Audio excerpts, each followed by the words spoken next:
Comparative Government and Politics. Comparative Government and Politics Series. Focus 1.1 Hobbes's Case for Government 1.22 Options for Classifying Political Systems 2.1 How many states are there? 2.2 Globalization 3.1 How many democracies are there?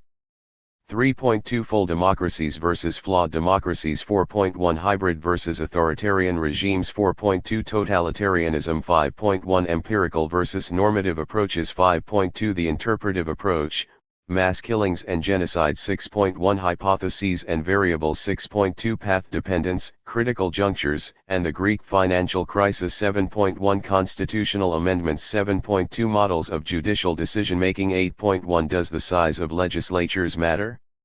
8.2 The pros and cons of term limits 9.1 The separation of powers 9.2 Heads of state in parliamentary systems 155 10.1 The pros and cons of outsourcing government work 10.2 Keeping bureaucrats accountable 11.1 The motives behind creating federations 11.2 The government of cities 12.1 Elasers 3 types of political culture 202 12.2 Political generations 13.1 The consumer as political participant 13.2 The problem of the uninformed citizen 14.1 Comparing media structures 14.2 Online interaction and the Arab Spring 15.1 The rise of niche parties 15.2 The pros and cons of public funding for political parties 16.1 Who should be allowed to vote? 16.2 Electoral messages and mandates 17.1 Are voters rational? 17.2 The pros and cons of compulsory voting 18.1 Pluralism undermined. The cases of the United States and Japan 18.2 Lobbying. Figures 1.15 Major ideologies 1.2 Aristotle's classification of governments 2.1 The qualities of a state 2.2 States by population 3.1 Forms of democracy 3.2 Degrees of democracy 3.3 Huntington's waves of democratization 3.4 The expansion of the British electorate 3.5 Stages of democratization 4.1 The world's 10 least and most corrupt states 5.1 Theoretical approaches to comparative politics 5.2 The formal institutions of government 5.3 Understanding political institutions 6.1 Political science research methods 6.25 Types of case study 6.3 Population and the size of legislature 7.1 The elements of constitution 7.2 10 Facts about constitutions 7.3 Comparing constitutional amendments 7.4 Comparing judicial appointments 8.1 The functions of legislatures 8.2 Stages in the making of a law 8.3 A selection of lower chambers 8.4 Comparing levels of legislative representation 8.5 Selecting the upper chamber 9.1 Types of parliamentary government 9.2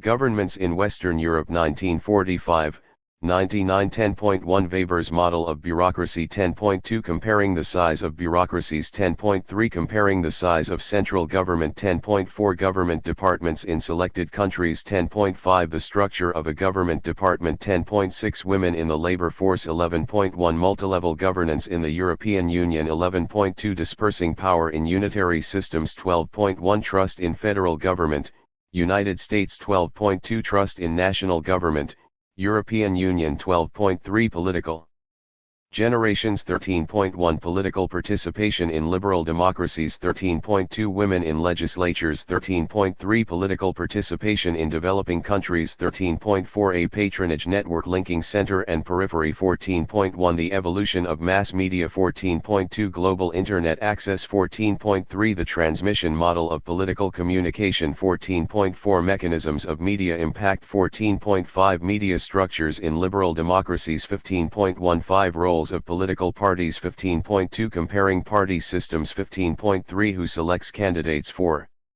legislative elections 16.1 The Canadian federal election 2011 16.2 The use of referendum 17.1 Partisan dealignment in Germany 17.2 Partisan dealignment in Sweden 17.3 Causes of partisan dealignment 17.4 Key factors explaining voter choice 17.5 Turnout at legislative elections 17.6 Comparing levels of electoral volatility 18.1 Types of interest groups 18.2 Iron triangles, the case of the United States 18.3 Channels of interest group influence 18.4 Falling trade union membership 18.5 Demonstrations against the Iraq War, 2003 19.1 Stages in the policy process 19.2 The diffusion of innovation. Tables 1.1 Lux's 3 dimensions of power 1.2 Contrasting themes of left and right 1.3 Comparative political ratings 1.4 Comparing economic size 1.5 Human Development Index 2.1 The formation of states 2.2 States by income 2.3 10 Criticisms of the state 3.1 Features of modern democracy 4.1 Features of authoritarian rule 4.2 Leaders overthrown in the Arab Spring 2011 4.3 Forms of authoritarian rule 4.4 The 5 last Communist Party states 4.5 Recent examples of military rule 6.1 Comparing qualitative and quantitative approaches 6.2 Some challenges of comparison 6.3 The KOF Globalization Index 7.1 Comparing Supreme Courts and Constitutional Courts 7.2 The 10 countries with the lowest scores on human rights 8.1 Comparing upper chambers 9.1 Presidential executives 9.2 Parliamentary executives 9.3 Selecting the head of state in parliamentary democracies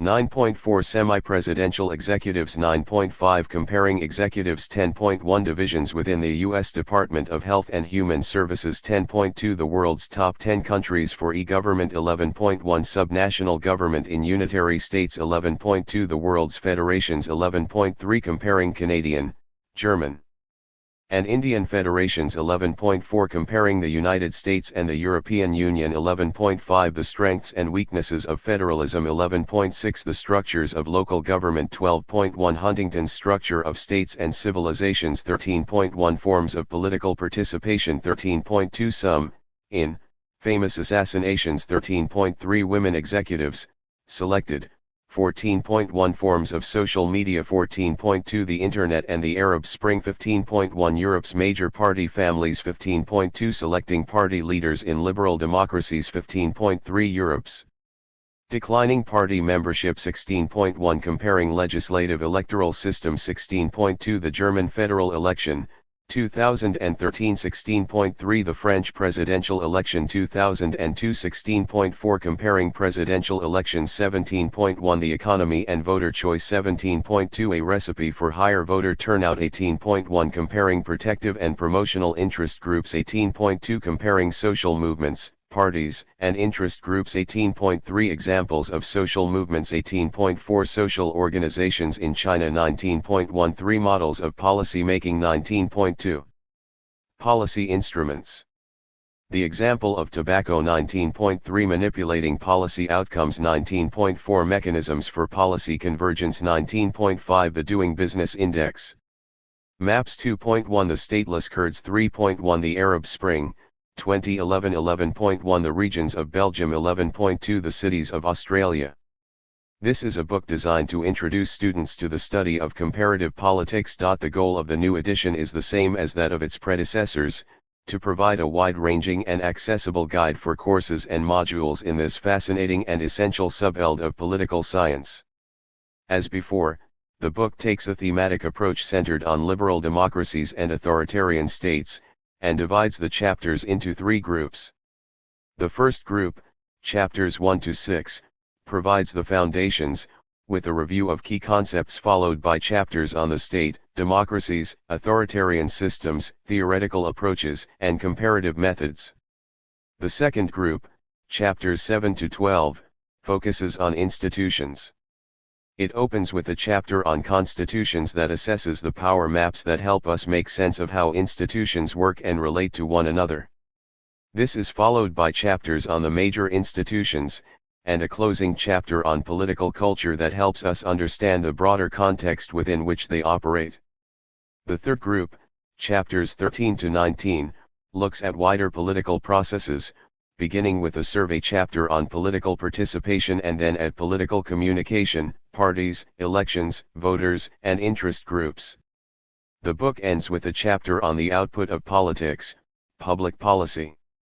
The addition of a new co-author inevitably results in more than the usual array of modifications.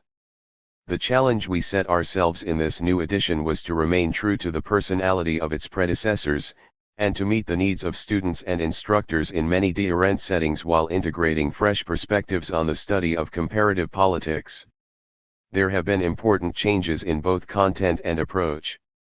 Structure.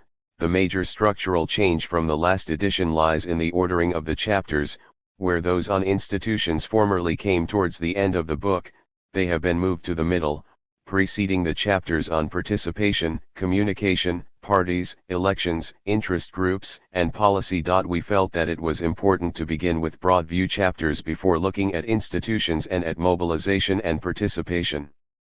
The former Chapter 19 on the comparative method has been transformed into a new and more detailed Chapter 6 on research methods, and all the chapters have been internally reorganized so as to improve their clarity. Length. The phenomenon of textbooks that expand with each edition is well known, but ours remains one of the notable exceptions. The last edition was shorter than the one before, and, to sharpen the focus on key points, this new edition is again slightly reduced in length. Features. Several improvements contribute to a clearer and more consistent presentation, including more and shorter definitions of concepts, figures, and tables designed to make complex data easier to absorb, new focus features designed to treat stimulating topics within the text in more depth, an opening preview and overview for each chapter, and new summary sets of key arguments. Classification of political systems. We have retained the broad division into democracies and authoritarian regimes, while providing a more nuanced breakdown of each by using the democracy index maintained by The Economist, and the Freedom House ranking freedom in the world. Case studies. As with the last edition, this one focuses on a selection of case study states, enhanced in the new edition to provide greater political, economic, social, and geographical variety. 5 new cases, Brazil, Egypt, Iran, Mexico, and Nigeria, have been added in order to expand coverage of Africa and Latin America, to complete the inclusion of all 5 members of the BRICS group, and to add 2 Muslim states. The cases are as follows: Brazil, India, South Africa; China, Iran, Sweden; Egypt, Japan, United Kingdom; European Union, Mexico, United States; France, Nigeria, Venezuela; Germany, Russia. Writing and developing a book of this kind always involves the input and support of an extended team. The authors would particularly like to thank Stephen Kennedy, who shepherded many earlier editions of the book and was the linchpin for the changeover to a new lineup of authors. This was one of the last projects Stephen worked on before his retirement in 2014, but Stephen Wenham and Lloyd Langman steered the book to completion with professionalism and good humor. The authors would also like to thank the anonymous reviewers who provided much valuable feedback on the planned changes and finished chapters. Last but not least, John McCormick sends heartfelt love and thanks to his wife Leanne and his sons Ian and Stuart for providing a critical support system. Guide to Learning Features. This book contains a range of features designed to aid learning. These are outlined below. Guide to Spotlight feature. Spotlights provide detail on the 17 state case studies from which examples are most often quoted in the body of the text. They include a brief pro-le of each state, or regional organization, in the case of the European Union, brief descriptions of their political features, some key demographic and economic data, some of which is presented alongside icons which illustrate different countries' data relative to the other countries featured in the spotlights, and a short case study of each state in the context of the topic of the chapter in which the spotlight appears. Guide to the website. This book is accompanied by a freely accessible website, located at www.palgrave.com/politics/Hague, which provides an array of resources for students and instructors. For students. Guide to Comparative Politics on the Internet.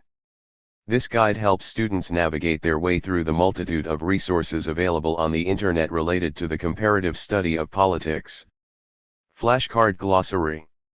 These flashcards help students to test their knowledge of the key terms highlighted and deemed in each chapter.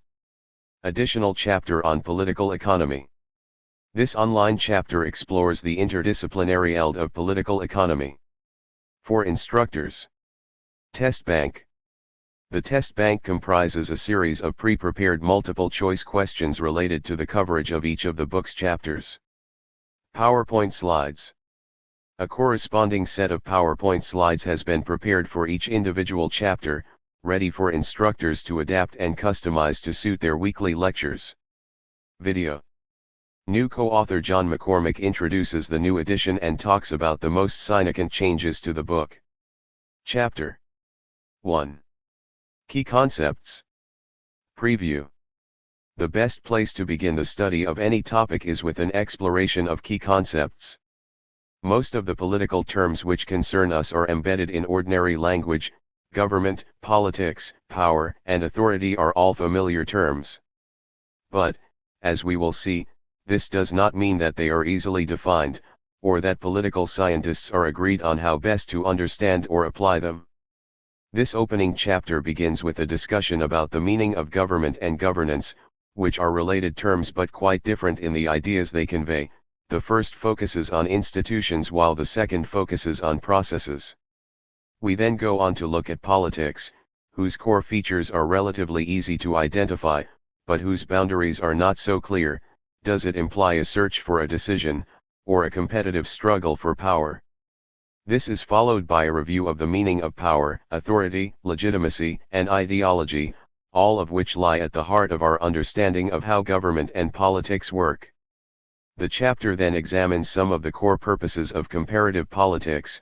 Most fundamentally, its study helps us broaden our understanding of politics and government, taking us beyond the limitations inherent in analyzing a single political system.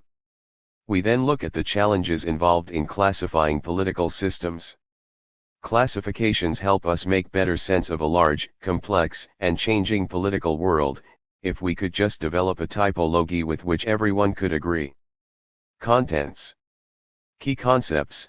An overview: government and governance, politics, power, the state, authority, and legitimacy, ideology, comparative politics, classifying political systems. Key arguments. The academic study of politics requires few technical terms, but it is useful to identify both a one-sentence definition, concepts, and any issues surrounding the term, conceptions. A precise definition of politics is difficult, because the term has multiple nuances. But it is clearly a collective activity, leading to decisions affecting an entire group.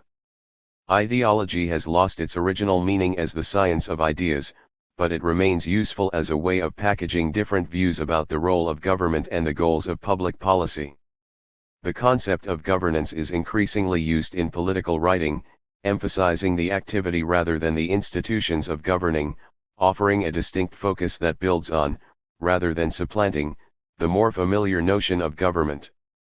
Power is central to politics. But here, again, conceptions are important.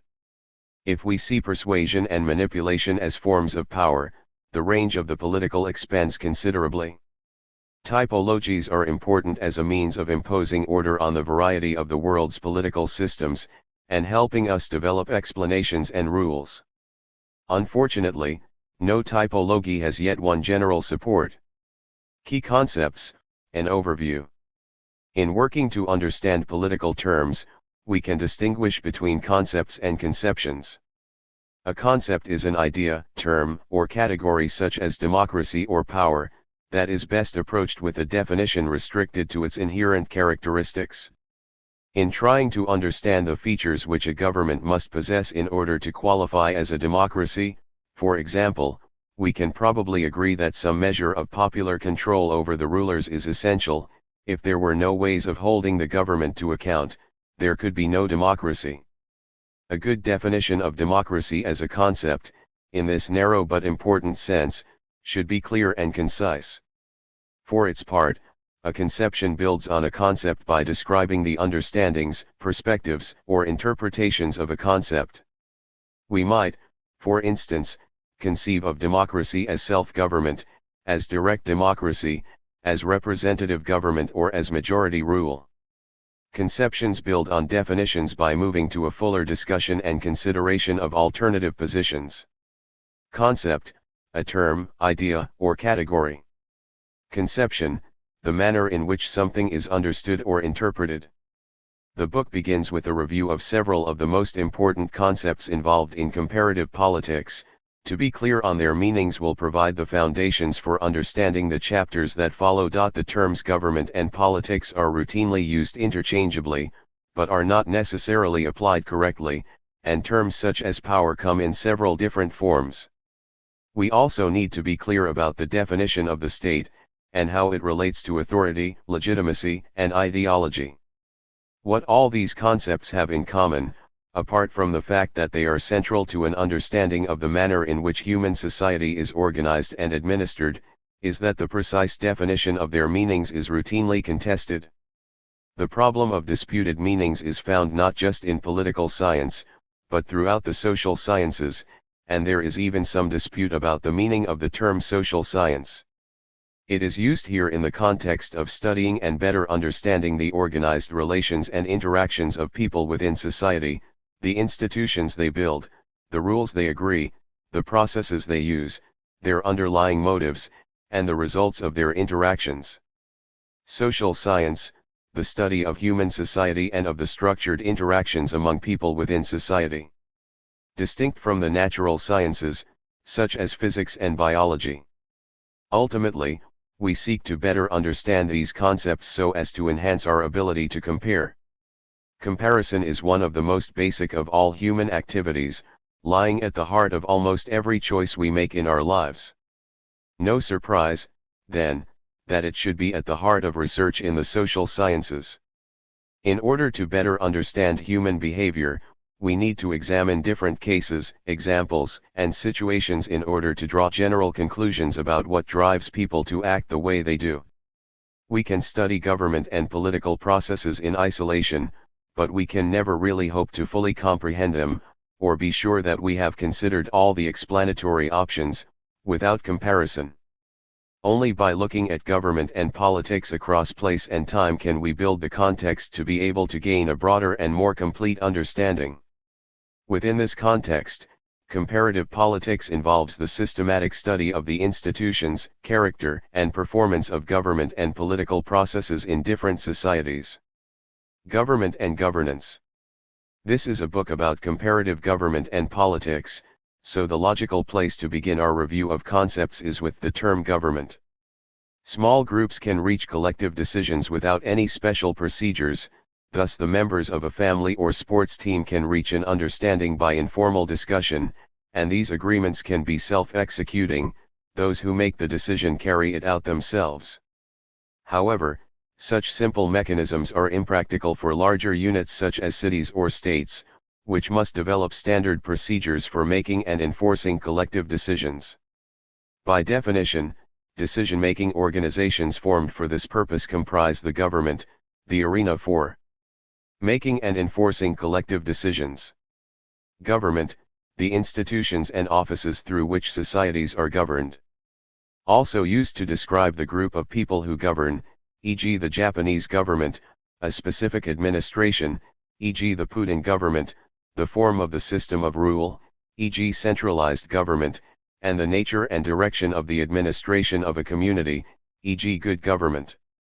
In popular use, the term government refers just to the highest level of political appointments, to presidents, prime ministers, legislatures, and others at the apex of power. But in a wider conception, government consists of all organizations charged with reaching and executing decisions for the whole community. By this definition, the police, the armed forces, public servants, and judges all form part of the government, even though such officials are not necessarily appointed by political methods such as elections. In this broader conception, government is the entire community of institutions endowed with public authority.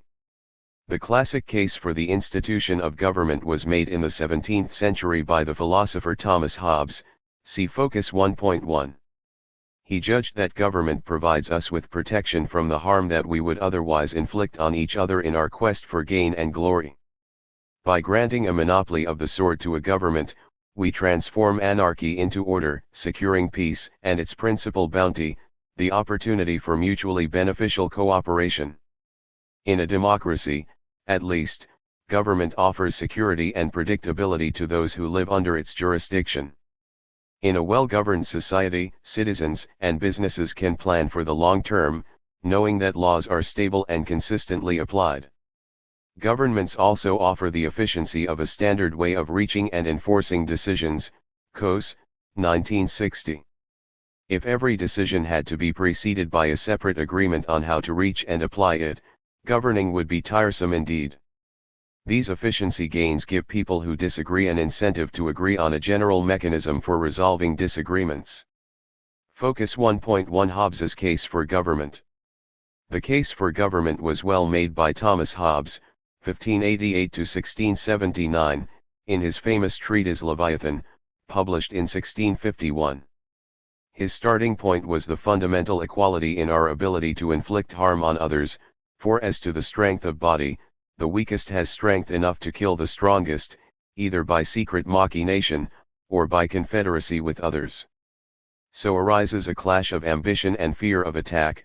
From this equality of ability, arises equality of hope in the attaining of our ends. And therefore if any two men desire the same thing, which nevertheless they cannot both enjoy, they become enemies, and in the way to their end, which is principally their own conservation, and sometimes their own delectation, endeavor to destroy or subdue one another. Without a ruler to keep us in check, the situation becomes grim. Hereby it is manifest, that during the time men live without a common power to keep them all in awe, they are in that condition which is called war, and such a war, as is of every man, against every man. People therefore agree, by means unclear, to set up an absolute government to escape from a life that would otherwise be solitary, poor, nasty, brutish, and short. The only way to erect such a common power, as may be able to defend them from the invasion of foreigners, and the injuries of one another, is, to confer all their power and strength upon one man, or one assembly of men, that may reduce all their wills, by plurality of voices, unto one will. This done, the multitude so united is called a commonwealth. Source: Hobbes, 1651. Brief profile: although Nigeria has been independent since 1960, it was not until 2015 that it experienced a presidential election in which the incumbent was defeated by an opposition opponent. This makes an important point about the challenges faced by Africa's largest country by population, and one of the continent's major regional powers, in developing a stable political form. Nigeria is currently enjoying its longest spell of civilian government since independence, but the military continues to play an important role. The economy is dominated by oil, corruption is rife at every level of society, security concerns and poor infrastructure discourage foreign investment, and a combination of ethnic and religious divisions pose worrying threats to stability. Incursions and numerous attacks since 2002 by the Islamist group Boko Haram, an Al-Qaeda ally which controls parts of northern Nigeria, have added to the country's problems. Form of government: federal presidential republic consisting of 36 states and a federal capital territory. State formed 1960, and most recent constitution adopted 1999. Legislature: bicameral National Assembly, Lower House of Representatives, 360 members, and Upper Senate, 109 members, both elected for fixed and renewable 4-year terms. Executive: presidential. A president elected for a maximum of 2 4-year terms, supported by a vice president and cabinet of ministers, with one from each of Nigeria's states. Judiciary: Federal Supreme Court, with 14 members nominated by the president, and either confirmed by the Senate or approved by a judicial commission. Electoral system: president elected in national contest, and must win a majority of all votes cast and at least 25% of the vote in at least 2/3 of Nigeria's states. Possibility of 2 runoffs.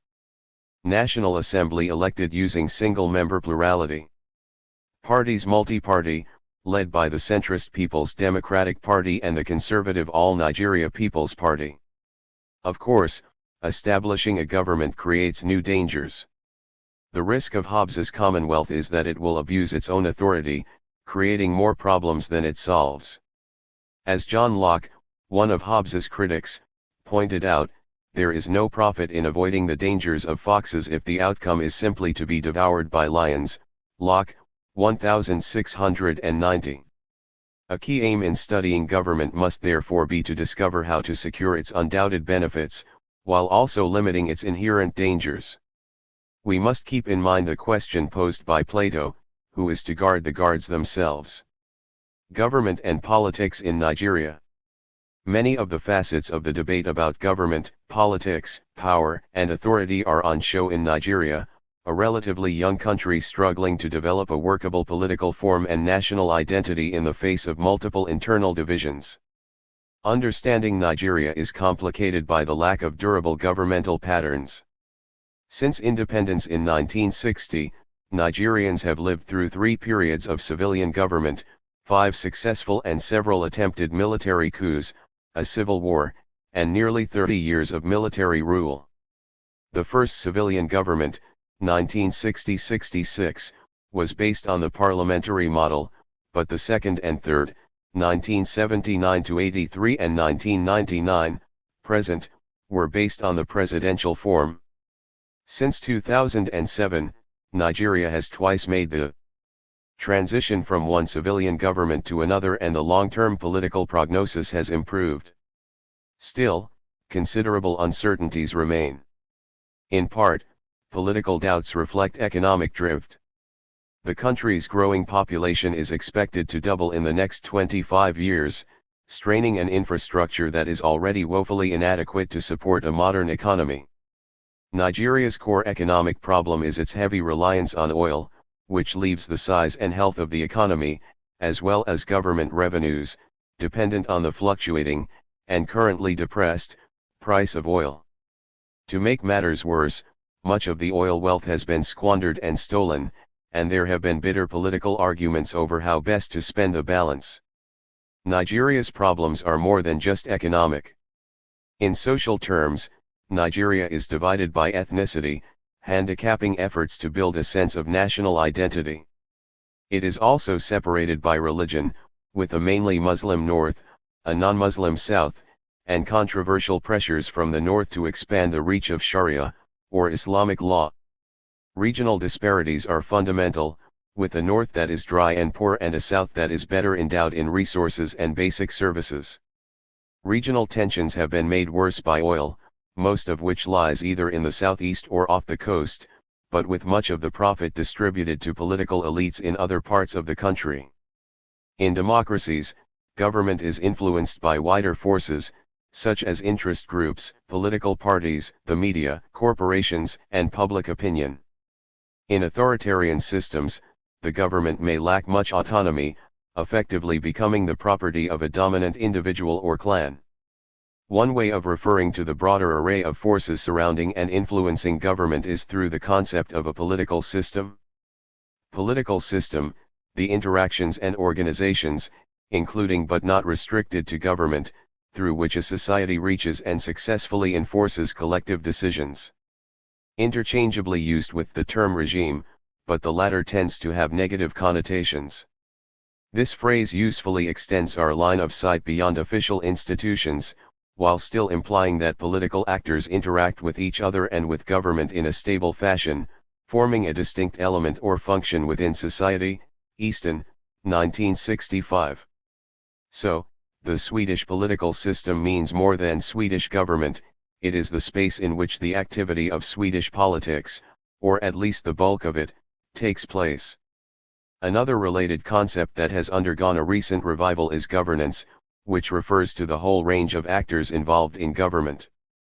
But where the phrase political system suggests a rather static account based on organizations, the idea of governance highlights the process and quality of collective decision-making, with a particular focus on regulation. The emphasis is on the activity of governing, rather than on the institutions of government, so that we can, for example, speak of the governance, rather than the government, of the Internet, because no single government department is in charge. Governance, the process by which decisions, laws, and policies are made, with or without the input of formal institutions. Governance directs our attention away from government's command and control function towards the broader task of public regulation, a role which ruling politicians in liberal democracies share with other bodies. For example, a particular sport will be run by its governing body, with the country's government intervening only in extreme situations. Hence, the need for the concept of governance as a supplement, rather than a replacement, for the notion of government. The notion of governance has been prominent in discussions about the European Union. This 28-member Regional Integration Association has several institutions that look much like an EU government. They include an elected European Parliament and a Court of Justice, but which are better regarded as a system of governance. McCormick, 2015. Their job is to develop policies and laws, and to oversee the implementation of those policies and laws, but they can only do as much as the foundational treaties of the EU, and the governments of its member states, allow them to do. They are better seen as servants of the process of European integration than as the leaders of the EU. Because governance refers to the activity of ruling, it has also become the preferred term when examining the quality and effectiveness of rule. In this context, governance refers not to the institutions of government but to what they do and to how well they do it. For example, many international agencies suggest that effective governance is crucial to economic development in new democracies. World Bank, 1997. President Obama told Ghana's parliament in 2009 that development depends upon good governance. BBC News, 2009. In this sense of governance, the focus is on government policies and activities, rather than the institutions of rule themselves. Politics. In the debate over the meaning of politics, we can easily list and agree examples of political activity. When the President and Congress in the United States engage in their annual tussle over the budget, for example, they are clearly engaged in politics. When thousands of the residents of Hong Kong joined street protests in 2014 against the limits on self-determination and democracy imposed by the Chinese government, they, too, were taking part in politics. The political heartland, as represented by such examples, is clear enough. Politics, the process by which people negotiate and compete in the process of making and executing shared or collective decisions. However, the boundaries of politics are less precise. When one country invades another, is it engaged in politics or merely in war? When a dictatorship suppresses a demonstration by violence, is it playing or preventing politics? When a court issues a ruling about privacy, should its judgment be read as political or judicial? Is politics restricted to governments, or can it also be found in businesses, families, and even university classrooms? A crisp definition of politics, one which fits just those things we instinctively call political, is difficult, because the term is used in so many different ways. But three aspects of politics are clear. It is a collective activity, occurring between and among people. A lone castaway on a desert island could not engage in politics, but if there were two castaways on the same island, they could have a political relationship. It involves making decisions on matters affecting two or more people, typically to decide on a course of action, or to resolve disagreements. Once reached, political decisions become authoritative policy for the group, binding and committing its members. Politics is necessary because of the social nature of humans. We live in groups that must reach collective decisions about using resources, relating to others, and planning for the future. A country deliberating on whether to go to war, a family discussing where to take its vacation, a university deciding whether its priority lies with teaching or research, these are all examples of groups forming judgments impinging on all their members. Politics is a fundamental activity because a group which fails to reach at least some decisions will soon cease to exist. You might want to remove from office the current set of politicians in your country, but you cannot eliminate the political tasks for which they are responsible. Once reached, decisions must be implemented. Means must be found to ensure the acquiescence and preferably the consent of the group's members. Once set, taxes must be raised. Once adopted, regulations must be imposed. Once declared, wars must be fought. Public authority, and even force if needed, is used to implement collective policy, and citizens who fail to contribute to the common task may be fined or even imprisoned by the authorities. So, politics possesses a hard edge, reflected in the adverb authoritatively in the famous definition of a political system offered by the political scientist David Easton, 1965, 21. A political system can be designated as the interactions through which values are authoritatively allocated for a society. That is what distinguishes a political system from other systems lying in its environment. As a concept, then, politics can be defined as the process of making and executing collective decisions. But this simple definition generates many contrasting conceptions. Idealistically, politics can be viewed as the search for decisions which either pursue the group's common interest or at least seek peaceful reconciliation of the different interests within any group of substantial size. Alternatively, and perhaps more realistically, politics can be interpreted as a competitive struggle for power and resources between people and groups seeking their own advantage. From this second vantage point, the methods of politics can encompass violence as well as discussion. The interpretation of politics as a community-serving activity can be traced to the ancient Greeks. For instance, the philosopher Aristotle, 384 to 322 BCE, argued that man is by nature a political animal, 1962 ed. 28. By this, he meant not only that politics is unavoidable, but also that it is the highest human activity, the feature which most sharply separates us from other species.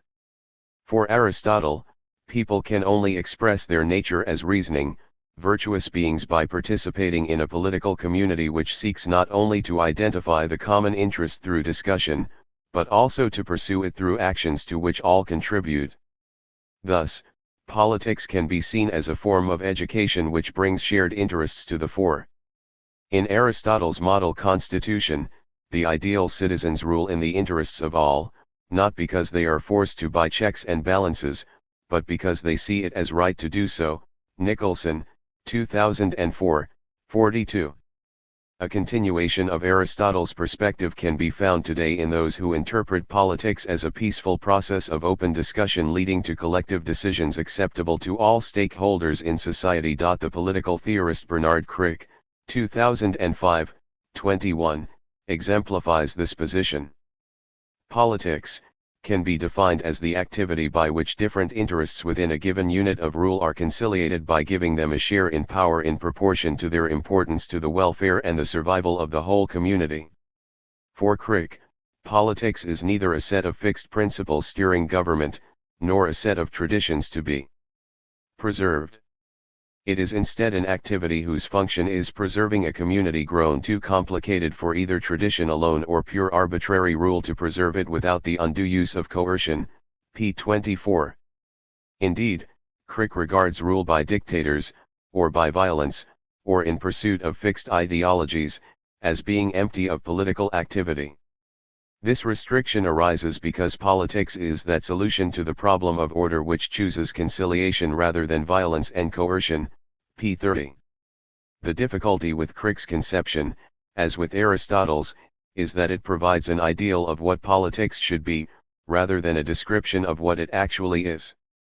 Politics can also involve narrow concerns taking precedence over collective benefits when those in authority place their own goals above those of the wider community. So, we need a further conception, one which sees power as an intrinsic value and politics as a competition for acquiring and keeping power. From this second perspective, politics is viewed as a competition yielding winners and losers. For example, the political scientist Harold Lasswell, 1936, famously defined politics as who gets what, when, how. Particularly in large, complex societies, politics is a competition between groups, ideological, as well as material, either for power itself or for influence over those who wield it. Politics is anything but the disinterested pursuit of the public interest. Further, the attempt to limit politics to peaceful, open debate seems unduly narrow. At its best, politics is a deliberative search for agreement, but politics as it exists often takes less conciliatory forms. To say that politics does not exist in Kim Jong-un's North Korea would appear absurd to the millions who live in the dictator's shadow. A party in pursuit of power engages in politics, whether its strategy is peaceful, violent, or both. In the case of war, in particular, it is preferable to agree with the Prussian General Karl von Clausewitz that war is the continuation of politics by other means, and with Chinese leader Mao Zedong that war is politics with bloodshed. Politics, then, has many different facets. It involves shared and competing interests, cooperation and conflict, reason and force. Each conception is necessary, but only together are they sufficient. The essence of politics lies in the interaction between conceptions, and we should not narrow our vision by reducing politics to either one. As Laver, 1983, 1, puts it, pure conflict is war. Pure cooperation is true love. Politics is a mixture of both. Power. At the heart of politics is the distribution and manipulation of power. The word comes from the Latin potera, meaning to be able, which is why the philosopher Bertrand Russell, 1938, sees power as the production of intended effects. The greater our ability to determine our own fate, the more power we possess.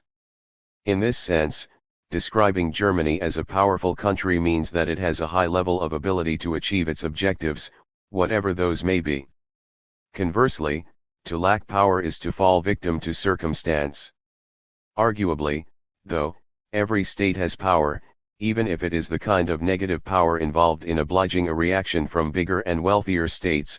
Somali pirates, Syrian refugees, and illegal migrants from Mexico may seem powerless, but all three groups spark policy responses from the governments of those countries they most immediately affect. Power, the capacity to bring about intended effects. The term is often used as a synonym for influence, but is also used more narrowly to refer to more forceful modes of influence, notably, getting one's way by threats. Notice that the emphasis here is on power to rather than power over, on the ability to achieve goals, rather than the more specific exercise of control over other people or countries. But most analyses of power focus on relationships, on power over others. Here, the three dimensions of power distinguished by Stephen Lukes, 2005, are useful. Table 1.1.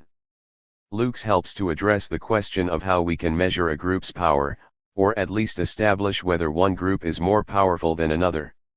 As we move through these dimensions, so the conception of power becomes more subtle, but also, perhaps, somewhat stretched beyond its normal use. The first dimension is straightforward. Power should be judged by examining whose views prevail when the actors involved possess conflicting views on what should be done. The greater the correspondence between a person's views and decisions reached, the greater is that person's influence. More wins indicate more power. This decision-making approach, as it is called, was pioneered by the political scientist Robert Dahl, 1961, in his classic study of democracy and power in the city of New Haven, Connecticut. The approach is clear and concrete, based on identifying preferences and observing decisions, and connecting directly with the concept of politics as the resolution of conflict within groups. Even though it has now been supplemented by Lukes's other dimensions, it remains a sound initial step in studying power. The second dimension focuses on the capacity to keep issues off the political agenda. Bockrack and Barretts, 1962, 948, give the example of a discontented faculty member who rails against university policy in her office but remains silent during faculty meetings, judging that an intervention there would be ineffective and even damaging to her career. Or perhaps all the major political parties in a particular country advocate free trade, forming what amounts to an elite conspiracy to marginalize trade tariffs and quotas. In these ways, potential issues, change university governance, introduce trade controls, become non-issues, and the only decisions in these areas are non-decisions, successful attempts to prevent the emergence of topics which would threaten the values or interests of decision-makers. This second dimension broadens our understanding of the political, taking us beyond the mere resolution of differences and inviting us to address their suppression. In this way, Dahl's view, 1961a, 164, that a political issue can hardly be said to exist unless and until it commands the attention of a significant segment of the political stratum is rejected.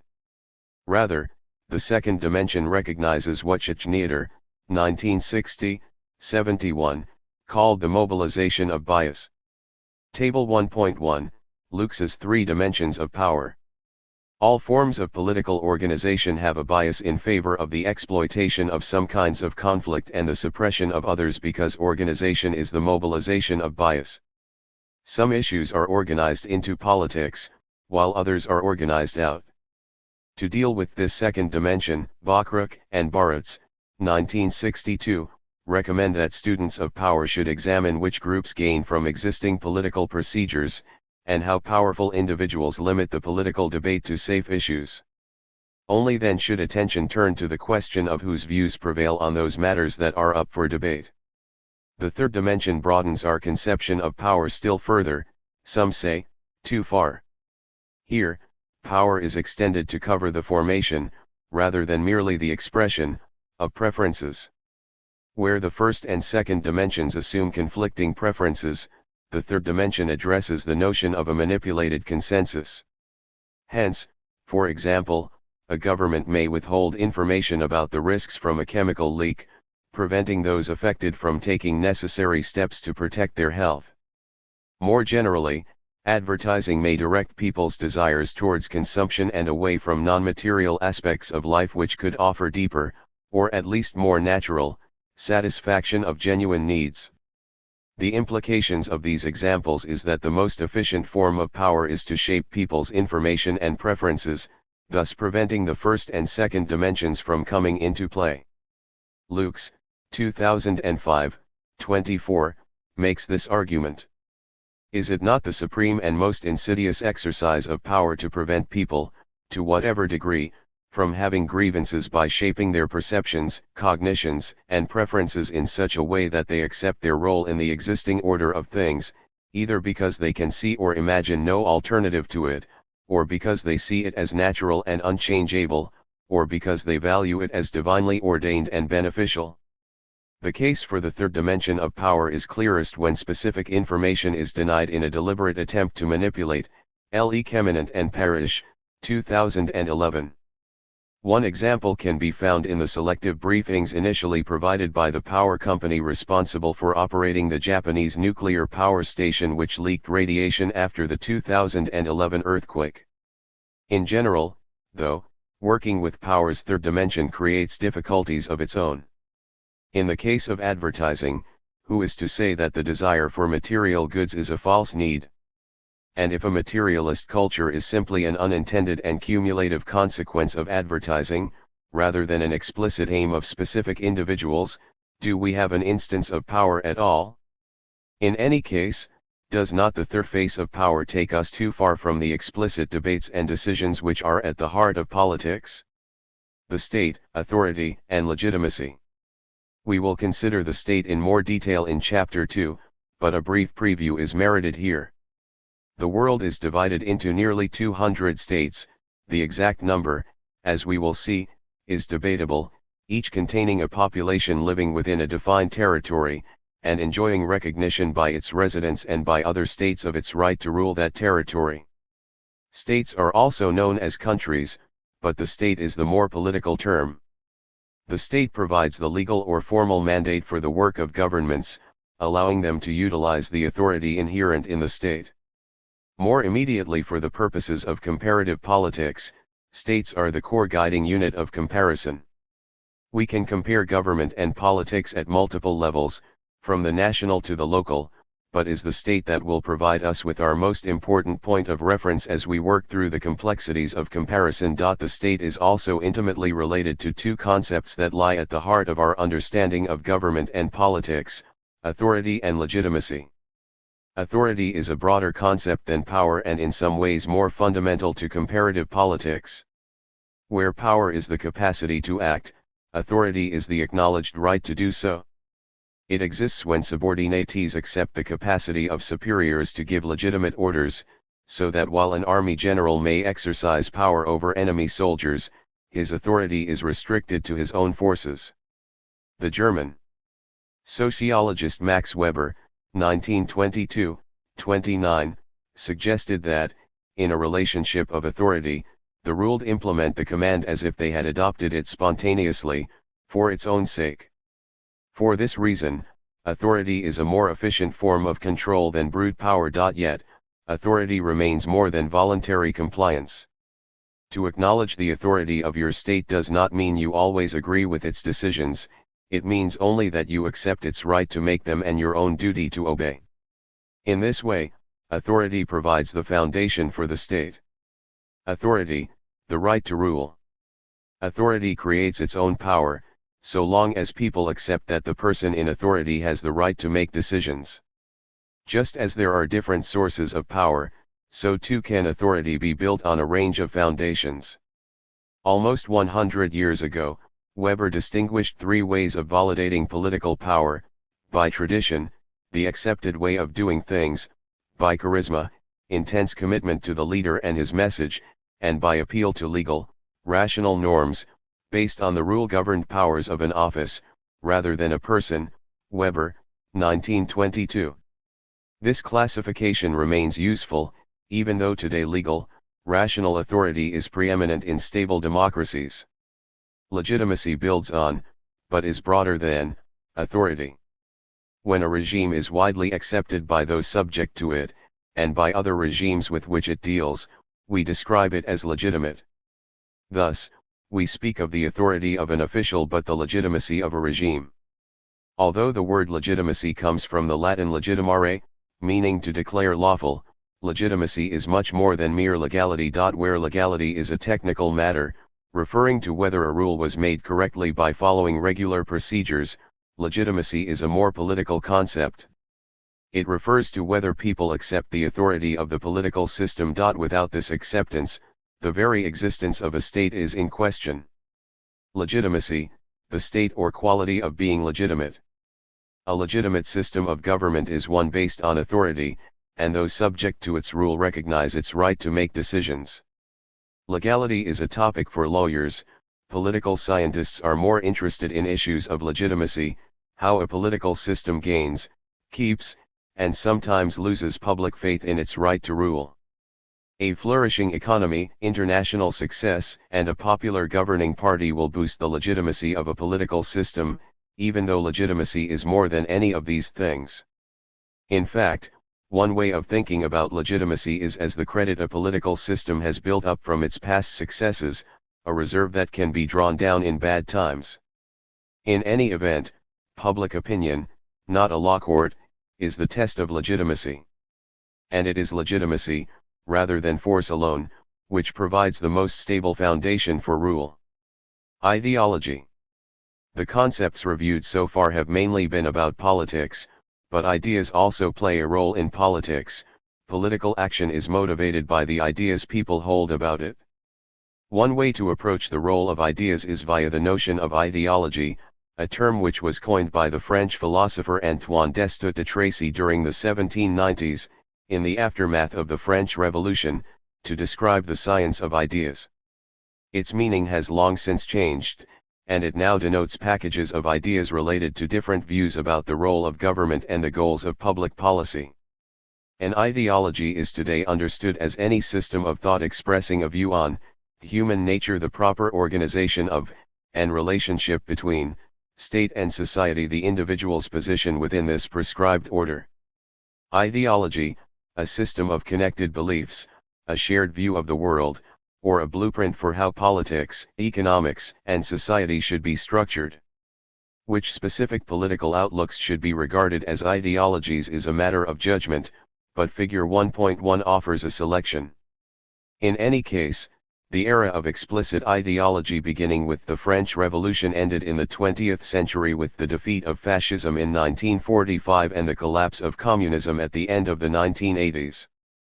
Ideology seemed to have been destroyed by the mass graves it had itself generated. Of course, intellectual currents, such as environmental concerns, feminism, and Islamism, continue to circulate. Even so, it is doubtful whether the ideas, values, and priorities of our century constitute ideologies in the classical sense. To describe any perspective, position, or priority as an ideology is to extend the term in a manner that bears little relation to its original interpretation as a coherent, secular system of ideas. Figure 1.1, 5 major ideologies. Even though the age of ideology may have passed, we still tend to talk about ideologies, placing them on a spectrum between left and right. The origins of this habit lie in revolutionary France, where, in the legislative assemblies of the era, royalists sat to the right of the presiding officer, in the traditional position of honor, while radicals and commoners sat to the left. To be on the right implied support for aristocratic, royal, and clerical interests. The left, by contrast, favored a secular republic and civil liberties. The words left and right are still commonly encountered in classifying political parties. Hence the left is associated with equality, human rights, and reform, while the right favors tradition, established authority, and pursuit of the national interest. The left supports policies to reduce inequality, the right is more accepting of natural inequalities. The left sympathizes with cultural and ethnic diversity, the right is more comfortable with national unity. See Table 1.2 for more details.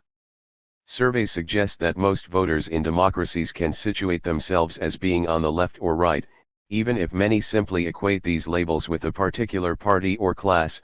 Mayor, 2009, 210.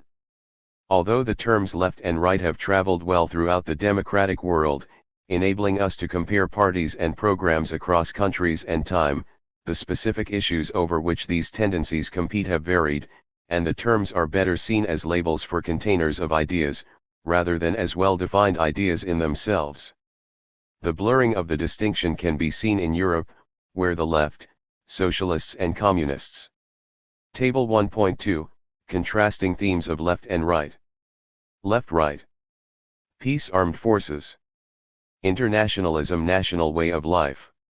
Democracy, authority, morality, and the Constitution, planning and public ownership, free market, trade, protection, free trade, social security, social harmony, education, law and order, trade unions, freedom and rights.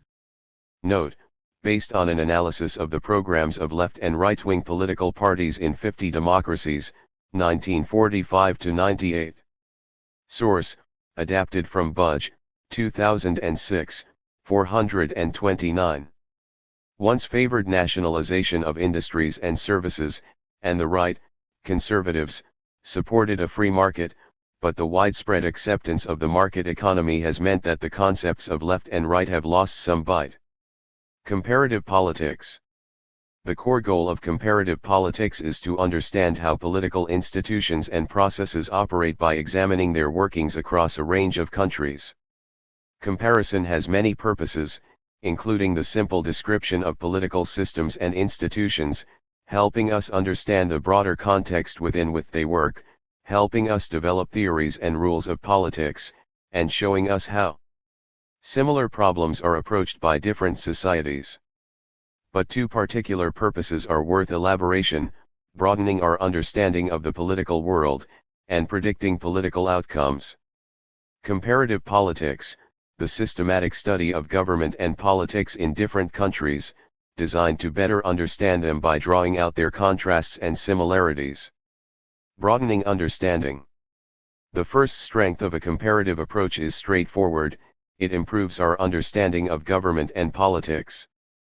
Through comparison we can pin down the key features of political institutions, processes and action, and better appreciate the dynamics and character of political systems. We can study a specific government, legislature, party system, social movement, or national election in isolation, but to do so is to deny us the broader context made possible by comparison. How could we otherwise know if the object of our study was unusual or usual, efficient or inefficient, the best option available or significantly lacking in some way? When we talk of understanding, it is not only the need to comprehend other political systems, but also to understand our own. We can follow domestic politics closely and think we have a good grasp on how it works, but we cannot fully understand it without comparing it with other systems. This will tell us a great deal about the nature of our home system. Consider the argument made by Dogen and Palazzi, 1990, 8. Because the comprehension of a single case is linked to the understanding of many cases, because we perceive the particular better in the light of generalities, international comparison increases tenfold the possibility of explaining political phenomena. The observer who studies just one country could interpret as normal what in fact appears to the comparativist as abnormal. Comparison also has the practical benefit of allowing us to learn about places with which we are unfamiliar. This point was well stated long ago by W. B. Monroe, 1925, 4, when he wrote that his book on European governments would help readers understand daily news from abroad. This ability to interpret overseas events grows in importance as the world becomes more interdependent, as events from overseas have a more direct impact on our lives, and as we find that we can no longer afford to think as did Mr. Podsnap in Charles Dickens's Our Mutual Friend when he quipped that foreigners do as they do, sir, and that is the end of it. Understanding politics in other systems not only helps us interpret the news, but also helps with practical political relationships. For instance, British government ministers have a patchy track record in negotiating with their European Union partners, partly because they assume that the aggressive tone they adopt in the chamber of the House of Commons will work as well in Brussels meeting rooms. This assumption reflects ignorance of the consensual political style found in many continental European democracies. Predicting political outcomes. Comparison permits generalizations which have some potential for prediction. Hence a careful study of, say, campaigning and public opinion will help us better understand the possible outcome of elections. For example, we know from a study of those European countries where proportional representation is used that its use is closely tied to the presence of more political parties winning seats and the creation of coalition governments. Similarly, if we know that subcontracting the provision of public services to private agencies increases their cost-effectiveness in one country, governments elsewhere will see that this is an idea at least worth considering. If the explanation of a phenomenon is sound, and all the relevant factors have been reviewed and considered, then it follows that our explanations should allow us to predict with at least a high degree of accuracy, if not with absolute certainty. But while the study of the natural sciences has generated vast numbers of laws that allow us to predict natural phenomena, the social sciences have not fared so well.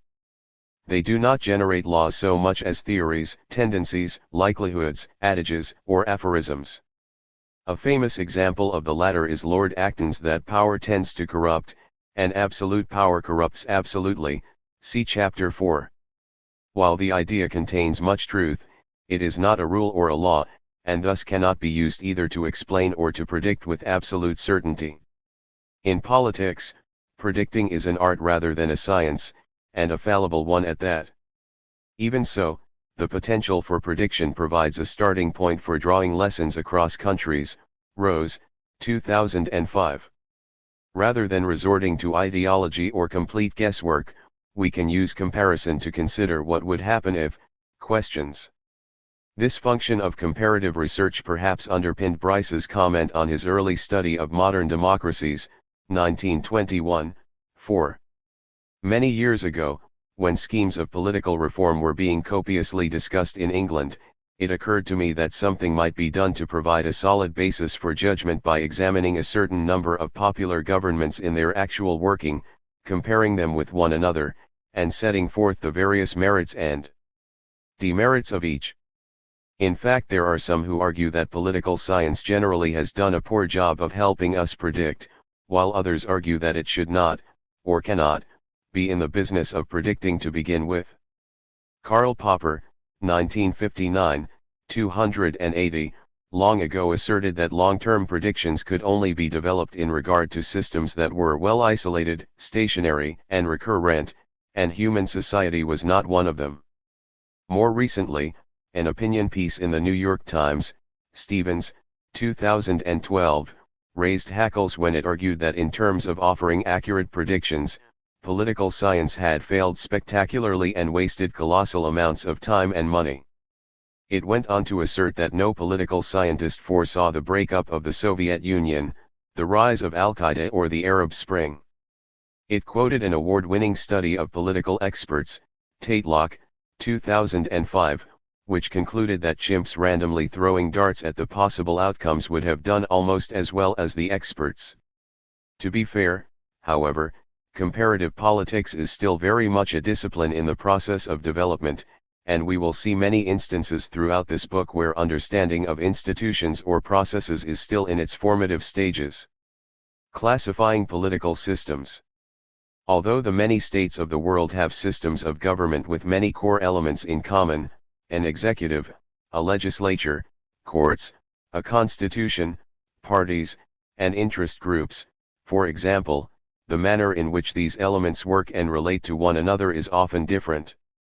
The results are also different. Some states are clearly democratic, some are clearly authoritarian, and others sit somewhere between these two core points of reference. To complicate matters, these systems of government, and their related policies and priorities, are moving targets. They evolve and change, and often at a rapid pace. In order to make sense of this confusing picture, it is helpful to have a guide through the maze. A typology is a system of classification that divides states into groups or clusters with common features. With this in hand, we can make broad assumptions about the states in each group, using case studies to provide more detailed focus, and thus work more easily to develop explanations and rules, and to test theories of political phenomena. Yin, 2013, 21. The ideal typology is one that is simple, neat, consistent, logical, and as real and useful to the casual observer as it is to journalists, political leaders, or political scientists. Unfortunately, such an ideal has proved hard to achieve. Scholars of comparative politics disagree about the value of typologies, and even those who use them cannot agree on the criteria that should be taken into account, or the groups into which states should be divided. The result is that there is no universally agreed system of political classification. Typology, a system of classification by which states, institutions, processes, political cultures, and so on are divided into groups or types with common sets of attributes. The first such system devised, and one of the earliest examples of comparative politics at work, was Aristotle's classification of the 158 city-states of ancient Greece. Between approximately 500 and 338 BCE, these communities were small settlements showing much variety in their forms of rule. Such diversity provided an ideal laboratory for Aristotle to consider which type of political system provided what he looked for in a government: stability and effectiveness. Aristotle based his scheme on two dimensions. The first was the number of people involved in the task of governing, 1, few or many. This dimension captured the breadth of participation in a political system. His second dimension, more difficult to apply but no less important, was whether rulers governed in the common interest, the genuine form, or in their own interest, the perverted form. For Aristotle, the significance of this second aspect was that a political system would be more stable and effective when its rulers governed in the long-term interests of the community. Cross-classifying the number of rulers with the nature of rule yielded the 6 types of government shown in Figure 1.2. Another example of an attempt to build a typology was The Spirit of the Laws, a treatise on political theory written by Charles de Secondat, Baron de Montesquieu, and first published in 1748. Montesquieu identified 3 kinds of political system: republican systems in which the people or some of the people have supreme power, monarchical systems in which one person ruled on the basis of fixed and established laws, and despotic systems in which a single person ruled on the basis of their own priorities and perspectives. Both typologies remain interesting as historical examples, but they reflected political realities that have long since changed. A more recent example that was current through much of the Cold War, late 1940s, early 1990s, was the three-world system. This was less a formal classificatory template developed by political scientists than a response to geopolitical realities, dividing the world into 3 groups of countries based on ideological goals and political alliances. First world, wealthy, democratic industrialized states, most of which were partners in the Western Alliance against communism. Second world, communist systems, including most of those states ranged against the Western Alliance.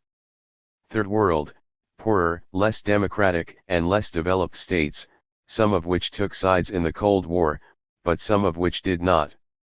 Three-world system, a political typology that divided the world along ideological lines, with states labeled according to the side they took in the Cold War. The system was simple and evocative, providing neat labels that could be slipped with ease into media headlines and everyday conversation.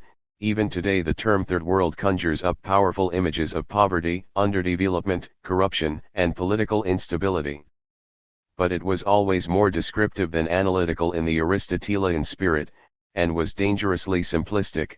The first and second worlds had the most internal logic and consistency, but to consider almost all the emerging states of Africa, Asia, and Latin America as a single third world was asking too much.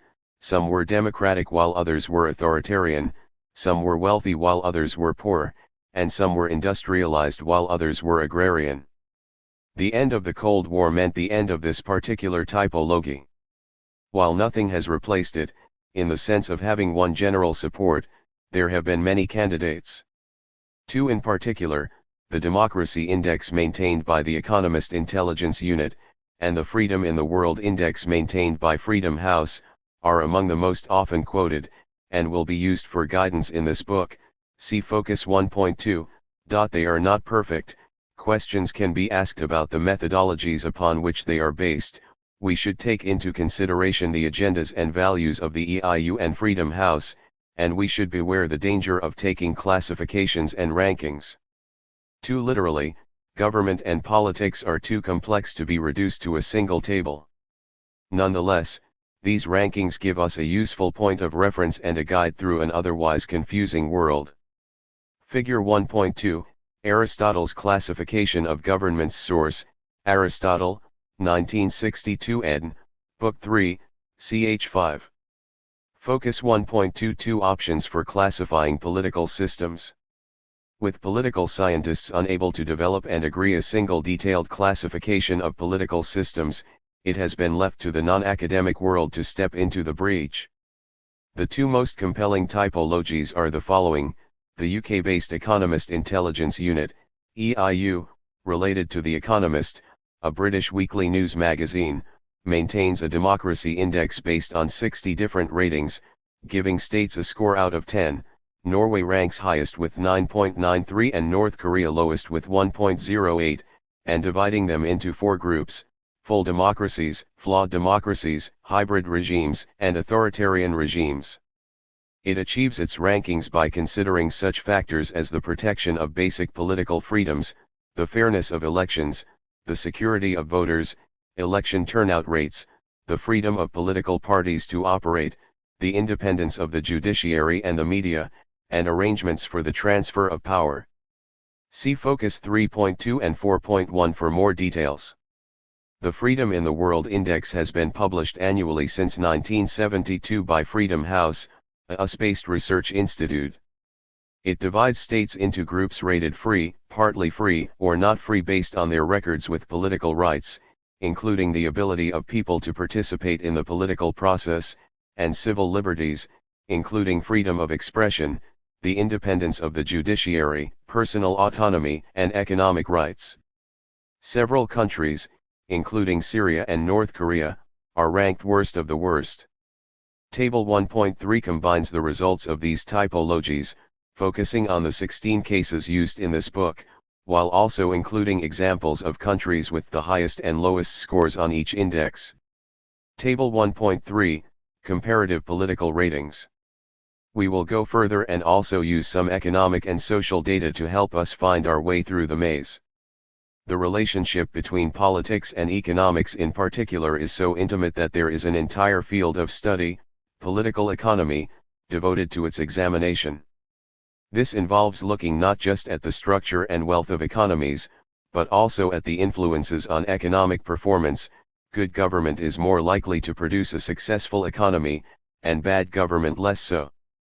Political economy, the relationship between political activity and economic performance.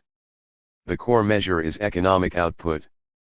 There are various ways of measuring this, the most popular today being gross national income, GNI, see Table 1.4. This is the sum of the value of the domestic and foreign economic output of the residents of a country in a given year, and is usually converted to US dollars to allow comparison. Although the accuracy of the data varies by country, and the conversion to dollars raises additional questions about the appropriate exchange rate, such measures are routinely used by governments and international organizations in measuring economic size. While GNI provides a measure of the absolute size of national economies, it does not take into account population size. For a more revealing comparison, we use per capita GNI, which gives us a better idea of the relative economic development of different states. Table 1.4, Comparing Economic Size. Gross national income, the total domestic and foreign output by residents of a country in a given year. Finally, we must not forget the importance of gauging the performance of political systems by looking at their relative performance in terms of providing their citizens with a good quality of life, as measured by the provision of basic needs. There are different ways of understanding basic needs, but at a minimum they would include adequate nutrition, education, and health care, and in this regard the most often used comparative measure of social conditions is offered through the Human Development Index maintained by the UN Development Programme. Using a combination of life expectancy, adult literacy, educational enrollment, and per capita GNI, it rates human development for most of the states in the world as either very high, medium, or low. On the 2013 index, most democracies were in the top 30, while the poorest states ranked at the bottom of the table, with Niger in last place at 187, see Table 1.5. Discussion questions. What is the purpose of government? What is politics? Where does it begin and end? Who has power, who does not, and how do we know? Does it necessarily follow that to be a democracy is to be legitimate, and to be legitimate is to be a democracy? Are the ideological distinctions in modern political systems as important and as clear as they once were?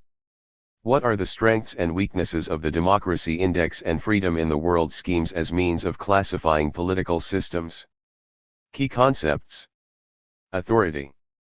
Comparative politics. Concept. Conception. Governance. Government.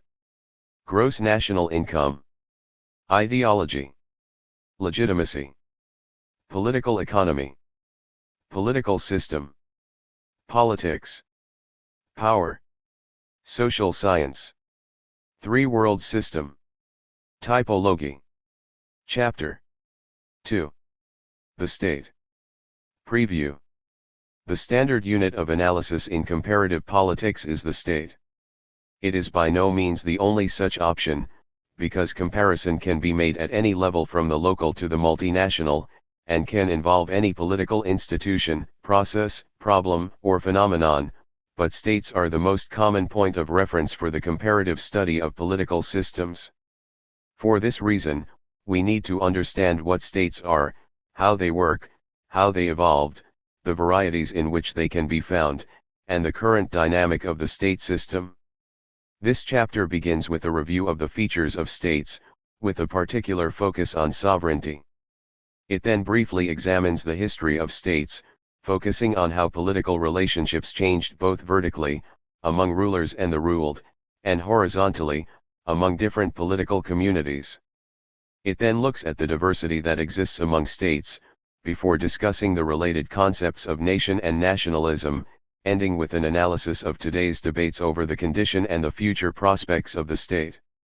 The state is a younger concept than most people think, and fewer than 50 were in existence at the beginning of the 20th century.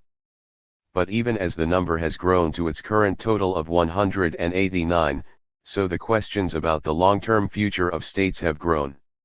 Some argue that states are as strong as ever, others argue that they are undergoing fundamental change in the face of globalization, while yet others argue that they are in decline. Contents. The state, an overview. What is a state? Emergence of the state system. The expansion of states. The diversity of states, nations and nationalism. Challenges to the state. Key arguments. The state is the most powerful and successful political organization that has ever existed. Understanding its features and evolution is essential. All states have four defining qualities: population, legitimacy, territory, and sovereignty. The modern state was born in Europe, and its form was exported to the rest of the world by imperial powers such as Britain, France, and Spain. States are formally equal but vary dramatically in, among other attributes, their size, economic importance, international significance, and even the extent to which they control their territory. Nation and state are central concepts in comparative politics.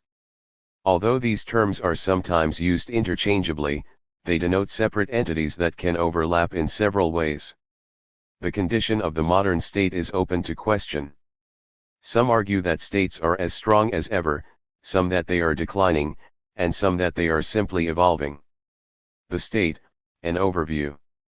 Although we now take for granted the division of the world into states, we should assume neither that the state always was the dominant principle of political organization, nor that it always will be. There was a world before states and, as advocates of globalization tirelessly point out, there may be a world after them, too. Before the modern state, government mainly consisted of kingdoms, empires, and cities. These units were often governed in a personal and highly decentralized fashion, lacking the idea of an abstract political community focused on a defined territory which characterizes today's states.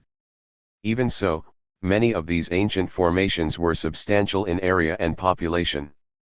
For example, the ancient Chinese Empire proved capable of ruling a population that eventually grew into the hundreds of millions over a period of millennia, albeit control was not always complete and tended to be punctuated by recurring periods of rebellion.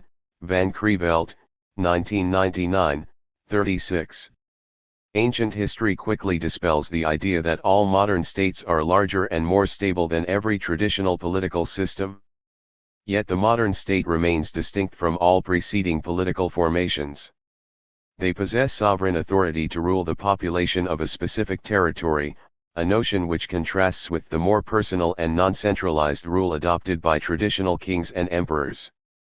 It is this contrast which enables Meliuish, 2002, 335, to suggest that the development of the modern state can be compared to the invention of the alphabet.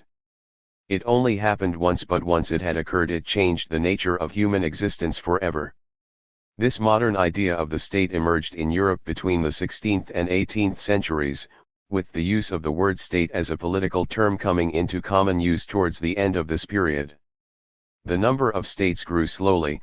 There were only 19 in existence in 1800, and barely 30 more had been established by 1900. At a global level, the real expansion of the state system began after the Second World War as decolonization saw the end of European empires. In addition, the number of international organizations and list of international treaties began to grow. Until the Second World War, government and politics around the world had been driven mainly by the preferences and the actions of a few Western democracies, but the picture became increasingly complex as debates about sovereignty, authority, and self-determination broadened and deepened. Where great powers such as Britain, Germany, and France had been prominent, the picture changed with the emergence of the United States and the Soviet Union as superpowers after 1945, with the independence of nearly 70 mainly African and Asian states in the 1960s and 1970s, with the final breakup of the Soviet Union in 1991, and the rise of emerging powers such as China, India, and Brazil in the 1990s. States today have a quite different and more complex relationship with one another than they did even 2 generations ago. Their interactions inevitably influence domestic political and economic calculations. Questions about their true independence are raised with increased frequency, and we now see a debate underway about their future. Are states becoming weaker? Are they as strong as they ever were, or are they simply transforming in the wake of new demands and pressures? Whatever the answer, the state remains the basis for understanding government and politics all over the world. There are subnational units of government, to be sure, and some see the growth of governance at the global level, but almost everyone is a citizen of one state or another, and when we think of government we also think of states. What is a state? Few terms are more central to understanding government and politics, and yet have been more often disputed, than the state. It is nearly impossible to proceed in any meaningful or effective fashion with the study of politics and government unless we have at least a working understanding of what states look like, because they are the world's dominant form of political organization, and the building blocks of the international system. And yet they are not easy to define. State, the legal and political authority of a territory containing a population and marked by borders. The state defines the political authority of which government is the managing authority. That authority is regarded as both sovereign and legitimate by the citizens of the state and the governments of other states. The usual benchmark for understanding the state is the classic definition offered by the German sociologist Max Weber, who described it as a human community that, successfully, claims the monopoly of the legitimate use of physical force within a given territory, quoted in Girth and Mills, 1948-78. When the state's monopoly of legitimate force is threatened, as in a civil war, its very existence is at stake. As long as the conflict continues, there is no legitimate authority. But there is more to the state than physical force, and it needs to be understood more particularly in its modern context, where it is best defined as a legal and political entity with population, legitimacy, territory, and sovereignty, see Figure 2.1. If all were neat and tidy, then every square meter of land in the world would be part of one state or another. But there are numerous parcels of territory around the world that lack one or more of these qualities, and thus cannot be considered states for the purposes of analysis. Examples include Taiwan, Puerto Rico, Palestine, Western Sahara, and Hong Kong. Furthermore, there are still a few remaining colonies or overseas territories, such as Bermuda, Gibraltar, Guam, and French Polynesia, and these, too, are not normally considered as states, because they are not independent. It should be noted that states are often described as countries, but the term country strictly speaking refers only to a territory and not to the mechanisms of government and power. How does a state differ from a government? In essence, the state defines the political community of which government is the managing agent. By successfully claiming a monopoly of authorized force, the state creates a mandate for rule which the government then puts into effect. This distinction between state and government is reflected in the characteristic separation in many countries of the roles of head of state, e.g. the monarch or non-executive president, and head of government, e.g. the prime minister, see Chapter 9. Since much of the theoretical justification for the state is provided by the idea of sovereignty, we must first unpack this related notion. As developed by the 16th century French philosopher Jean Bodin, sovereignty refers to the unfettered and undivided power to make laws. In a similar vein, the 18th century English jurist William Blackstone, 1765-9, Book 1, 68, argued that there is and must be in every state a supreme, irresistible, absolute and uncontrolled authority, in which the right of sovereignty resides. Sovereignty, the ultimate source of authority in a society. The sovereign is the highest and final decision-maker within a community. The word sovereign originally meant one seated above. So, the sovereign body is the one institution unlimited by higher authority, the highest of the high. By definition, that body is the state. As Bodin wrote, the sovereign can give laws unto all and every one of the subjects and receive none from them. Sovereignty originally developed in Europe to justify the attempt by monarchs to consolidate control over kingdoms in which authority had previously been shared with the feudal aristocracy and the Catholic Church. This is why monarchs and currencies are still known as sovereigns. However, as democracy gained ground, so too did the belief that elected assemblies acting on behalf of the people are the true holders of sovereignty. The means of acquiring sovereignty evolved, although the theoretical importance of Blackstone's supreme authority remained unquestioned, especially in centralized European countries such as Britain and France. Beyond Europe, the notion of sovereignty remained weaker.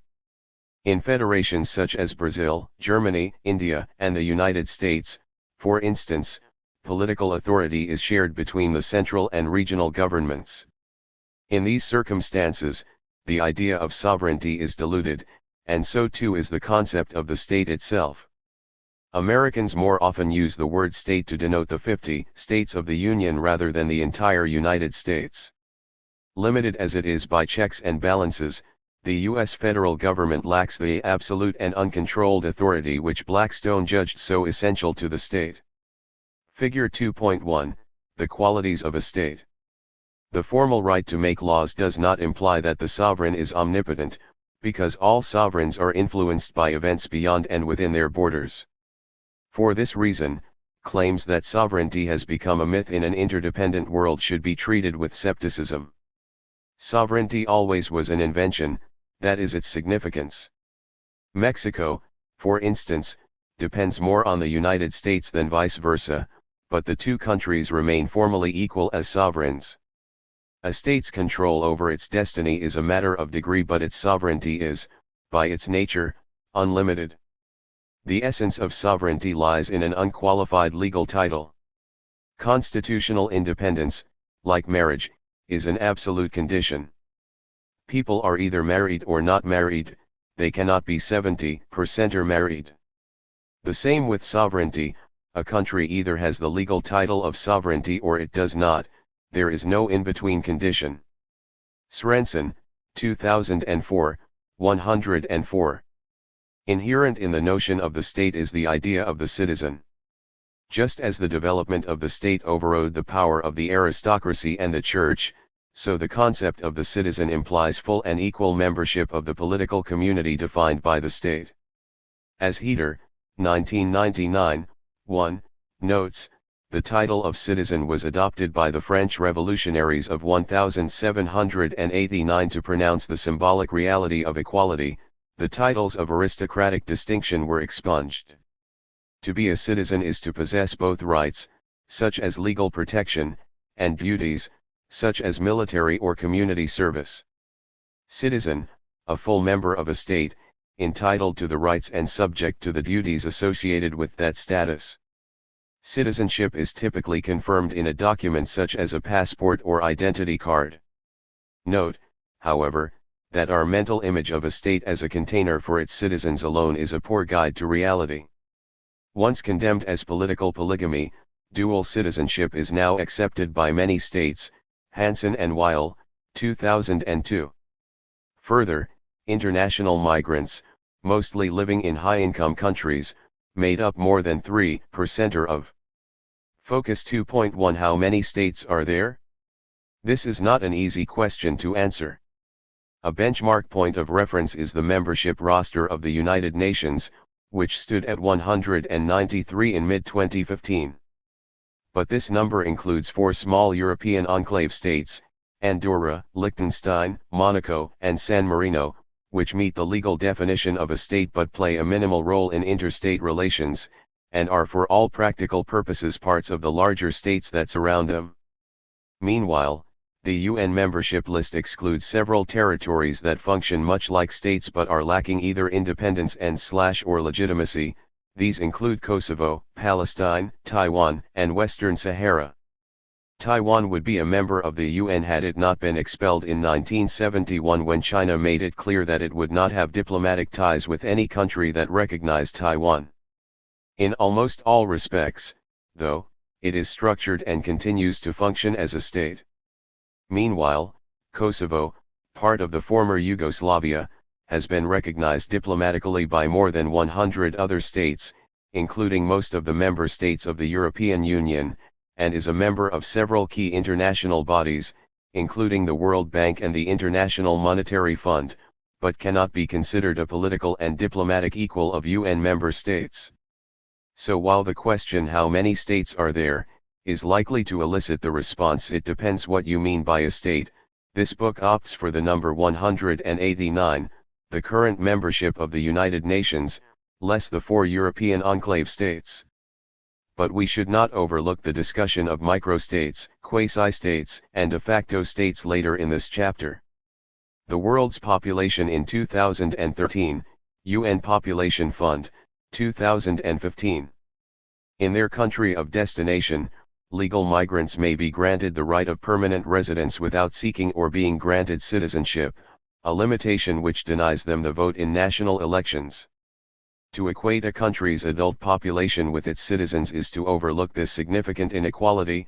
Hammerstad, 2010. Emergence of the state system. The state emerged from the embers of medieval Europe, c. 1000, 1500. In the Middle Ages, European governance had been dominated by the transnational Roman Catholic Church and powerful feudal lords. Sandwiched between these forces, monarchs occupied a far weaker position than do today's rulers. The process of change was long, slow, and complex. How did the modern state acquire the dominant position it occupies in the modern world? What factors drove this crucial transformation? If there was any single force that was responsible for the transition to the modern state, it was war. As Tilly, 1975, 42, wrote, "War made the state, and the state made war." The introduction of gunpowder in the 14th century transformed military scale and tactics, as organized infantry and artillery replaced the knight on horseback. The result was an aggressive, competitive, and expensive arms race in Europe, which obliged rulers to employ administrators to recruit, train, equip, and pay for standing armies, laying the foundation of modern bureaucracies. Political units became larger, and the growth of bureaucracy meant that local patterns of administration and justice became more uniform. Commerce grew more freely, and rulers began to establish formal diplomatic relations with their overseas counterparts. Just as war-making weakened the feudal pillar of the medieval framework, so the Reformation destroyed its religious foundations. From around 1520, Protestant reformers led by Martin Luther condemned what they saw as the corruption and privileges of the organized church. This reform movement brought profound political consequences, shattering the Christian commonwealth as antagonism developed between Protestant and Catholic rulers. The birth of the modern state system is often tied to a single event, the 1648 Peace of Westphalia. This brought an end to both the 30 Years' War in the Holy Roman Empire, and the 80 Years' War between Spain and the Dutch Republic. It made several adjustments to European state borders, gave new definition to the idea of sovereignty, and helped make national secular authority superior to religious edicts from Rome, giving rise to what is often known as the Westphalian system. Several states predated the peace, including England, Ireland, France, Spain, and Portugal, but it gave clearer definition to the powers of states. Westphalian system, the modern state system that many believe emerged out of the 1648 Peace of Westphalia, based on the sovereignty of states and political self-determination. As central authority developed in Europe, so did the need for its theoretical justification. The crucial idea here was sovereignty, as later tamed by the notion of consent. The French philosopher Jean Bodin argued that, within society, a single sovereign authority should be responsible for 5 major functions: legislation, war and peace, public appointments, judicial appeals, and the currency. But the sovereign still needed to be subject to limits and controls, and here the English philosopher John Locke played a vital role. He argued that citizens possess natural rights to life, liberty, and property, and that these rights must be protected by rulers governing through law. According to Locke, citizens agree to obey the laws of the land, even if only by tacit means such as accepting the protection which law provides. But should rulers violate citizens' natural rights, the people are thereupon absolved from any further obedience, and are left to the common refuge, which God hath provided for all men against force and violence, the right to resist. Locke, 1690, 412. So, in Locke's work we see a modern account of the liberal state, with sovereignty limited by consent. In theory, at least, government had become servant rather than master. Natural rights, those rights, such as to life, liberty, and property, supposedly given to humans by God or by nature, their existence taken to be independent of government. These ideas of sovereignty and consent were reflected, in contrasting ways, in the two most momentous affirmations of modernity, the American and French revolutions. In America, the colonists established their independence from Britain and went on to fashion a new republic, giving substance to Locke's liberal interpretation of the state. The Declaration of Independence, 1776, boldly declared that governments derive their just authority from the consent of the governed, while the U.S. Constitution, drafted 1787, famously begins, "We, the people of the United States." But it was the French Revolution of 1789 that made the most daring attempt to reinterpret sovereignty in democratic, rather than liberal, terms. Described by Feiner, 1997, 1516, as the most important single event in the entire history of government, the French Revolution mapped out the contours of modern democracy. Where the American federal government was limited in its authority, the French revolutionaries regarded a centralized, unitary state as the sovereign expression of a national community populated by citizens with equal rights. Where the American Revolution was built on distrust of power, the French revolutionaries favored universal suffrage and a government empowered to make decisions for the good of society as a whole. The principles of France's modernizing revolution were articulated in the Declaration of the Rights of Man and the Citizen. This served as a preamble to the French Constitution of 1791, still forms part of the country's constitution, and is considered by Feiner to be the blueprint of virtually all modern states. It pronounces that men are born and remain free and equal in rights. These rights are liberty, property, security, and resistance to oppression. It continues, law is the expression of the general will. All citizens have a right to participate in shaping it either in person, or through their representatives. It must be the same for all, whether it punishes or protects. The expansion of states. During the 19th century, the outlines of the state became more precise, especially in Europe. Borders slowly turned into barriers as maps marked out defined frontiers. Lawyers established that a country's territory should extend into the sea as far as the reach of a cannonball and, later, above its land to the flying height of a hot air balloon. Reflecting this new concern with boundaries, passports were introduced in Europe during the First World War. To travel across frontiers became a rite of passage, involving official permission expressed in an official stamp. Economically, too, the second half of the 19th century saw the end of an era of relatively liberal trade. Stimulated by economic depressions, many European states introduced protectionist trade policies. National markets gained ground against both local and international exchange, meaning that economies became more susceptible to regulation by central government.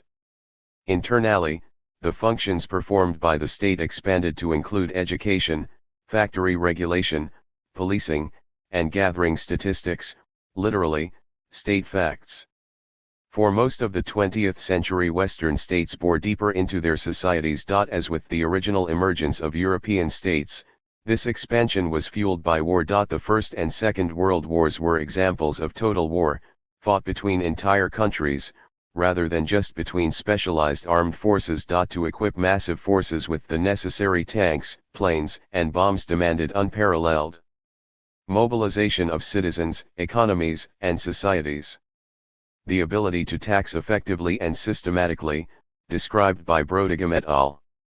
2008, 137, as the central pillar of state capacity, grew further.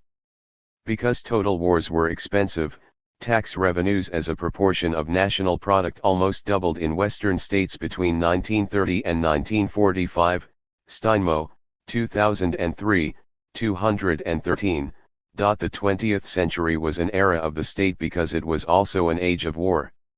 Total war, war requiring the mobilization of the population to support a conflict fought with advanced weaponry on a large geographical scale, requiring state leadership, intervention, and funding. Peace in 1945 did not initially lead to a corresponding reduction in the role of the state. Rather, Western governments sought to apply their enhanced administrative skills to domestic needs. Throughout Western Europe, the warfare state gave way to the welfare state, with rulers accepting direct responsibility for protecting their citizens from the scourges of illness, unemployment, and old age. In this way, the European state led a post-war settlement, termed the Keynesian welfare state, after the British economist John Maynard Keynes, which integrated full employment and public welfare with an economy in which the private sector continued to play a substantial part.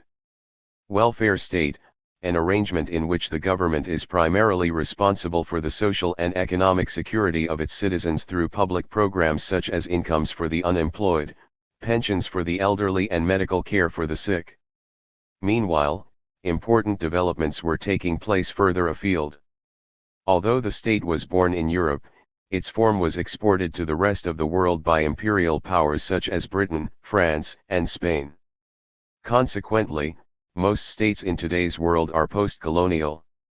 As Armitage, 2005, 3, points out, the great political fact of global history in the last 500 years is the emergence of a world of states from a world of empires. That fact fundamentally defines the political universe we all inhabit. The few states without a history as a colony, leaving aside the ex-colonial powers themselves, include China, Ethiopia, Iran, Japan, and Saudi Arabia. Although the term post-colonial is usually confined to countries achieving independence in the aftermath of the Second World War, settler societies such as Australia, Canada, New Zealand, and the United States provide early examples of states formed from colonies. In settler societies, the new arrivals ruthlessly supplanted indigenous communities, recreating segments of the European tradition they had brought with them. As a result, the political organization of these countries remains strong and recognizably Western. By contrast, non-settler colonies emerged into statehood in 4 waves spread over 2 centuries, the results being different from the strong European states generated in earlier centuries by military and political competition. The first wave occurred early in the 19th century, in the Spanish and Portuguese territories of Latin America. Here, the early wars of independence lacked the liberal, egalitarian basis of their U.S. predecessor. New constitutions were produced, but they were neither democratic nor fully implemented. Economic exploitation of native populations, the poor, and descendants of slaves continued into the post-colonial era. The resulting inequalities created conflicts within Latin American countries which remain important even today. The second wave of state expansion emerged in Europe and the Middle East around the end of the First World War, with the final collapse of the Austro-Hungarian, Russian, and Ottoman empires. The first of these dissolved into 5 separate states: Austria, Hungary, Poland, Czechoslovakia, and Yugoslavia. With the exception of Turkey, founded on the ruins of the Ottoman Empire, strong and stable states again failed to develop during this wave. Instead, international politics in the shape of fascism and communism continued to intrude, preventing those countries on the European periphery from experiencing the continuous state development found in the continent's core. Table 2.1, The formation of states. The third and largest wave of state creation took place after 1945, with the retreat from empire by European states diminished by war. Asian countries, such as the Philippines, in 1946, and India, in 1947, were the first to achieve independence, but many other colonies, in Africa, the Caribbean, and the Middle East, followed suit. Between 1945 and 1989, nearly 90 independent states, almost half the world's current total, were created. But most lacked any previous experience as a coherent entity, and statehood was superimposed on ethnic, regional, and religious groups that had previously coexisted in a looser arrangement. Many states continue to feel the destabilizing effects even today, including Nigeria, Iraq, and India. The fourth and final wave of state formation occurred in the final decade of the 20th century, triggered by the collapse of communism. The dissolution of the communist bloc previously dominated by the Soviet Union led to independence for more than a dozen Soviet satellites in Eastern Europe, e.g. Poland. In addition, the Soviet Union itself, in effect, a Russian empire, dissolved into 15 successor states, e.g. Ukraine, The experience of these new post-communist states has been mixed. The Baltic states gained economic and political stability from their proximity to, and now their membership of, the European Union. However, Central Asian republics such as Uzbekistan revealed a more typical post-colonial syndrome: small size, ethnic division, a pre-industrial economy, and autocratic rule. In the successor states to the Soviet Union, these problems are, again, reinforced by the absence of pre-colonial experience as an independent state. Overall, then, the contrasts between West European parent states and their post-colonial progeny are deep-rooted. Post-colonial states rarely possess the strength and autonomy which their European predecessors acquired during their own development. Sovereignty remains important as a title, securing international recognition and access to aid.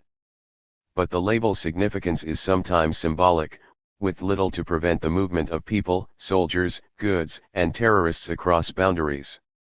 In extreme but still exceptional cases, the outcome is a fragile, or even failed, state which is unable to execute its core task of securing order.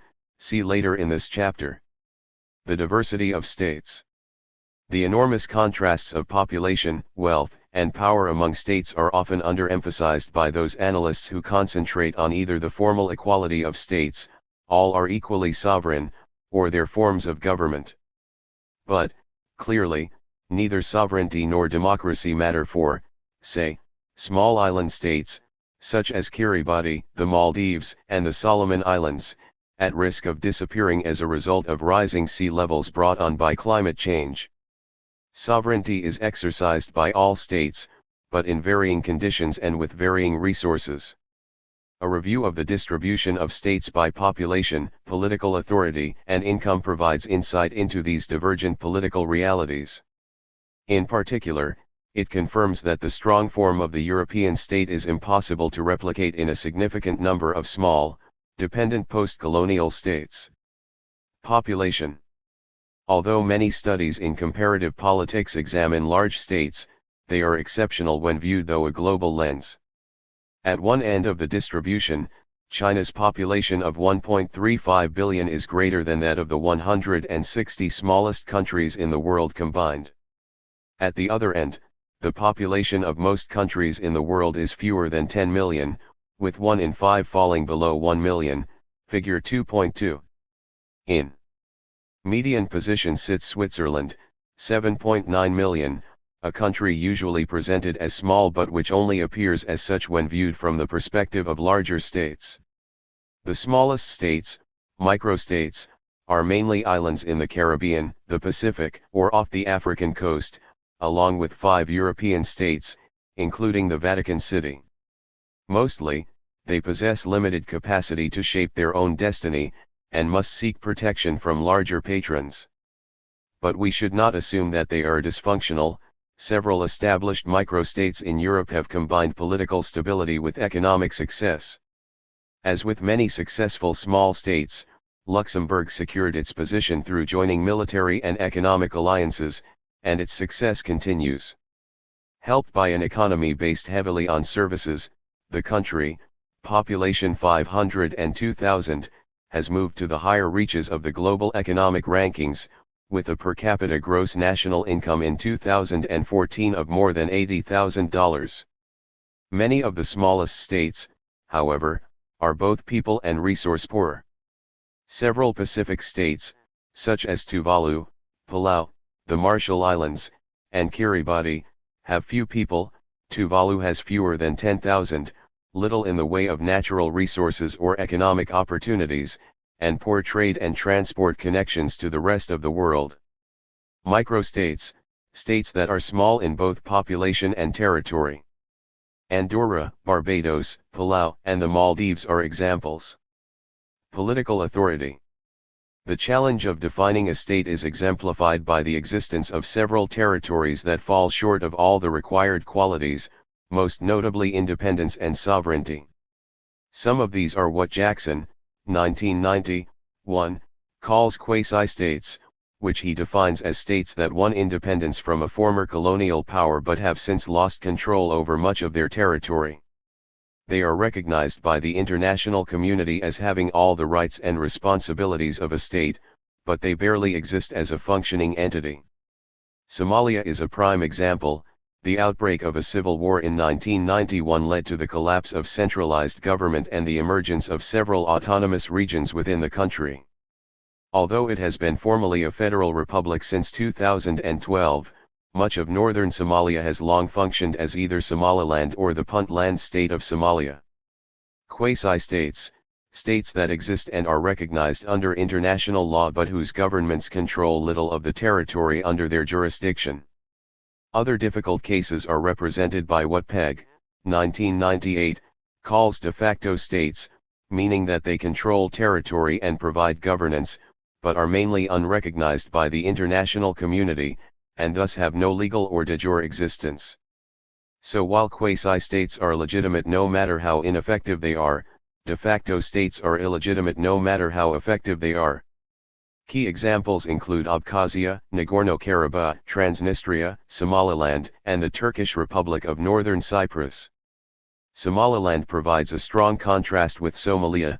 The latter has a seat in the United Nations and is recognized internationally even though it is ineffective, while the former remains unrecognized despite the fact that it has been governing the northern one-third of Somalia in relative peace since 1991. De facto states, states that are not recognized under international law even though they control territory and provide governance. They exist in fact, de facto, rather than under law, de jure. Income. The era in which states could be classified as rich or poor, developed or developing, has passed. Although economic inequalities between countries remain immense, a more nuanced picture is now required, especially to capture the growth of emerging economies. The World Bank offers a useful classification, dividing states, strictly, economies, into 4 income groups, Table 2.2. Introduced in 1988, this scheme sought to provide an economic indicator linked to measures of well-being such as poverty and infant mortality. The high-income category is still led by the developed economies of Europe, North America, Australasia, and parts of Asia. It is these countries which form the Organization for Economic Cooperation and Development, OECD, the rich country club which seeks to build a wider consensus for market economies and democracy, OECD, 2011. While the cultural, economic, political, and scientific resources of OECD states remain enormous, their strength was diminished by the financial crisis of 2008-09, the resulting increase in public debt, and the subsequent difficulties experienced by the Eurozone currency area. Furthermore, the weight of population lies elsewhere. The United States and Japan are the only 2 OECD members in the world's 10 most populous countries. The high-income category also includes small, oil-rich, non-democratic states such as Kuwait and Qatar, confirming, again, that scale is unnecessary for wealth. In the upper middle income category we find most of the fast-growing new economies. The economic dynamism and large population of some of these states has already sparked some rebalancing of world power away from the developed West. The category includes 2 of the BRIC countries, B. Brazil, R. Russia, I. India, C. China, a designation invented in 2001 by an economist at the investment firm Goldman Sachs, O'Neill, 2001. The story has not been quite so happy for Brazil of late. A combination of drought, a sluggish economy, corruption, and rising energy costs has led to significant economic problems. Lower middle-income countries are found mainly in Africa and Asia. Although they have seen development, their levels of affluence and their global political weight remain limited compared to the upper-middle category. India has long been something of a puzzle. Its economy is one of the world's largest, but it has suffered for many years from unmet potential, and the benefits of its economic development have not reached down to the poorest of its citizens. Root problems include the large role still played by the state in the economy, and the challenge of dealing with India's rapid population growth. Recent governments have promised to increase the pace of liberalization, but real achievements have been slow to follow. The consensus is that India is still prevented from achieving its true economic potential by continuing overregulation and, in contrast to China, a more limited capacity to achieve policy change. Sometimes known as the Fourth World, the low-income countries consist mainly of African states, together with some Asian countries, such as Afghanistan, Bangladesh, and Burma. In 2015, the number of countries in this group, 34, was greater than the number belonging to the OECD. With average incomes of less than $2,000 per year, often substantially less, life for the vast majority of people in low-income countries remains challenging indeed. Table 2.2, States by Income.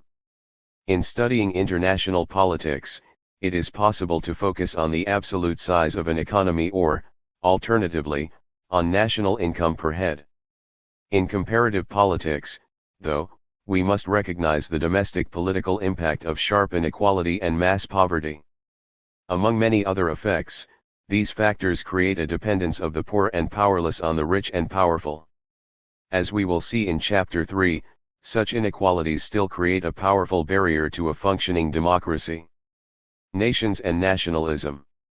No discussion of states can be complete without a review of the related, overlapping, and more elusive idea of the nation. Where states exist under law, nations are considered by Anderson, 1983, to be imagined communities and are often viewed as any group that upholds a claim to be regarded as such. In two ways, though, we can be more precise. First, nations are peoples with homelands. As Ely and Sunni, 1996, 10, put it, a nation, like a state, implies a claim on a particular piece of real estate. Here, the origin of the word nation, deriving from a Latin term meaning place of birth, is relevant. The link between nation and place is one factor distinguishing a nation from a tribe or ethnic group. Tribes can move home, but a nation remains tethered to its motherland, changing shape mainly through expansion and contraction. Nation, a cultural and historical concept describing a group of people who identify with one another on the basis of a shared history, culture, language, and myths. Second, when a group claims to be a nation, it usually professes a right to self-determination within its homeland. It seeks sovereignty over its land, exploiting or inventing a shared culture to justify its claim. This assertion of self-rule, not to be confused with democratic rule, gives the nation its political character. A social group becomes a nation by achieving or seeking control over its own destiny, whether through independence or devolution. To describe French-speaking Canadians as a separate nation, as opposed to a linguistic community, indicates a claim for autonomy, if not independence, for this culturally distinct and geographically concentrated group. Similarly, the campaign for a Palestinian state since 1948 has strengthened what was previously a more amorphous Palestinian national identity. Self-determination, the ability to act without external compulsion. The right of national self-determination is the right of a people to possess its own government, democratic or otherwise.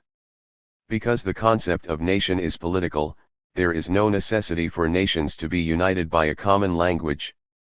A shared tongue certainly eases the task of cultural unification, yet in Switzerland, for example, French, German, and Italian are widely spoken. In India, 22 official languages are each spoken by more than 1 million people. Nationhood cannot be reduced to any other factor, linguistic or otherwise, rather, it is a subjective identity resulting from what the French philosopher Ernest Renan, 1882, termed a daily plebiscite. Although scholars such as Smith, 2009, view nations as creatures of antiquity, they are more often understood as attempts by peoples to assert their modern right to self-determination. Certainly, many nations have been constructed in the course of relatively recent struggles. In the 19th and especially the 20th centuries, for instance, colonial peoples demanded independence under a nationalist banner. Their assertions of national identity were often artificial, but they served as a rallying cry against the imperialists. It was the presence and power of the colonial regime that stimulated the development of a national identity as the basis of resistance. Calhoun, 1997, 108. The nation was created through, not simply invoked in, the struggle for freedom. To view nations as modern is to suggest that they are made, rather than found. Nations assert statehood and, since states themselves are products of modernity, so too are nations. Specifically, a national identity unites people who do not know each other but who, nonetheless, find themselves living together under common rulers and markets. A shared nationality provides an emotional bond for an increasingly rational world. In particular, it allows the losers from the emergence of a large market economy to take comfort in the progress of their country as a whole. In a similar way, national identity provides a rationalization for participation in war, encouraging people to die for the sake of strangers. Langman, 2006. Even more than nations themselves, nationalism is a doctrine of modernity. Like many isms, nationalism emerged in the 19th century to flourish in the 20th. But, unlike these other isms, the principle of nationalism is reassuringly straightforward. It is simply the doctrine that nations have a right to determine their own destiny, to govern themselves. In this way, nationalism is a universal idea, even though each individual nation is rooted in a particular place. Nationalism, the belief that a group of people with a common national identity, usually marked by a shared culture and history, has the right to form an independent state and to govern itself free of external intervention. The United Nations Covenant on Civil and Political Rights, UNCR, 1966, offers a succinct statement of the principle of national self-government. All peoples have the right to self-determination. By virtue of that right they freely determine their political status and pursue their economic, social, and cultural rights. Nations, unlike states, do not necessarily have tidy geographical boundaries. Some national groups are spread among several states. The Kurds, for example, are found in Iran, Iraq, Syria, and Turkey, and thus form a stateless nation, see Map 2.1. Similarly, a diaspora is a group widely dispersed beyond its homeland. The Jews remain the primary representative case, with only a minority of the world's Jews living in their ancient homeland. Diaspora, a population that lives over an extended area outside its geographical or ethnic homeland. An archetypal nation-state contains only the people belonging to its nation. The French Revolution of 1789 established the idea that the state should articulate the interests and rights of citizens bound together by a single national identity.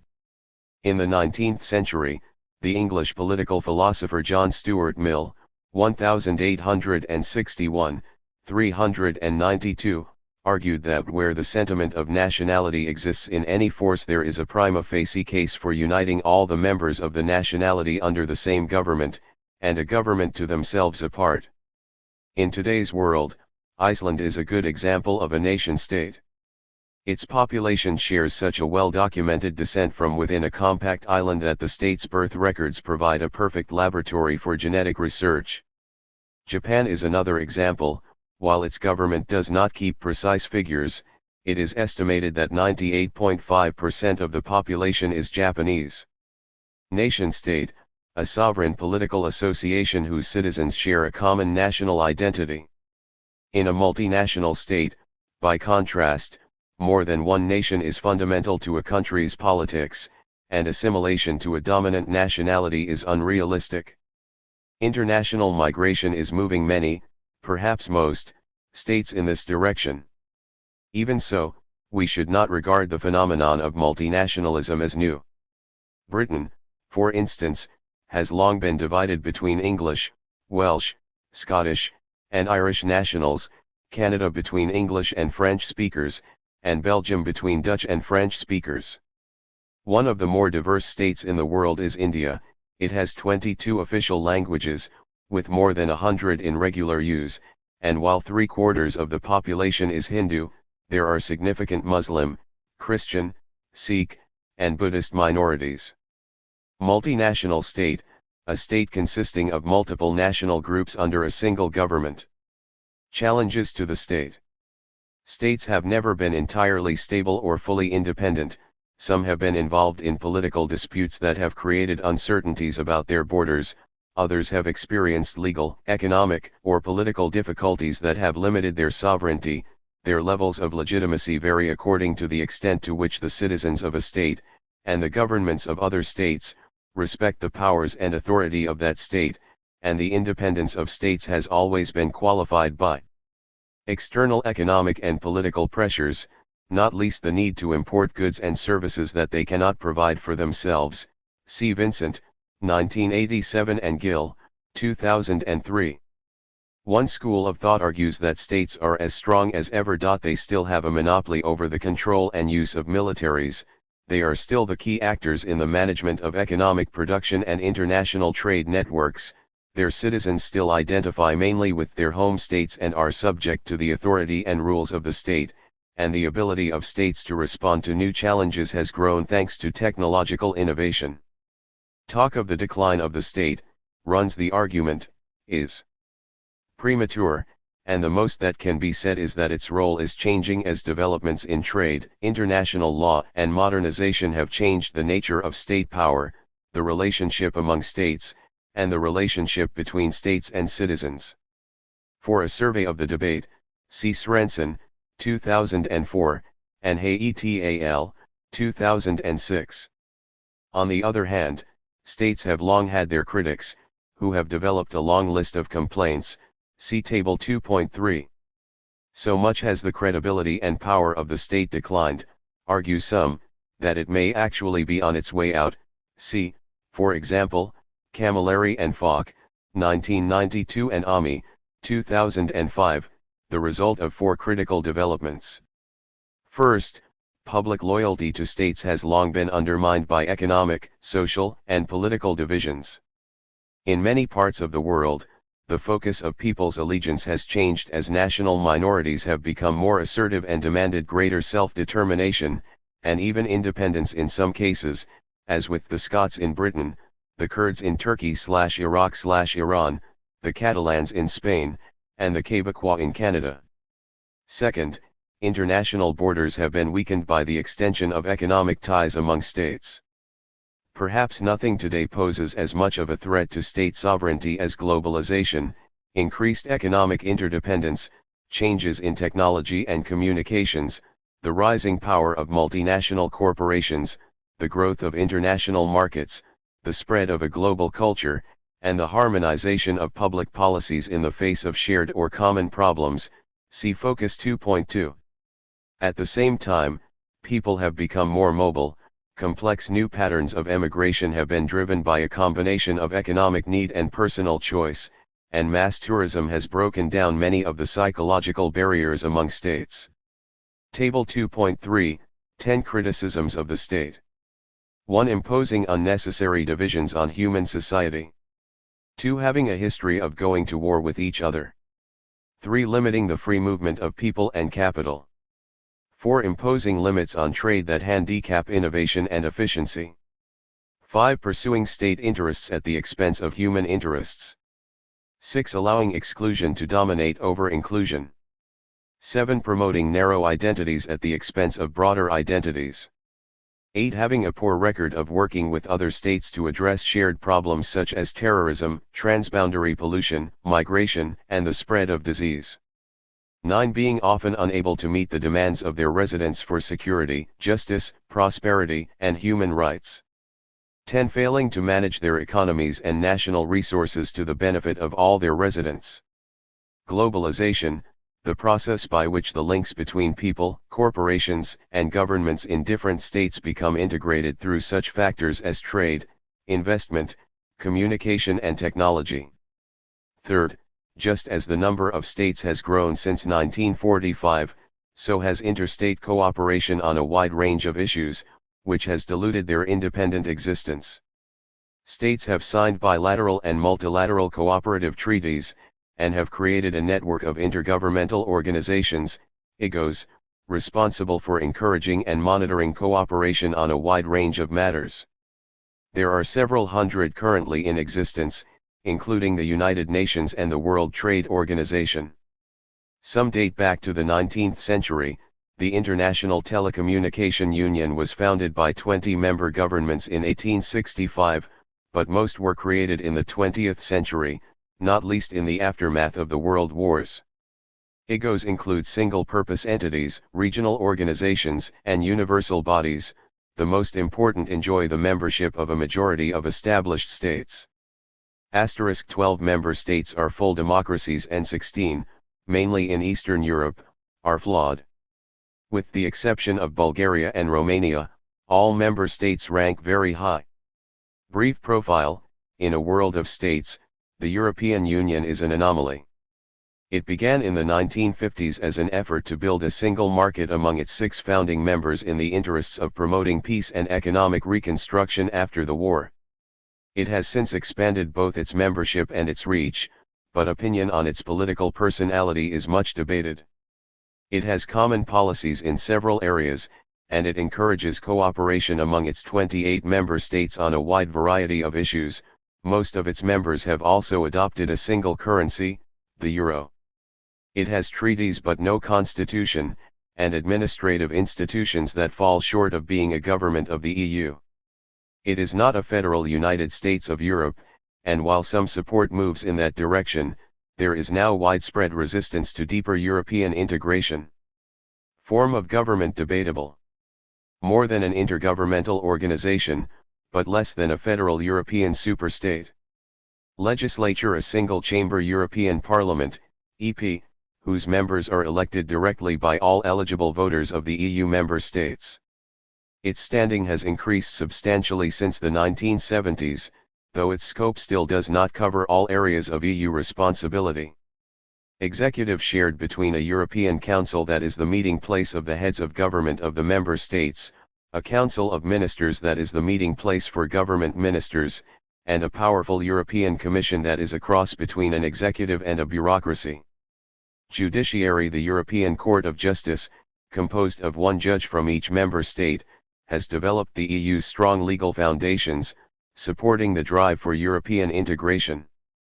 Electoral system: members of the European Parliament are elected for renewable 5-year terms using proportional representation, with member states treated as a single constituency, or divided into a number of separate constituencies. Parties: few political parties contest EP elections as European parties. Instead, the elections are contested by national parties running in what are, effectively, 28 separate national elections. Intergovernmental organization: cooperative bodies whose members are states that are established by treaty, possess a permanent secretariat and legal identity, and operate according to stated rules and with some autonomy. The European Union and its meaning for the states of Europe. One of the many challenges to the modern state system has been posed by the phenomenon of regional integration, the process by which neighboring states voluntarily build economic and political ties that go beyond those found in standard international organizations. They seek to reduce trade barriers, create some joint administrative institutions, and aim to develop common rules on shared interests while remaining politically sovereign. The oldest and most advanced example of regional integration is the European Union, a unique entity which has existed in one form or another since 1952 and now includes 28 countries. See McCormick, 2015, for more details. Other cases, far less ambitious in their goals, include the African Union, 54 members, the Union of South American Nations, 12 members, and the Association of Southeast Asian Nations, ASEAN, 10 members. The EU's main institutions may look like a European government but are no more, and no less, than a system of shared governance. Common policies and laws are made in areas where the EU members have agreed to work together, including trade, competition, agriculture, and the environment. The result has been a reduction in the independent powers of the member states, and the development of a European identity that rests alongside the national identities of the member states. This is not a federal United States of Europe, and there is no European citizenship that replaces that of the member states, but its powers and reach have gone beyond those of any other regional body. The expanding capacity of the EU has not been universally welcomed, and resistance to European integration has. grown since the early 1990s as the ties among EU states have intensified, leading to charges that the EU is an elitist construct that threatens the traditional responsibilities of its member states. It must also be said that the powers and reach of the EU are often exaggerated. In spite of the emerging difficulties with the European model, the idea of regional integration resonates in most other parts of the world, but with a greater focus on economic rather than political objectives. Regional integration, the process by which states build economic and political ties that result in some pooling of authority over areas of policy where they believe that cooperation is better than competition. To the work of EGOs must be added the work and influence of non-governmental organizations, NGOs. Many of these are a form of international interest group which put pressure on government for policy change in specific areas, or carry out functions that might otherwise be the responsibility of governments.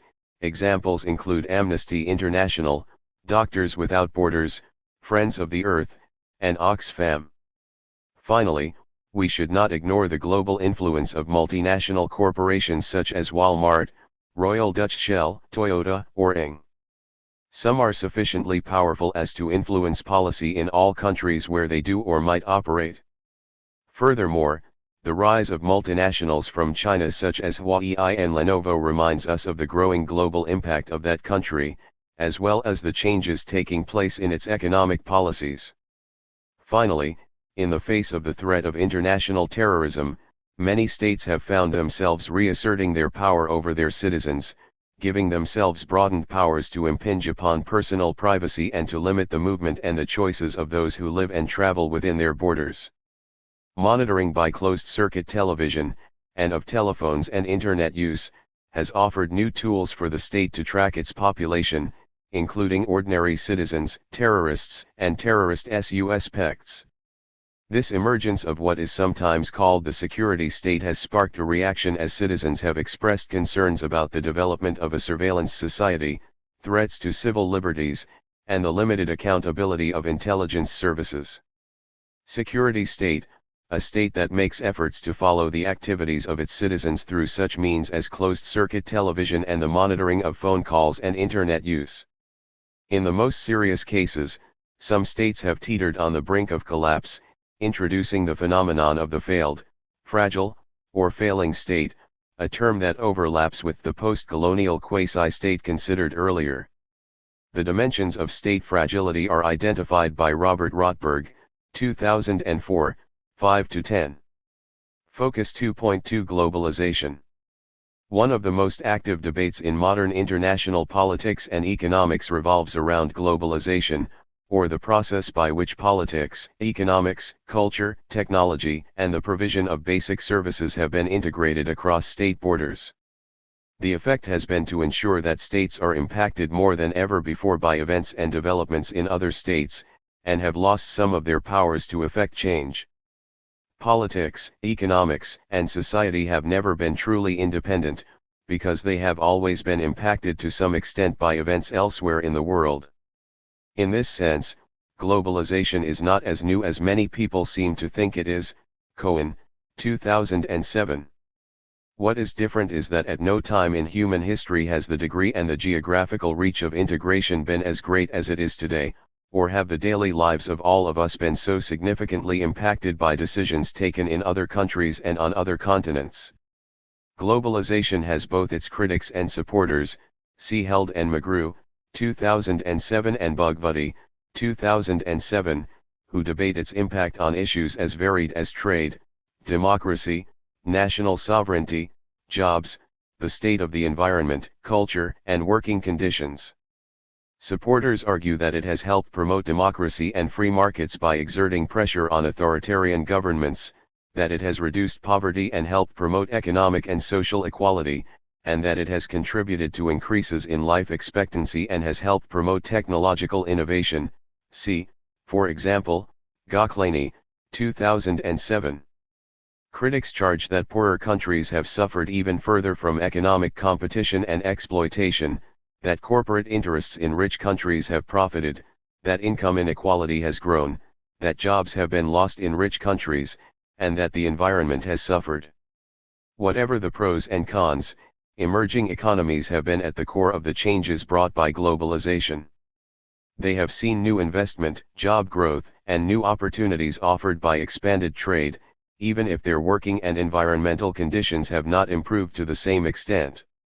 For the supporters of globalization, its disadvantages have not been unexpected, nor are they expected to be long-lasting, and parallels are drawn between the effects of rapid economic growth in today's emerging economies and those seen in the United States, Europe, and Japan when they went through their industrial revolutions. Note: see Chapter 6 for more on this theme. Authorities have difficulty keeping control and usually face insurgencies or armed revolts, which often impact large swathes of national territory, and in the worst cases become full-blown civil wars. Driven by ethnic or other intercommunal hostility, regimes prey on their own constituents, with rulers oppressing, extorting, and harassing their people. Criminal violence worsens as state authority weakens. Gangs take over the streets, arms and drug trafficking spread, the police forces lose control, and people turn to warlords and other strong figures for protection. The warlords then become the suppliers of political goods in place of the official authorities.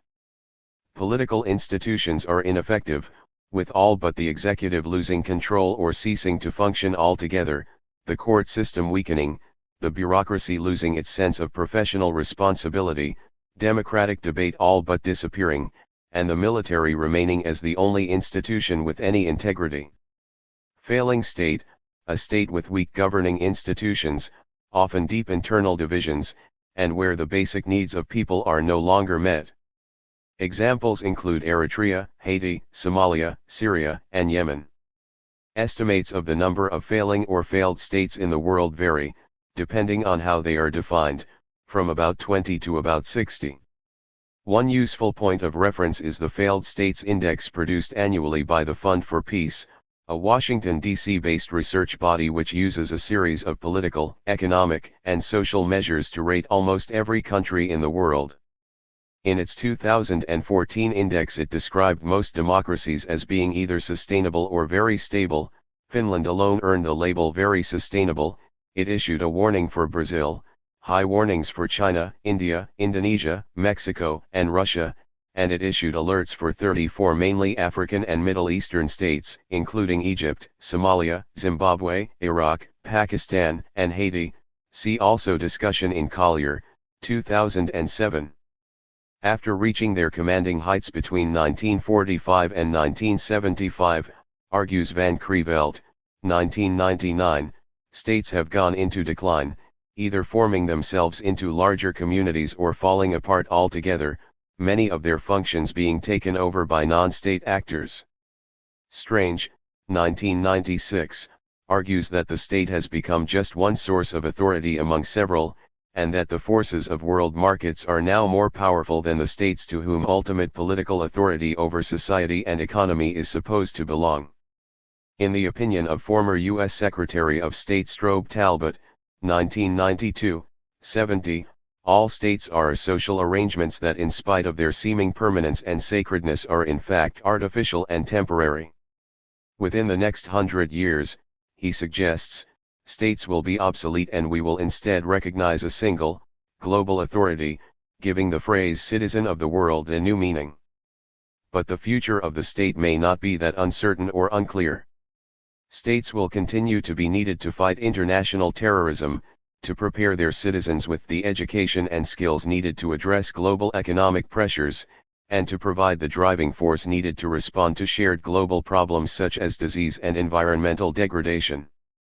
Rather than declining, states may instead be undergoing a process of reform as they respond to the impact of globalization and the changes in political institutions and processes discussed later in this book. Discussion questions. How does the state make itself felt in our lives, and how do we know? Where does sovereignty begin and end? How does the life of a citizen differ from that of a legal resident of a state? What is the relationship between war and the state? How do the interests of the state differ from those of a nation? Is the reach of the state expanding, contracting, staying about the same, or merely being reformed? Key concepts. Citizen. De facto states. Diaspora. Failing state. Globalization. Intergovernmental organization. Microstates. Multinational state. Nation. Nationalism. Nation-state. Natural rights. Quasi-states. Regional integration. Security state. Self-determination. Sovereignty. State. Total war. Welfare state. Westphalian system. Further reading. Chesterman, Simon, Michael Ignatieff, and Ramesh Thakur, eds. 2005, Making States Work, State Failure and the Crisis of Governance. An analysis not just of state failure, but also of how states can be rebuilt before they fail. Kreveld, Martin van, 1999, The Rise and Decline of the State. A wide-ranging history of the state that also provides insight into its more recent challenges. Jackson, Robert, 2007, Sovereignty: The Evolution of an Idea. An accessible and concise introduction to the history and meaning of sovereignty. Opolo Walter C. and Stephen J. Rosso, 2004, The Nation-State and Global Order, A Historical Introduction to Contemporary Politics, 2nd ed. A wide-ranging introduction to the history of the state. Smith, Anthony D. 2010, Nationalism, 2nd ed. Provides a succinct and scholarly overview of nationalism, examining conceptions, theories, histories, and prospects. Sorensen, George, 2004, The Transformation of the State, Beyond the Myth of Retreat. With exceptional clarity, this book locates the contemporary state in its international setting. Chapter 3. Democratic Rule. Preview. Democracy is both one of the easiest and one of the most difficult of concepts to understand. It is easy because democracies are abundant and familiar, and most of the readers of this book will probably live in one, while others will live in countries that aspire to become democracies. Democracy is also one of the most closely studied of all political concepts, the ease of that study made stronger by the openness of democracies and the availability of information regarding how they work. But our understanding of democracy is made more difficult by the extent to which the concept is misunderstood and misused, by the numerous and highly nuanced interpretations of what democracy means in practice, and by the many claims that are made for democracy that do not stand up to closer examination. This chapter begins with a review of the key features of democracy, beginning with the Athenian idea of direct democracy, an important historical concept which has regained significance with the recent rise of e-democracy and social media, before assessing and comparing the features of representative and liberal democracy. It then looks at the links between democracy and modernization, and reviews the emergence of democracy in the three waves described by Samuel Huntington, adding speculation about the possibility of a fourth wave, but noting, also, the many problems that democracies face. It ends with a discussion about the dynamics of the transition from authoritarianism to democracy, examining the different stages in the process of democratization. Contents. Democratic rule, an overview: direct democracy, representative democracy, liberal democracy, democracy and modernization, waves of democracy, democratization. Key arguments. About half the people in the world today live under democratic rule, even though there is still no universally agreed definition of democracy. Democracy is an ideal, not just a system of government. Studying Athenian direct democracy offers a standard of self-rule against which today's representative, indirect, democracies are often judged. Representative democracy limits the people to electing a government, while liberal democracy goes a stage further by placing limits on government and protecting the rights of citizens. The impact of modernization, notably, economic development, on democracy raises the question of whether liberal democracy is a sensible short-term goal for low-income countries lacking democratic requisites. Democracies emerged in three main waves that resulted in most people in the world living under democratic government, but democracies continue to face many problems, not least of which is a worrying decline in levels of trust in government. A more recent approach to democracy, stimulated by recent transitions from authoritarian rule, is to study how the old order collapses and the transition takes place. Democratic rule, an overview. About half the people in the world today live under democratic rule, see Focus 3.1. This hopeful development reflects the dramatic changes that have taken place in the world's political landscape since the final quarter of the 20th century.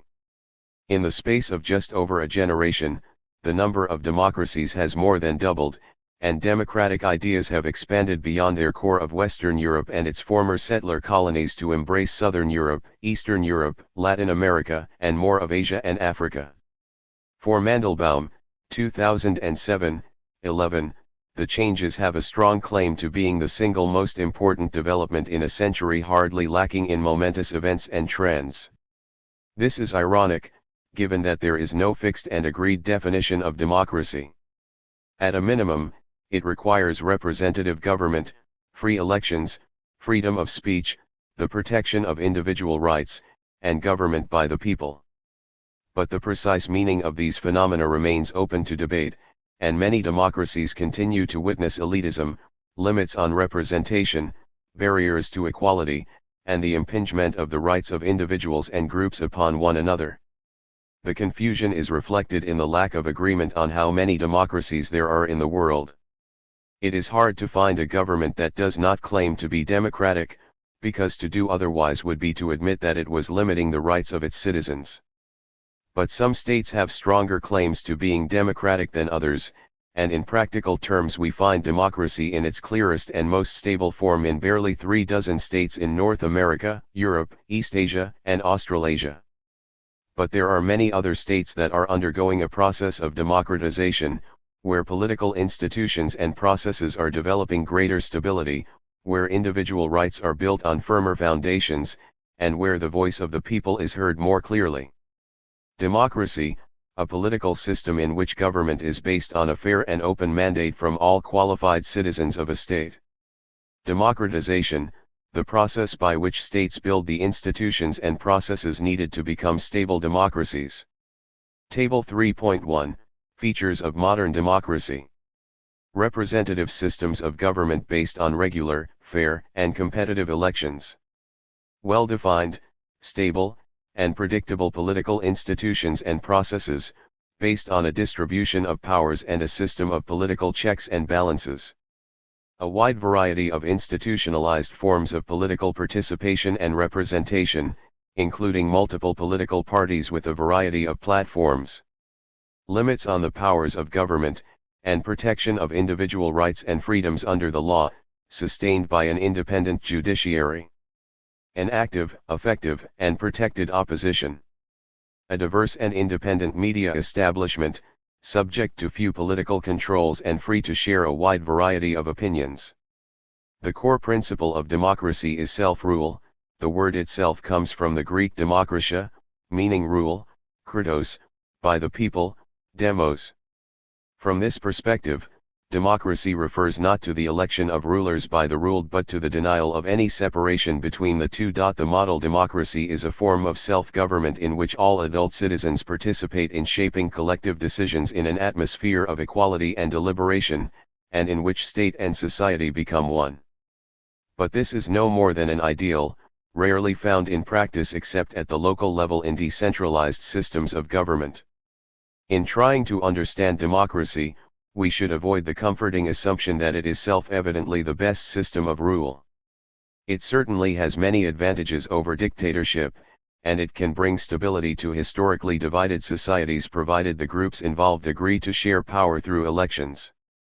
But it has many imperfections, as British political leader Winston Churchill once famously acknowledged when he argued that democracy was the worst form of government, except for all the others. In coming to grips with the concept, we can distinguish among 3 different strands: direct democracy, representative democracy, and liberal democracy. Direct democracy. The purest form of democracy is the type of direct democracy that was exemplified in the government of Athens in the 5th century BCE, and which continues to shape our assessments of modern liberal democracy. The Athenians believed that citizens were the primary agent for reaching collective decisions, and that direct popular involvement and open deliberation were educational in character, yielding confident, informed and committed citizens who were sensitive both to the public good and to the range of interests and opinions found even in small communities. Focus 3.1 How many democracies are there? Although the precise definition of a democracy is contested, it is generally agreed that their number has more than doubled since the 1980s, thanks mainly to two developments. First, the end of the Cold War freed several Eastern European states from the centralized political and economic control of the Soviet Union. Second, an expansion of the membership of the European Union, EU, helped build on and strengthen the democratic and capitalist credentials of those Eastern European states that are now EU members, or would like to be members. The Center for Systemic Peace is a US-based research body that undertakes research on political violence. Its Polity4 project has gathered data for political systems dating back to 1800, the results for political change since 1945 showing how the number of democracies has grown since the end of the Cold War while the number of authoritarian regimes, specifically, autocracies, has fallen in tandem. Note, based on countries with a population exceeding 500,000. Source, adapted from Marshall and Cole, 2014, 22.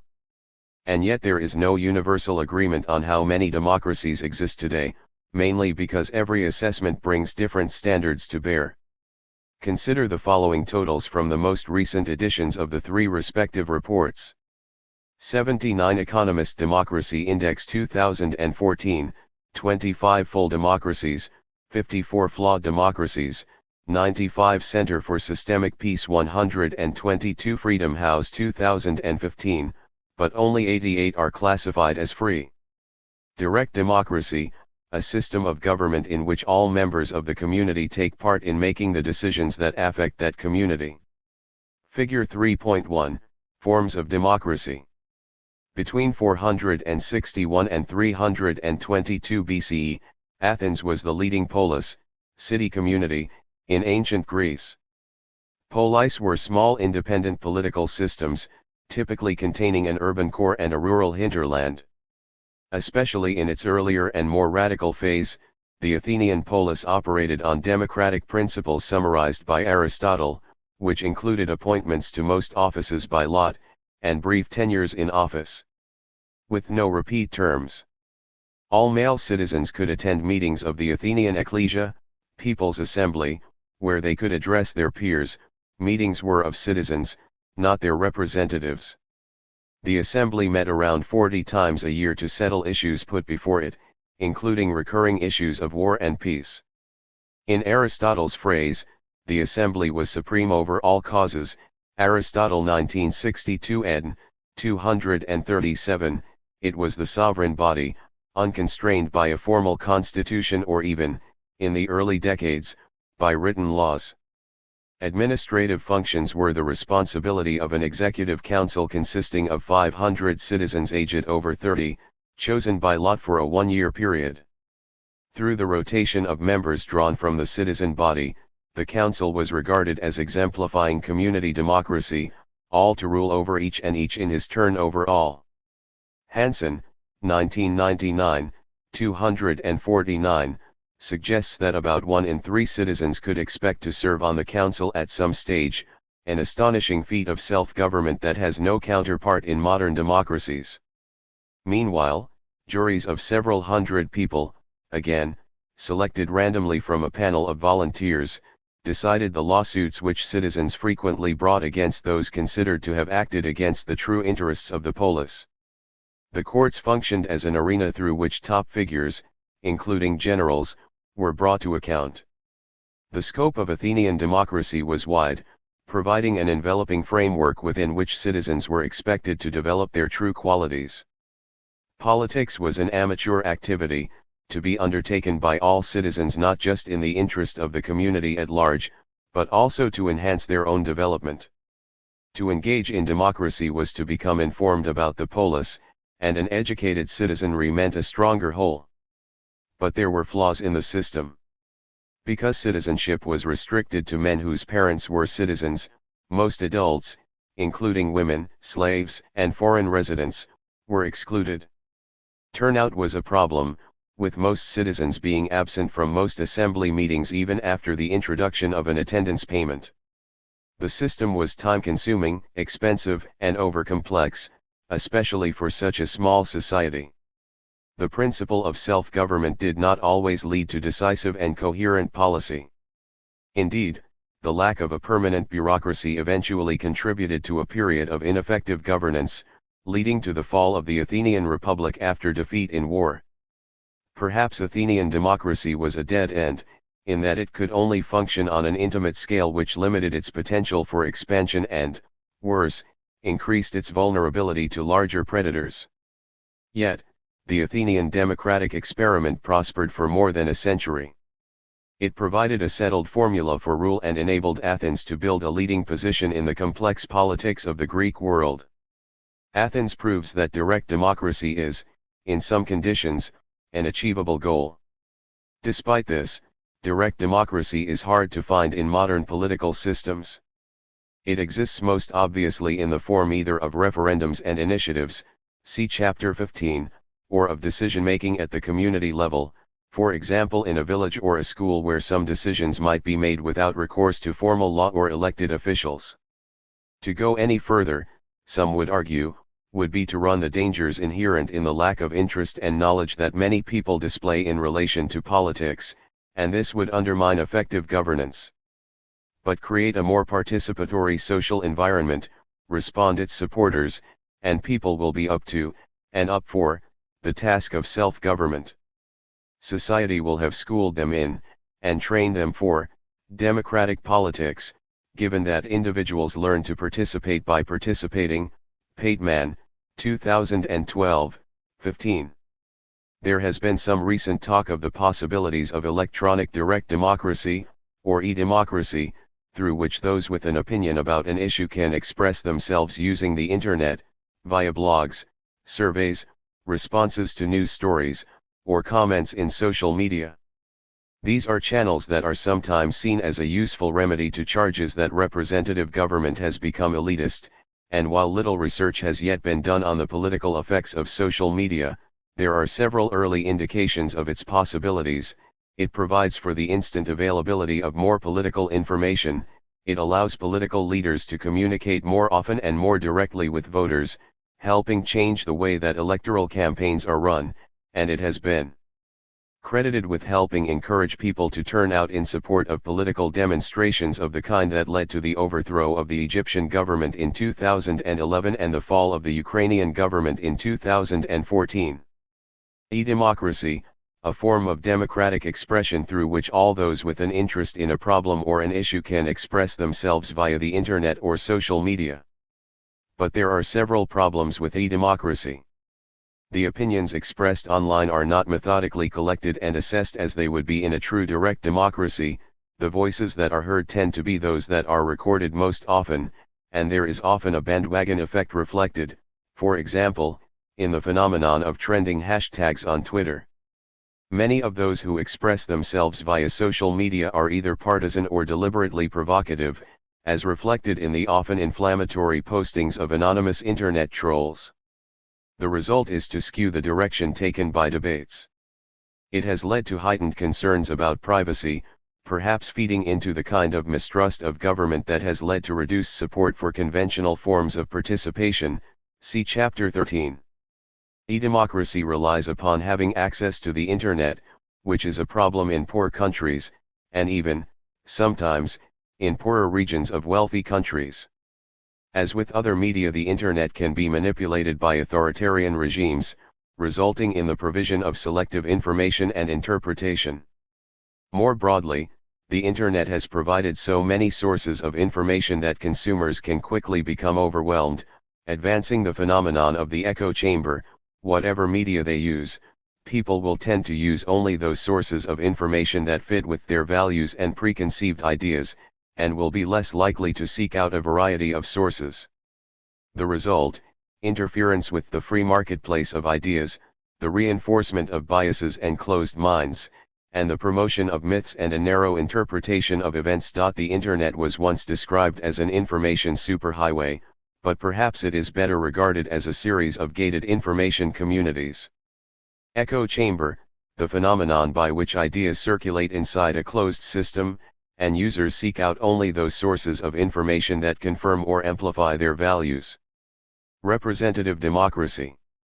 In its modern state form, and with barely a nod to ancient tradition, the democratic principle has transmuted from self-government to elected government, resulting in the phenomenon of representative democracy, an indirect form of government.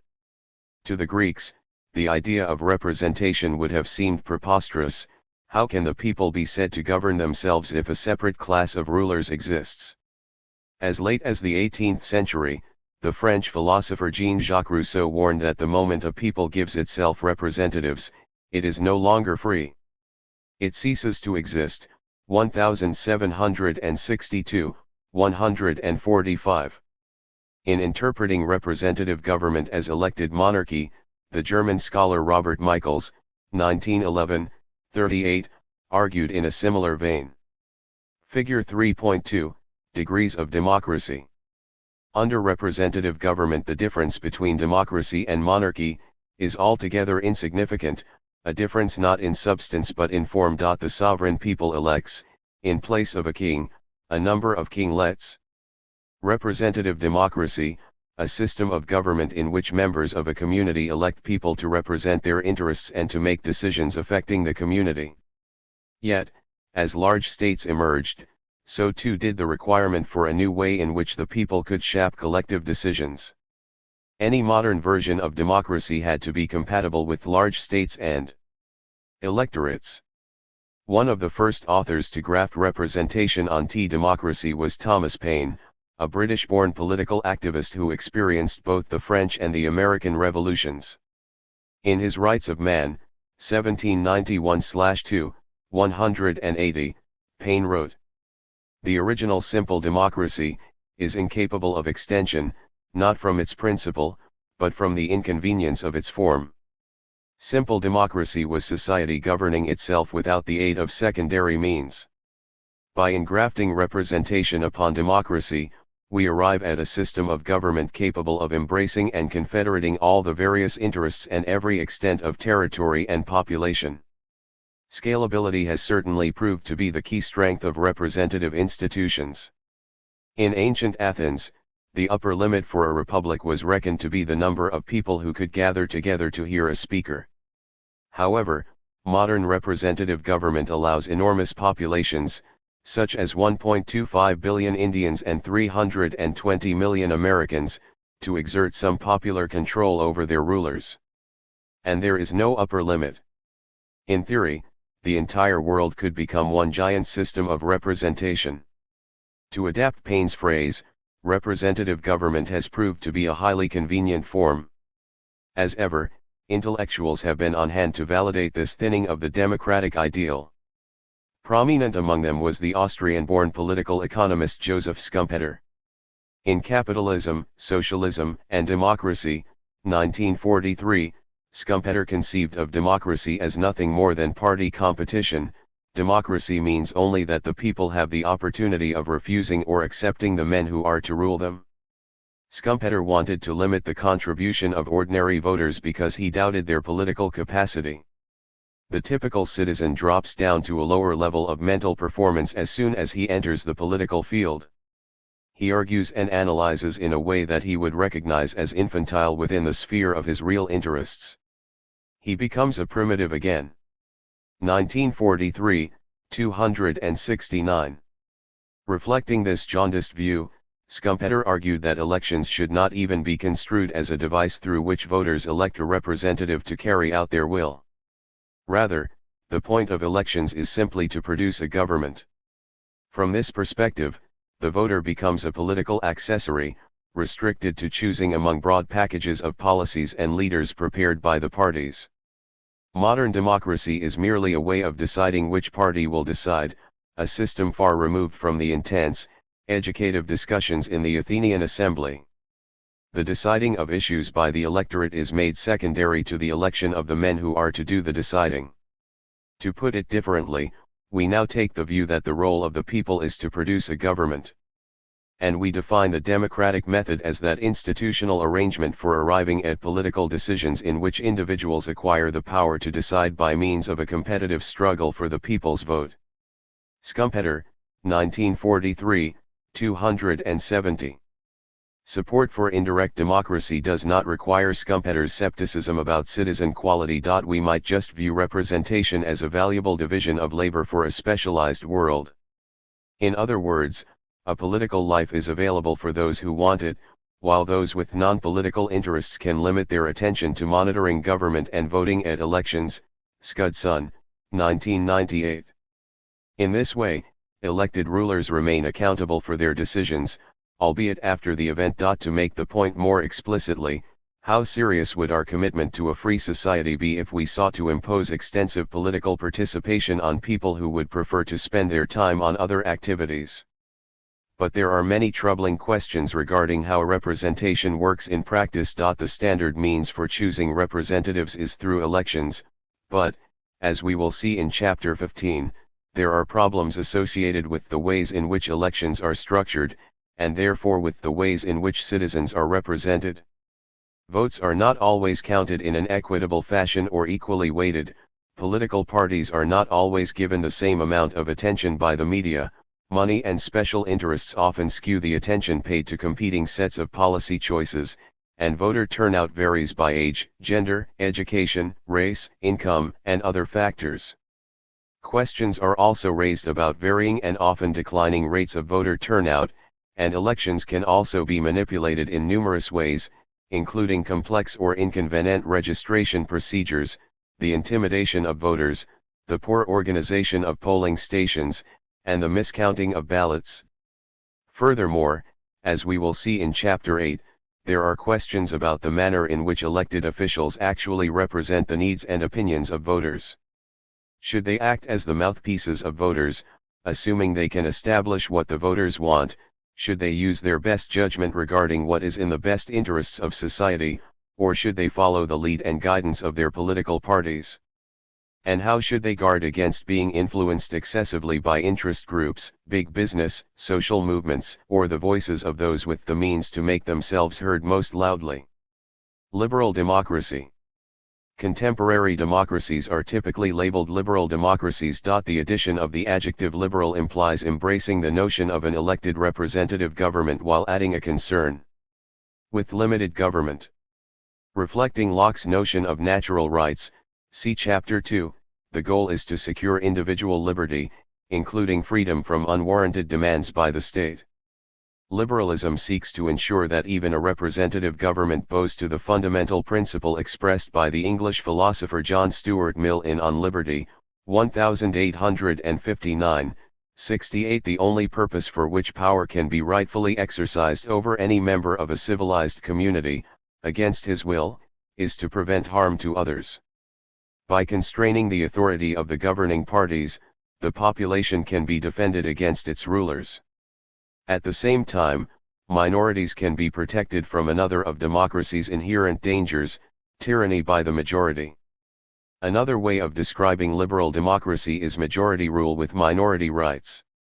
Liberal democracy, a form of indirect democracy in which the scope of democracy is limited by constitutional protection of individual rights. Limited government, placing limits on the powers and reach of government so as to entrench the rights of citizens. Liberalism, a belief in the supreme value of the individual, who is seen to have natural rights that exist independently of government, and who must therefore be protected from too much government. So, in place of the boisterous debates and all-encompassing scope of the Athenian polis, liberal democracies offer governance by law, rather than by people.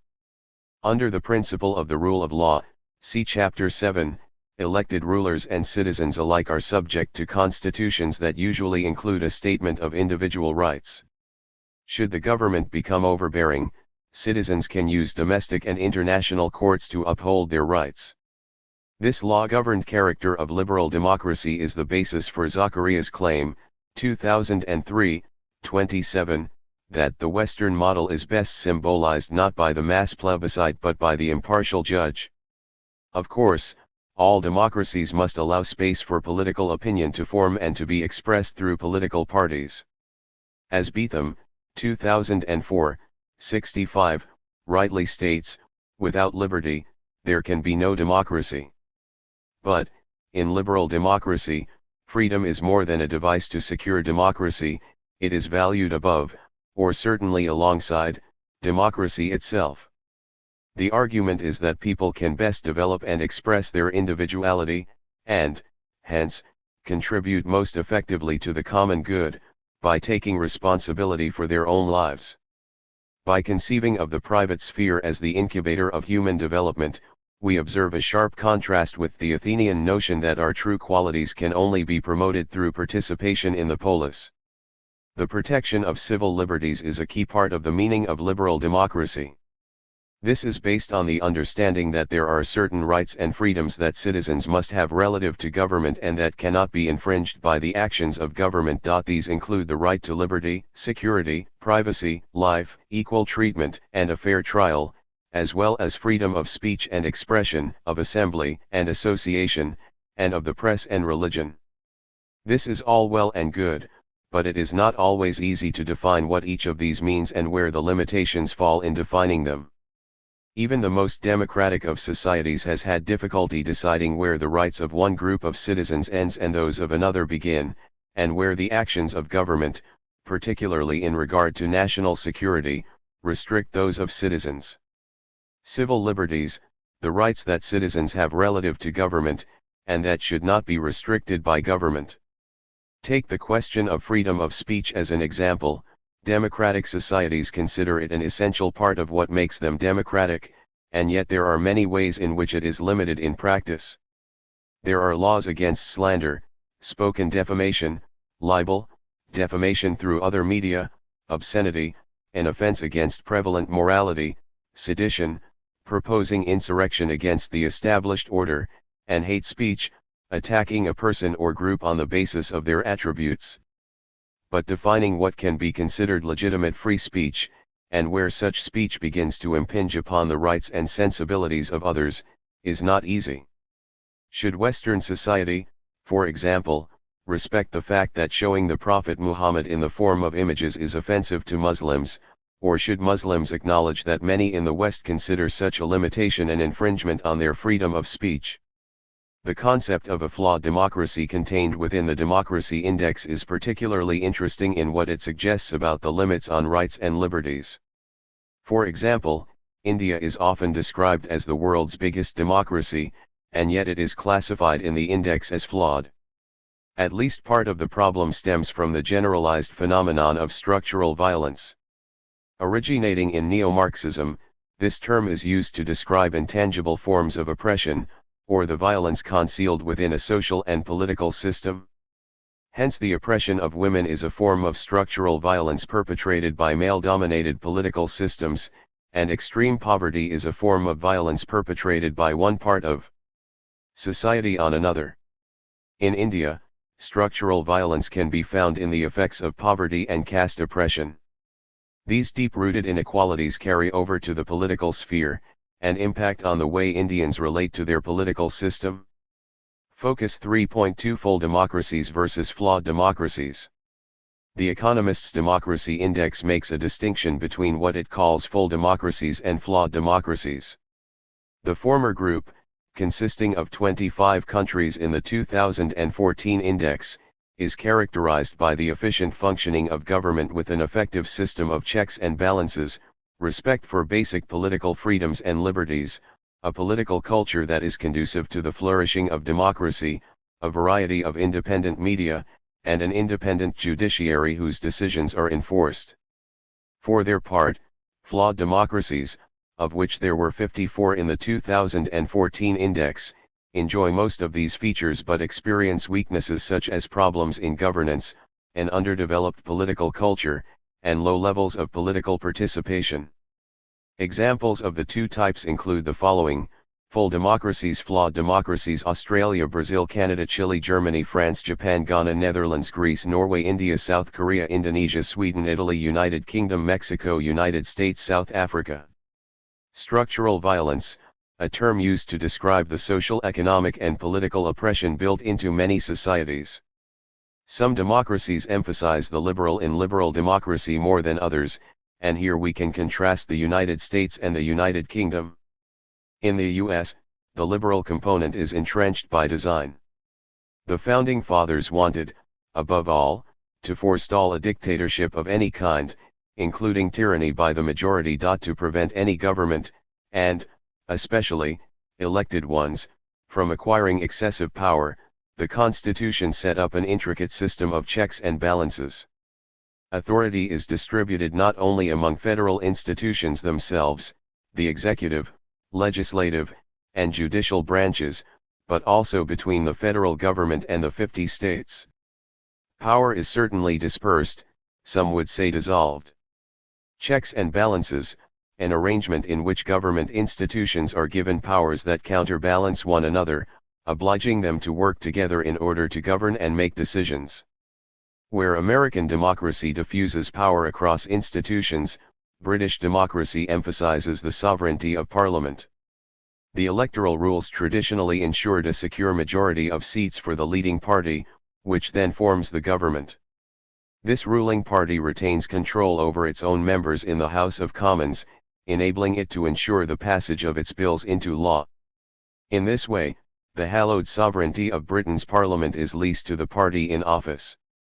Brief profile: often described as the world's largest democracy, India is also one of the most culturally and demographically varied countries in the world, and has the second biggest population after that of China, with which it is rapidly catching up. After centuries of British imperial control, some direct, some indirect, India became independent in 1947. While it has many political parties, it spent many decades dominated by a single party, Congress, which has recently lost much ground to the Hindu nationalist Bharatiya Janata Party.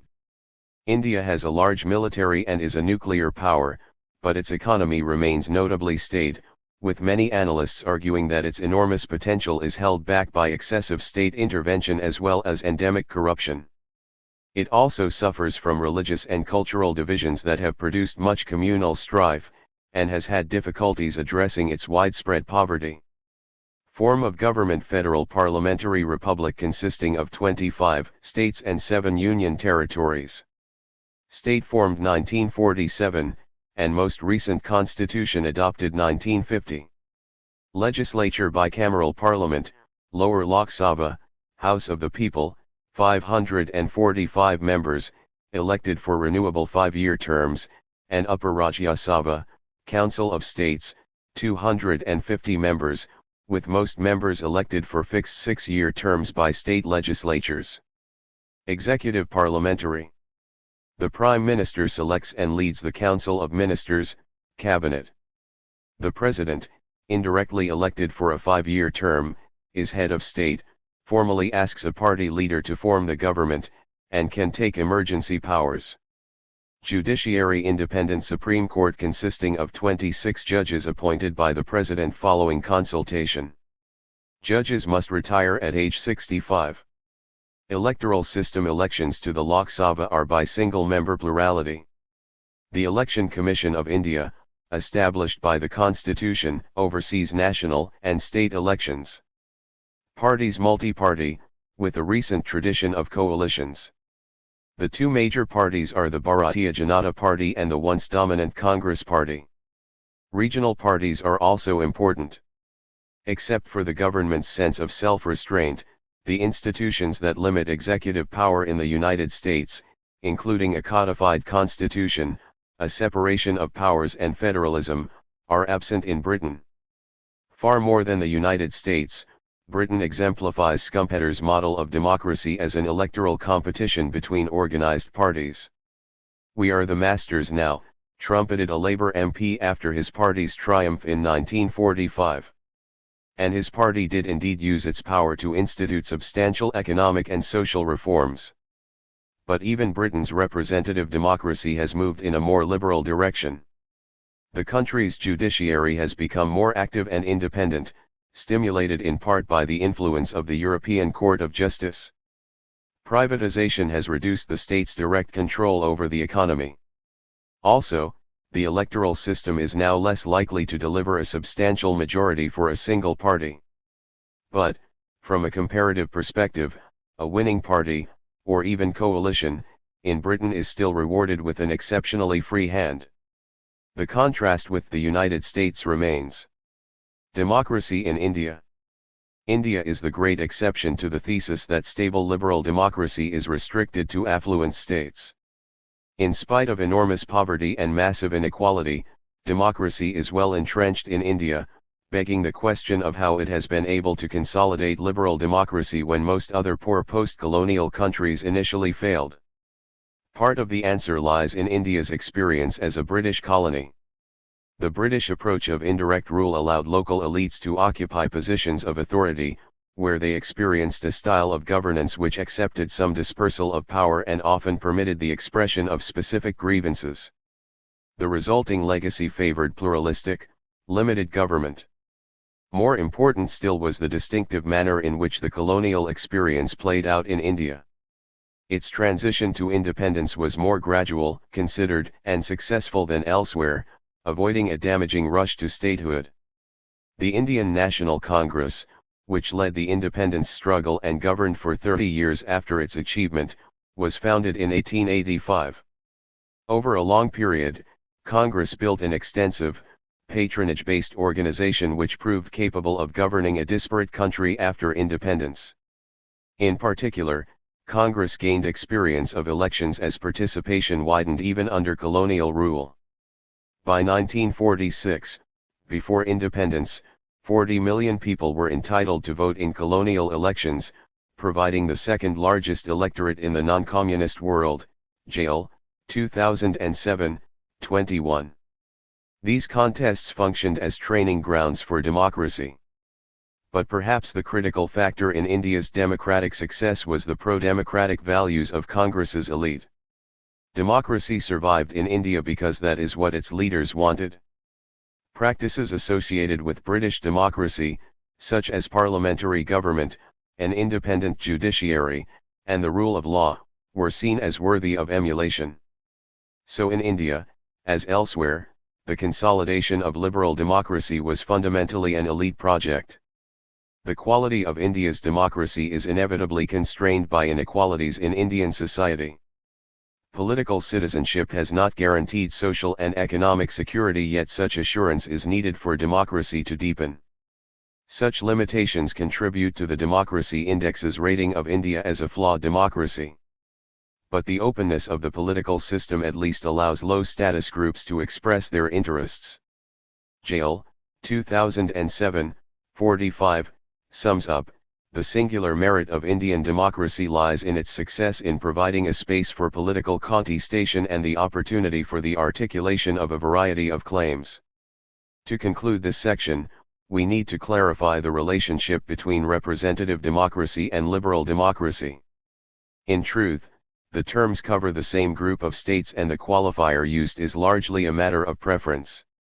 Still, the changing popularity of the two phrases does tell a story about how democracy is implicitly conceived. Representative democracy, or government, is the older phrase, emerging at a time when indirect democracy was establishing itself as a practical alternative to direct democracy. The phrase does not imply limits on elected authority, other than those needed for free and fair elections, and in the 20th century tended to find particular favor with those supporting a strong role for party-based governments, such as socialists supporting public ownership of industry. Liberal democracy is the more recent term, acquiring greater currency in the second half of the 20th century and continuing to grow in popularity today. In the name of individual liberty, it directs attention to the constitutional constraints on elected governments and places limits on the decision-making scope of representatives. So liberal democracy is a more natural phrase for those who favor a market economy with its limitations on the scope of government. Democracy and modernization. Why are some countries democratic and others not? What, in other words, are the economic and social requisites of sustainable democracy? A frequent answer is that liberal democracy flourishes in modern conditions, in high-income industrial or post-industrial states with an educated population. By contrast, middle-income states are more likely to be flawed democracies, and low-income countries will tend to be authoritarian. Modern, a term used to characterize a state with an industrial or post-industrial economy, affluence, specialized occupations, social mobility, and an urban and educated population.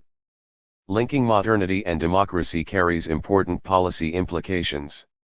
It suggests that advocates of democracy should give priority to economic development in authoritarian states such as China, allowing political reform to emerge naturally at a later date. First get rich, then get a democracy, runs the logic. Russia tried it the other way around, and found that democracy did not take root as hoped, and that wealth drifted into the hands of the few rather than the many. But if we accept this advice, controversial policy implications will arise.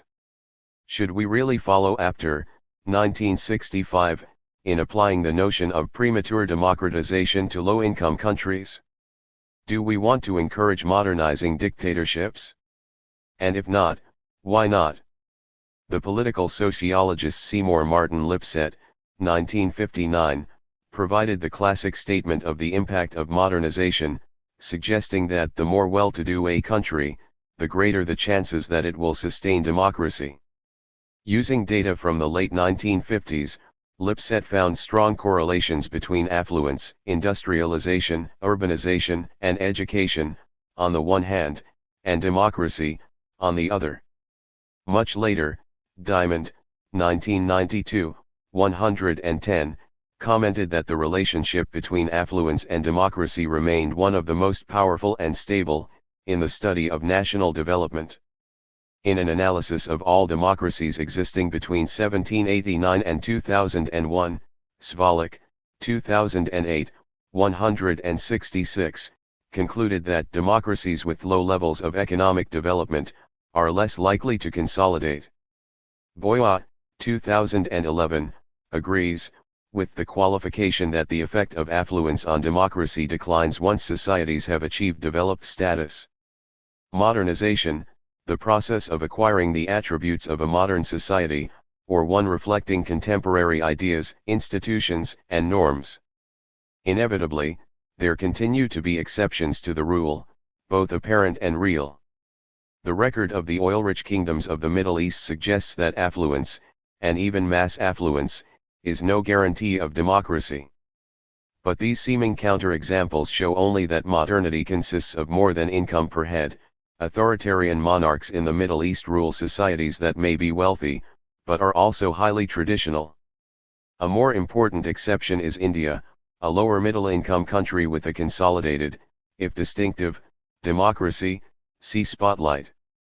So, why does liberal democracy seem to be the natural way of governing modern societies? Lipset, 1959, proposed several possible answers. Wealth softens the class struggle, producing a more equal distribution of income and turning the working class away from leftist extremism, while the presence of a large middle class tempers class conflict between rich and poor. Economic security raises the quality of governance by reducing incentives for corruption. High-income countries have more interest groups to reinforce liberal democracy. Education and urbanization also make a difference. Education inculcates democratic and tolerant values, while towns have always been the wellspring of democracy. Lipset's list, like the relationship between modernity and democracy itself, has stood the test of time. However, recent contributions offer a more systematic treatment. Boya, 2003. Van Hanen, 1997, 24, for instance, suggests that a relatively equal distribution of power resources in modern societies prevents a minority from becoming politically dominant. When the level of economic development rises, various economic resources usually become more widely distributed and the number of economic interest groups increases. Thus, the underlying factor behind the positive correlation between the level of economic development and democracy is the distribution of power resources. Modernity has been an effective incubator of liberal democracy, but we should be careful about projecting this relationship forward. Today's world contains many more liberal democracies than it did when Lipset was writing in the 1950s, suggesting that democracy can consolidate at lower, pre-modern levels of development. That threshold may continue to decrease, delivering a world that is wholly democratic before it becomes wholly modern. Alternatively, a few authoritarian regimes, such as China, may succeed in creating modern societies without becoming democracies. Waves of democracy. When did modern democracies emerge? As with the phases of decolonization discussed in Chapter 2, so today's democracies emerged, argues political scientist Samuel Huntington, 1991, in a series of distinct waves of democratization, see Figure 3.3. And just as each period of decolonization deposited a particular type of state on the political shore, so too did each democratic wave differ in the character of the resulting democracies. Not everyone agrees with Huntington's analysis, see Monk, 1994, for example, and Dorenspleet, 2000, who argues that Huntington's distinction between democracies and authoritarian regimes was too vague, but it is an interesting point of departure. Waves of democratization, a group of transitions from non-democratic to democratic regimes that occurs within a specified period of time and that significantly outnumbers transitions in the opposite direction during that period. First wave. The earliest representative democracies emerged during the longest of these waves, between 1828 and 1926. During this first period, nearly 30 countries established at least minimally democratic national institutions, including Argentina, Australia, Britain, Canada, France, Germany, the Netherlands, New Zealand, the Scandinavian countries, and the United States. However, some backsliding occurred as fledgling democracies were overthrown by fascist, communist, or military dictatorships during what Huntington describes as the first reverse wave from 1922 to 1942. A distinctive feature of many first-wave transitions was their slow and sequential character. Political competition, traditionally operating within a privileged elite, gradually broadened as the right to vote extended to the wider population. Unhurried transitions lowered the political temperature. In the first wave, democracy was as much outcome as intention. In Britain, for example, the expansion of the vote occurred gradually, see Figure 3.4, with each step easing the fears of the propertied classes about the dangers of further reform. In the United States, the idea that citizens could only be represented fairly by those of their own sort gained ground against the founders' view that the republic should be led by a leisured, landed gentry. Within 50 years of independence, nearly all white men had the vote, Wood, 1993, 101, but women were not given the vote on the same terms as men until 1919, and the franchise for black Americans was not fully realized until the Voting Rights Act of 1965. In that sense, America's democratic transition was also a prolonged affair. Figure 3.3, Huntington's Waves of Democratization. Note, the first wave partly reversed between 1922 and 1942, e.g. in Germany and Italy, and the second wave between 1958 and 1975, e.g. in much of Latin America and post-colonial Africa. Many such reversals have now themselves reversed. Source, Huntington, 1991. Figure 3.4, The expansion of the British electorate. Notes, the last major change was made in 1969, when the voting age was reduced from 21 to 18. Asterisk in 1918, the vote was extended to women over 30. Source, adapted from Dahl, 1998, Figure 2. Second wave. Huntington's second wave of democratization began during the Second World War and continued until the 1960s. As with the first wave, some of the new democracies created at this time did not consolidate. For example, elected rulers in several Latin American states were quickly overthrown by military coups. But established democracies did emerge after 1945 from the ashes of defeated dictatorships, not just in West Germany, but also in Austria, Japan, and Italy. These post-war democracies were introduced by the victorious Allies, supported by local partners. The second-wave democracies established firm roots, helped by an economic recovery which was nourished by US aid. During this second wave, democracy also consolidated in the new state of Israel and the former British Dominion of India. Political parties played a key role in the transition. First-generation democracies had emerged when parties were seen as a source of faction, rather than progress. But by the time of the second wave, parties had emerged as the leading instrument of democracy in a mass electorate. As in many more recent constitutions, Germany's Basic Law, 1949, went so far as to codify their role: political parties shall take part in forming the democratic will of the people. In several cases, though, effective competition was reduced by the emergence of a single party which dominated government for a generation or more: Congress in India, the Christian Democrats in Italy, the Liberal Democrats in Japan, and Labour in Israel. Many second-wave democracies took a generation to mature into fully competitive party systems. Third wave. This was a product of the final quarter of the 20th century. Its main and highly diverse elements were: the ending of right-wing dictatorships in Greece, Portugal, and Spain in the 1970s. The retreat of the generals in much of Latin America in the 1980s. The collapse of communism in the Soviet Union and Eastern Europe at the end of the 1980s. The third wave transformed the global political landscape, providing an inhospitable environment for those non-democratic regimes that survive. Even in sub-Saharan Africa, presidents subjected themselves to re-election, though rarely to defeat. With the end of the Cold War and the collapse of any realistic alternative to democracy, the European Union and the United States also became more encouraging of democratic transitions while still, of course, keeping a close eye on their own shorter-term interests. Fourth wave, or a stalling of democracy. While Huntington stopped with 3 waves, it is worth extending the logic of his arguments and looking in more detail at what has happened since 1991. Inspired by the end of the Cold War and the speed of the democratic transition in Eastern Europe, the political economist Francis Fukuyama was moved in 1989 to borrow from Hegel, Marx, and others in declaring the end of history, or the final triumph of democracy. What we may be witnessing is not just the end of the Cold War, or the passing of a particular period of post-war history, but the end of history. That is, the end point of mankind's ideological evolution and the universalization of Western liberal democracy as the final form of human government. Fukuyama, 1989. End of history: the idea that a political, economic, or social system has developed to such an extent that it represents the culmination of the evolutionary process.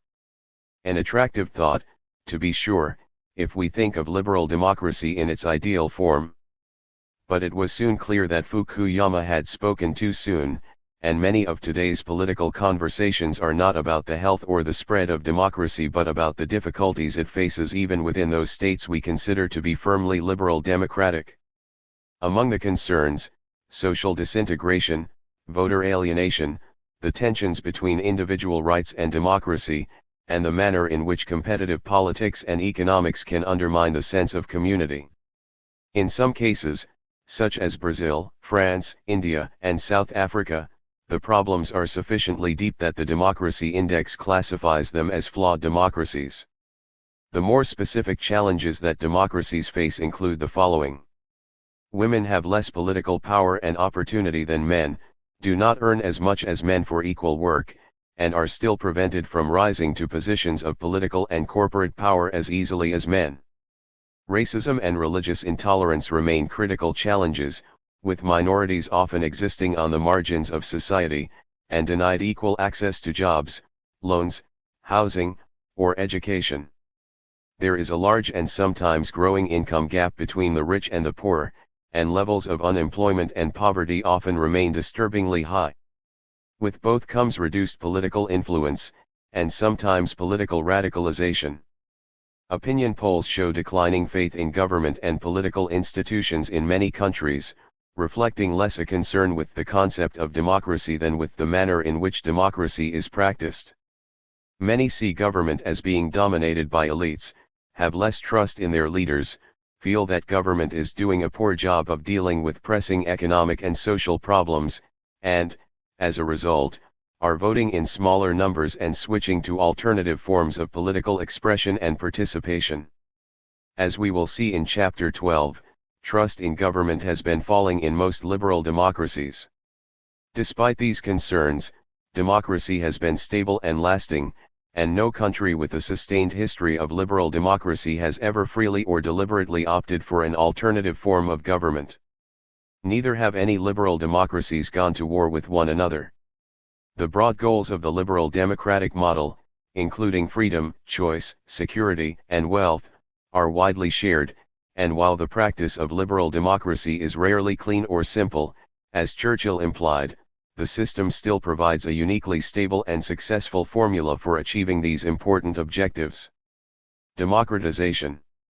One of the most dramatic waves of political change of recent decades was the Arab Spring, a series of mass demonstrations, protests, riots, and civil wars that broke in Tunisia in late 2010, and quickly spread through much of the Arab world. Rulers were forced from power in Egypt, Libya, Tunisia, and Yemen, a civil war erupted in Syria, and there were mass protests or uprisings in Algeria, Bahrain, Jordan, Kuwait, and other countries. It was widely hoped that this remarkable protest wave would bring lasting democratic change to North Africa and the Middle East, where many of the world's surviving authoritarian states are concentrated. However, the momentum of change had largely faded by mid-2012, with the actions of many governments in the region creating new uncertainties. Libya, for example, was in many ways in a more desperate situation by 2015 than it had been before the Arab Spring, with instability and political violence bringing death, destruction, and economic disruption. A critical point confirmed by the experience of the Arab Spring was that a transition from an authoritarian regime did not entail an immediate or even medium-term transition to liberal democracy. Alternative outcomes include the replacement of one authoritarian order with another, or the emergence of a failed state. For one point, there is much supporting evidence: it is extraordinarily hard to impose democracy by force. It was a key part of U.S. foreign policy throughout the Cold War to protect its allies from the threat of communist domination, and a goal since the end of the Cold War to bring peace to the Middle East through the promotion of democracy. But the record has not been a good one. For example, a 2003 Carnegie Endowment study, PAY, 2003, found that of 16 nation-building efforts in which the United States had engaged militarily during the 20th century, only 4, Germany, Japan, Grenada, and Panama, were successful in the sense that democracy remained 10 years after the departure of U.S. forces. Britain and France have shown no better average returns in their military interventions, and countries neighboring those in which interventions have occurred have often shown more progress towards democracy than the target countries. Why is this? De Mesquita and Downs, 2004, blame U.S., British, and French policy, which they argue has been motivated less by a desire to establish democracy or reduce human suffering than to alter some aspect of the target state's policy. Despite official claims, promoting democracy is rarely the most important goal. The chances of success are increased in cases where a multinational coalition takes action with the backing of the international community, or at least the bulk of the membership of the United Nations, but to assume that authoritarian regimes can be bullied or bombed into democracy is misguided, because democracy needs time to put down roots and to grow organically out of society, particularly in deeply divided states such as Afghanistan or Iraq. Figure 3.5 offers a model of the stages in the process of successful democratization, O'Donnell et al., 1986. However, this framework was developed in the 1980s out of research on the successful transitions in Southern Europe and Latin America, rather than the more varied outcomes from the later collapse of the Soviet Union, or the more recent experience of the Arab Spring. Even so, the model remains useful in identifying stages in a successful transition. The first step in the process comes with the liberalization of the authoritarian regime. Much as we would like to believe in the power of public opinion, transitions are rarely initiated by mass demonstrations against a united dictatorship. Rather, democracy is typically the outcome, intended or unintended, of recognition within part of the ruling group that change is inevitable, or even desirable. As O'Donnell and Schmitter, 1986, 19, assert, there is no transition whose beginning is not the consequence, direct or indirect, of important divisions. Map 3.1, The Arab Spring, 2011. Figure 3.5, Stages of Democratization. Within the authoritarian regime itself, principally along the fluctuating cleavage between hardliners and softliners. In Brazil and Spain, for example, the decision to liberalize was made by high-echelon, dominant personnel in the incumbent regime in the face of weak and disorganized opposition. So, for example, a military regime might lose a sense of purpose once the crisis that propelled it into office is resolved.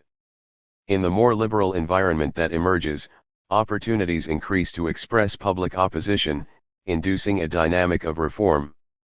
In the fraught and often lengthy transition to democracy, arrangements are made for the new system of government. Threats to the transition from hardliners, who may consider a military coup, and radical reformers, who may seek a full-scale revolution, rather than just a change of regime, need to be overcome. Constitutions must be written, institutions designed, and elections scheduled. Negotiations frequently take the form of roundtable talks between rulers and opposition, often leading to an elite settlement. During the transition, the existing rulers will look for political opportunities in the new democratic order. For example, military rulers may seek to repackage themselves as the only party capable of guaranteeing order and security. In any event, the current elite will seek to protect its future by negotiating privileges, such as exemption from prosecution. The transition is substantially complete with the installation of the new arrangements, most visibly through a high turnout election which is seen as the peak moment of democratic optimism. Morlino, 2012, 85-96. The consolidation of democracy only occurs when new institutions provide an accepted framework for political competition, or, as Przeworski, 1991, 26, puts it, when a particular system of institutions becomes the only game in town and when no one can imagine acting outside the democratic institutions. It takes time, for example, for the armed forces to accept their more limited role as a professional, rather than a political, body. While consolidation is a matter of attitudes, its achievement is measured through action and, in particular, by the peaceful transfer of power through elections. The first time a defeated government relinquishes office, democracy's mechanism for elite circulation is shown to be effective, contributing further to political stability.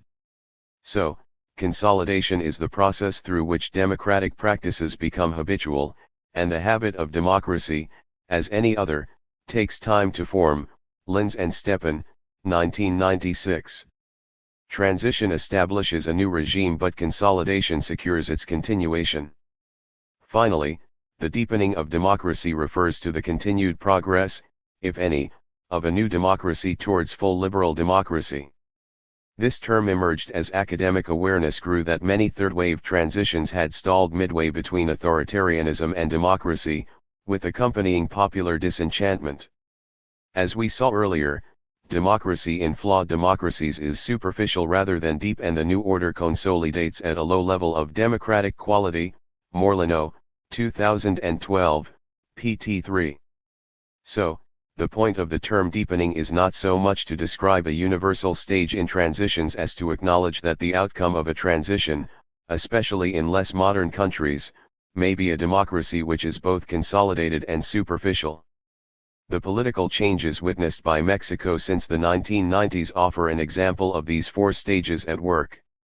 It had been governed without a break since 1929 by the centrist Institutional Revolutionary Party, PRI, which was able to maintain control in part because of its ability to incorporate key sectors of Mexican society, offering them rewards in return for their support. But as Mexicans became better educated, and with PRI unable to blame anyone else for the country's growing economic problems in the 1990s, the pressures for democratic change began to grow. Presidents had long been chosen as a result of a secretive process through which the incumbent effectively named his own successor, who was sure to win because of PRI's grip on the electoral process. An attempt was made in 1988 to make the nomination process more democratic, a dissident group within PRI demanding greater openness in selecting presidents. When it failed, one of its leaders, Cuauhtémoc Cárdenas, broke away and ran against Carlos Salinas, the anointed PRI candidate. Heading a coalition of parties on the left, Cárdenas was officially awarded 31% of the vote, although most independent estimates suggest that he probably won. Salinas was declared the winner, but with the slimmest margin of any PRI candidate for president, 50.7%, and only after a lengthy delay in announcing the results, blamed on a breakdown in the computers counting the votes. Preston and Dillon, 2004, ch. 6. Salinas' successor in 1994 was Escobedo Zedillo, who ordered a review of the presidential selection process, which resulted in the use of open party primaries. Meanwhile, more opposition political parties were on the rise, changes had been made to the electoral system, more seats were created in Congress, and elections were subject to closer scrutiny by foreign observers. In 1997, PRI lost its majority in the Chamber of Deputies, and in 2000 lost its majority in the Senate and, most remarkable of all, lost the presidency of Mexico to the opposition National Action Party, PAN. PAN won the presidency again in 2006, and PRI won it back in 2012, but the changes of the 1990s, sparked by the realization among PRI's leaders that change was inevitable, have created a healthier democratic system in which three parties compete for power, albeit against a still troubled background of widespread poverty, a bloody drug war that has been underway since 2006, and ongoing corruption. Mexico is today listed as a flawed democracy in the Democracy Index, and as partly free by Freedom House. As with so many recent transitions, the Mexican case shows the importance of distinguishing between the collapse of an authoritarian system, on the one hand, and the consolidation or deepening of its more democratic successor, on the other. Discussion questions. Is democracy, in practice, truly government by the people, or have other voices come to be heard more loudly? Does the Internet allow the recreation of Athenian-style direct democracy in today's states? Do you agree with Schumpeter's doubts about the political capacity of ordinary voters? Does your answer equal your judgment of democracy's value? What conditions are needed in order for democracy to flourish? How close are we to the end of history? What can we learn from the evidence that democracy can rarely be spread by force? Key concepts. Checks and balances. Civil liberties. Democracy. Democratization. Direct democracy. Echo chamber. E-democracy. End of history. Liberal democracy. Liberalism. Limited government. Modern. Modernization. Representative democracy. Structural violence. Waves of democratization. Further reading. Alonso, Sonia, John Keane, and Wolfgang Merkel, eds. 2011, The Future of Representative Democracy. A wide-ranging collection of essays examining trends in representative democracy. Dahl, Robert A. 1998, On Democracy. An accessible primer on democracy by one of its most influential academic proponents. Harrop, Christian W., Patrick Bernhagen, Ronald F. Engelhardt, and Christian Welzel, eds. 2009, Democratization. A comprehensive text covering actors, causes, dimensions, regions, and theories. Held, David, 2006, Models of Democracy, 3rd ed. A thorough introduction to democracy from classical Greece to the present. Morlino, Leonardo, 2012, Changes for Democracy, Actors, Structures, Processes. An extensive review of the academic literature on democratization, including hybrid regimes. Rosenvallen, Pierre, 2008, Counter-Democracy, Politics in an Age of Distrust. An original, if abstract, interpretation, viewing democracy as consisting in informal mechanisms through which the public can express confidence in, or mistrust of, its representatives. Chapter 4. Authoritarian Rule. Preview. Even though democratic ideas have spread to many parts of the world since 1945, and many people now live in democracies, many states remain authoritarian, with strong rulers and limits placed on the ability of citizens to participate in government. As Brooker, 2009, 1, puts it, non-democratic government, whether by elders, chiefs, monarchs, aristocrats, empires, military regimes, or one-party states, has been the norm for most of human history. Certainly, the 20th century will be remembered at least as much for the dictatorships it spawned, including Hitler's Germany, Stalin's Russia, Mao's China, and Pol Pot's Cambodia, as for the democratic transitions at its close. And in spite of the spread of democracy, the most prominent authoritarian states remain internationally significant, whether judged by their economic reach, China, as incubators of terrorism, Afghanistan, by their natural resources, Russia, or by their actual or seemingly intended possession of nuclear weapons, Pakistan and Iran. This chapter follows the lead of the Democracy Index by looking at non-democracies as hybrid and authoritarian regimes. It begins with a survey of those hybrid regimes that give some of the appearances of being democratic, but where institutions are manipulated to keep rulers in power. It goes on to look at authoritarian regimes, breaking them down into several different types: absolute monarchy, ruling presidents, ruling parties, military government, and theocracy. It ends with a review of the particular problem of corruption, which is so much a part of the political landscape in authoritarian systems. Contents. Authoritarian rule, an overview: hybrid regimes, authoritarian regimes, forms of authoritarian rule, the political impact of corruption. Key arguments. Identifying the dynamics of authoritarian regimes provides a useful contrast to our understanding of democracy, and vice versa. The concept of hybrid regimes offers an intermediate position between authoritarianism and democracy. The exploitation of the military, the use of patronage, and control of the media are key elements in the maintenance of authoritarian regimes.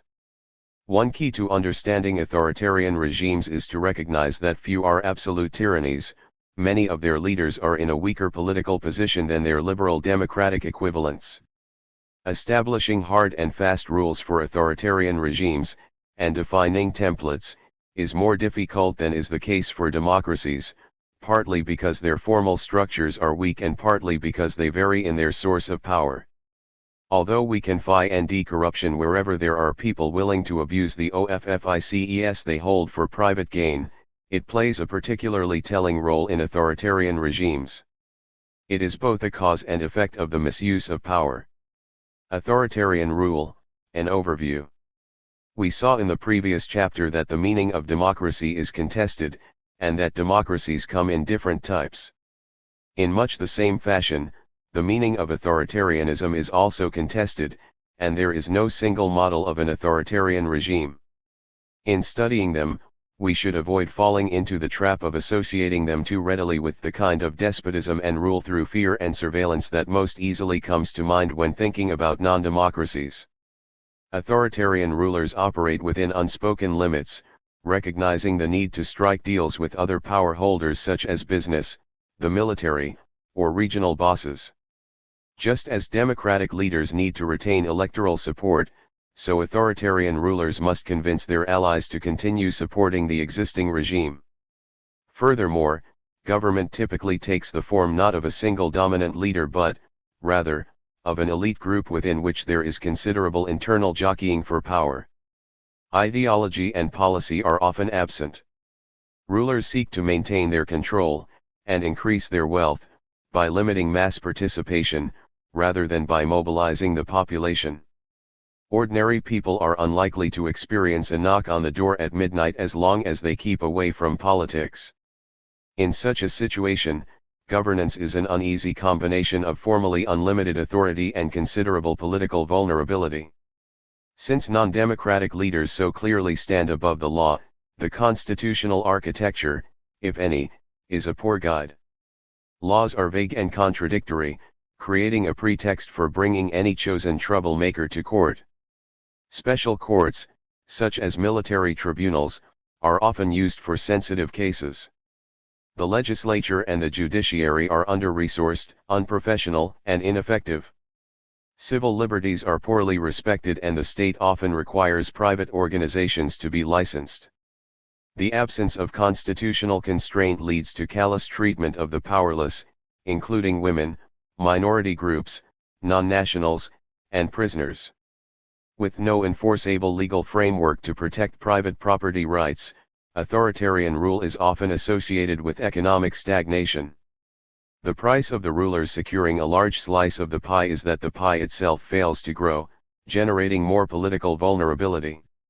In the wake of the dramatic collapse of communism at the end of the 1980s and the Arab Spring of 2011, it is tempting to view any remaining non-democratic regimes as historical anomalies which will soon be vanquished by the Facebook generation.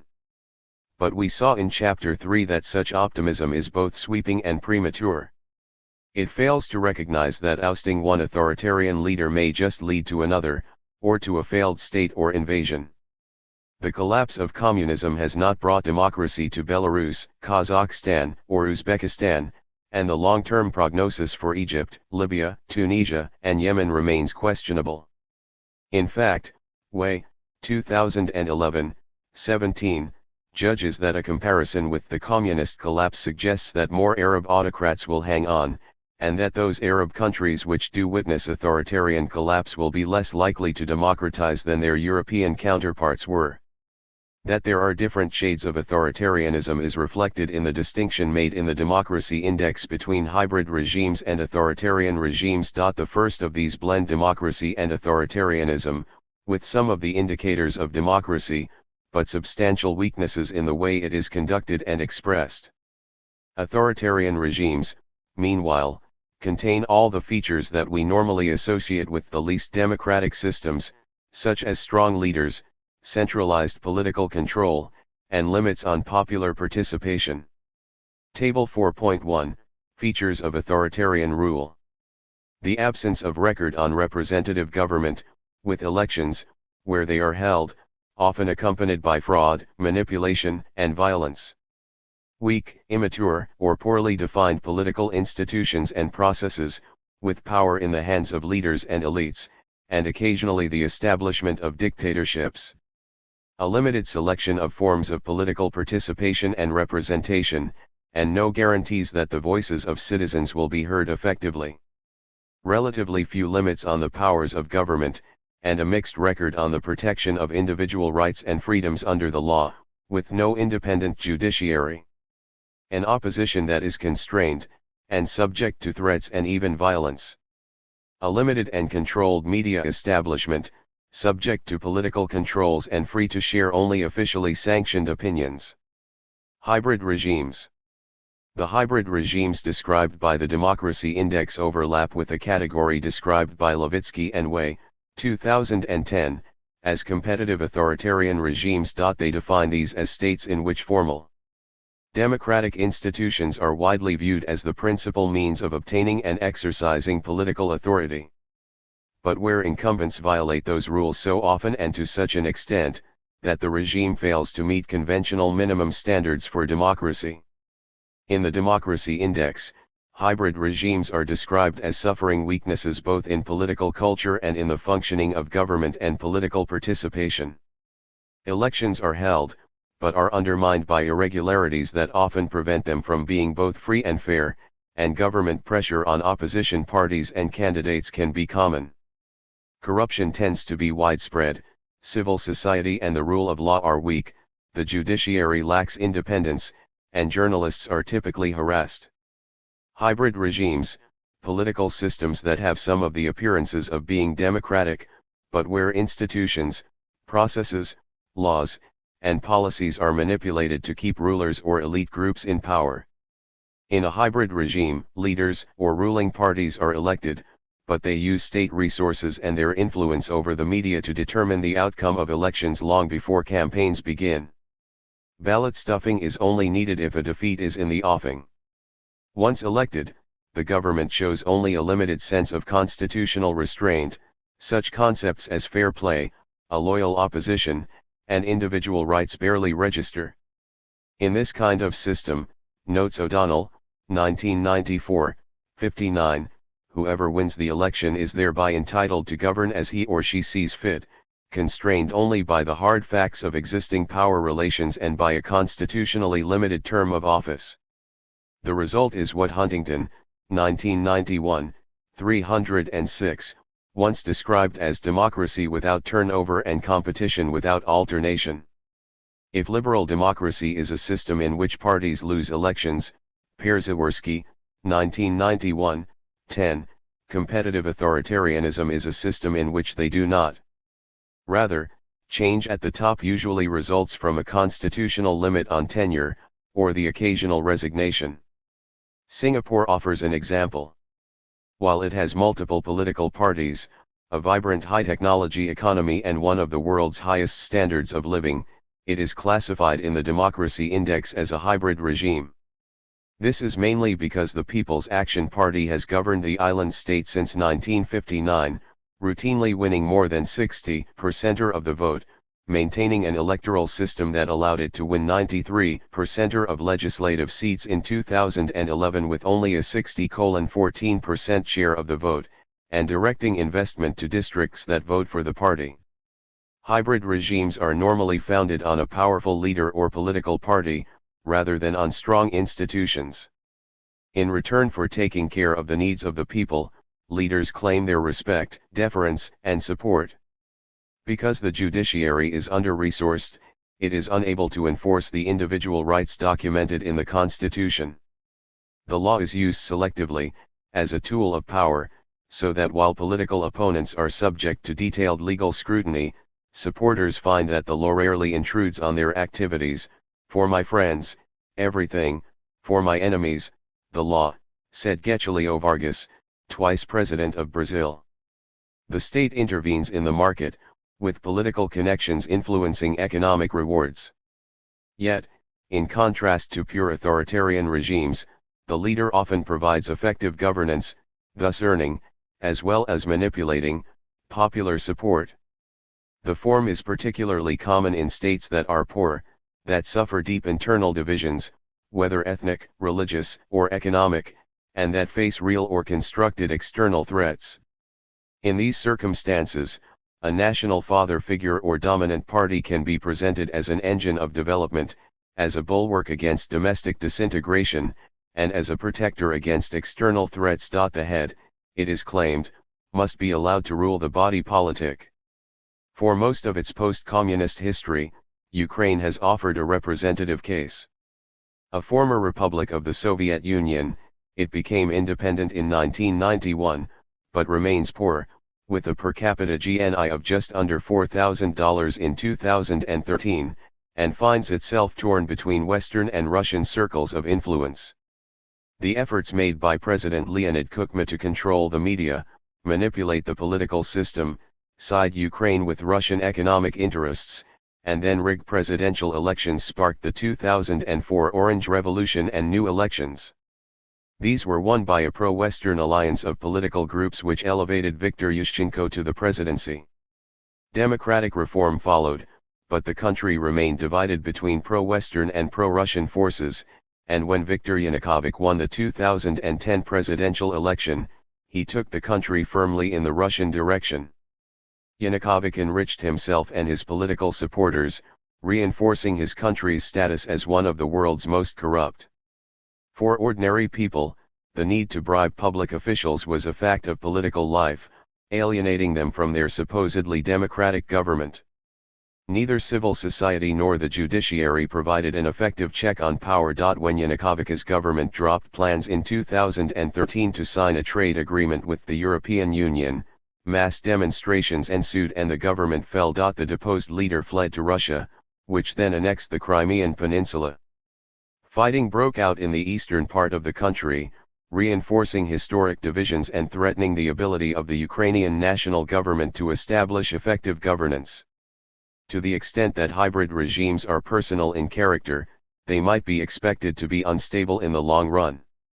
Huntington, 1991, 137, for example, claims that this halfway house cannot stand. Similarly, Levitsky and Way, 2010, 20, note that such regimes are marked by an inherent tension in which oppositions can develop a serious challenge to the existing power structure. These threats force rulers either to submit, and democratize, or to repress, and revert to cruder authoritarian rule.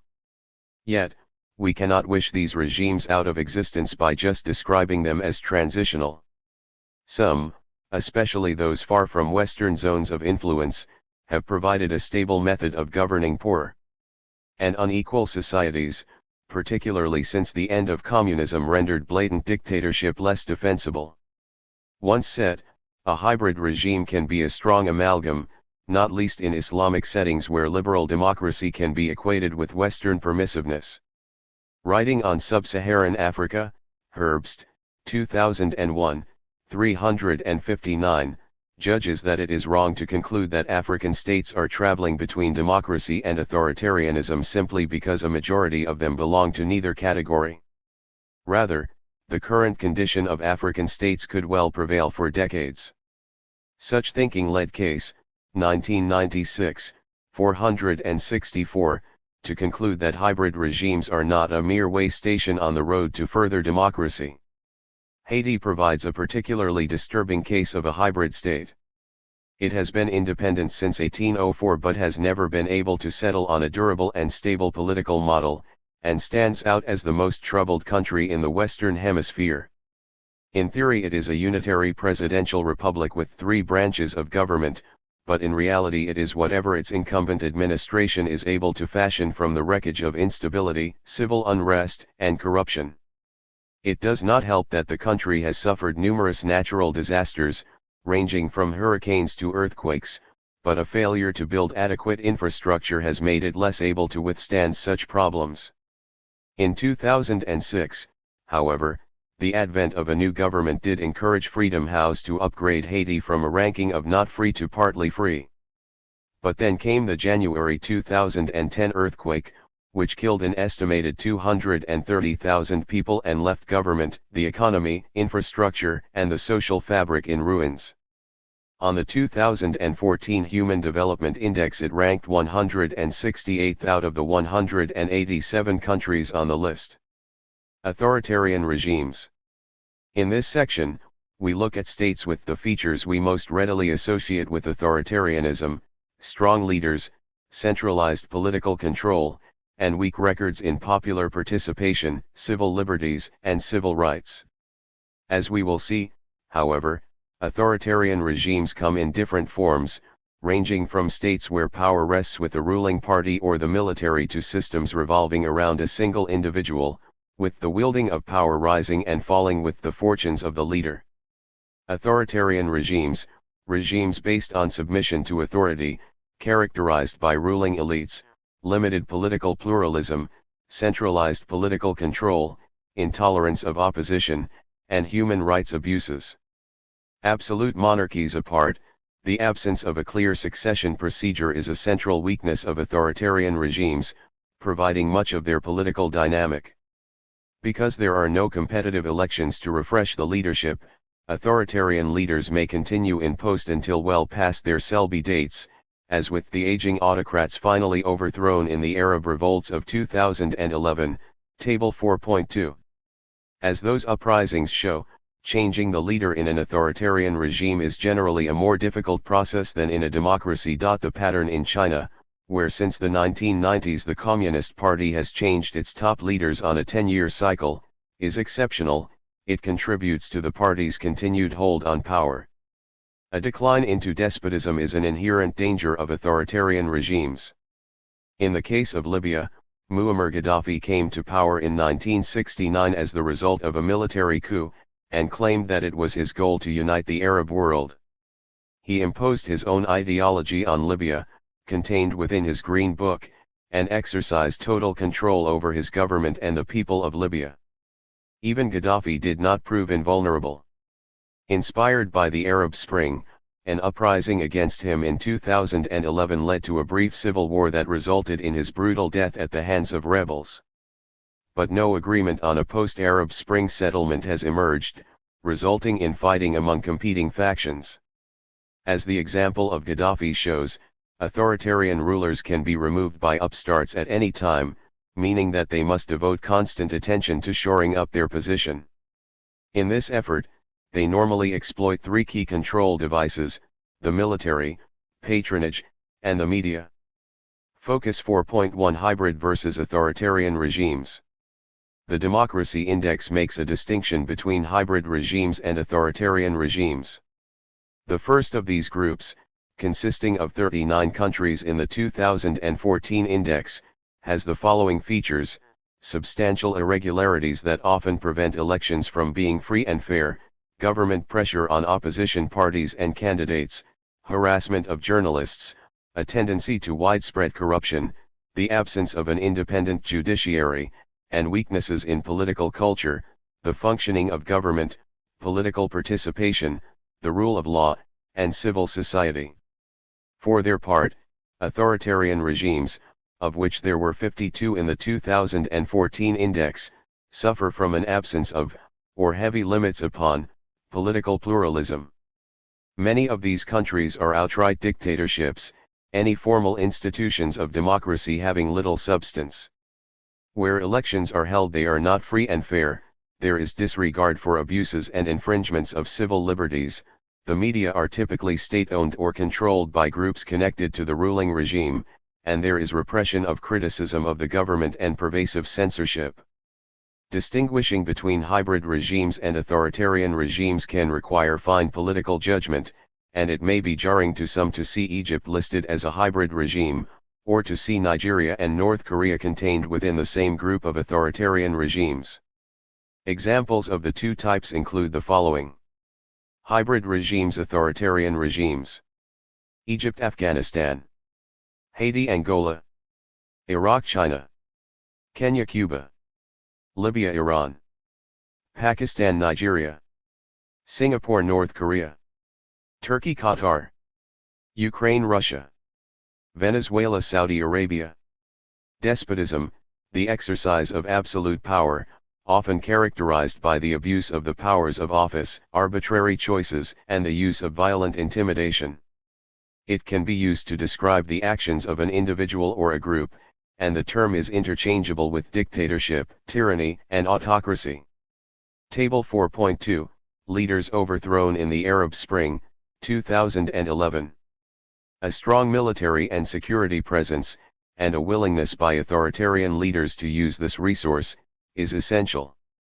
The Arab Spring generally moved further and faster in those countries where the regime lost the support of the organs of violence, or showed an unwillingness to use them, though government repression did not prevent violence in Libya and Syria. High spending on the armed forces, often made possible by revenues from natural resources, is an investment that helps rulers buy off potential opposition, and provides the means for suppressing domestic dissent. Even when the military does not itself rule, it still provides a key support base for the political executive. Lavish treatment of the armed forces is therefore inevitable, producing a drag on economic performance.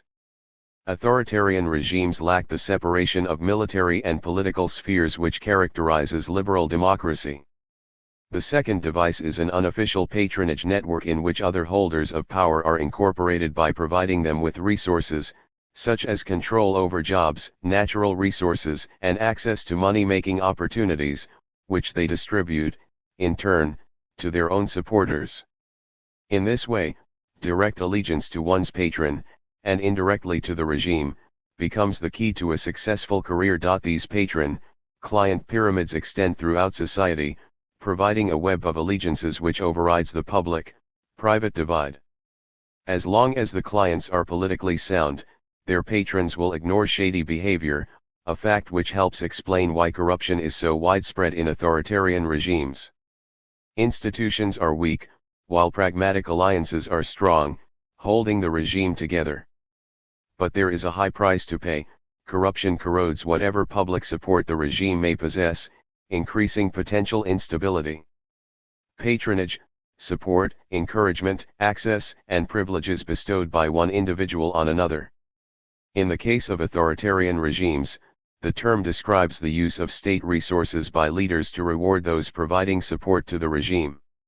The third device used by authoritarian leaders is control of the media to ensure favorable coverage for their achievements and criticism or neglect of their opponents.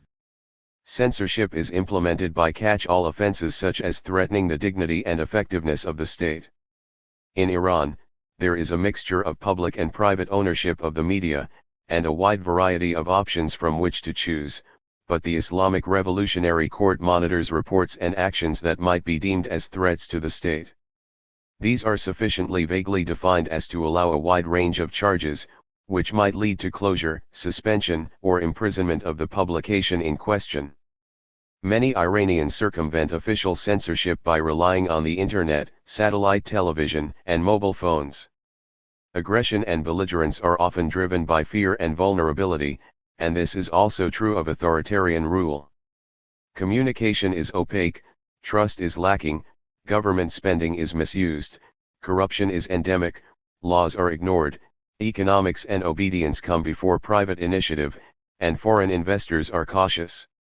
In many cases, the outcome is a static society, an underperforming economy, and a cynical population. Even so, authoritarian rule can sometimes generate rapid economic growth. China is the notable example. Its economic growth between 1978 and 2009 far exceeded that of democratic India. Madhukar and Nagarjuna, 2011, Sen, 2011.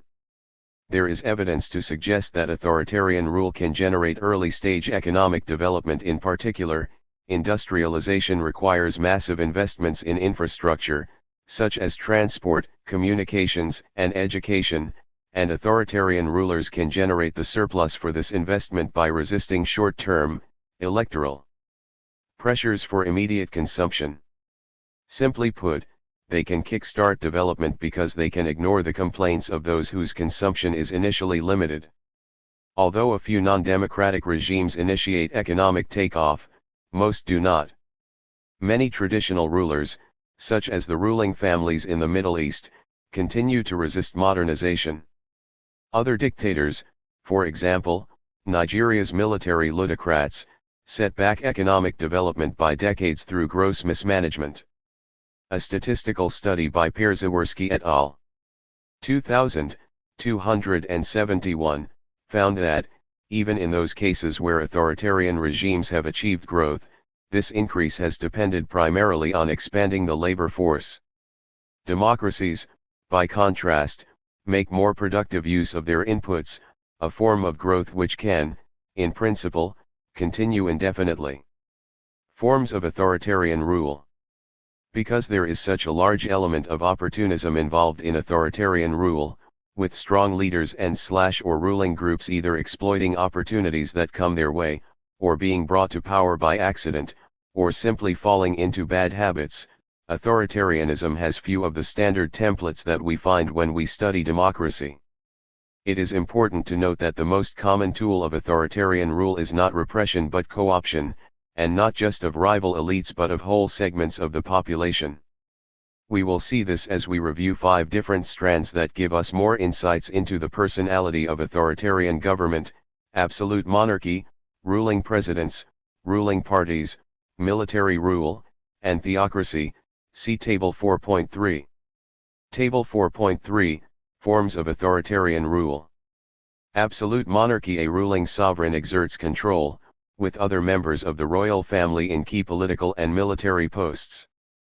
Bahrain, Kuwait, Oman, Qatar, Saudi Arabia, United Arab Emirates. Ruling presidents. The presidency dominates government and the media, with opponents kept off guard and the opposition marginalized. Several former Soviet republics, Angola, Zimbabwe. Ruling parties rule by a single party, often combined with a strong president. Communist states, and many African states in the decades after independence, military rule government by the military, often ruling through a junta comprising the leaders of each branch of the armed forces. Many African, Asian, and Latin American countries in the decades following the Second World War. Less common today, theocracy, a rare form of rule in which religious leaders govern directly. Iran. Absolute monarchy. While undemocratic, an absolute monarchy can provide a stable framework for the exercise of traditional authority, in which rulers show paternalistic concern for their subjects. In contrast to the constitutional monarchies of Europe, where kings and queens survive only as figureheads with few significant powers, see Chapter 9, absolute monarchs still wield unlimited power. They are particularly important in the Middle East, their major oil and natural gas reserves giving several of them, such as Bahrain, Kuwait, Oman, Qatar, Saudi Arabia, and the United Arab Emirates, considerable global influence. Absolute monarchy, a form of government in which a monarch wields absolute power over a state, and in which all other institutions of government are marginal. Should not be confused with the limited powers of a constitutional monarchy. We need to be careful in our use of the term monarchy, literally, rule by one, to describe the traditional political systems found in the Persian Gulf, for three main reasons.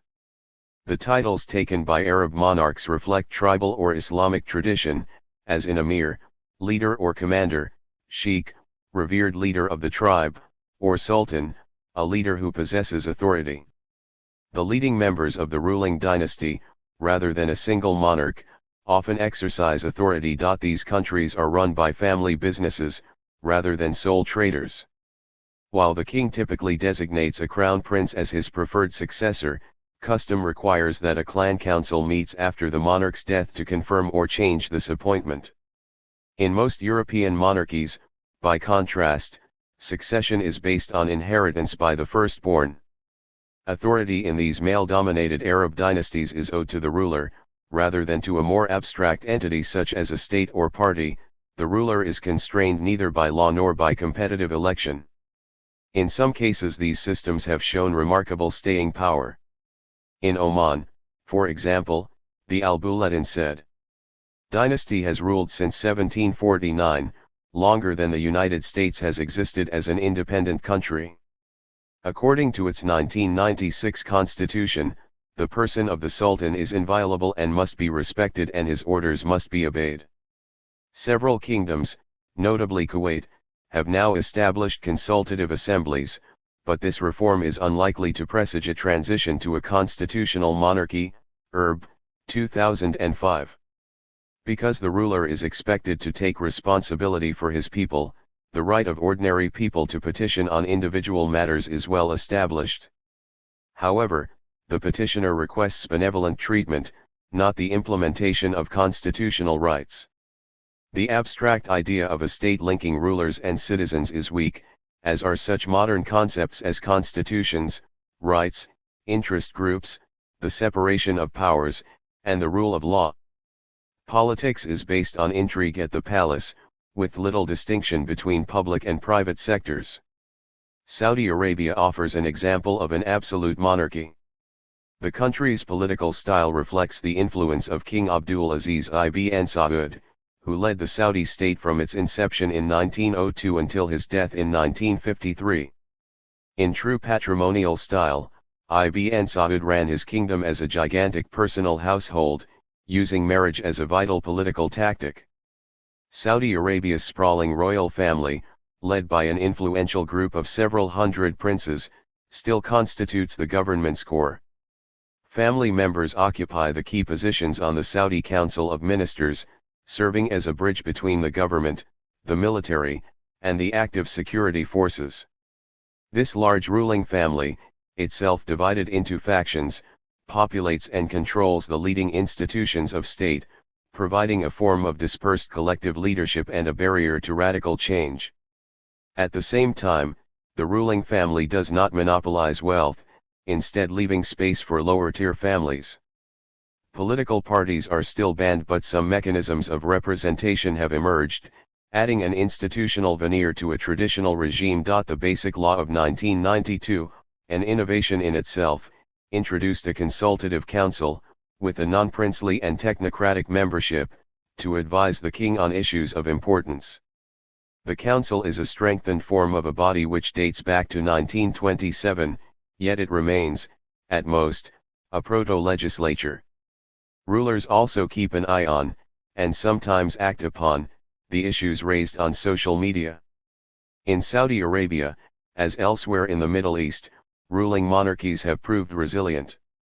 They survived the Arab Spring, though not without protests in some kingdoms, notably, Bahrain. In contrast to regime-toppling rebellions elsewhere, few demonstrators in the Gulf explicitly sought political transformation. Many sought economic change, more jobs, less corruption, and political reform, widening the suffrage where representative institutions already existed, rather than abolition of the monarchy. A combination of some repression and tactical reforms, such as more handouts to the people, contained the protests. Even if times have become less certain, traditions of personal, paternalistic, and princely rule remain entrenched. Ruling presidents. Although many authoritarian leaders derive their power from a source external to the executive office, such as family or ethnic connections, the office of president, or, less often, prime minister, can itself occasionally be the power base. A president in an authoritarian system occupies a unique position, possessing a visibility which can be invested in an attempt to transfer personal authority to an executive post, typically by establishing a direct relationship through the media with the people. In an absolute monarchy, the office outlasts the incumbent and is passed on through an assured line of succession. In the case of a ruling president, the office also outlasts the incumbent, but there is no line of succession, even if the occasional authoritarian president will try to keep power within the family. While several former Soviet republics became democracies, the prime examples being the Baltic states of Estonia, Latvia, and Lithuania, many did not, and one element these non-democratic successor regimes have shared since becoming independent in 1991 is a ruling president. Azerbaijan, Belarus, Kazakhstan, Tajikistan, Turkmenistan, and Uzbekistan all come to mind, as well, of course, as Russia. In the case of Belarus, Alexander Lukashenko has maintained a grip on power since winning office in 1994. While his Western neighbors have been moving towards free market democracy, Lukashenko maintains Soviet-era policies, including state ownership of key industries. He has been the target of US and EU sanctions for human rights violations, maintains close relations with Putin's Russia, and has been described as Europe's last dictator. He began his fourth term in 2011 after allegedly winning nearly 80% of the vote on 90% turnout, figures that are too high to be credible. Further east, the politics of Uzbekistan reveals a similar pattern.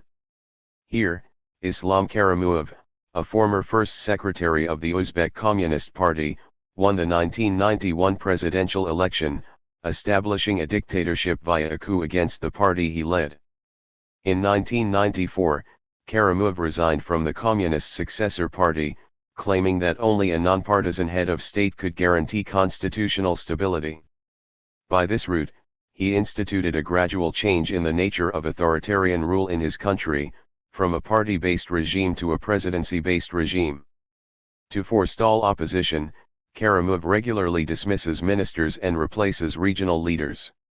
He keeps tight control of the media, uses a traditional institution of local governance, the Mahalla, as an instrument of social control, and relies on the National Security Service for surveillance.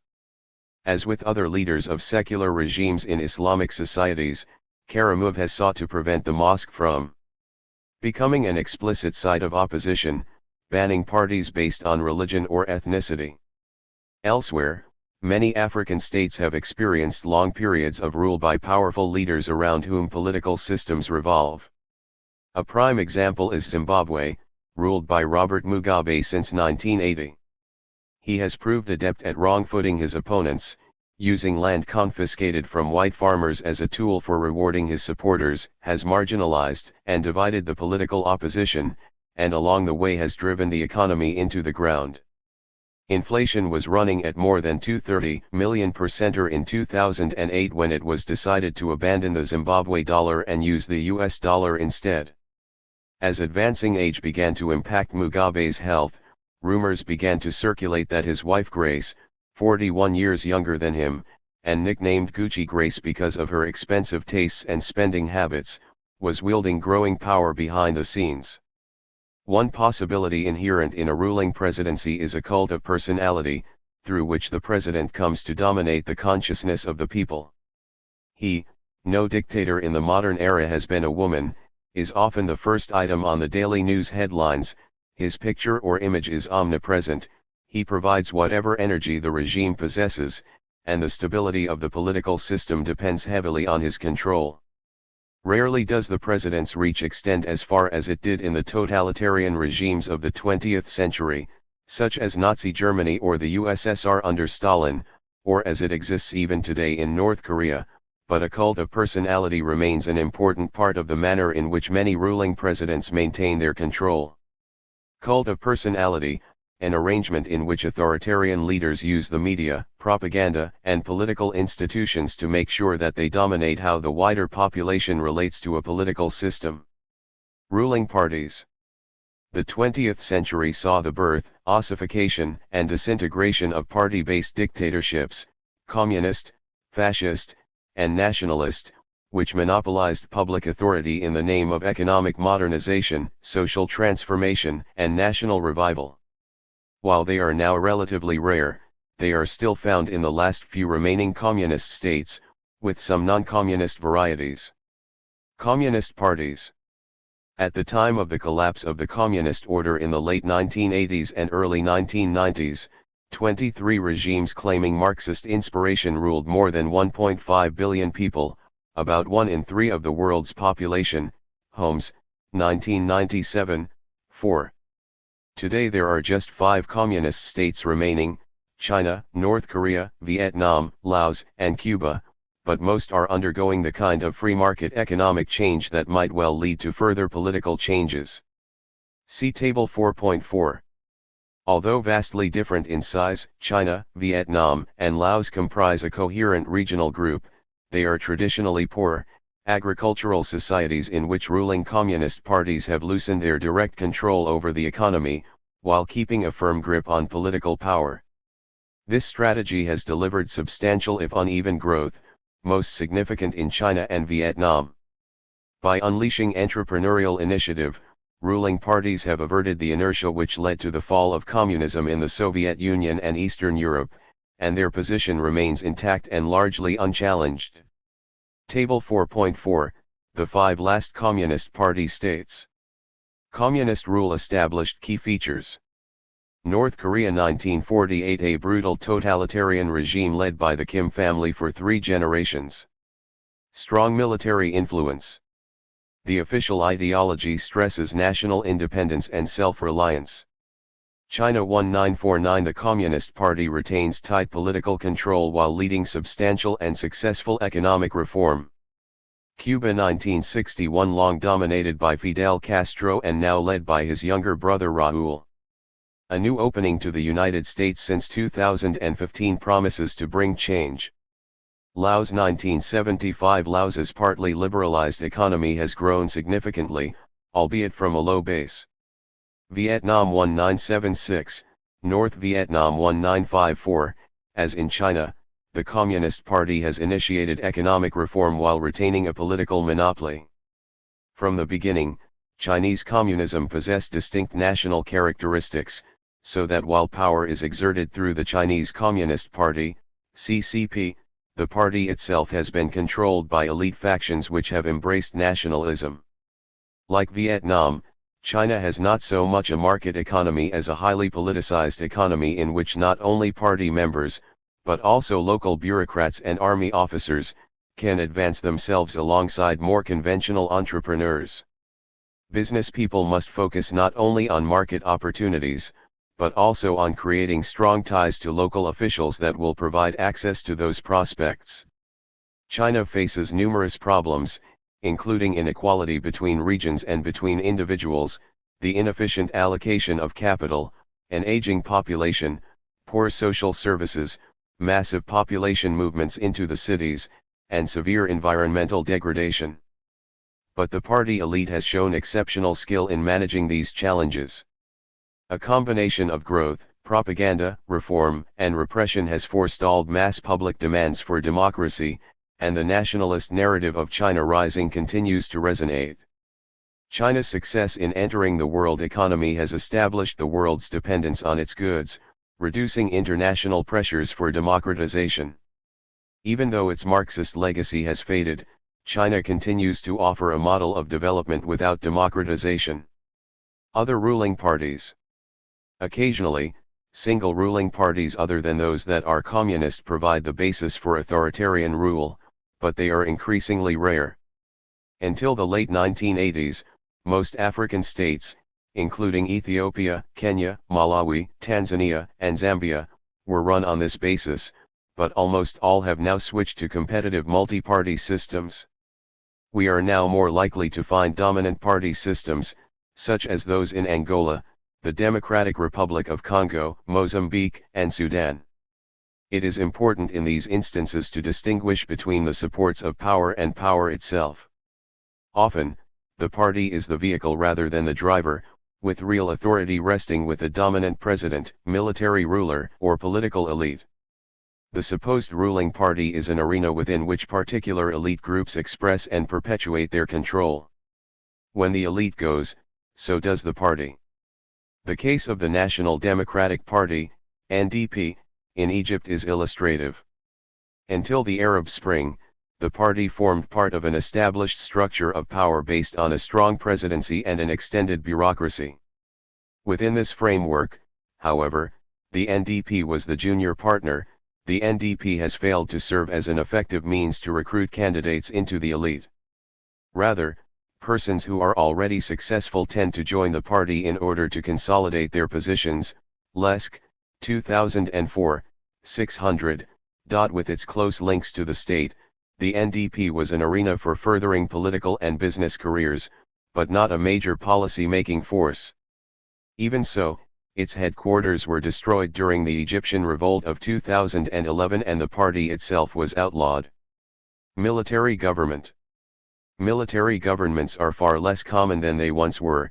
During the second half of the 20th century they could be found in many parts of Africa, Latin America, and parts of Asia. Today, we are more likely to speak of leaders who came to power in a military coup and then transformed themselves into civilian leaders, or of regimes in which the military influences civilian governments from behind the scenes. Since a bloodless coup in Thailand in 2006, for example, the country has experienced phases of both military and civilian rule, with the latter often using the military to contain anti-government protests. While currently rare, military government remains a variety of authoritarian rule that is still worth studying. Usually ushered in by a coup d'état, or an illegal seizure of power, military rule typically involves the suspension of all other key political institutions except the bureaucracy, the courts and the police, and is based on the military principles of hierarchy and the absence of negotiation. Coups are generally easier to stage in smaller countries where the state remains underdeveloped, and government institutions and media outlets are focused in the capital city. An ambitious general may just need a few tanks, commanded by a handful of discontented officers, to seize the presidential palace and begin broadcasting from the radio and TV stations. Once in power, military governments are typically headed by a ruling council made up of the leader of each branch of the armed forces, with one emerging as the dominant figure. Brief profile: China is the world's largest state by population, the second biggest by economic output, and has been undergoing a process of political and economic reform which is changing the world order. It has one of the world's oldest cultures, but is normally reviewed only in terms of the changes it has seen since the institution of communist rule in 1949. Until 1976 it was under the idiosyncratic and hardline control of Mao Zedong, since when several generations of leaders have overseen pro-market changes that have helped China become the world's fastest-growing economy. Political reform has not moved as quickly, however, and China remains under the watchful control of the Chinese Communist Party. Dissent and opposition are controlled and limited, corruption is a persistent problem, China's human rights record is poor, and in spite of the changes it has undergone, it ranks low on most comparative political, economic, and social rankings. Form of government: Unitary Communist Republic. State formed 1949, and most recent constitution adopted 1982. Legislature: unicameral National People's Congress of nearly 3,000 members, chosen indirectly through local and provincial congresses. Meets only for brief periods, its work carried out when in recess by a 150-member standing committee. Executive: the State Council, headed by the Premier, is the top executive body, supervising the work of the ministries. A president serves a maximum of 2 5-year terms as ceremonial head of state. Ultimate power rests, however, in the top leaders of the CCP. Judiciary: no independent constitutional court. Rule through law has strengthened, but the judicial system remains underdeveloped. Electoral system: elections have been introduced to many of China's villages and to some townships. However, elected officials still operate under the party's supervision. Indirect election is usual at higher levels. Party: single party. The Chinese Communist Party, CCP, remains the dominant political force, its leadership being a parallel government within which most real power is focused. Coup d'état, an illegal seizure of political power by the military. Although the term conjures up images of a violent and unwelcome capture of power from civilian rulers, many coups replace one military regime with another, involve little loss of life, and some are even welcomed by citizens. In many African cases, military leaders have justified coups by arguing that the civilians are doing a poor job of governing, and claiming that power will be returned to the civilians once a new and more effective system of government is established. But then the new military leaders often decide to stay on indefinitely, or try to reinvent themselves as civilian politicians. Such transitions to a more civilian status may be real or purely for appearances. In either case, the armed forces usually remain a significant political actor. Authoritarian rule in China. Dixon, 2007, 828, argues that China has become a prime example of how authoritarian governments can employ strategic action to survive indefinitely despite rapid economic development. How has it managed to do this? Part of the answer lies in the skills of the Chinese Communist Party in both maintaining its monopoly position, supervising the government, the justice system and the mass media, while also becoming less intrusive and more supervisory. The crucial reform has been the reduction of central control from Beijing. In local communities, informal networks of power holders now determine who gets rich first, a political market, rather than a free market. These alliances are composed not only of well-placed party members, but also of officials in the bureaucracy, local government, and the army. Local officials provide favored businesses, including their own, with contracts, land, sympathetic regulations, information, supplies, transport, and other subsidies. So political and economic reform does not necessarily imply a shift towards a market economy operating within the rule of law.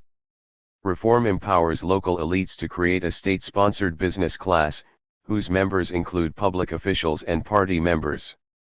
In this way, the newly rich remain dependent on the political system and do not seek to change it. The loosening of central political control has led to an explosion of corruption.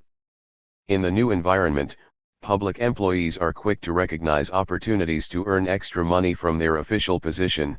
Li Gang paid 300,000 for his post but within 2 years netted 5 million. The return is 1500%. Is there any other profession as profitable as this under heaven? An official from the Central Discipline Inspection Commission, quoted in McGregor, 2010, 70. Here, perhaps, is one of the party's major dilemmas. It can only attract members by offering opportunities to acquire resources, but the dubious manner in which these are obtained increases the distance between party and society. Like China itself, the party faces considerable challenges in the years ahead. Its prospects must depend on its ability to sustain strong economic growth and expand its international significance. Yet the possibility remains that achieving these goals will itself eventually initiate calls for a freer, and perhaps more democratic, China. Nigeria is a representative case, having spent nearly 30 years under military government since independence in 1960. Civilians were removed in a coup in 1983 amid charges that political parties were becoming too ethnically based and, ironically, that the government was becoming more authoritarian. The new military leader, Major General Ibrahim Babangida, oversaw the transition to a new civilian system of government based on a new constitution. But he refused to hand over power to a new president in 1993, claiming that the election had been fraudulent. The resulting outcry forced him to step down, and he was soon replaced by Brigadier Sani Abacha, who made no bones about his desire to be elected as a civilian president, and actively looted Nigeria's oil profits along the way. He died of a supposed heart attack in June 1998, an event popularly described as the coup from heaven, and a new military leader completed the return to civilian government in 1999.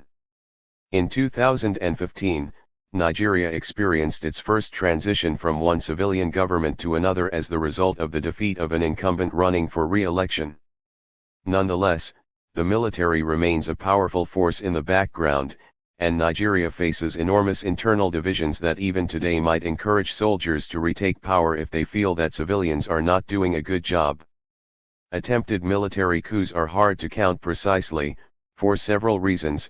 Many fail or are badly organized, many are only alleged to have happened, and in many cases it is uncertain who is implicated. Some apparent coups are in fact assassinations of leaders rather than efforts to change a government.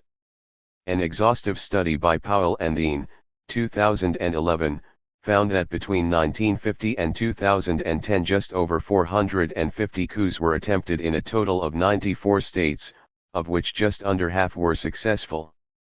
About one-third occurred in Africa, another third took place in Latin America, with the balance divided between Asia and the Middle East. The number of coups has tailed off from an average of about 10 annually in the 1960s to about 3 to 5 annually between 2000 and 2010. Part of the explanation for the changing numbers lies with the changing attitudes of the great powers. During the Cold War, the United States and the Soviet Union were more concerned with the global chessboard than with how their client countries governed themselves, hence ruling generals could survive through the political, economic, and military backing of a superpower even though they lacked support in their own country. The end of the Cold War meant the end of superpower sponsorship, with aid and technical assistance flowing to civilian regimes adopting democratic forms and offering at least some commitment to civil rights. In recent times, military coups have been rare and sometimes short-lived affairs in smaller countries, see Table 4.5. What role does the military now play in authoritarian regimes? In most cases, it remains an important element in the civilian ruler's support base. For example, the stance of the military was decisive in determining the success of the Arab uprisings of 2011. Where the army remained loyal to the regime, as in Syria, the government could fight the disparate opposition. But where the military declined to repress protesters, as in Egypt, the regime fell. So the relative rarity of military rule does not signal the end of political influence by the armed forces. When new civilian rulers are unable to limit the generals to a professional military role, the armed forces will continue to dominate, supervise, or constrain the government, compromising its democratic credentials. Theocracy. As with military rule, government by religious leaders is rare, but that does not mean that religion has ceased to be a factor in authoritarian governance, or even, in some countries, in democratic governance. A religious society may be quite different from a clerical government, and even Muslim countries typically separate religious and civil leadership within the context of an overall commitment to Islam. Indeed, in much of the Middle East the mosque has become a source of opposition to authoritarian rulers, a divide which would not be possible if religious and civil leadership belonged in the same hands. At least since the end of Taliban rule in Afghanistan in 2001, the Islamic Republic of Iran stands alone as an example of a constitutional theocracy. Afghanistan, Pakistan, and Mauritania also consider themselves to be Islamic republics, but religious leaders are less prominent. Even in Iran, rule by religious leaders, ayatollahs and mullahs, possesses limited legitimacy, especially among the young and educated. Public demonstrations in Iran disputing the result of the 2009 presidential election confirmed not only popular disaffection with the political system, but also divisions between reformers and hardliners within the ruling elite itself. Further protests during the Arab Spring in 2011 were contained by a vigorous security response, but this did not stop the victory in the 2013 presidential election of the relatively reformist Hassan Rouhani. Table 4.5 Recent examples of military rule. Circumstances. Niger, 2010-11 President Mamadou Tandja suspended the constitution and assumed emergency powers following his failed 2009 efforts to change the constitution to allow him to run for a third term. He won a fresh period in office but was overthrown in a 2010 coup. A new constitution was agreed and civilians returned to power in 2011. Guinea, 2008-10 Following the death of Lansana Conté, who had seized power in a 1984 coup, and against the background of a rebel insurgency, Mousadadi's Camara seized power in 2008. He was forced to step down by public protests, and in 2010 the country held its first open elections since 1958.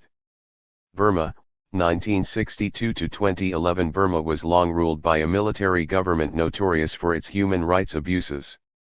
A civilian government came to power in 2011, but the 2008 constitution ensured substantial political influence for the military. Fiji, 2006-14 When the military protested plans to set up a commission to look into compensation for victims of an earlier coup, the civilian government was forced out of office in 2006. Military Chief Frank Bainimarama won an open general election in 2014. Focus 4.2 Totalitarianism. Totalitarian regimes demanding rigid support for a supreme leader were rare even in the 20th century, and there is only one left today, North Korea. In spite of its rarity, totalitarianism cannot be ignored as a political type, and it is worth reviewing if only as the benchmark for the most extreme form of political control we have seen in the modern era.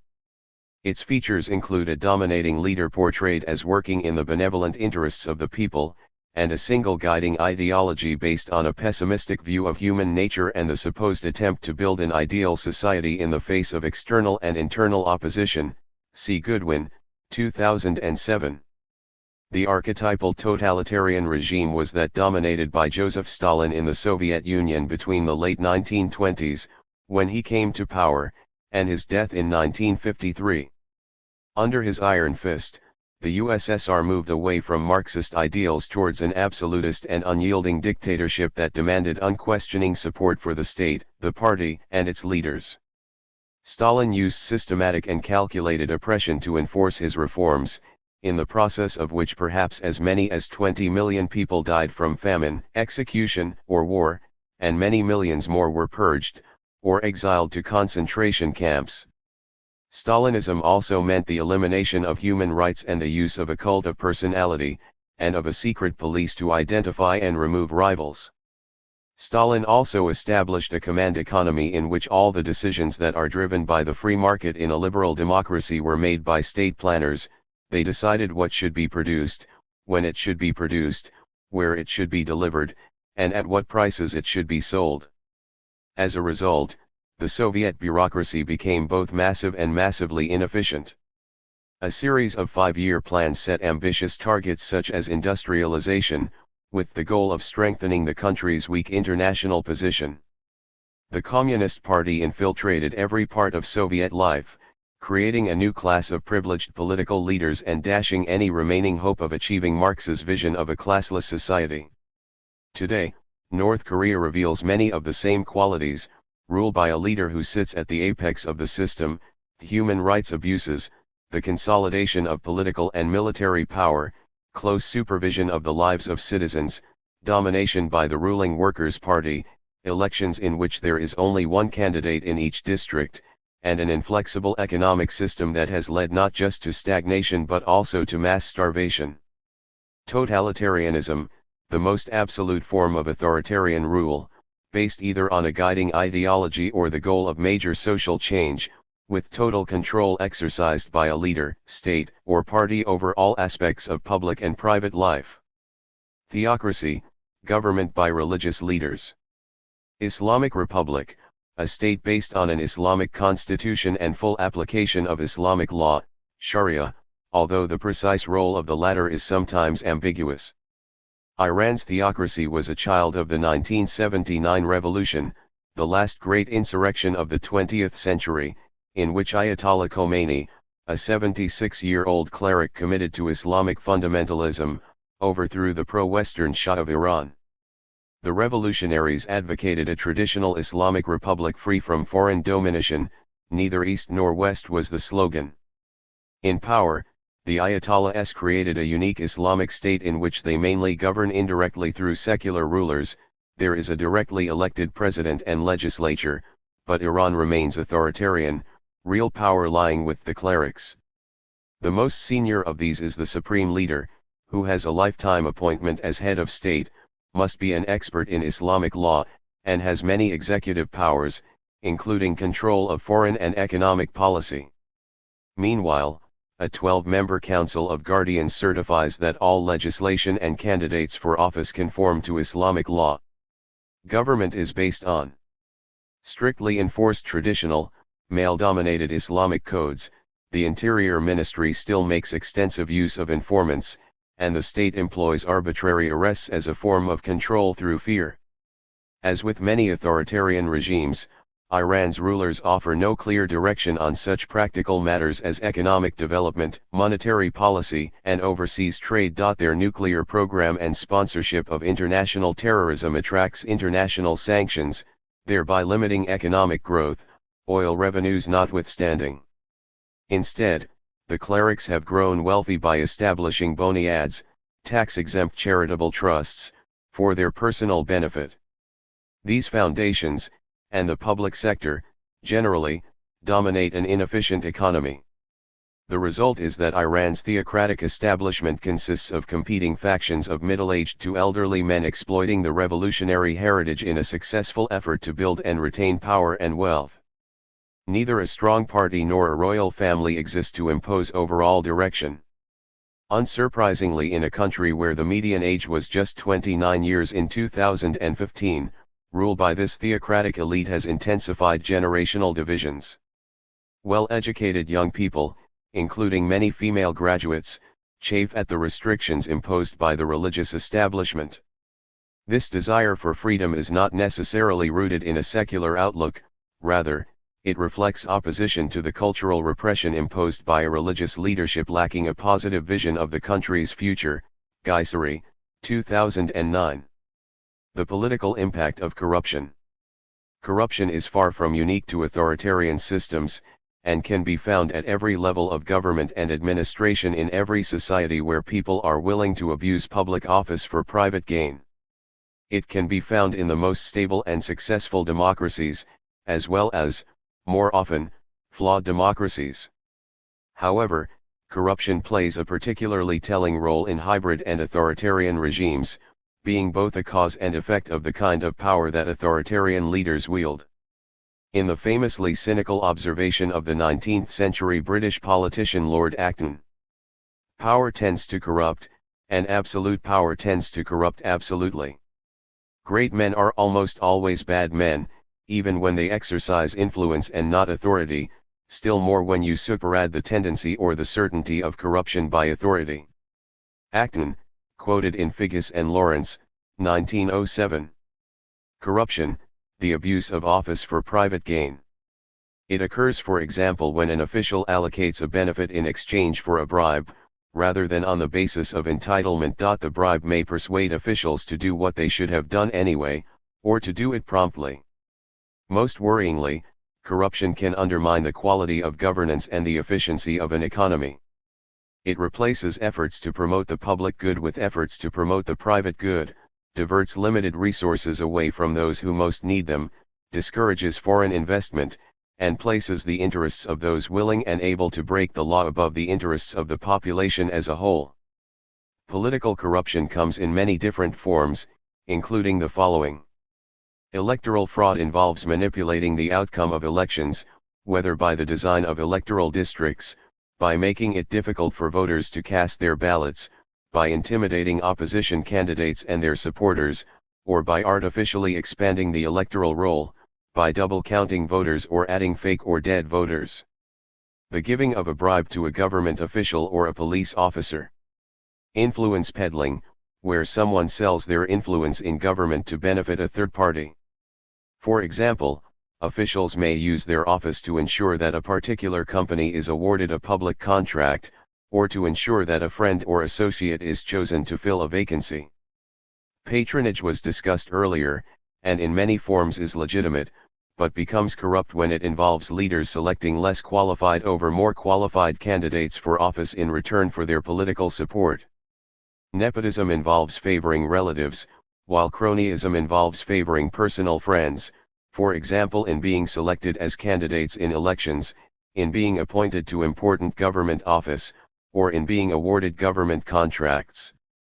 Embezzlement involves the theft of public funds, as in the infamous cases of Nigerian military leaders who during the 1990s used their offices to siphon off enormous sums from oil profits into foreign bank accounts.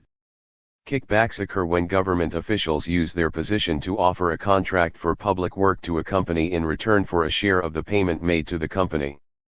Measuring and quantifying corruption is not easy, mainly because it is, by definition, an illegal and underground activity.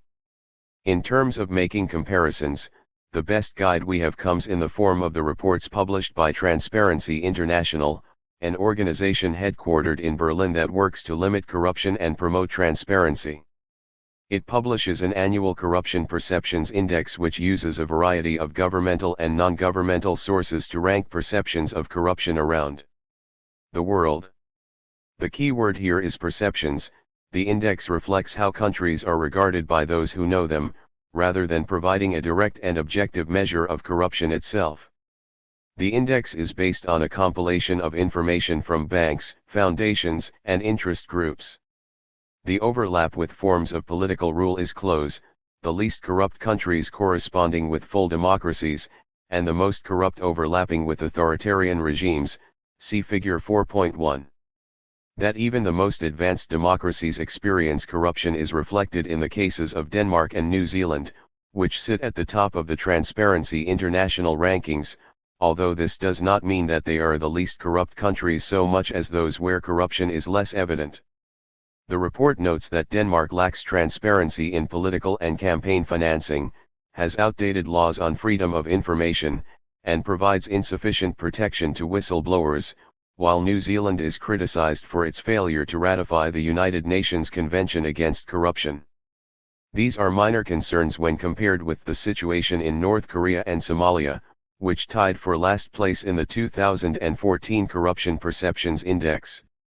In the case of North Korea, information is gleaned mainly from defectors, whose reports suggest that a culture of corruption has infiltrated the entire society. Bribery, notes Lankov, 2013, 89-91, has become a matter of basic survival, given the country's food shortages, lack of basic resources, and harsh penalties for any actions that might be defined as threatening the governing regime. Somalia experiences comparable problems, with the addition of even more high-level corruption involving patronage and the misappropriation of public funds. Figure 4.1, the world's 10 least and most corrupt states. Note, numbers indicate scores out of 100. Source, Transparency International, Corruption Perceptions Index 2014. Discussion questions. Which is preferable, a stable dictatorship or the instability that often arises in poor and deeply divided societies with no experience of democracy? How does patronage differ in its democratic and authoritarian forms? Where does Western criticism of non-Western authoritarianism cease to be helpful and evolve into cultural or political imperialism? Mao Zedong once suggested that political power grows out of the barrel of a gun. So why, then, are the armed forces not in charge everywhere? Does military rule necessarily involve the occupation by military officers of the key institutions of government? Why are so many authoritarian regimes corrupt? Key concepts: absolute monarchy, authoritarian regime, corruption, coup d'état, cult of personality, despotism, hybrid regime, Islamic Republic, patronage, theocracy, totalitarianism. Chapter 5. Theoretical approaches. Preview. So far we have looked at comparative government and politics in broad terms, and it is probably already clear that it is a field of complexity and of conflicting analyses.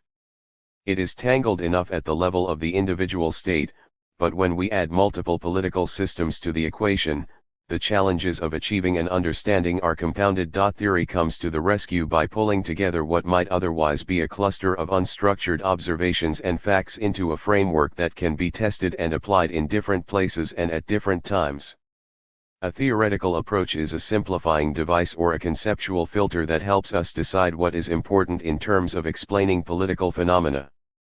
In other words, it can help us sift through a body of facts, decide which are primary and which are secondary, enable us to organize and interpret the information, and develop complete arguments and explanations about the objects of our study. This chapter offers some insights into the theoretical approaches used by political scientists. There are so many that it is impossible in a brief chapter to be comprehensive. Instead, we focus here on 5 of the most important: the institutional, behavioral, structural, rational, and interpretive approaches. The chapter begins with a brief review of the changing face of comparative politics and a sampling of the debates about theory, then goes through each of the 5 key approaches in turn, explaining their origins, principles, and goals, and offering some illustrative examples.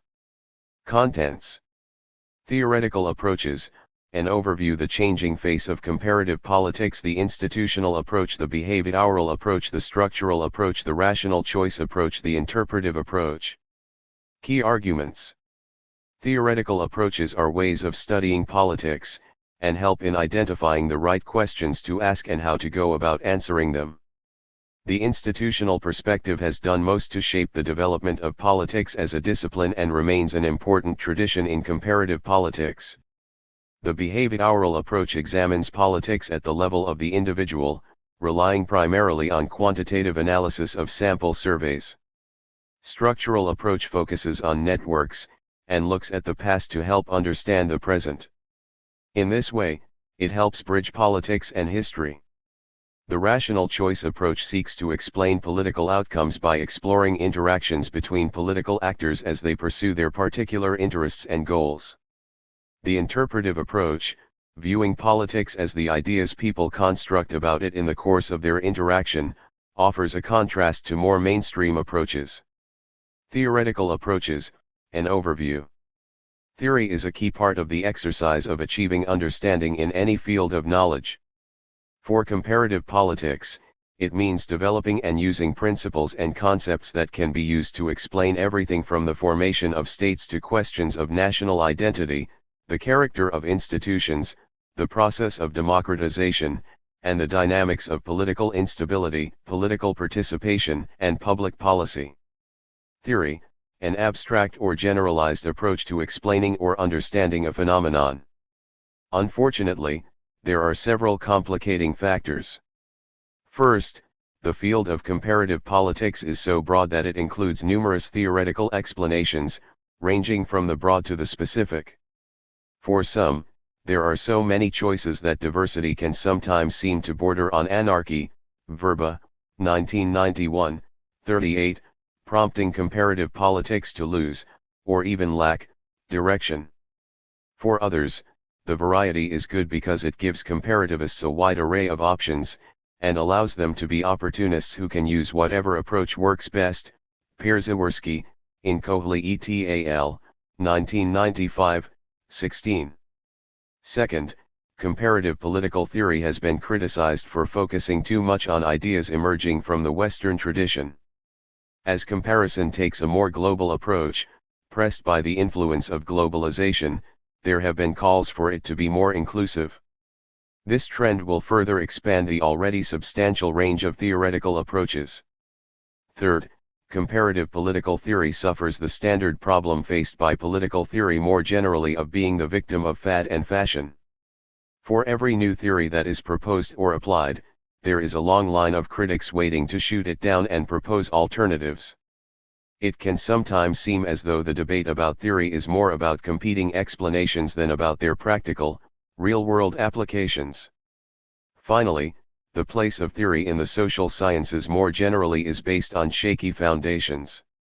Many natural sciences have a strong record of developing theories that are well supported by the evidence, are broadly accepted, and can be used to develop laws and make predictions. The social sciences suffer greater uncertainties, if only because they focus more on trying to understand human behavior, with the result that they generate theories that are subject to stronger doubts, and that have a weaker track record in generating laws and predicting outcomes.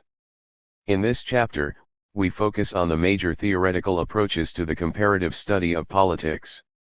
By approaches we mean ways of understanding, or sets of attitudes, understandings, and practices that define a certain way of doing political science. Marsh and Stoker, 2010, 3. They are schools of thought that influence how we go about political research, that structure the questions we ask, that offer pointers on where we should seek an answer, and that help us define what counts as a good answer. 5 such approaches are worth close study. We will take them in an order that reflects the historical evolution of politics as an academic discipline, but for clarity will avoid the many subdivisions, crossovers, and reinvent ions within each perspective. We will argue that the institutional approach is the most important, but that the other frameworks provide important additional insights. We will also make the point that comparative political theory needs to take a more inclusive approach by bringing non-Western perspectives into the picture. The changing face of comparative politics. Although comparison lies at the heart of all research, the subfield of comparative politics is relatively young, and so is its theoretical base. As a systematic endeavor, it can be dated back to the formal origins of political science in the late 19th century, but it long lagged behind the study of domestic politics, and still lacks a well-developed identity. Comparative political theory is even younger, although Dahlmeier may have overstated the case when he described it in 1999 as either non-existent or at most fledgling and embryonic. We saw in Chapter 1 how Aristotle is credited with the first attempt to classify political systems, but his work was mainly descriptive and did not establish principles that had much staying power. And while both comparative politics and comparative political theory owe much to some of the biggest names in political science and philosophy, from Machiavelli to Montesquieu and Marx, none of them took a systematically comparative approach to understanding government and politics as we would define the task today.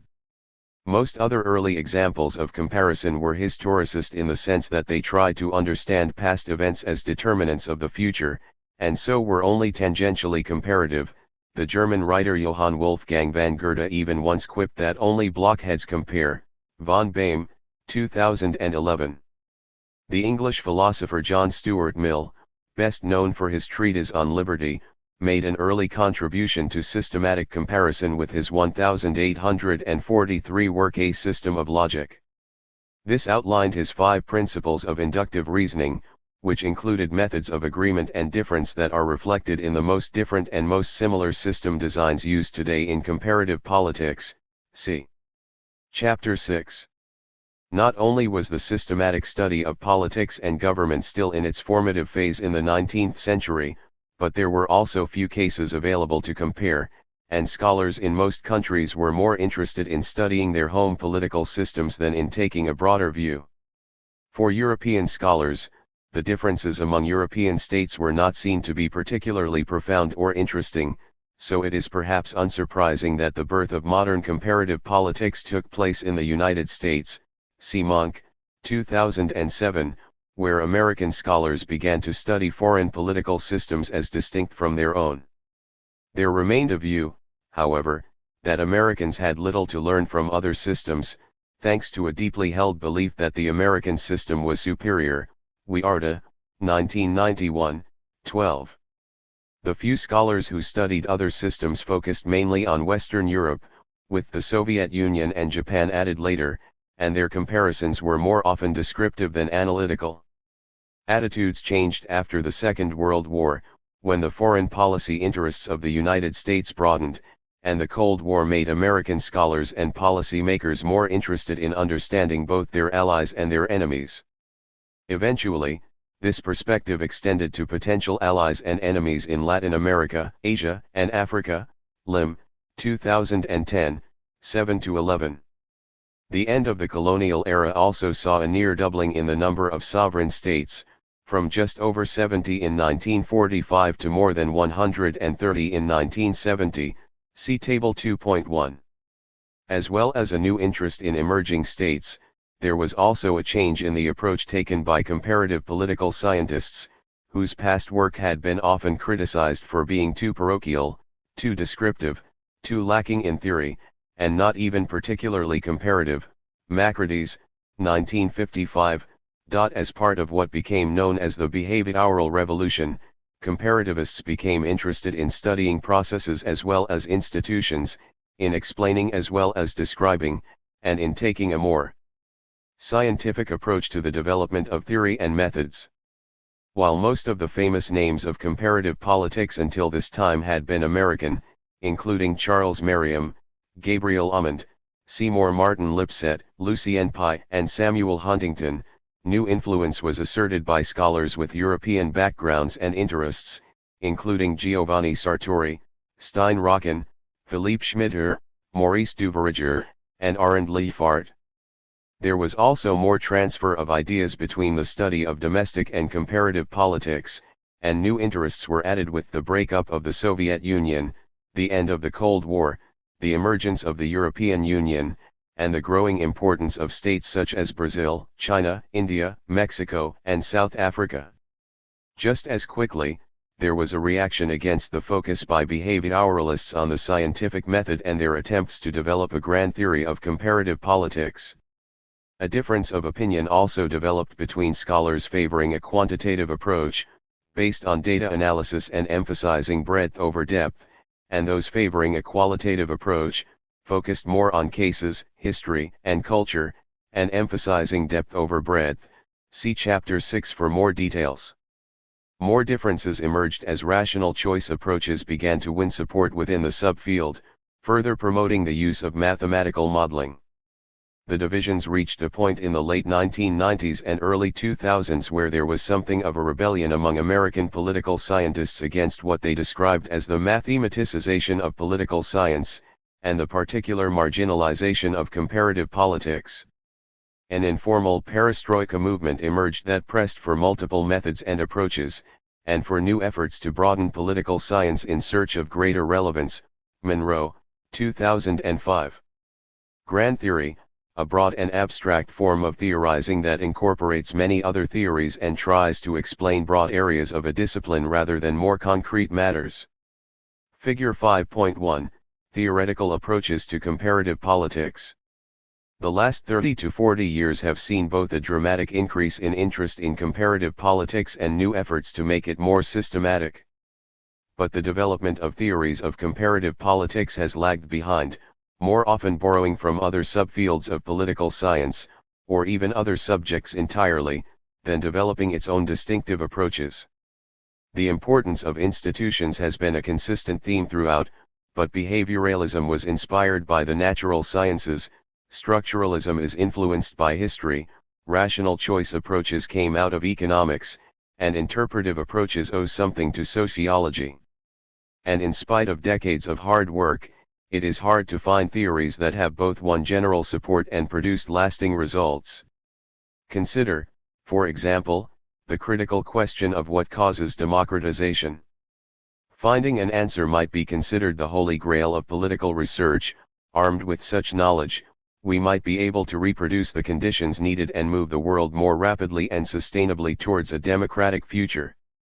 But in her review of research on the question, Geddes, 2007, is only able to point to some tendencies and to rule out others. Richer countries are more likely to be democratic, but development does not cause democratization, although modernization might, as are countries that were once British colonies, but reliance on oil reduces the chances, as does having a large Muslim population. And every one of these arguments has been challenged. Given the quality and amount of effort expended on understanding democratization, Geddes concludes, it is frustrating to understand so little. The most recent problem identified with theories of comparative politics, and of politics and government in general, is their long history of association with Western ideas. This was a phenomenon noted by Perel, 1992, when he argued that the scholarship of political theory was so focused on Western political thought that there was a prevailing assumption that modern Western texts were products of universal reason itself. But he also argued that Western claims of universality were being questioned by other cultures, and argued that comparative political philosophy meant taking an approach that paid more attention to cultural and philosophical pluralism. This point was later taken up by Dahlmeier, 1999. Only rarely are practitioners of political thought willing, and professionally encouraged, to transgress the Western canon and thereby the cultural boundaries of North America and Europe in the direction of genuine comparative investigation. The subfield of comparative politics today is broader and more eclectic than ever before, with new concepts and ideas regularly shaking up old assumptions. But it has sometimes been slow to catch up with the evolving realities of government and politics around the world, including the changing role of the state, the rise of new economic powers, the impact of new technology and globalization, the new political role of Islam, and the impact of failed and failing states. The changes within the subfield have been positive and productive, and it employs a greater diversity of approaches than before, but much remains to be done. The institutional approach. The study of governing institutions is a central purpose of political science in general, and of comparative politics in particular, hence the mantra often seen in studies of politics that institutions matter. Institutionalism provides the original foundation of the discipline and lies at the core of the discipline, and of this book. Institutions, in the political sense, these are formal organizations or practices with a political purpose or effect, marked by durability and internal complexity. The core institutions are usually mandated by the Constitution. Institutionalism, an approach to the study of politics and government that focuses on the structure and dynamics of governing institutions. What, then, is an institution? In politics, the term traditionally refers to the major organizations of national government, particularly those specified in the Constitution such as the legislature, the judiciary, the executive, and, sometimes, political parties, see Figure 5.2. Since they often possess legal identity, acquiring privileges and duties under law, these bodies are treated as literal actors in the political process. However, the concept of an institution is also used more broadly to include other organizations which may have a less secure constitutional basis, such as the bureaucracy and local government. It is also used more widely to denote virtually any organization, such as interest groups, or even any established and well-recognized political practice. For instance, scholars refer to the institutionalization of corruption in Russia or Nigeria, implying that the abuse of public office for private gain in these countries has become an accepted routine of political life, an institution, in its own right. When the concept of an institution is equated with any and every political or social practice, however, it risks overextension. Rothstein, 1996. Institutional analysis assumes that positions within organizations matter more than the people who occupy them. This axiom enables us to discuss roles rather than people, presidencies rather than presidents, legislatures rather than legislators, the judiciary rather than judges. The capacity of institutions to affect the behavior of their members means that politics, as other social sciences, is more than a branch of psychology. Institutional analysis can be static, based on examining the functioning of, and relationships between, institutions at a given moment. But writers within this approach show increasing interest in institutional evolution and its effects. Institutions possess a history, culture, and memory, frequently embodying traditions and founding values. In a process of institutionalization, they grow like coral reefs through slow accretion, Said, 1938, 18. In this way, many institutions thicken naturally over time, developing their internal procedures and also becoming accepted by external actors as part of the governing apparatus. In other words, the institution becomes a node in a network and, in so doing, entrenches its position. Institutionalization, the process by which organizations build stability and permanence. A government department, for example, is institutionalized if it possesses internal complexity, follows clear rules of procedure, and is clearly distinguished from its environment. Figure 5.2, the formal institutions of government. As particular institutions come to provide an established and accepted way of working, they acquire resilience and persistence. Pearson, 2004. For example, uncertainty abounded in 1958 when France adopted a new constitution with a semi-presidential system of government, greatly strengthening the powers of the executive relative to those of the legislature. Just a generation later, though, it would have been hard to find anyone favoring a switch back to the inefficiencies and uncertainties of the old parliamentary system. So, as with constitutions, institutions are devices through which the past constrains the present. Thus, the study of institutions is the study of political stability, rather than change. As Oren and Skowronek, 1995, 298, put it, institutions are seen as the pillars of order in politics, as the structures that lend the polity its integrity, facilitate its routine operation and produce continuity in the face of potentially destabilizing forces. Institutional politics is politics as usual, normal politics, or a politics in equilibrium. Institutions are particularly central to the functioning of liberal democracies, because they provide a settled framework for reaching decisions. In addition, they enable long-term commitments which are more credible than those of any single employee, thus building trust. For example, governments can borrow money at lower rates than are available to individual bureaucrats. Similarly, a government can make credible promises to repay its debt over a period of generations, a commitment that is beyond the reach of any individual debtor. Institutions also offer predictability. When we visit a government office, we do so with expectations about how the members of staff will behave, even though we know nothing about them as individuals. A shared institutional context eases the task of conducting business between strangers. In and beyond politics, institutions help to glue society together, extending the bounds of what would be possible for individuals acting alone. At the same time, an institutional approach, like all others, can become inward-looking. Two particular problems should be highlighted. First, some institutions are explicitly created to resolve particular problems.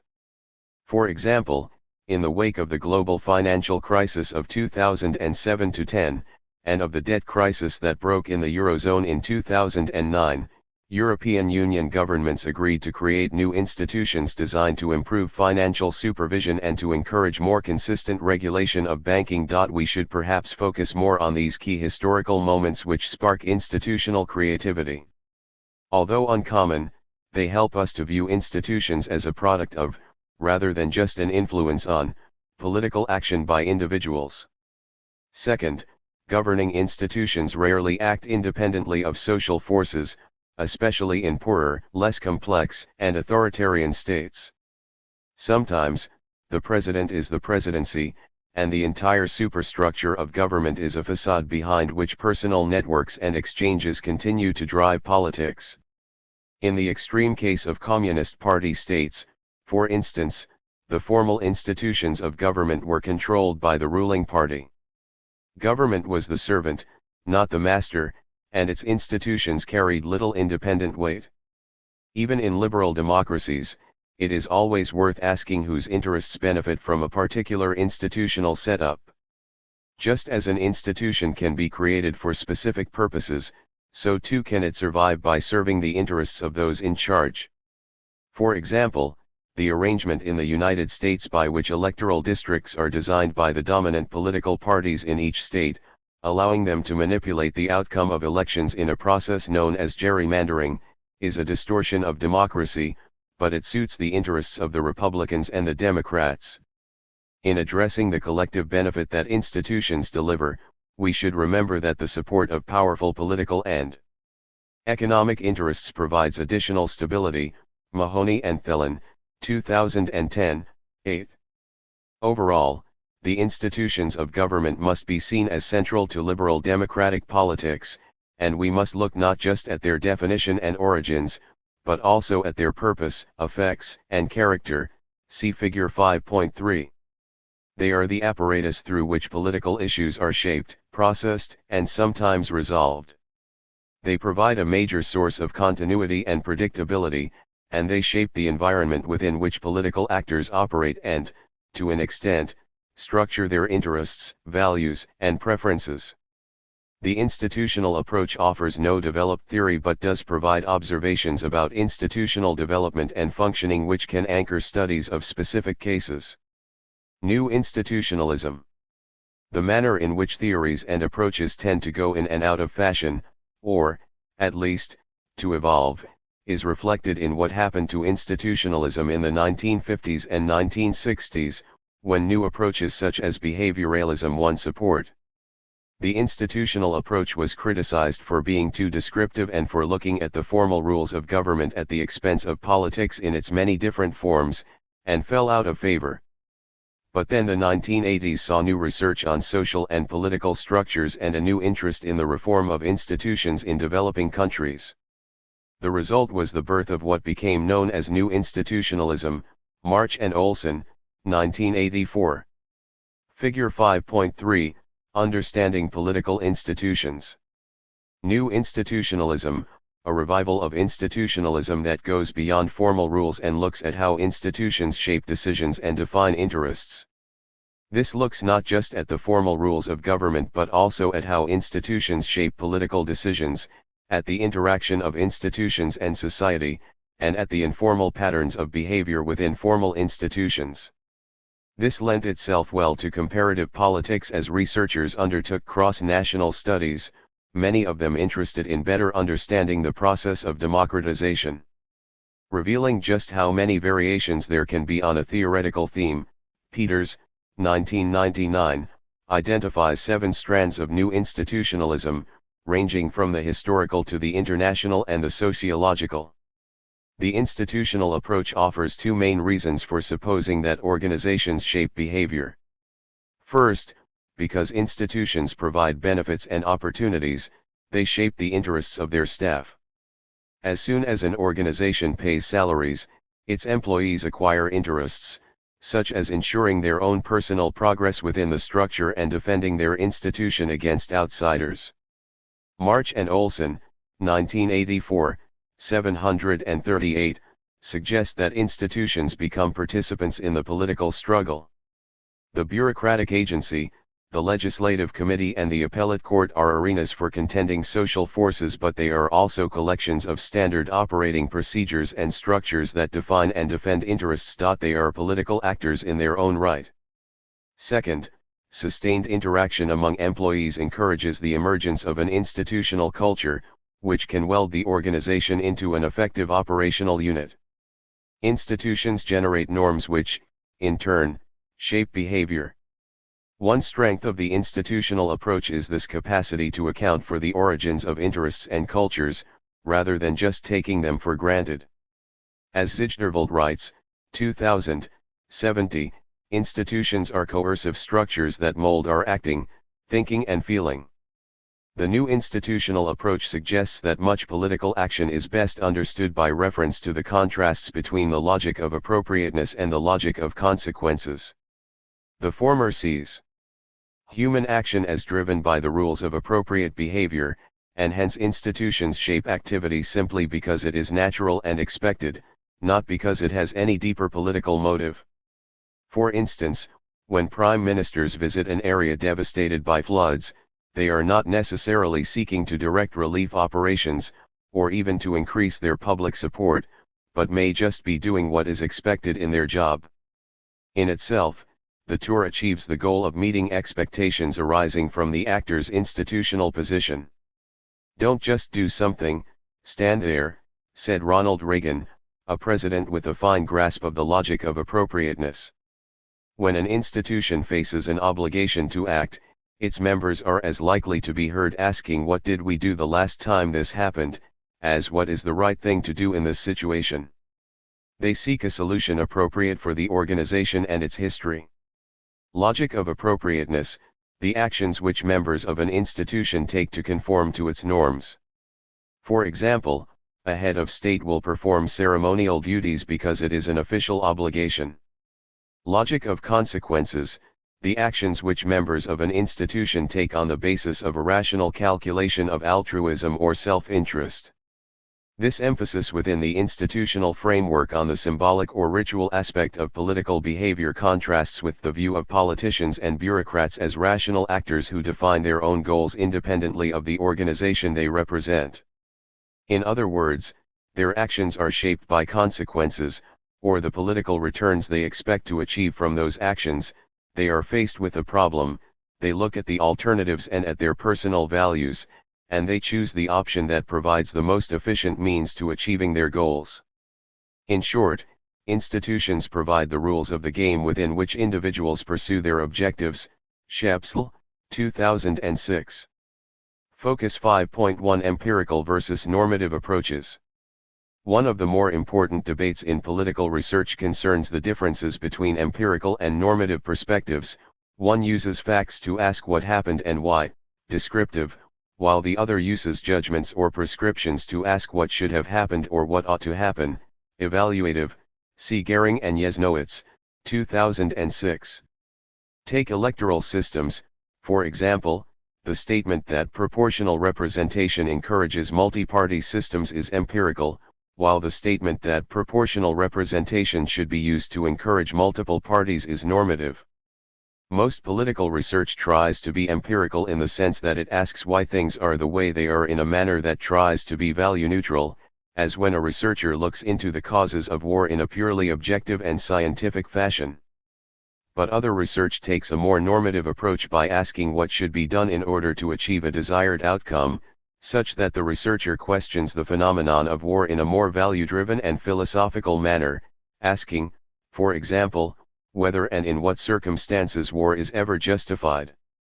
The empirical and normative approaches are not mutually exclusive, and there has been renewed demand for the idea of making political science more relevant by combining the two. Consider the argument made by Gehring and Yesnowitz, 2006. Empirical study in the social sciences is meaningless if it has no normative import. It matters, or may matter, but we do not know how. Likewise, a normative argument without empirical support may be rhetorically persuasive or logically persuasive, but it will not have demonstrated anything about the world out there.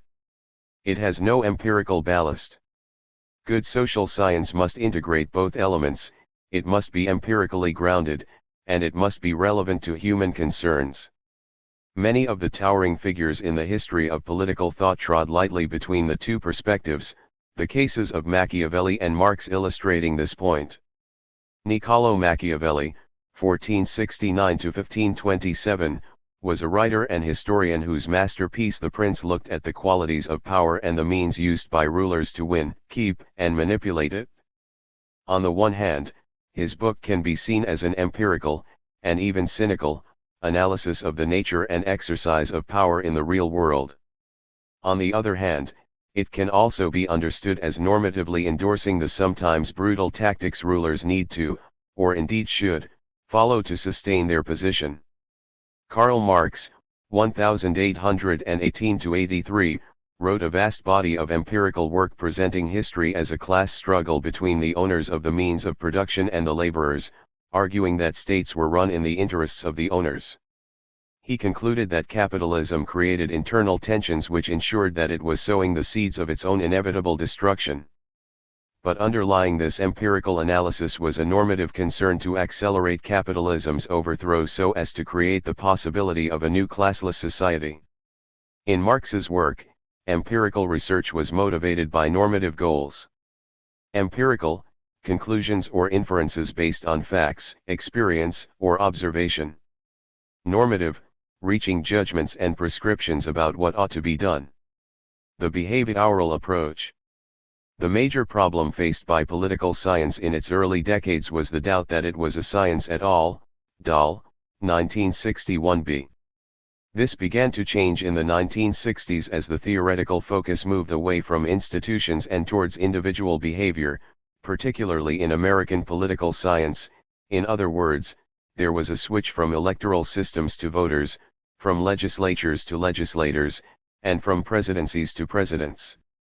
The central tenet of behavioralism was that people matter, meaning not specific people so much as the individual as the level or unit of analysis. The aim was to use scientific methods to develop generalizations about political attitudes and behavior by studying what people actually do, rather than studying constitutions, institutions, and organizational charts. Rather than implying an exclusive concern with action, the word behavior expressed a focus on observable political reality, rather than official discourse, on individuals rather than institutions, and on scientific explanation rather than the loose descriptions of the institutionalists. Behavioralism, an approach to the study of politics that emphasizes people over institutions, studying the attitudes and behavior of individuals in search of scientific generalizations. The shift can be traced back to the work of the political scientist Charles Merriam at the University of Chicago in the 1920s. He argued the importance of moving beyond the study of formal rules and looking at the behavior of individuals, but his ideas took some time to become more widely adopted. In part, the eventual shift grew out of the influence of decolonization. In newly independent states, government institutions proved to be of little moment as presidents, and then ruling generals, quickly dispensed with the elaborate constitutions written at independence. A fresher and wider approach, one rooted in social, economic, and political realities, rather than constitutional fictions, was needed to understand politics in the developing world. In the United States, meanwhile, the post-war generation of political scientists was keen to apply innovative social science techniques developed during the Second World War, notably, interview-based sample surveys of ordinary people. In this way, the study of politics could be presented as a social science and become eligible for research funds made possible by that designation. The study of legislatures, for example, moved away from formal aspects, e.g. the procedures by which a bill becomes law, towards legislative behavior, e.g. how members define their job. Researchers delved into the social backgrounds of representatives, their individual voting records, their career progression, and their willingness to rebel against the party line. Similarly, scholars who studied judiciaries began to take judges, rather than courts, as their unit of analysis, using statistical techniques to assess how the social background and political attitudes of judges shaped their decisions and their interpretations of the Constitution. This level of inquiry tended to focus on the backgrounds, attitudes, and ideological preferences of individual justices rather than on the nature of the court as an institution and its significance for the political system. Clayton and Gilman, 1999, 1. In fact, the institutional setting was often just taken for granted. Although the behavioral approach could target elites, it earned its spurs in the study of ordinary people.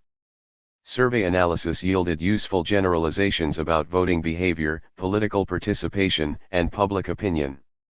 Unlike institutional analysis of government, these studies located politics in its social setting, showing, for example, how race and class impinged on whether, how, and to what extent people took part in politics. In this way, The behavioral revolution broadened our outlook. The behavioral approach provided the research foundation for several chapters in this book. There have been few areas in political science, claimed Dalton and Klingemann, 2007, where scholarly knowledge has made greater progress in the past 2 generations. Yet, as a model for the entire discipline, the behavioral revolution eventually ran its course. Its focus on individual political behavior took the study of politics away from its natural concern with the institutions of government. Its methods became more technical and its findings more specialized. Behavioralism produced a political science with too much science and too little politics. Amid the political protests of the late 1960s, behavioralists were criticized for fiddling while Rome burned. Rather like the institutional approach before it, behavioralism seemed unable to address current political events. The strategy of developing generalizations applying across space and time was ill-suited to capturing the politics of any particular moment. In short, the research program had become orthodox, rather than progressive. It was time for something new. The structural approach. Structuralism is an approach to political analysis that focuses on relationships among parts rather than the parts themselves. In other words, it involves examining the networks, linkages, interdependencies, and interactions among the parts of some system. Lichbach and Zuckerman, 1997, 247. The central tenet here is that groups matter, in the sense that the structural approach focuses on powerful groups in society, such as the bureaucracy, political parties, social classes, churches, and the military. These groups possess and pursue their own interests, creating a set of relationships which forms the structure underpinning or destabilizing the institutional politics of parties and government.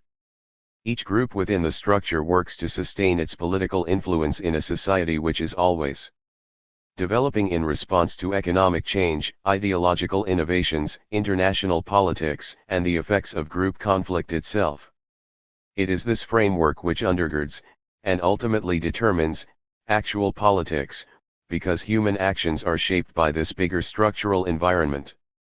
Structuralism, an approach to the study of politics that emphasizes the relationships among groups and networks within larger systems. The interests and positions of these groups shape the overall configuration of power and provide the dynamic of political change. A structure is defined by the relationships between its parts, with the parts themselves, including their internal organization and the individuals within them, being of little interest. As Skocpol, 1979, 291, put it, structuralists emphasize objective relationships and conflicts among variously situated groups and nations, rather than the interests, outlooks, or ideologies of particular actors. For example, the relationship between labor and capital is more important than the internal organization or the leaders of trade unions and business organizations. The assumption is that capital and labor will follow their own real interests, regardless of who happens to lead the organizations formally representing their concerns. Individuals are secondary to the grand political drama unfolding around them. But real interests and social actors are, of course, terms imposed by the researcher. Who is to say where a group's true interests lie? How can we refer to the actions of a group, rather than a person? In execution, the structural approach is broad brush, making large if plausible assumptions about the nature of conflict in a particular society and using them to make inferences about causes without always paying great attention to the detailed historical record. We can draw a clear contrast between structuralism and the cultural analysis covered in Chapter 12. While, for example, a structural explanation of poverty would emphasize the contrasting interests and power positions of property owners and the working class, a cultural analysis would place more weight on the values of poor people themselves, showing how, for example, limited aspirations trap the poor in a cycle of poverty that can persist across generations. For the structuralist, the important factor is the framework of inequality, not the values that confine particular families to the bottom of the hierarchy. This point, and the overall thrust of structuralism, is summarized by Mahoney, 2003, 51. At the core of structuralism is the concern with objective relationships between groups and societies. Structuralism holds that configurations of social relations shape, constrain and empower actors in predictable ways. Structuralism generally downplays or rejects cultural and value-based explanations of social phenomena. Likewise, structuralism opposes approaches that explain social outcomes solely or primarily in terms of psychological states, individual decision-making processes, or other individual-level characteristics.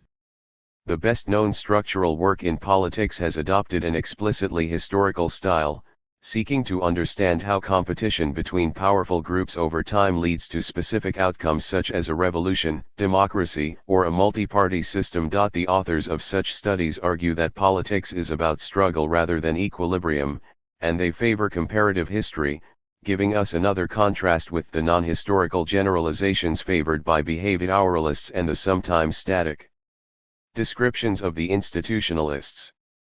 One of the leading figures in the field, who not only exemplifies the structural approach but helped to define it, was the American sociologist Barrington Moore.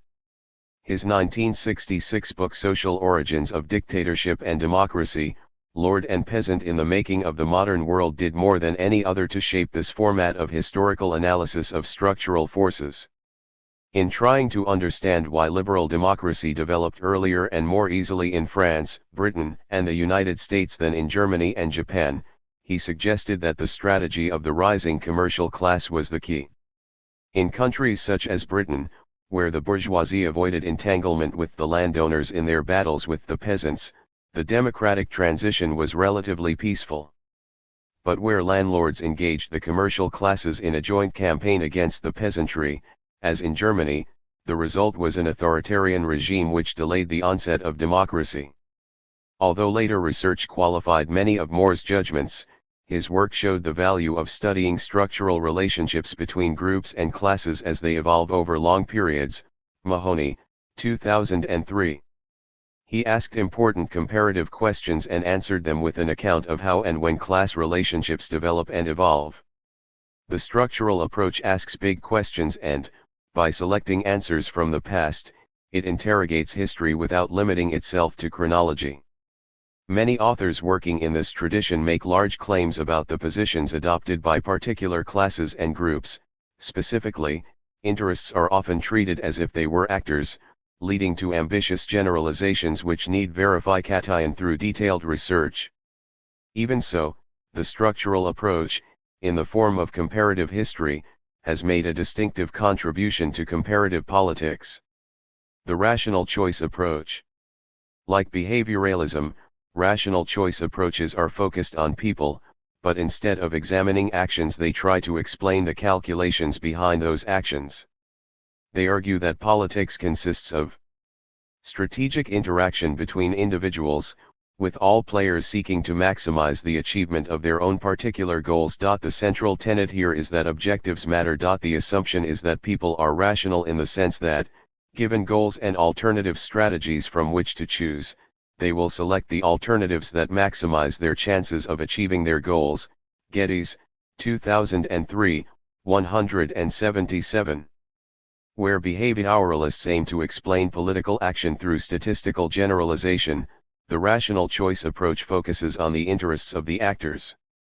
And where the structural perspective is rooted in historical sociology, the rational choice approach comes out of economics.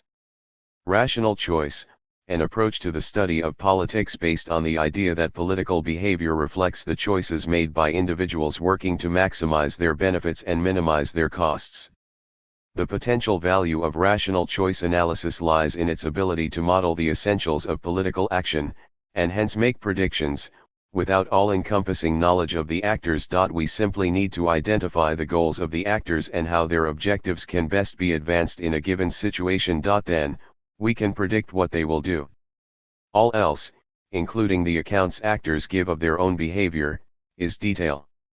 The aim is to model the fundamentals of human interaction, not to provide a rich account of human motives. Neither are rational choice analysts concerned to provide an accurate account of the mental process leading to decisions. The test is whether behavior is correctly predicted. The underlying philosophy, That explanation is best sought in models that are both simple and fundamental, is a distinctive feature of the approach, reflecting its origins in economics. More than any other approach, the rational choice approach values parsimonious explanations. To appreciate the style of rational choice thinking, it is crucial to recognize how simplifying assumptions can be seen as a strength in building models and generating predictions. What goals can people pursue within the rational choice framework? Most analysts adopt the axiom of self-interest. This was defined long ago by John C. Calhoun, the American politician and one-time vice president, in his Disquisition on Government, 1851, as the assumption that each person has a greater regard for his own safety or happiness, than for the safety or happiness of others, and, where they come into opposition, is ready to sacrifice the interests of others to his own.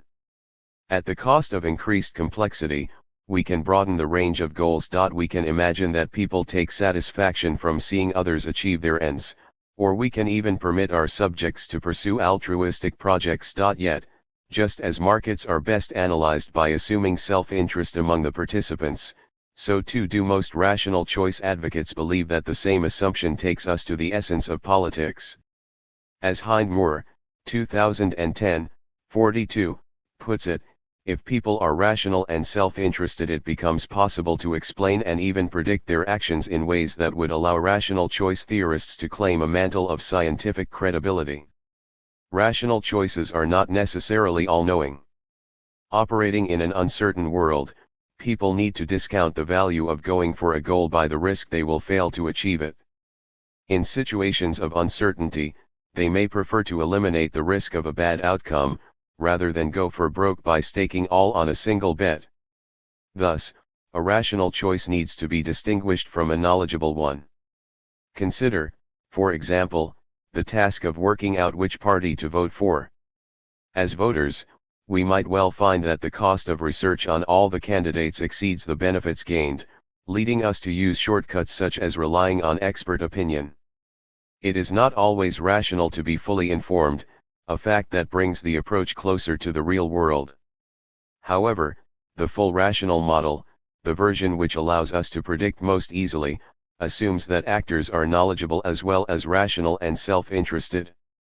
In the study of politics, the rational choice framework is often extended from the individual to the larger units that are most often studied by comparativists. So rational choice analysts sometimes apply their techniques to political parties and interest groups, treating them as if they were individuals. In his analysis of political parties, for example, Downes, 1957, 28, imagined that all party members act solely in order to attain the income, prestige, and power which come from being in office. For ease of analysis, he treated parties as if they were unitary actors, in the same way that students of international politics often regard states. In both cases, the aim is accurate prediction, not a detailed reconstruction of the actual decision process. A major contribution of the approach lies in highlighting collective action problems. These arise in coordinating the actions of individuals so as to achieve the best outcome for each person. For instance, many people persist in living a polluting lifestyle, arguing that their behavior will make no decisive difference to overall environmental quality. Yet, the outcome from everyone behaving in this way is climate change that is damaging to all.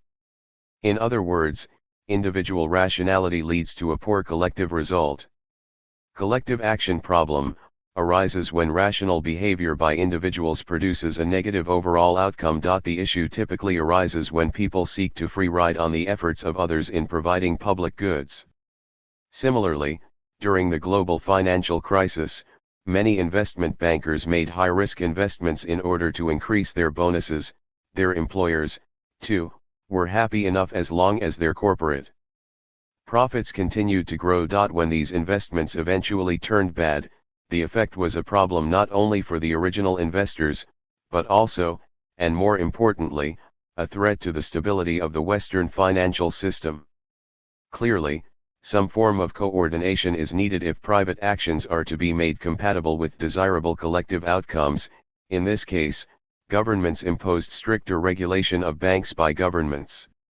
More than any other framework, the rational choice approach encourages us to recognize that individual preferences and collective outcomes are two different things. A government is needed to bridge the gap. Paradoxically, the rational choice approach can be useful even when it is inaccurate.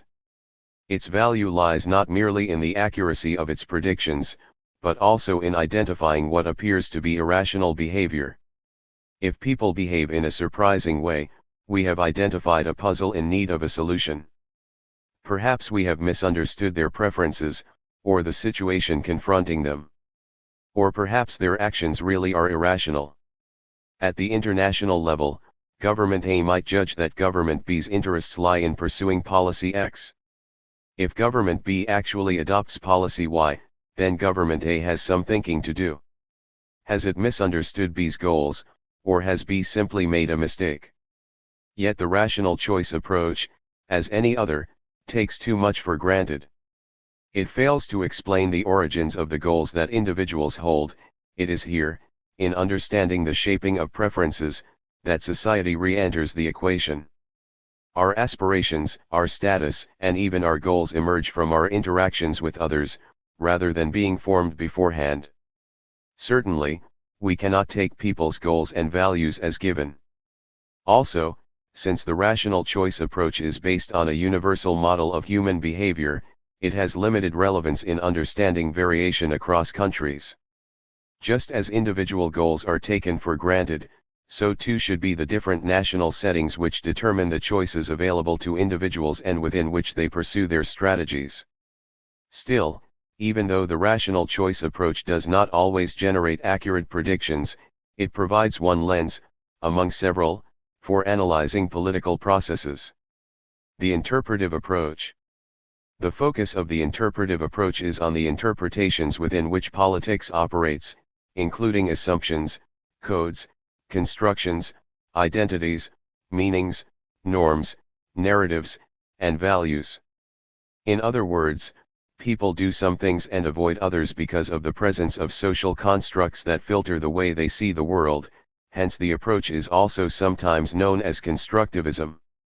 This approach takes us away from the behavioralist search for scientific laws and towards a concern with the ideas of individuals and groups, and how their constructs define and shape political activity. The starting point is that we cannot take the actor's goals and definition of the situation for granted, as the rational actor approach does. Instead, we must look at the way those goals and definitions are constructed. Interpretive approach, an approach to the study of politics based on the argument that politics is formed by the ideas we have about it. In its strongest version, the interpretive approach argues that politics consists of the ideas participants hold about it. There is no political reality separate from our mental constructions, and no reality which can be examined to reveal the impact of ideas upon it. Rather, politics is formed by ideas themselves. In short, ideas matter and there is nothing but ideas. In a more restrained version, the argument is not that ideas comprise our political world but, rather, that they are an independent influence upon it, shaping how we define our interests, our goals, our allies, and our enemies.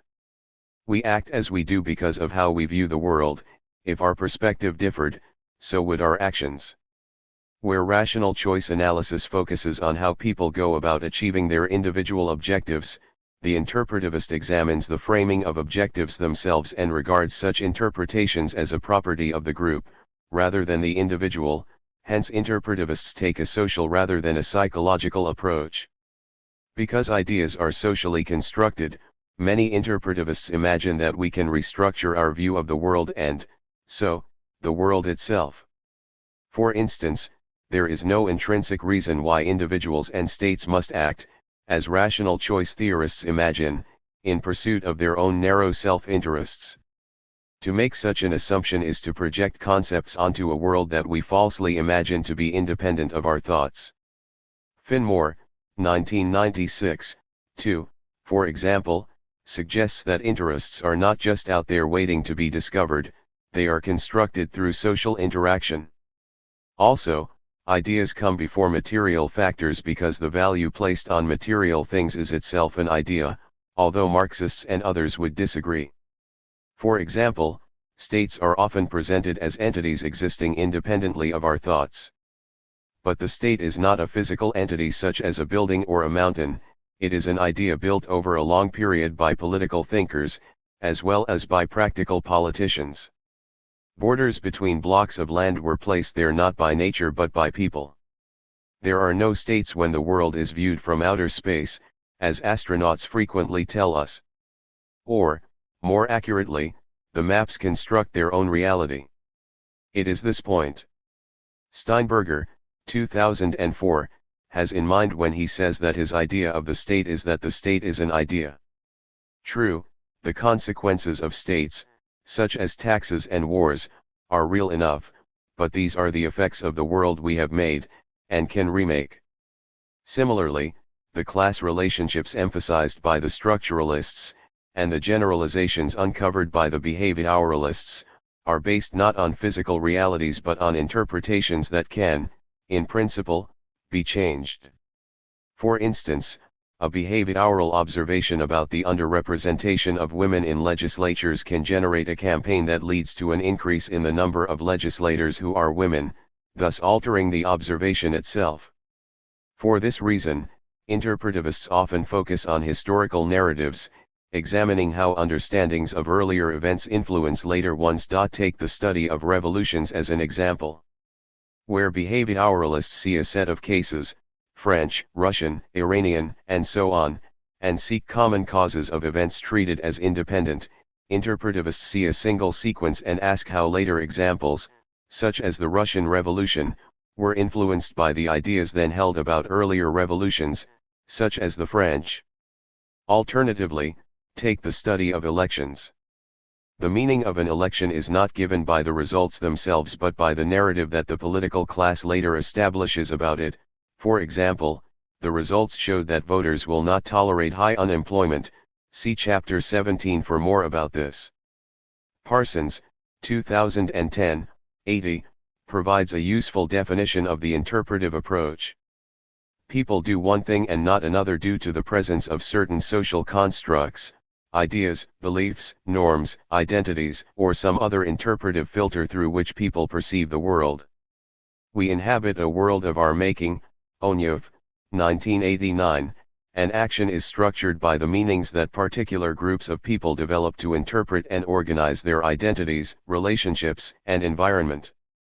The interpretive approach sees the task of explanation as that of identifying the meaning which itself helps to define action. The starting point is not behavior but action, that is, meaningful behavior. Geertz, 1973, 5, argues that, since we are suspended in webs of meaning that we ourselves have spun, the academic study of social and political affairs cannot be a behavioral science seeking laws but must instead be an interpretive one seeking meaning. Wendt, 1999, 105, further illustrates this notion of explanation through meaning. If we want to explain how a master can sell his slave, then we need to invoke the structure of shared understandings existing between master and slave, and in the wider society, that makes this ability to sell people possible. This social structure does not merely describe the rights of the master, it explains them, since without it those rights by definition could not exist. In politics, as in other disciplines concerned with groups, most interpretivists consider how the meanings of behavior form, reflect, and sustain the traditions and discourses of a social group or an entire society. The concern is social constructs, rather than just the specific ideas of leaders and elite groups. For example, by acting in a world of states, where we apply for passports, support national sports teams, or just use the word citizen, we routinely reinforce the concept of the state. By practicing statehood in these ways, as much as by direct influence through education and the media, the idea itself is socially reinforced or, as is often said, socially constructed. These understandings can also be socially contested. Why should I need a visa each time I visit this country, leading to gradual changes in the ideas themselves? There is a clear and useful lesson here for students of politics, and of comparative politics especially. When we confront a political system for the first time, our initial task is to engage in political anthropology, to make sense of the activities that comprise the system. What are the moves? What do they mean? What is the context that provides this meaning?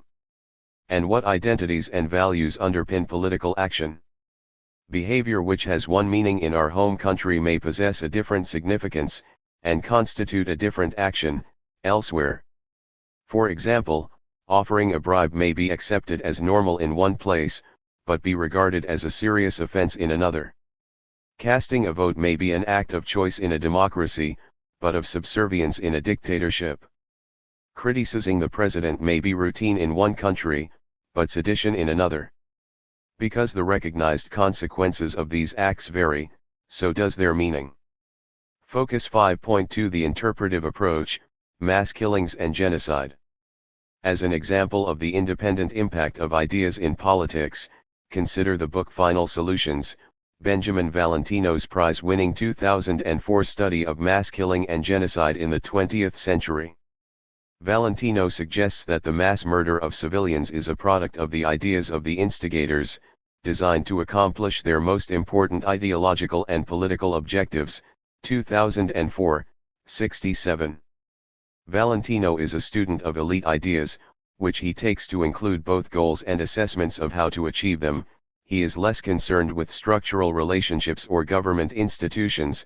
To identify societies at high risk for mass killing, we must first understand the specific goals, ideas, and beliefs of powerful groups and leaders, not necessarily the broad social structures or systems of government over which these leaders preside.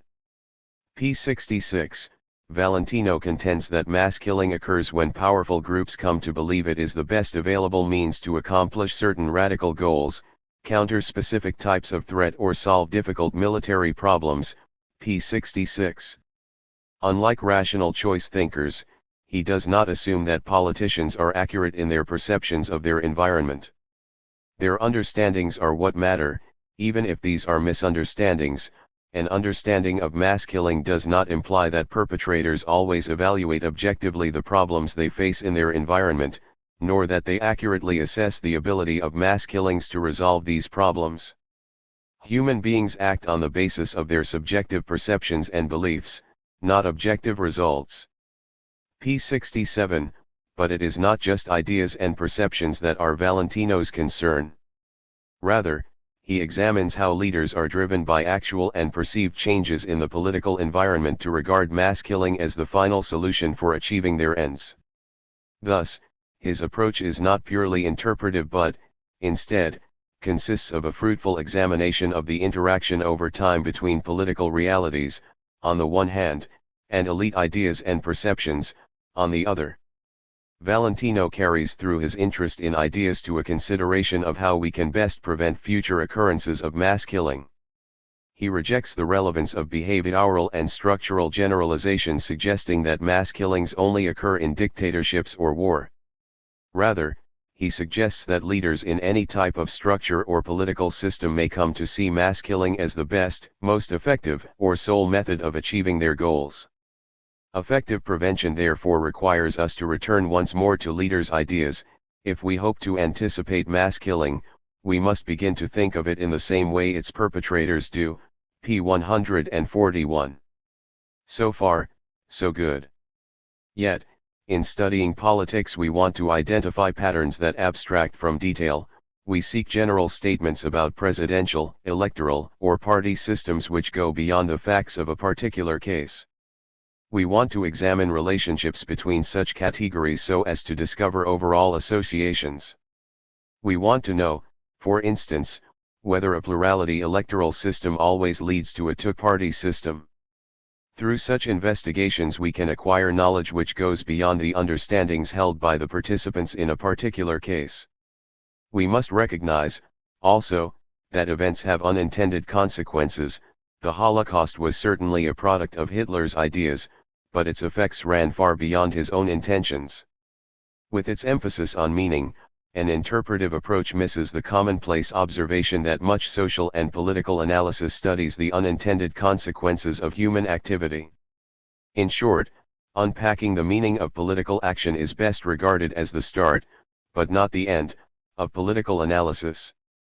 It provides a practical piece of advice: we must grasp the meaning of political behavior, thus enabling us to compare like with like. Yet, it would be unsatisfactory to regard a project as complete at this preliminary point. Compared with the other approaches reviewed in this chapter, the interpretive approach remains more aspiration than achievement. Some studies conducted within the program focus on interesting but far-away cases when meanings really were different, when states did not rule the world, when lending money was considered a sin, or when the political game consisted of acquiring dependent followers, rather than independent wealth. Yet, such studies do little to confirm the easy assumption that the world we have made can be easily dissolved. As the institutionalists with whom we began this chapter are quick to remind us, most social constructs are social constraints, for institutions are powerfully persistent. Our ability to imagine other worlds should not bias how we go about understanding the world as it is. Discussion questions. Why is there so much disagreement among political scientists, or comparativists, about the best theoretical approach, and why are grand theories so elusive? How far can we understand politics and government by focusing only, or mainly, on institutions? Which matter more to an understanding of government and politics, institutions or people? What does rational mean, and do people behave rationally? What nuances have been most important in shaping how you view the political world? Which of the approaches in this chapter is most useful in comparative politics? Key terms: behavioralism, collective action problem, empirical, grand theory, interpretive approach, institutionalism, institutionalization, institutions, logic of appropriateness, logic of consequences, new institutionalism, normative, rational choice, structuralism, theory. Further reading: Boya, Carls, and Susan C. Stokes, eds. 2009, The Oxford Handbook of Comparative Politics. A survey of the field of comparative politics, including a section on theory and methodology. Green, Daniel M. ed. 2002, Constructivism and Comparative Politics. Examines the value of the interpretive approach in comparative politics. Lichbach, Mark Irving, and Alan S. Zuckerman, eds. 2009, Comparative Politics, Rationality, Culture, and Structure, 2nd ed. Detailed essays on the rational, cultural, and structural approaches to compare. Mahoney, James and Dietrich Ruschemeier, eds. 2003, Comparative Historical Analysis in the Social Sciences. A thorough presentation of structural analysis as expressed in comparative history. Marsh, David, and Gary Stoker, eds. 2010, Theory and Methods in Political Science, 3rd ed. Includes essays on most of the approaches introduced in this chapter. Peters, B. Guy, 2011, Institutional Theory in Political Science, 3rd ed. A survey of the different facets of institutional theory, and its potential as a paradigm for political science. Tip Politics. Chapter 6. Comparing Government and Politics. Preview. So far we have looked at the conceptual and theoretical aspects of comparative politics. But these only begin to have meaning when we put comparison into practice, for which reason we now turn to the practicalities of comparison, the kinds of questions that need to be asked, the methods that can be used, the options for designing a comparative research project, and the pitfalls to be avoided. This chapter is intended in part to be a survey of methods and in part to be a practical how-to guide to the comparative process, giving more insight into the dynamics of that process. The goal is not to cover the details of specific techniques such as interviewing or statistical analysis so much as to provide strategies that will help students working on comparative projects of their own. The chapter begins with a discussion about the number and the use of cases chosen in comparison. These range from one to many, the research methods used being different for single case studies, those involving a small number of cases, small N studies, and those involving a large number of cases, large N studies. The chapter then reviews the features of qualitative and quantitative research methods, and considers some of the challenges faced by comparison, including the troubling problem of too few cases and too many variables. It ends with an assessment of the historical method, which can be useful in offsetting some of the limitations inherent in the case study method. Contents: Comparing government and politics, an overview. Comparative research methods. Case study method. Qualitative method. Quantitative method. The challenges of comparison. Historical method. Key arguments: there is a wide range of options when it comes to conducting comparative political research.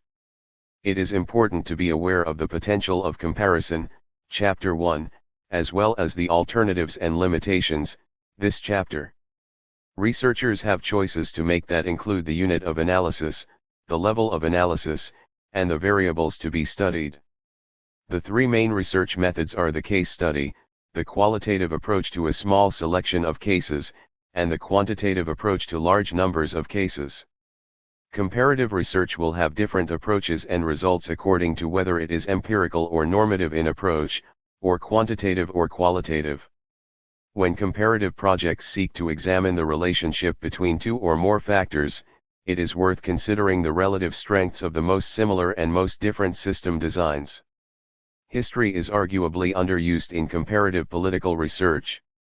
Current cases can be compared with past examples, and developments over time can be compared across countries. Comparing government and politics, an overview. The direction and outcome of scientific study both depend on how we undertake our research, and thus methodology is critical. We saw in Chapter 5 that there are different theoretical approaches to comparison, and now we will see that there are also many research methods, and differing opinions about the best way of realizing the potential of comparison. Monk and Snyder, 2007. The options begin with the unit of analysis, whether states, institutions, processes, movements, themes, policies, or individuals. A related decision concerns the level of analysis, which can be anything from the relations among and between states down through groups or social classes to politics at the level of the individual. Methodology, the systematic analysis of the methods used in a given field of inquiry. Also used to describe the body of methods used in a discipline, or the means used to reach a particular set of conclusions. Unit of analysis, the object of study in comparative politics. Level of analysis, the level of study in comparative politics, ranging from the political system level to the individual level. Researchers are then faced with a number of additional choices: the case or cases they wish to study, the particular combination of such cases, the particular variable that interests them, and the question of whether to use quantitative or qualitative research methods. Even if they opt for the most popular approach, the case study method, they are faced with several subsidiary questions regarding the number of cases they use, and whether the cases they use are representative of a type, or not. Variable, a changeable feature, factor, quantity, or element. Leifart, 1971, made a distinction between three different approaches to political research.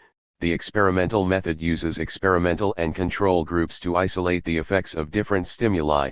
The statistical method uses empirically observed data to tease out relationships among variables, and the comparative method is exactly the same as the statistical method except that it focuses on drawing conclusions from the study of a small number of cases. Comparative method, comparing a small number of cases in order to better understand their qualities, and to develop and investigate hypotheses, theories, and concepts. Comparison is one of the oldest tools of political science, found in the work of Aristotle. Some have even argued that the scientific study of politics is unavoidably comparative. Amond, 1966, Laswell 1968, and that comparison is the methodological core of the scientific study of politics. Powell et al., 2014. The method is usually taken to mean the study of a few carefully selected cases using a middle level of analysis, rather than the more intensive analysis possible with a few cases, or the more abstract analysis necessary with many cases, Landman, 2008, 29, but it can take different forms according to the number of cases being studied. Comparative research methods. The methods available for the comparative study of politics and government are many and varied. The choice among them, argues Landman, 2008, 24, depends on a combination of the research question being asked, the time and resources available, the method with which the researcher is most comfortable, and the epistemological preferences of the researcher, that is, how they believe that understanding is best acquired. At the heart of most comparison is the case study method, which comes with many subsidiary choices: how many cases are appropriate, what selection of cases are appropriate, and are they best approached using qualitative, quantitative, or historical methods. There are also many pitfalls involved in assessing cases, all of which must be factored into planning and design. The key question in choosing cases is that of how many there should be, in which regard there are three main options. The case study method typically involves a single case, and thus might not seem to be comparative at first glance, but a case is necessarily comparative because it needs to be an example of something larger, against which it can then be juxtaposed. Single cases are not as widely used as they once were, but they have the advantage of depth, and other researchers can use two or more single-country studies to explore broader similarities and differences, and single cases can usefully be compared with an ideal type or a typology. The qualitative method is what we usually associate with the comparative method, and involves comparing anything from 2 to a dozen or more cases, otherwise known as small n, for the number of cases. It has the advantage of going beyond a single case while also remaining manageable, but many questions arise in regard to the number and the choice of cases. The quantitative method tends to be more abstract, involves more cases, that is, large N studies, and is also better suited to statistical analysis. It will take more time and resources, is more likely to suffer from the variable quality and availability of data from multiple cases, the results will offer more breadth than depth, and it might ultimately have to be checked against single case or small N studies. In the pages that follow we will look at each of these in turn, reviewing their features and dynamics, and their advantages and disadvantages. But it must be said in anticipation that they are not divorced from one another, and there is much overlap. In reviewing quantitative and qualitative approaches, for example, King et al. 1994, 3-4, note that the two traditions appear quite different, indeed they sometimes seem to be at war, but conclude that the differences are mainly of style and technique. The first uses numbers and statistical methods, and abstracts from particular instances to seek general description or to test causal hypotheses, or measurements and analyses that are easily replaceable by other researchers. The second covers a wide range of approaches, none of which relies primarily on numerical measures. Case study method. The case study method is one of the most widely used strategies in research, being at the heart of political science and widely used also in subjects as diverse as anthropology, business, economics, education, psychology, and sociology.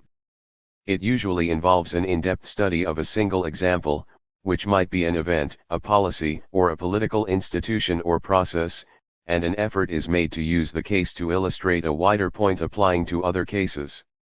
Such studies combine a qualitative investigation of a specific topic, using all the techniques appropriate for that subject, with a link to wider themes in the study of politics.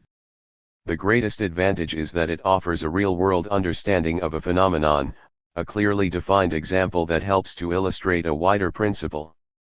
Case study method, a research method involving the detailed study of a particular object, a person, institution, country, phenomenon, etc., as well the context within which it exists. Yin, 2013, 16-17, points out that case studies must be understood in terms of both their scope and their features. In terms of scope, they look in depth at a phenomenon within its actual context. Case studies are different from experiments, for example, because the latter separate the phenomena to be studied from their context. In terms of features, case studies help address the phenomenon of too many variables and not enough cases, discussed later in this chapter, and are broad-ranging in that they rely on multiple sources of evidence. One key to a successful case study is to be clear what the case represents, and how a case differs from a study. By its nature, a case is an instance of a more general category, such that to examine a case is to undertake an investigation with significance beyond its own boundaries. An account of the Japanese general election of 2012 which does not venture beyond the topic itself is a study, not a case study. But an analysis which takes this election as an example of the return to power of a previously dominant party, the Liberal Democrats, is a case study. A case study adds value by offering a detailed illustration of a theme of wider interest. By their nature, case studies are multi-method, using a wide range of techniques, including the following: reading the academic literature, examining primary and secondary sources, conducting interviews with participants and other observers in the unit, experiencing and visiting the unit. As King et al. 1994, 38, put it, scholars of cases engage in soaking and poking, marinating themselves in minutiae. They aim to provide a description which is both rounded and detailed, a goal which Geertz, 1973, called thick description. This multiple methods approach contrasts with a more specific and explicit approach using a single lens, such as a statistical analysis, or an experiment. Unlike statistical analysis, which seeks to identify relationships between variables.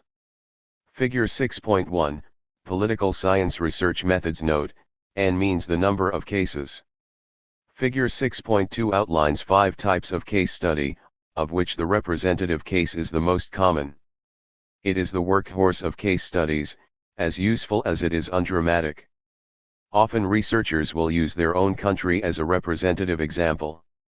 For instance, researchers may be interested in the formation of coalition governments in general, but choose to study in detail how governments form in their homeland. The home country is the research site, but the hope is that the results will contribute to broader understanding. A collection of representative case studies can go on to provide the raw material for comparative generalization by other scholars taking a wider approach.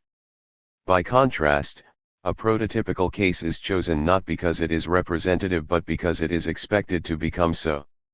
In other words, their present is our future. Rose, 1991, 459. The point here is that studying a pioneer can help us understand a phenomenon which is growing in significance elsewhere. One famous early example of a prototypical case study was Democracy in America, written by the French politician Alexis de Tocqueville as a product of his travels in the United States in 1831 to 1832.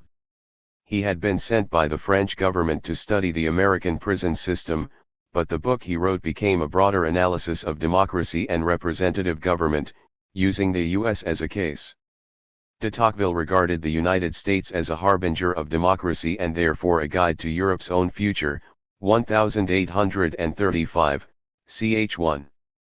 More recent examples of prototypical cases would be Tunisia as the first instance of the Arab Spring, or Egypt and Ukraine as cases of the political impact of social media in mobilizing mass demonstrations. Figure 6.2, 5 types of case study. Further reading, Yin, 2013. Focus 6.1 Hypotheses and variables. At the heart of research in almost every field of study is the formulation and testing of a hypothesis.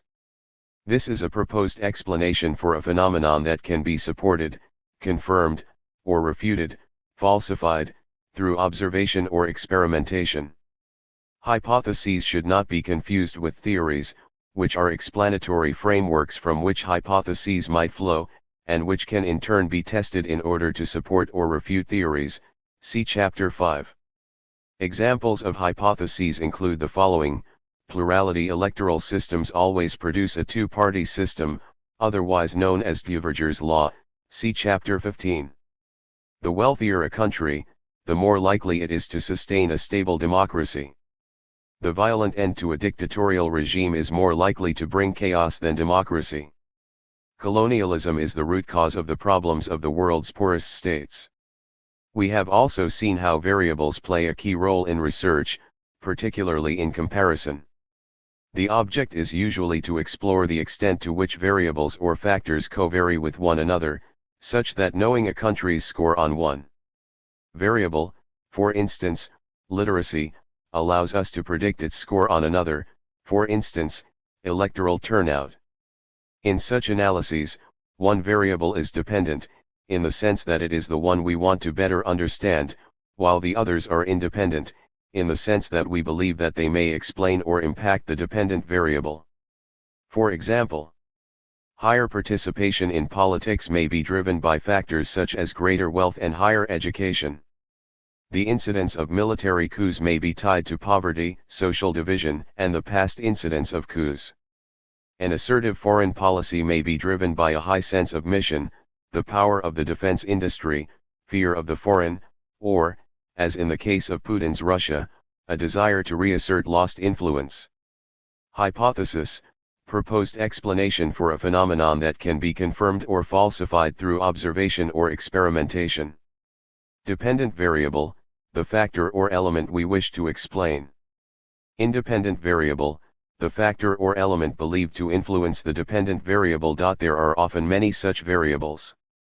Where the study of prototypical cases aims to reveal how similar cases may evolve in the future, exemplary cases are the archetypes that are considered to have generated the category of which they are taken as representative.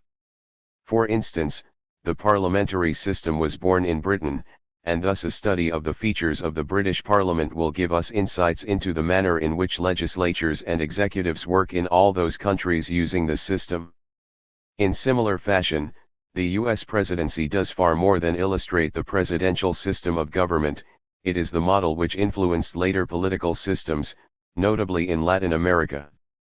While an exemplar is often defined as a case to be emulated, in research design the term refers more neutrally to an influential example which illustrates the essential features of a phenomenon. An exemplary case is often, but need not be, prototypical.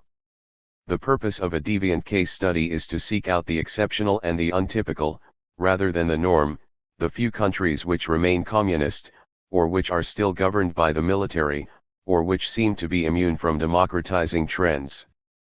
Deviant cases are often used to tidy up our understanding of exceptions and anomalies.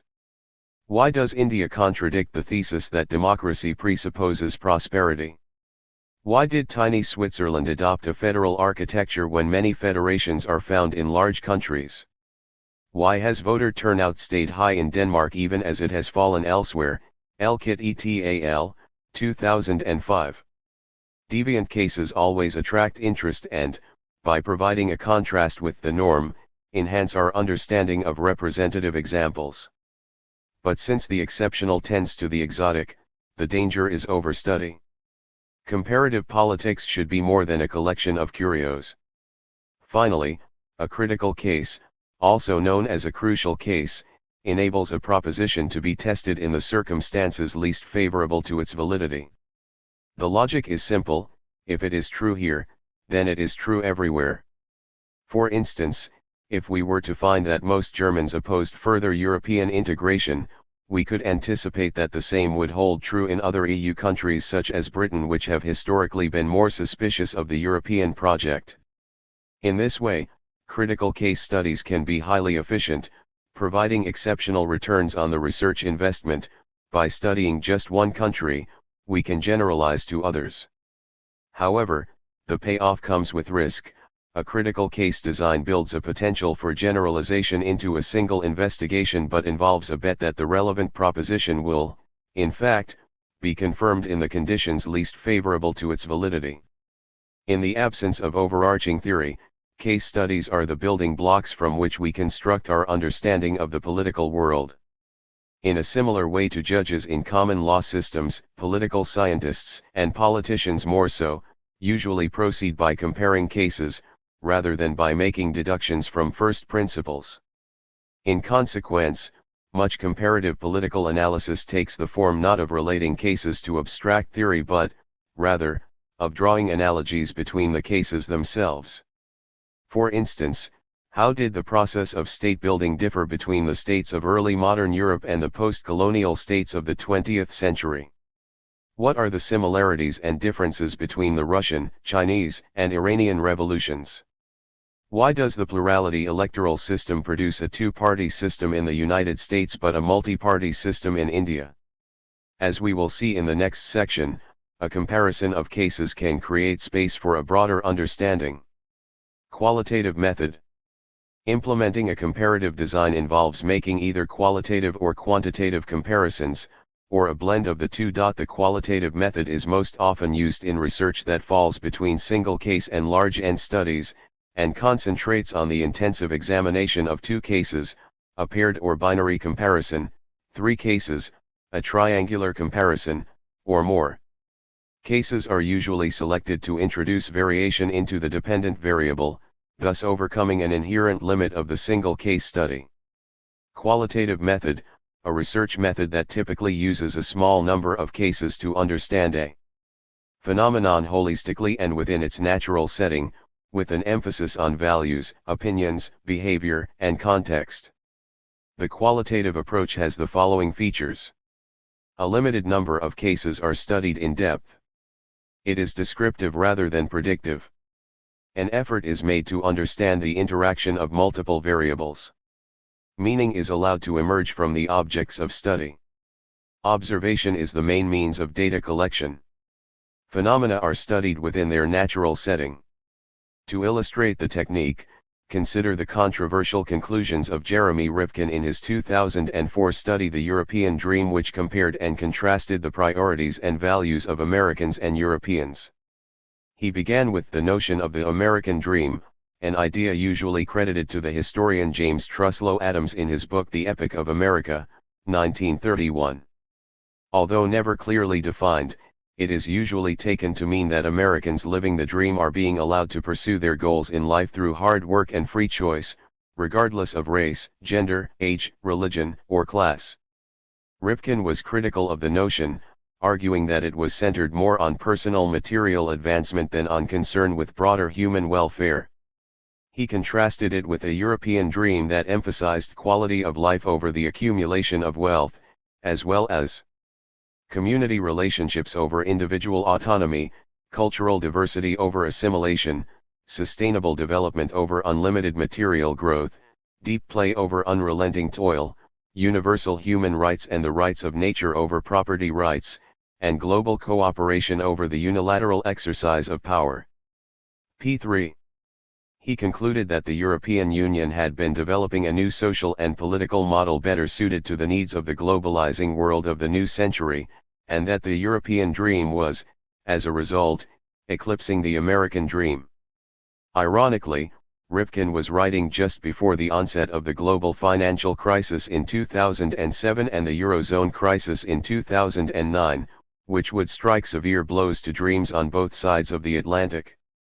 The selection of cases is important, and there are two core strategies involved, Przeworski and Tiyun, 1970. The most common, known as the most similar system, MSS, design, involves selecting those cases which are as similar as possible except in regard to the object of study, the dependent variable. The underlying logic is that the more similar the units being compared, the more possible it should be to isolate the factors responsible for differences between them. Lipset, 1990, 13.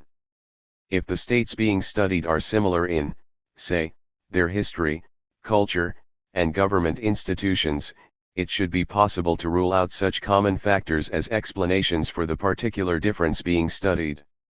An example of the MSS method at work might be a study of attitudes towards membership of the European Union among its 6 founding states, or a selection of Western European members, or a selection of Eastern Europeans members. Attitudes towards integration differ among countries within each group, even though the countries might appear to have much else in common, so the goal would be to tease out the differences that accounted for the variation in levels of support for the EU within an otherwise similar group. Most similar system, a research design based on using cases that are as similar as possible, in effect controlling for the similarities and isolating the causes of differences. Most different system, a research design based on using cases that are as different as possible, in effect controlling for the differences and isolating the causes of similarities. However, even with an MSS design, many factors will remain as possible explanations for an observed difference and, usually, there will be no decisive way of testing among them. The problem of too many variables and too few countries, see later in chapter, cannot be sidestepped. In practice, much of the value of a qualitative comparison, using an MSS design, lies in the journey, rather than the destination.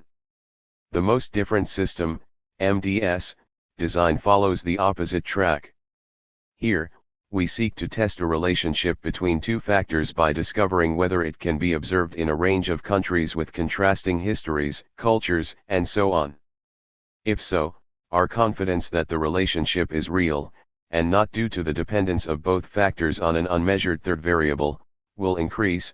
Peters, 1998. A well-known example of this approach is the historical analysis by Theda Skocpol, 1979, of revolutions in France, Russia, and China. These three cases had quite different political, economic, and social systems, so she set out to ask what they had in common that would produce a similar political outcome. She concluded that regimes which were internationally weak and domestically ineffective became vulnerable to insurrection when well-organized agitators succeeded in exploiting peasant frustration with an old order to which the landed aristocracy offered only limited support. Another example is provided by Rothstein, 2002, who examined the evolution of social and political trust in two contrasting democracies, Sweden and the United States, assuming that any trends shared between these two countries should also be observable in other democracies. In a similar way, if we were to find that the plurality method of election is associated with a two-party system in each of the diverse group of countries employing that electoral system, our confidence in the robustness of the relationship between plurality elections and a two-party system would increase. Quantitative method. Where the qualitative method takes an intensive approach to understanding political phenomena, using small n cases in their natural setting, the quantitative method takes a narrower approach based on a large number of cases, more variables, and statistical analysis. It typically tries to quantify data and to generalize the results to a larger population, and generates information through experiments and survey research. It is also heavily statistical, demanding a familiarity with approaches and methods that are technical and involve their own specialized language. It should be emphasized, though, that quantitative sources can also be used within small n studies. Table 6.1, Comparing Qualitative and Quantitative Approaches. Qualitative-Quantitative. Goal: to understand underlying reasons and motivations in the setting of a phenomenon. To quantify data and generalize results from a sample to the population of interest. Method: exploratory or bottom-up, hypotheses and theory generated from data. Confirmatory or top-down, hypotheses and theory tested with data. View of human thought and behavior: contextual, personal, and unpredictable. Regular and predictable. Context: natural setting, controlled conditions, sample size small. Large core principles. Interpretive, exploratory. Scientific, conclusive. Types of information: open-ended, narrative, non-numerical, words, images, themes. Statistical, numerical. Information collection: interviews, focus groups, case studies, observation experiments, audits, survey research, rating scales. Results: particularistic. Respondent framed, generalizable, researcher framed. Advantages: best where ideas cannot be reduced to numbers, allows for large-scale studies. Disadvantages: can be difficult to analyze, generating conflicting conclusions. Ideas and political phenomena cannot always be expressed in numbers. Note, these should be regarded as tendencies rather than absolutes. There is much overlap between the two methods. Source: adapted from Johnson and Christensen, 2014, ch. 2. Quantitative method, a research method involving variables rather than cases, and attempting to explain political phenomena using statistics. The most basic form of quantitative research is counting populations, which provides an underrated beginning. As John, 2010, says, Asking the plain question how many of them are there, is worthwhile. For instance, how many federations are there, how many states are democratic, and how many authoritarian regimes from 1980 are democratic today? Just as straightforward case studies can contribute more to comparative politics than elaborate attempts at theory testing, so descriptive counts can sometimes provide more useful results than sophisticated statistical analyses. Once we go beyond the basics, though, we enter the more analytical world of dependent and independent variables. To illustrate the statistical approach, consider the example in Figure 6.3, which is a scatter plot showing the relationship between the number of members in a national legislature, the dependent variable, and a country's population, the independent variable. The simple question being asked is whether population impacts the size of the legislature, and the graph reveals a modest positive correlation: the larger the population, the larger the assembly. If there was a negative correlation, the regression line would slope down rather than up. In that unlikely case, a larger population would be associated with a smaller legislature. Correlation, a relationship between two or more variables or attributes. Regression line, the line of best fit in a scatter plot, summarizing the relationship between two variables. The content of the graph is summarized more precisely by calculating a regression line, the line giving the best fit to the data, and which is determined by a formula linking the two variables. In this case, the equation reveals that, on average, the size of a legislature increases by 1 for each increment of a million in a country's population. Given such an equation, which also gives a base estimate for assembly size given a notional population of 0, we can use the population of any particular country to predict its assembly size. Figure 6.3, Population and the size of legislature. Note, membership of legislatures refers to lower chamber only.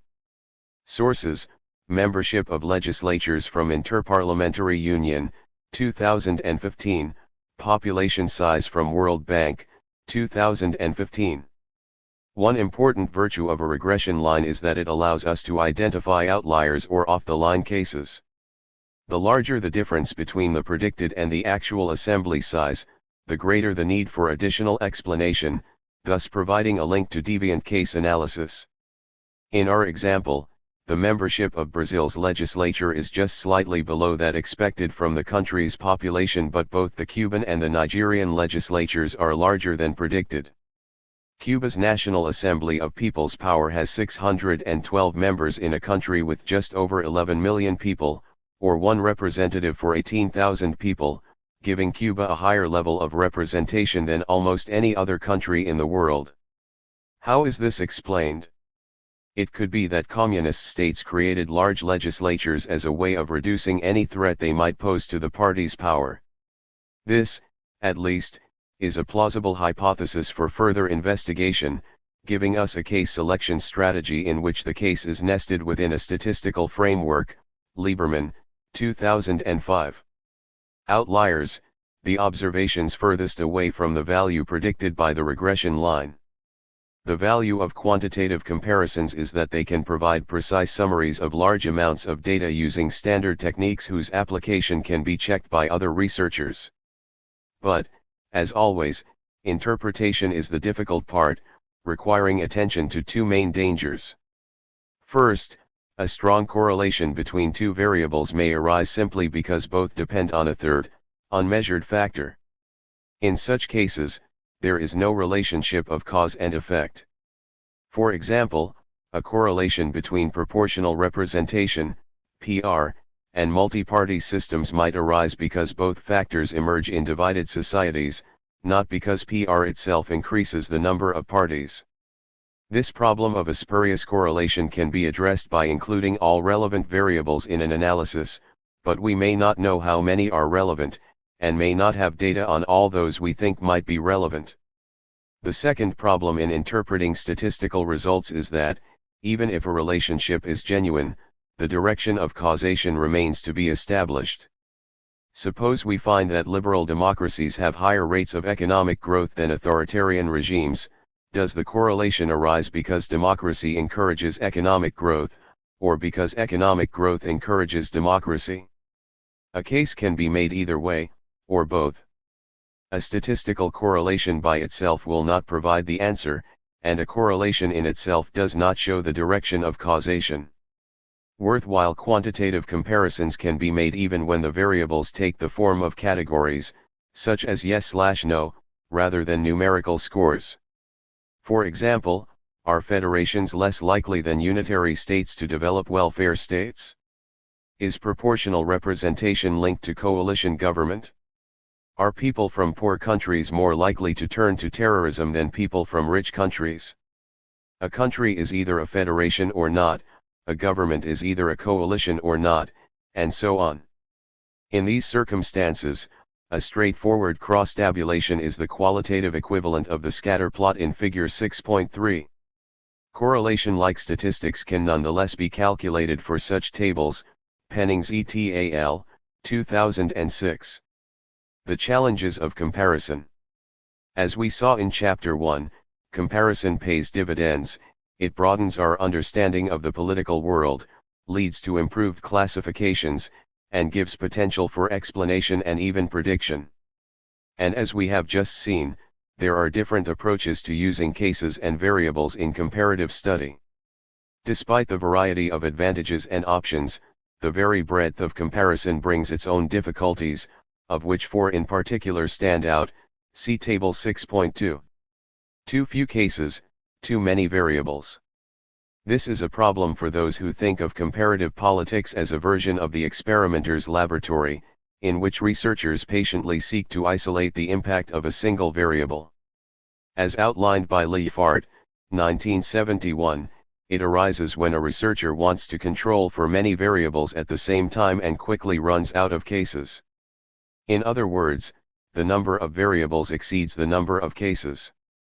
Even with nearly 200 sovereign states, we do not have enough cases to allow political comparisons to be as precise as laboratory experiments. To make the same point from another angle, we will never be able to test all possible explanations of a political difference between states. For example, why was New Zealand particularly sympathetic to introducing the private sector into the running of its public services during the 1990s?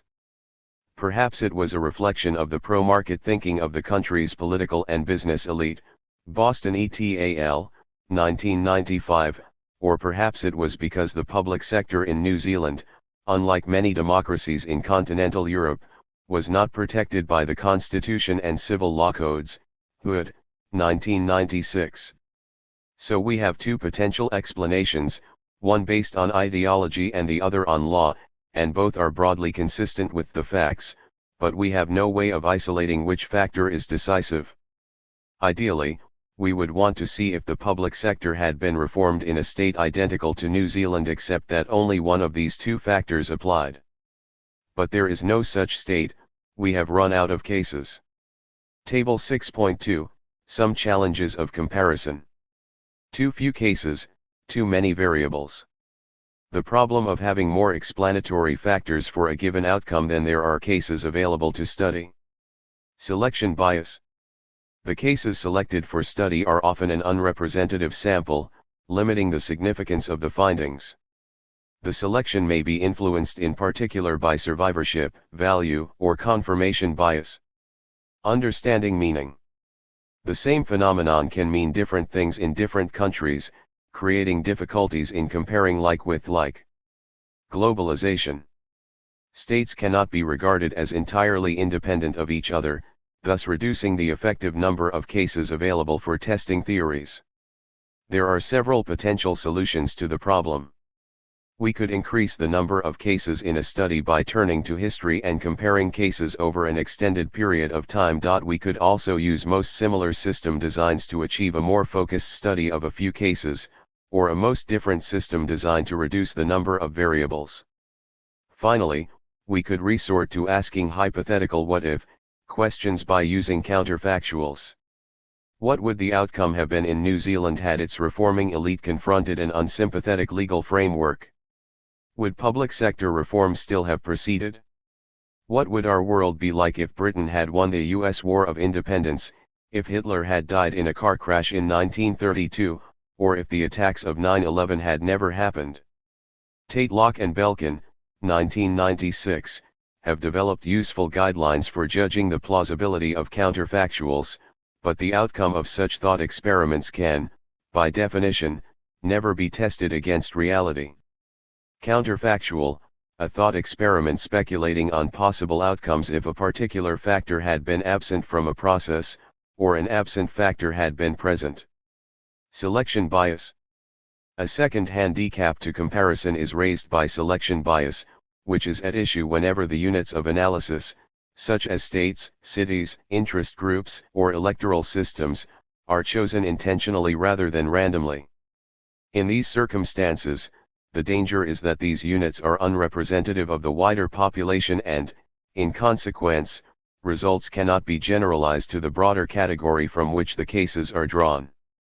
For example, studies of English-speaking democracies are unrepresentative of all democracies, and studies of political parties in sub-Saharan Africa are untypical of those in Europe or Latin America. Given the rarity of random sampling in qualitative comparisons, the point is not so much to eliminate such bias as to be aware of its presence. Selection bias arises when selected cases and variables are unrepresentative of the wider class from which they are drawn. This danger often emerges as an unintended result of haphazard selection. For example, we might choose to study those countries which speak our language, or which we feel are safe to visit. As a result, large and powerful states might be studied more intensively than small and less powerful ones, even though large states are untypical. By contrast, countries in which it is difficult to conduct research receive insufficient attention. For example, Good, 2010, suggests that authoritarian regimes such as Russia are understudied because of the political sensitivity of conducting research in such domains. The result of such selection biases is that published work is unrepresentative of all states. So while most university libraries will contain many books on American, British, or German politics, they will contain fewer studies of Haiti, Somalia, or Chad. One virtue of large and statistical designs is that they reduce the risk of selection bias. Indeed, when a study covers every existing state, selection bias should disappear altogether. But the problem may just resurface in another form, through an unrepresentative selection of variables, rather than countries. For example, much statistical research in comparative politics relies on data collected by governments, think tanks, and international bodies whose priorities are often economic rather than political. This book, for example, draws on data gathered by the World Bank. So the availability of data means that financial and economic variables receive more attention and politics runs the risk of being treated as a branch of economics. A particularly troubling form of selection bias comes from examining only positive cases, thus eliminating all variation in the phenomenon we seek to explain. King et al. 1994, 129, explain the problem as follows.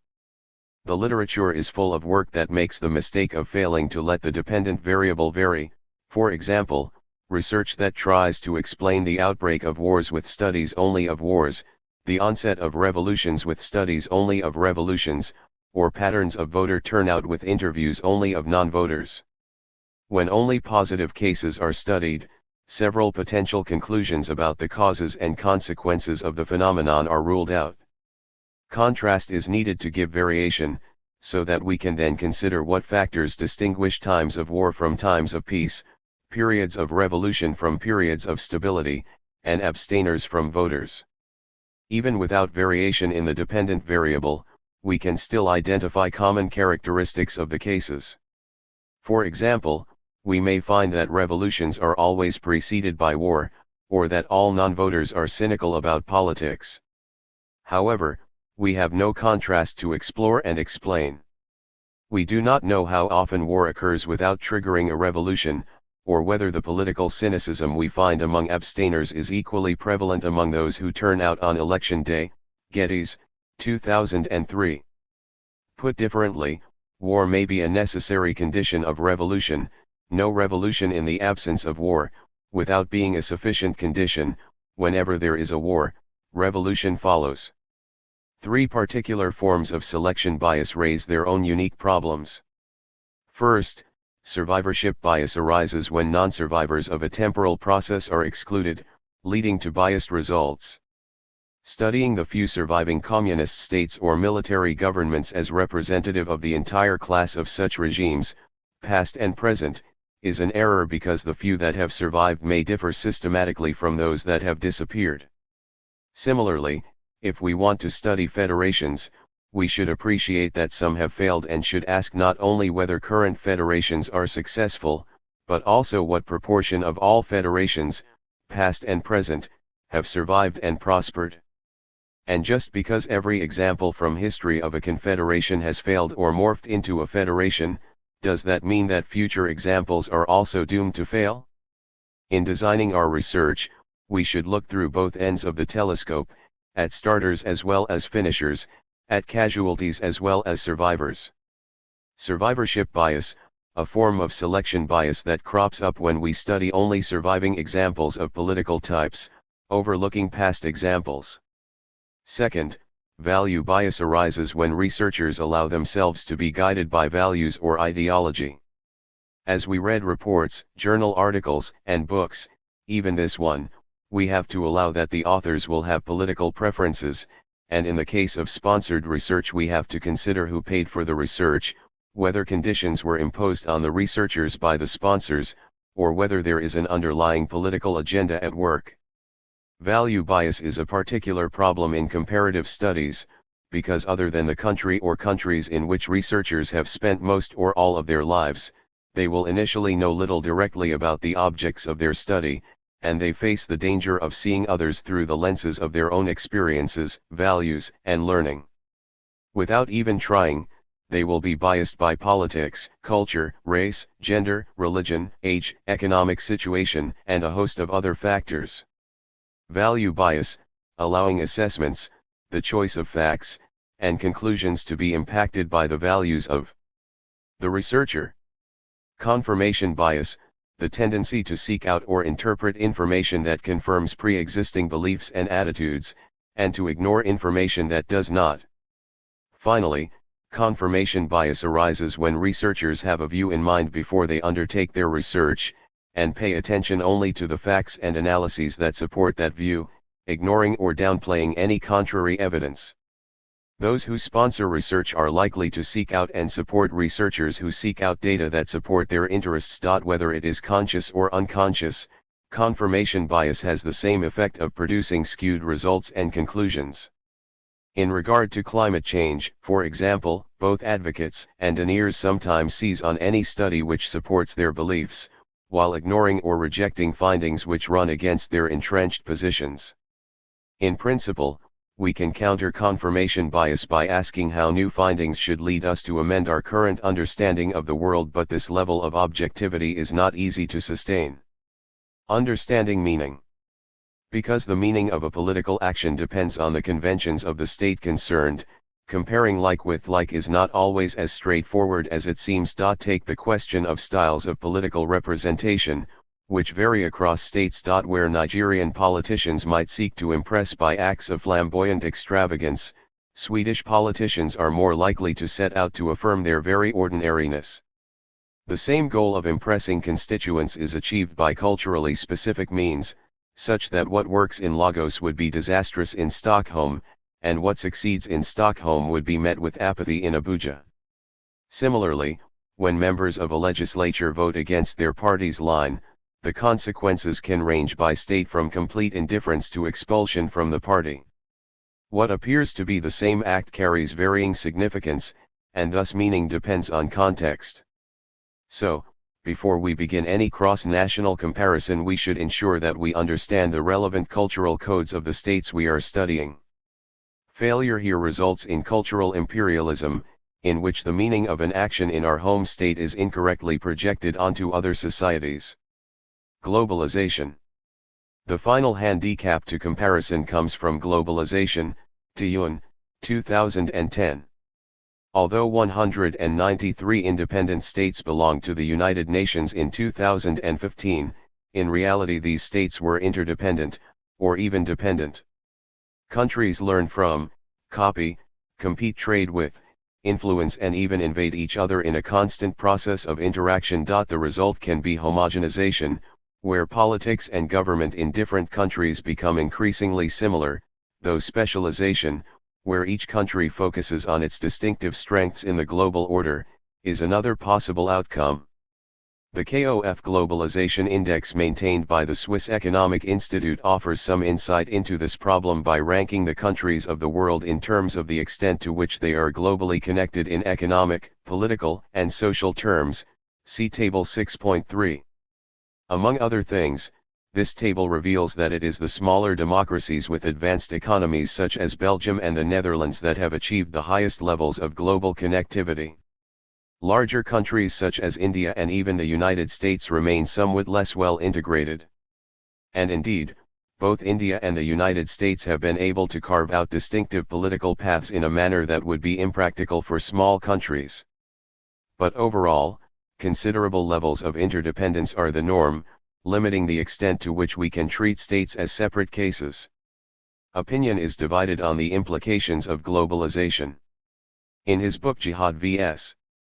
McWorld, Benjamin Barber, 1995, suggests that the forces of globalization/globalism and tradition/tribalism are at odds with one another. Where jihad, literally, the obligation of Muslims to propagate the faith, delivers such qualities as a vibrant local identity, a sense of community, and solidarity among kinsmen, neighbors, and countrymen, McWorld delivers peace, prosperity, and relative unity, albeit at the cost of independence, community, and identity. He concludes that globalization will eventually win out. But the struggle has already been won, according to the sociologist George Ritzer, 2011, who writes of the McDonaldization of society. This suggests that culture has come to be dominated by the goals of efficiency, predictability, and standardization. Related arguments could be made about politics and political expectations. Table 6.3, the KOF Globalization Index. The major transitions of world history, industrialization, colonialism, decolonization, democratization, unfolded on a world stage. States themselves did not develop independently, but the idea of statehood instead diffused outwards from its proving ground in Europe. In that sense we inhabit one global system, rather than a world of independent states. Green, 2002, 5, puts the point well when he says the world is arranged as if national polities are in fact cells of a larger entity with a life all its own. The implication is that we should study this larger organism, rather than comparing its component parts as if they were unconnected. Specific institutional forms also reflect diffusion. The presidential systems of Latin America were imported from the United States. Prime ministers and parliaments grew out of the specific circumstances of British political history, and the ombudsman, see Chapter 10, was a device copied from Sweden. The development of international organizations, from the United Nations to the European Union, also creates a newer layer of governance to which all member states must react. These links do not invalidate comparative analysis, indeed, they allow studies comparing the impact of an international factor on different states, thus bridging the study of international and comparative politics. But interdependence creates technical difficulties for statistical analysis. Treating states as independent entities artificially inflates the effective sample size in statistical research, resulting in exaggerated confidence in the significance of the results obtained. Tilley, 1997. To put the point more intuitively, treating states as separate can lead to false inferences if in reality they are all subject to a common external influence, such as globalization. Historical method. Most studies in politics, and in comparative politics, especially, focus on the present and leave history to the historians. But this division of labor is both arbitrary and artificial, because today's present is tomorrow's past. Political science can, and perhaps should, make more use of the past as a treasure trove of additional cases, whether of rare events such as genocide and revolution or of particular episodes that exemplify, challenge, or refine existing theories. The historical method can enlarge our database, enabling us in particular to employ the most different system designed to examine the robustness of findings across distinct time periods. Historical method, a research method based on studying cases from the past, often with a focus on their development through time. The question that arises for political scientists is how to make the transition from taking snapshots of the present, the traditional focus of most political research, to developing moving pictures of change over time. Part of the answer lies in using an analytic narrative that seeks to combine history and political science. It examines how a particular sequence of moves, made by calculating actors aware of the options available to them, produces a particular result. Bates et al., 1998. In contrast to a case study, an analytic narrative is concerned with sequence, the goal being to identify the key factors driving towards the outcome. Analytic narrative, an attempt to integrate historical and political science research methods in seeking to explain a specific outcome. The European Union offers a good example. We can study its institutions, the dynamics of its decision-making processes, and the policies it pursues, but we will never fully understand it without appreciating why it was created in the first place. The desire to achieve peace among European states was first and foremost, or how it has evolved, or how the particular steps in its evolution resulted in both its current structure and its current membership. It has been built piece by piece, and the order in which the pieces were added, for example how membership expanded, and the particular order in which new members joined the EU will reveal much about the changing perspective and priorities of European integration. Iran offers another example. At first glance, it can appear over-concerned with criticizing the West, particularly the United States, and the instinctive reaction of Western political leaders is to reward Iran's petulance with criticism, mistrust, and an unwillingness to engage. And yet, although Iran was never a colony, its perspective is still colored by the long history of Western interference in its politics and economics. It remains critical of foreign involvement in the problems of Iran's neighbors, such as Yemen. It is only through an analytic narrative of this kind that the present can be understood in terms of the past. Process tracing reconnects political science with history by identifying and describing the historical sequence linking a cause to an effect. For example, what were the steps leading from Hitler's anti-Semitism to the Holocaust? Through what mechanisms does defeat in war lead to a change of regime? Often, however, the outcome is far from predetermined. It is here that the concepts of critical junctures, sequences, and slow-moving causes provide tools for thinking about how the political past influences the political present. Process tracing, the study of the sequence of events linking a cause to an effect. Although analytic narratives provide a way of examining politics over time, broader approaches are still needed. Pearson, 2004, brings together some concepts for thinking about politics in the context of time, helping tease out our often submerged thoughts about political change. First among these concepts is path dependence, which describes a political process whose outcome depends on earlier decisions, that is, the destination depends on the route. The idea was borrowed from physics by economists seeking to explain how changes in technology impacted the evolution of business practices, and it has since spread throughout the social sciences. It might be used, for example, to argue that the return of authoritarianism in Putin's Russia can be traced back to decisions made or steps taken during the reform era following the collapse of the USSR in 1991. Path dependence, the idea that the outcome of a process depends on earlier decisions that lead down a particular path. Path dependence implies an emphasis on history generally and branching points specifically. By contrast, path independence means that the same destination will be reached, regardless of the route. All roads lead to Rome. Path independence implies an emphasis on underlying structures and resources rather than historical sequences. For example, the result of a football game is path dependent if the first score is vital, and path independent if the better team is sure to win in the end, no matter who scores first. To take a more political illustration, The outcome of a war is path-dependent if a particular battle proves decisive, and path-independent if the stronger side is sure to win eventually, whatever the result of a specific confrontation. Path dependence can be initiated by critical junctures, key moments that clear a new path that continues to be followed long after the juncture itself has passed. During the critical phase, often, a moment of crisis, all options really are on the table and history is written.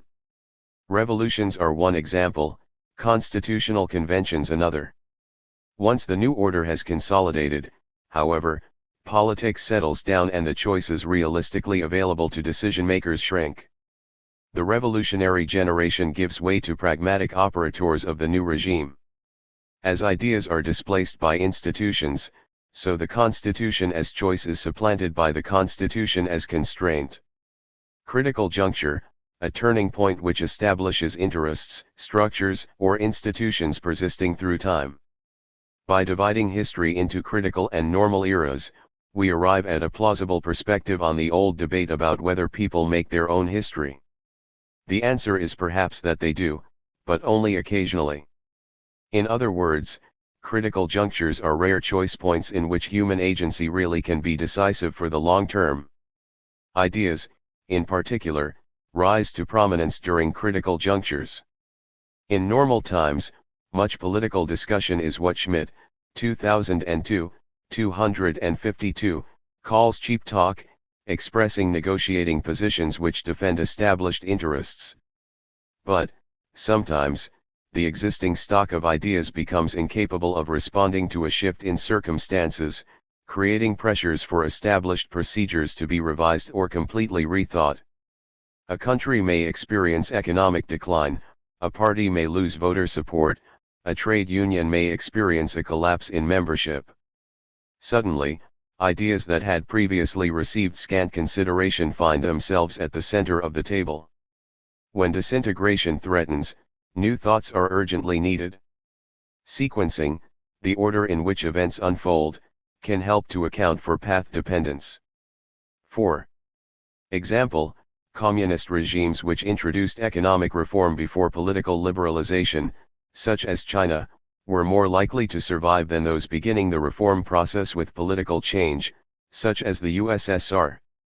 In European countries where trade unions developed before socialism became a full-blooded ideology, such as Britain, the labor movement took on a moderate reformist character.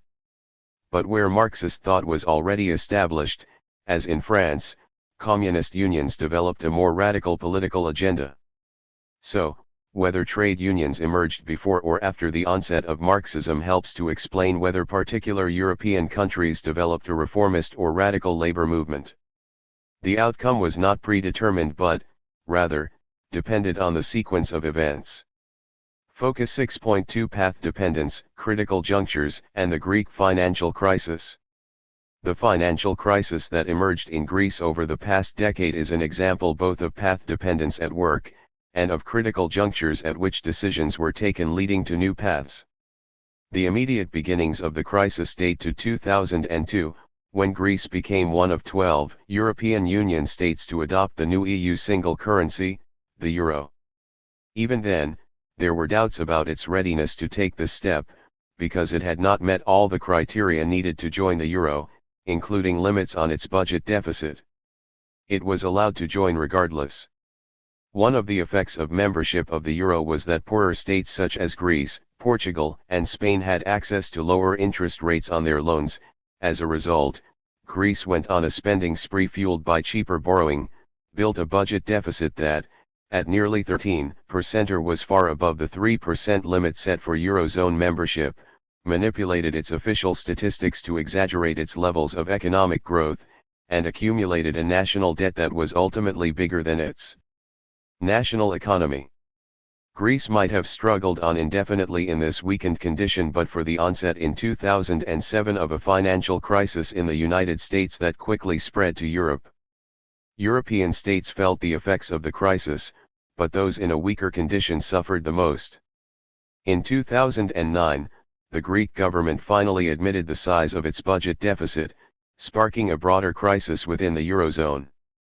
Greece was offered a financial bailout, but only on condition that it cut public spending and increased its tax revenues.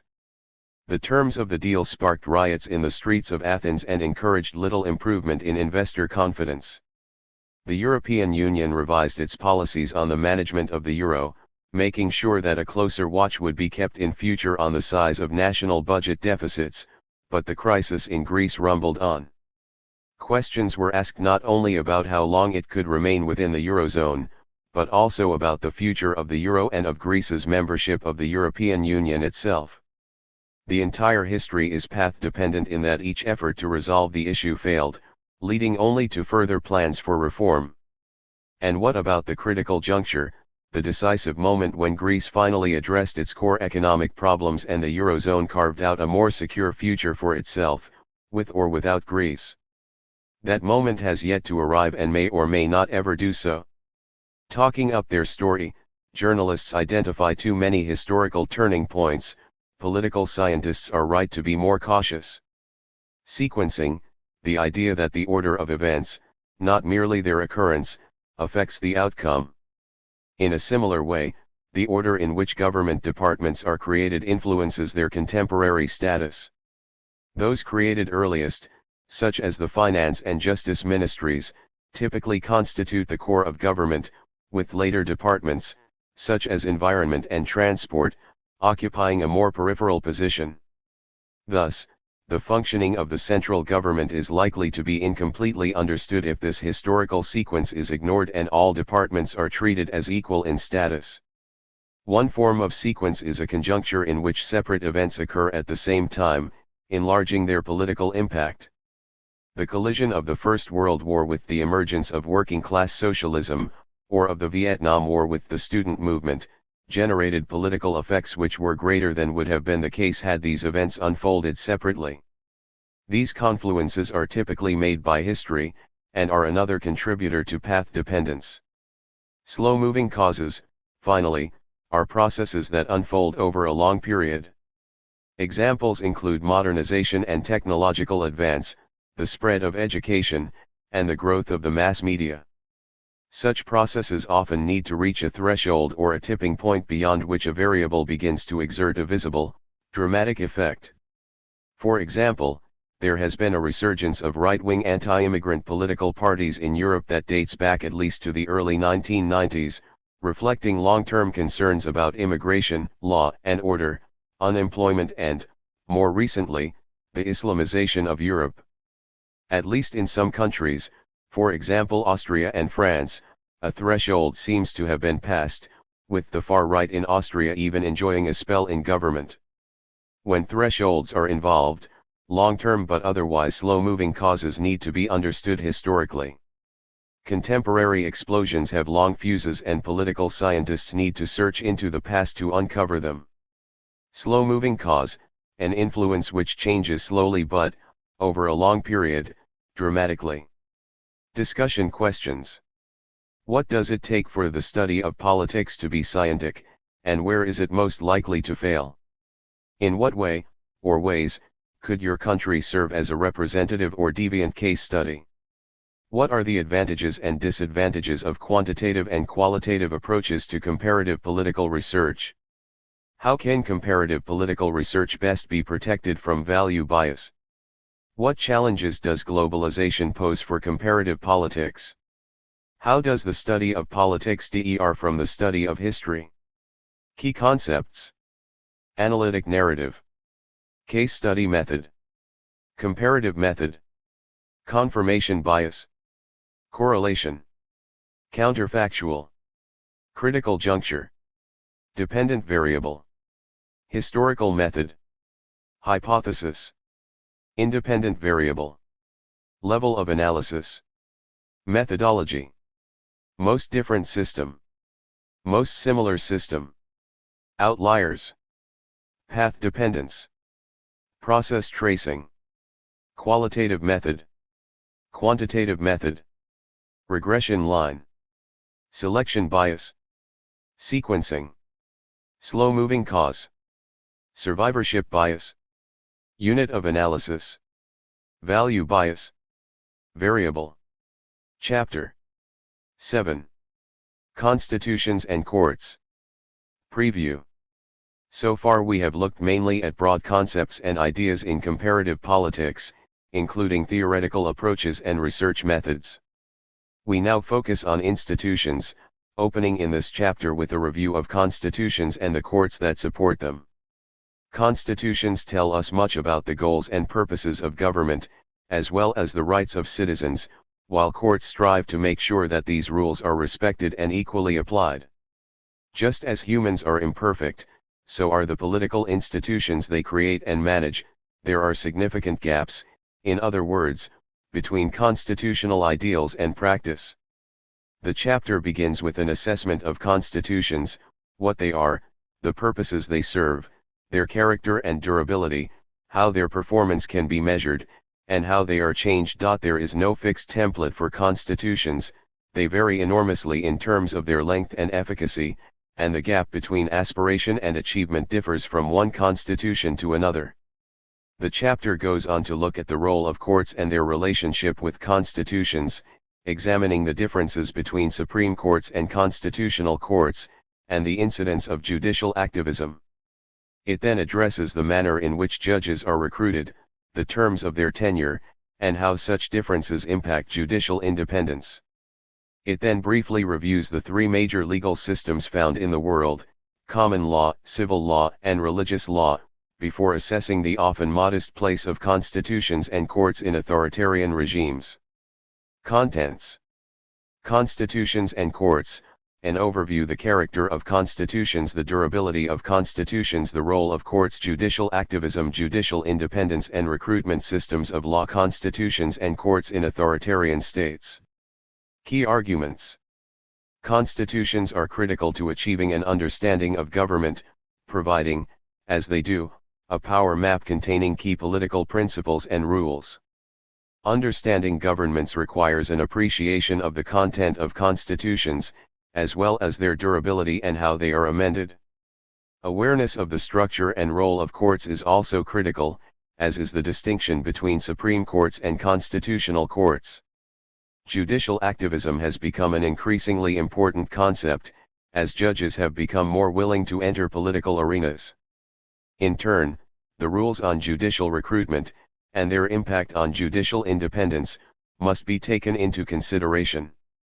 In comparing constitutions and courts, the distinction between common and civil law has long been important, and more attention needs to be paid to the political significance of religious law. In authoritarian regimes, constitutions and courts are weak, with governments either using them as a facade or entirely bypassing them. Constitutions and Courts, an overview. A constitution is a power map containing a set of principles and rules outlining the structure and powers of a system of government, describing its institutions and the manner in which they work and relate to one another, and typically describing both the limits on governmental power and the rights of citizens. A system of government without a constitution is not a system at all, but rather an unorganized collection of habits that can be changed at the whim of the leaders or the people. In the case of democracies, the authority provided by a constitution helps provide predictability and security. In the case of authoritarian regimes, the constitution is more often a fig leaf behind which elites hide, the terms of the constitution being interpreted to suit their needs, or ignored altogether. As well as providing the rules of government, constitutions also offer benchmarks against which the performance of government can be measured. Constitution, a document or a set of documents that outlines the powers, institutions, and structure of government, as well as expressing the rights of citizens and the limits on government. Recent decades have seen a growth of interest in the study of constitutions, for four main reasons. We have seen an explosion of constitution making, with 99 countries adopting new constitutions between 1990 and 2012, Comparative Constitutions Project, 2015. Judges and courts in many liberal democracies have become more willing to step into the political arena, not least in investigating corrupt politicians. The growing interest in human rights lends itself to judicial engagement. The expanding body of international law increasingly impinges on domestic politics, with judges called on to arbitrate the conflicting claims of national and supranational law. A key link between constitutions, law, and government is found in the idea of the rule of law. In the words of the 19th century English jurist, A.V. Dicey, 1885-27, the purpose of the rule of law is to substitute a government of laws for a government of men. When rule is by law, political leaders cannot exercise arbitrary power, and the powerful are, in theory, at least, subject to the same laws as everyone else. More specifically, the rule of law implies that laws are general, public, prospective, clear, consistent, practical, and stable. Fuller, 1969. Rule of law, the idea that societies are best governed using laws to which all the residents of a society are equally subject regardless of their status or background. The implementation of the rule of law and due process, respect for an individual's legal rights, is perhaps the most important distinction between liberal democracies and authoritarian regimes. In the case of the latter, the adoption and application of laws is more arbitrary, and based less on tried and tested principles than on the political goals and objectives of top leaders. No country provides completely equal application of the law, but democracies fare much better than authoritarian regimes, many of whose political weaknesses stem back to constitutional weaknesses. The character of constitutions. Most constitutions are structured similarly in the sense that they include four elements, see Figure 7.1. They often start out with a set of broad aspirations, declaring in vague but often inspiring terms the ideals of the state, most often including support for democracy and equality. The core of the document then goes into detail on the institutional structure of government, how the different offices are elected or appointed, and what they are allowed and not allowed to do. There will usually be a Bill of Rights or its equivalent, outlining the rights of citizens relative to government. Finally, there will be a description of the rules on amending the Constitution. Much is made of the distinction between written and unwritten constitutions, and yet no constitution is wholly unwritten. Even the unwritten British and New Zealand constitutions contain much relevant statute and common law. A contrast between codified and uncodified systems is more helpful. Most constitutions are codified, that is, they are set out in detail within a single document. By contrast, the uncodified constitutions of Britain and New Zealand are spread out among several sources. In the British case, these include statute and common law, European law, commentaries written by constitutional experts, and customs and traditions. Establishing the age of uncodified constitutions is far from easy. Britain, for example, does not have a single document that was b. drawn up at a particular point in time and c. went into force on a given date, three features of most of the world's codified constitutions. But the distinction between codified and uncodified is not always neat and tidy. Sweden falls somewhere in between, because its constitution comprises four separate acts passed between 1810 and 1991. Figure 7.1, the elements of constitutions. Codified constitution, one that is set out in a single document. Uncodified constitution, one that is spread among a range of documents and is influenced by tradition and practice. We can look at constitutions in two ways. First, they have a historic role as a regulator of a state's power over its citizens. For the Austrian philosopher Friedrich Hayek, 1899–1992, a constitution was nothing but a device for limiting the power of government, whether unelected or elected. In similar vein, the German-American political theorist Carl Friedrich, 1901–84, defined a constitution as a system of effective regularized restraints upon government action, 1937, 104. From this perspective, the key feature of a constitution is its statement of individual rights and its expression of the rule of law. In this sense, constitutions express the overarching principles within which non-constitutional law, and the legal system, generally, operates. A Bill of Rights now forms part of nearly all written constitutions. Although the U.S. Bill of Rights, 1791, confines itself to such traditional liberties as freedom of religion, speech, and assembly. Recent constitutions are more ambitious, often imposing duties on rulers such as fulfilling the social rights of citizens to employment and medical care. Several post-communist constitutions have extended rights even further, to include childcare and a healthy environment. As a result, the documents are expanding.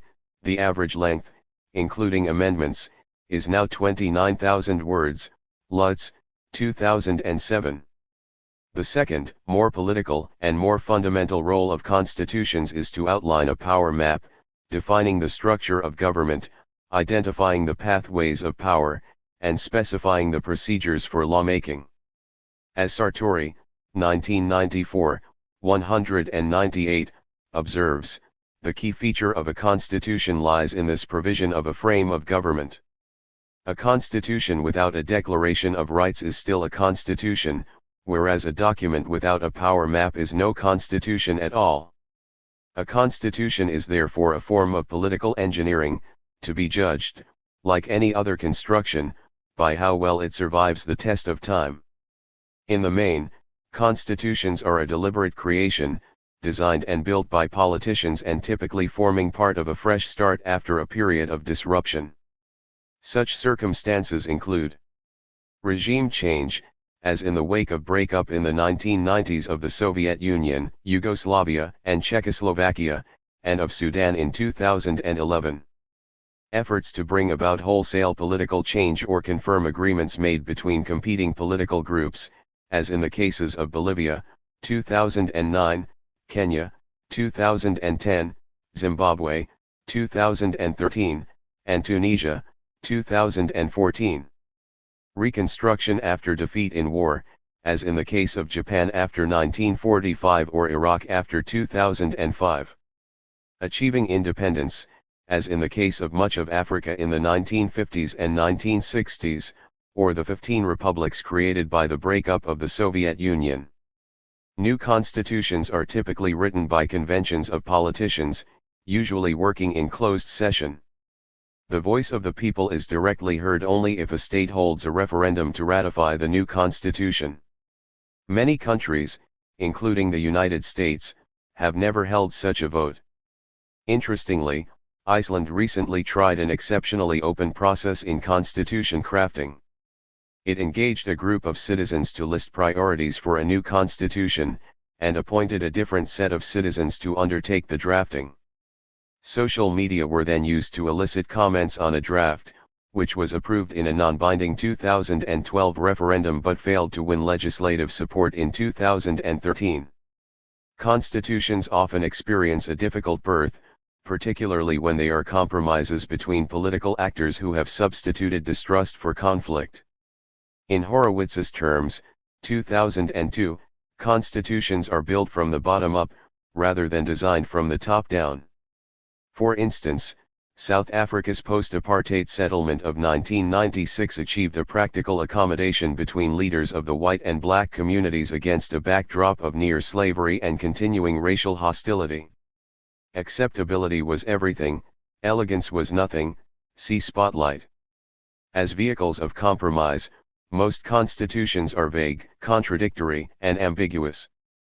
They are fudges and truces, wrapped in fine words, Weaver and Rockman, 1993. As a rule, drafters are more concerned with a short-term political fix than with establishing a resilient structure for the long run. In principle, everyone agrees with Alexander Hamilton, 1788a, 439, that constitutions should seek merely to regulate the general political interests of the nation. In practice, they are often lengthy documents reflecting an incomplete settlement between suspicious partners. The U.S. Constitution, though shorter than most, is no exception, being, in the words of Feiner, 1997, 1495, a thing of wrangles and compromises. In its completed state, it was a set of incongruous proposals cobbled together. And furthermore, that is what many of its framers thought. The main danger of a fresh constitution is that it fails to endow the new rulers with sufficient authority. Too often, political distrust means that the new government is hemmed in with restrictions, limiting its effectiveness. The Italian Constitution of 1948 illustrates this problem with its hallmark of garantismo, meaning that all political forces are guaranteed a stake in the political system. It established a strong bicameral legislature and provided for regional autonomy, while trying to prevent a recurrence of fascist dictatorship and to accommodate the radical aspirations of the political left. The result was ineffective governance. The durability of constitutions. In assessing the practical worth of constitutions, it is tempting to look at their age. The most impressive such documents, it might seem, are those that have lasted the longest. Conversely, a state that keeps changing its constitution is clearly experiencing difficulty in securing a stable framework of governance. In this sense, the United States, which adopted its constitution in 1789, stands in contrast to Haiti, which drew up its first constitution shortly after independence in 1804, and adopted its 23rd and latest constitution in 1987. More important than age, however, is the question of quality. All constitutions contain a degree of idealism, and make claims that either cannot objectively be measured, or else are not reflected in reality. But how can we measure the quality of a constitution? At least in part, the answer lies in determining the size of the gap between what it says and what happens in practice. The Mexican Constitution, for example, was both radical and progressive from the time it was adopted in 1917. It contains principles that prohibit discrimination of any kind, provide for free education, establish the equality of men and women, limit the working day to 8 hours, and prohibit vigilante justice. But many Mexicans argue that too many of its goals have not been met in practice, and thus they consider the Constitution to be a work in progress. Matters are complicated by the ease with which it can be amended, requiring the support of only 2/3 of members of Congress and a majority of state legislatures.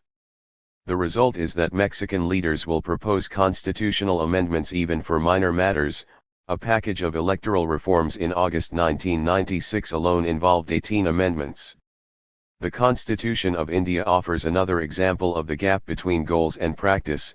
Its 448 articles guide the world's largest democracy, and yet India suffers massive poverty, widespread corruption, human rights abuses, particularly in regard to women, unequal access to education, and an extraordinarily slow-moving legal process. Figure 7.2, 10 Facts about Constitutions. Source, based on information in Comparative Constitutions Project, 2015. Recent developments in the United States offer additional insights into the problem. The U.S. Constitution did not change after the terrorist attacks of September 11, 2001, but the detention of alleged terrorists in Guantanamo Bay and revelations about the use of torture and the increased monitoring by government agencies of phone and electronic communications raised troubling questions about the health of individual rights in the United States. It is often said that truth is the first casualty of war. In a similar vein, it is often the case with countries facing external threats that the rule of law takes second place to national security, and needs to be rebuilt subsequently through the courts. Focus 7.1 Constitutional Amendments. Times, needs, and expectations change, and constitutions should change with them, up to a point. So while there should always be allowances for amendments, the procedures involved have critical implications. Too many amendments can result in instability, while too few can result in stagnation. Here we meet the matter of entrenchment, a term referring to procedures which set a higher level and wider spread of support for amendments than is the case for ordinary legislative bills. In the case of rigid constitutions, change is more difficult, usually demanding super or concurrent majorities, see Figure 7.3. In the case of a flexible constitution, changes can be made more easily. Rigidity offers the general benefit of a stable political framework, and benefits rulers by limiting the damage should political opponents obtain power, because they would face the same barriers to change. On the other hand, non-entrenchment, which is rare, offers the advantage of ready adaptability. In New Zealand, this flexibility allowed changes to the electoral system and government administration in the 1980s and 1990s, while in the United Kingdom it allowed the devolution of significant powers to Scotland and Wales in 1999 without much constitutional fuss. The most extreme form of entrenchment is a clause that cannot be amended at all. For example, the French and Turkish constitutions guarantee the republican character of their regimes. These statements set out to enforce a break with the old regime, but they also provide ammunition to those who see constitutions as the dictatorship of the dead over the living. In new conditions, past solutions sometimes have a way of turning into current problems. A key element of the amendment procedure concerns the role of the legislature. On the one hand, some constitutions can be amended simply through special majorities within the legislature, thereby reducing the relative status of the constitution. This approach is found in European states with a strong commitment to parliamentary supremacy, such as Germany. Amendments there, where permitted at all, require only a two-thirds majority in both houses. On the other hand, where modifications cannot be approved by the legislature alone, the Constitution stands supreme over the legislature. In Australia, for example, amendments must be endorsed not only by the national parliament, but also by a referendum achieving a concurrent majority in most states and in the country as a whole. Changes can also be initiated by other means than a formal amendment. The most important of these devices are judicial interpretation, the rulings of constitutional courts, and the passage of new laws that modify some aspect of the rules of government. And even when constitutions are codified, simple customs and traditions should not be forgotten. There is often much about the structure of government that is not written down, but has simply become a tradition. Political parties play a critical role in government all over the world, for example, but there may not always be much said about them in constitutions. Figure 7.3, Comparing Constitutional Amendments notes, Germany, the federal, social, and democratic character of the German state, and the rights of individuals within it, cannot be amended. India, selected amendments, such as those changing the representation of states in parliament, must also be approved by at least half the states. Sweden has 4 fundamental laws which comprise its constitution. These include its Instrument of Government and Freedom of the Press Act. United States, an alternative method, based on a special convention called by the states and by Congress, has not been used. The role of courts. Constitutions are neither self-made nor self-implementing, and they need the support of institutions that can enforce their provisions by striking down offending laws and practices. This role has fallen to the judiciary, with their power of judicial review, allowing them to override decisions and the laws produced by governments. Judges occupy a unique position in and above politics. They constrain the power of elected rulers, thereby both stabilizing and limiting democracy.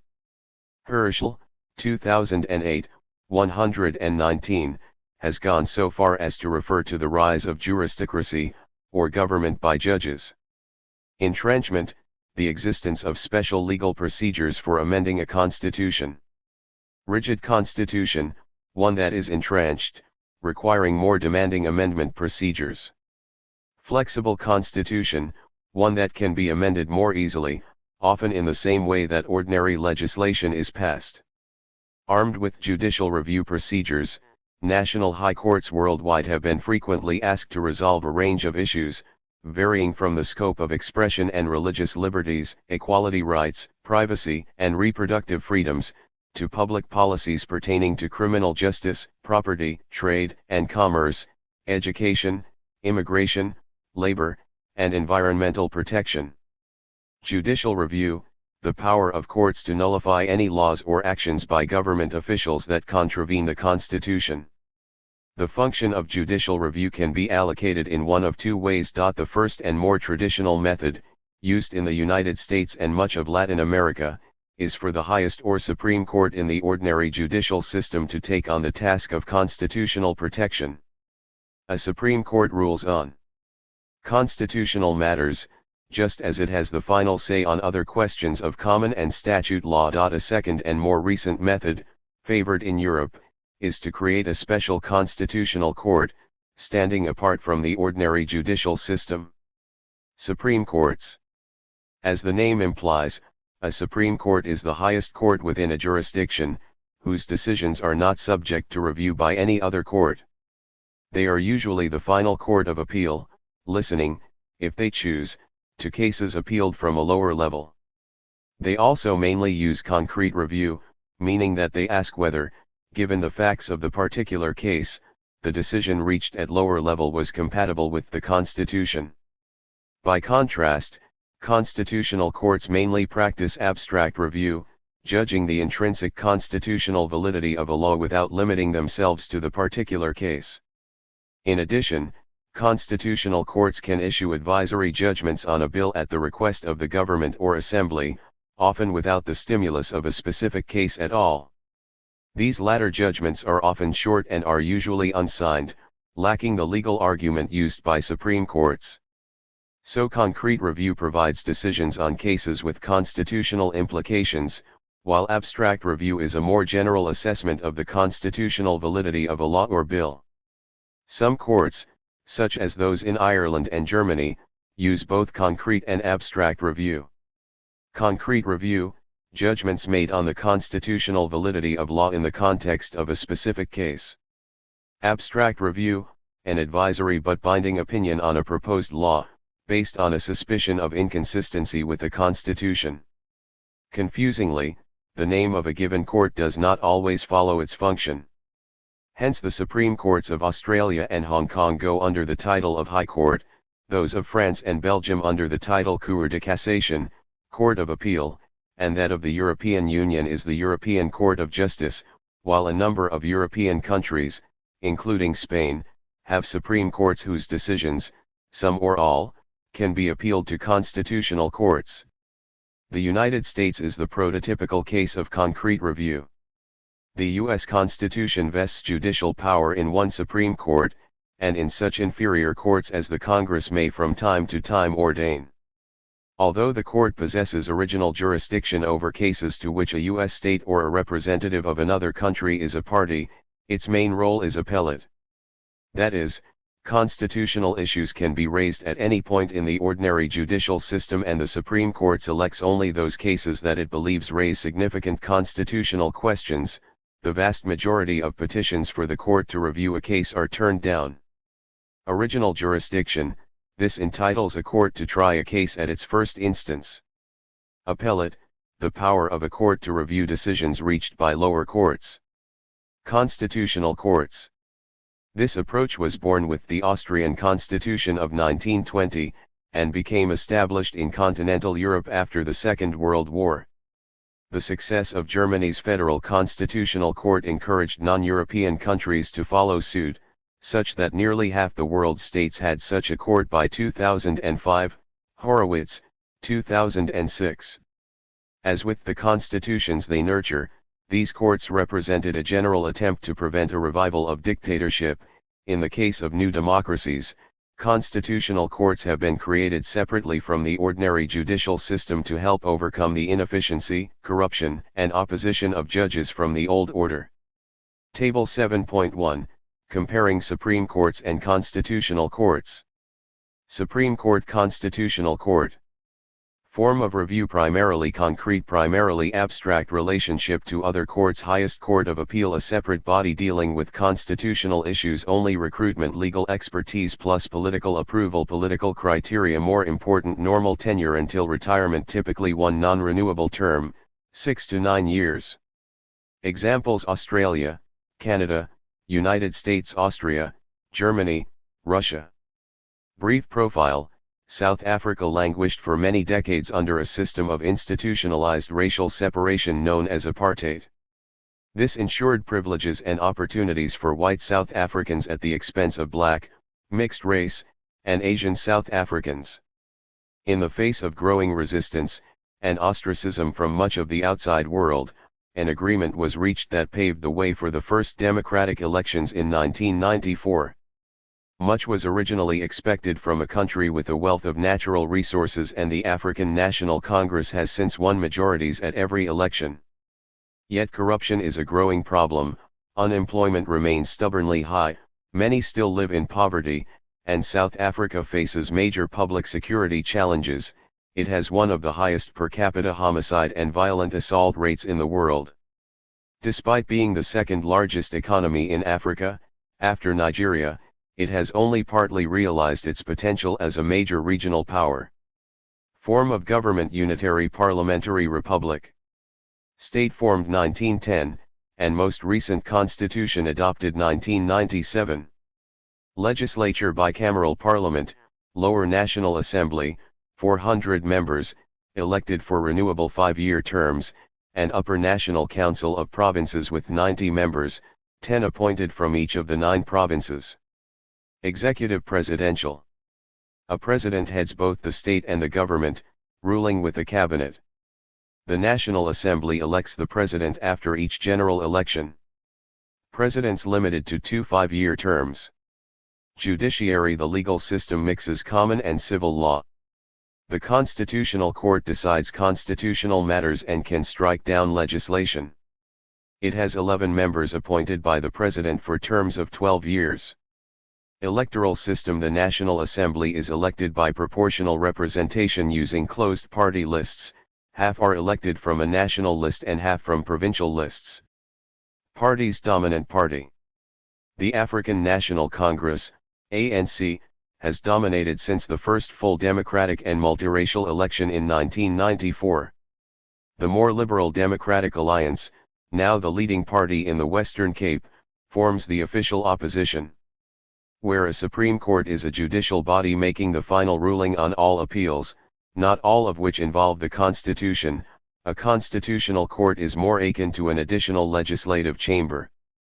Hans Kelsen, 1881–1973, the Austrian inventor of constitutional courts, argued that such courts should function as a negative legislator, striking down unconstitutional bills but leaving positive legislation to Parliament.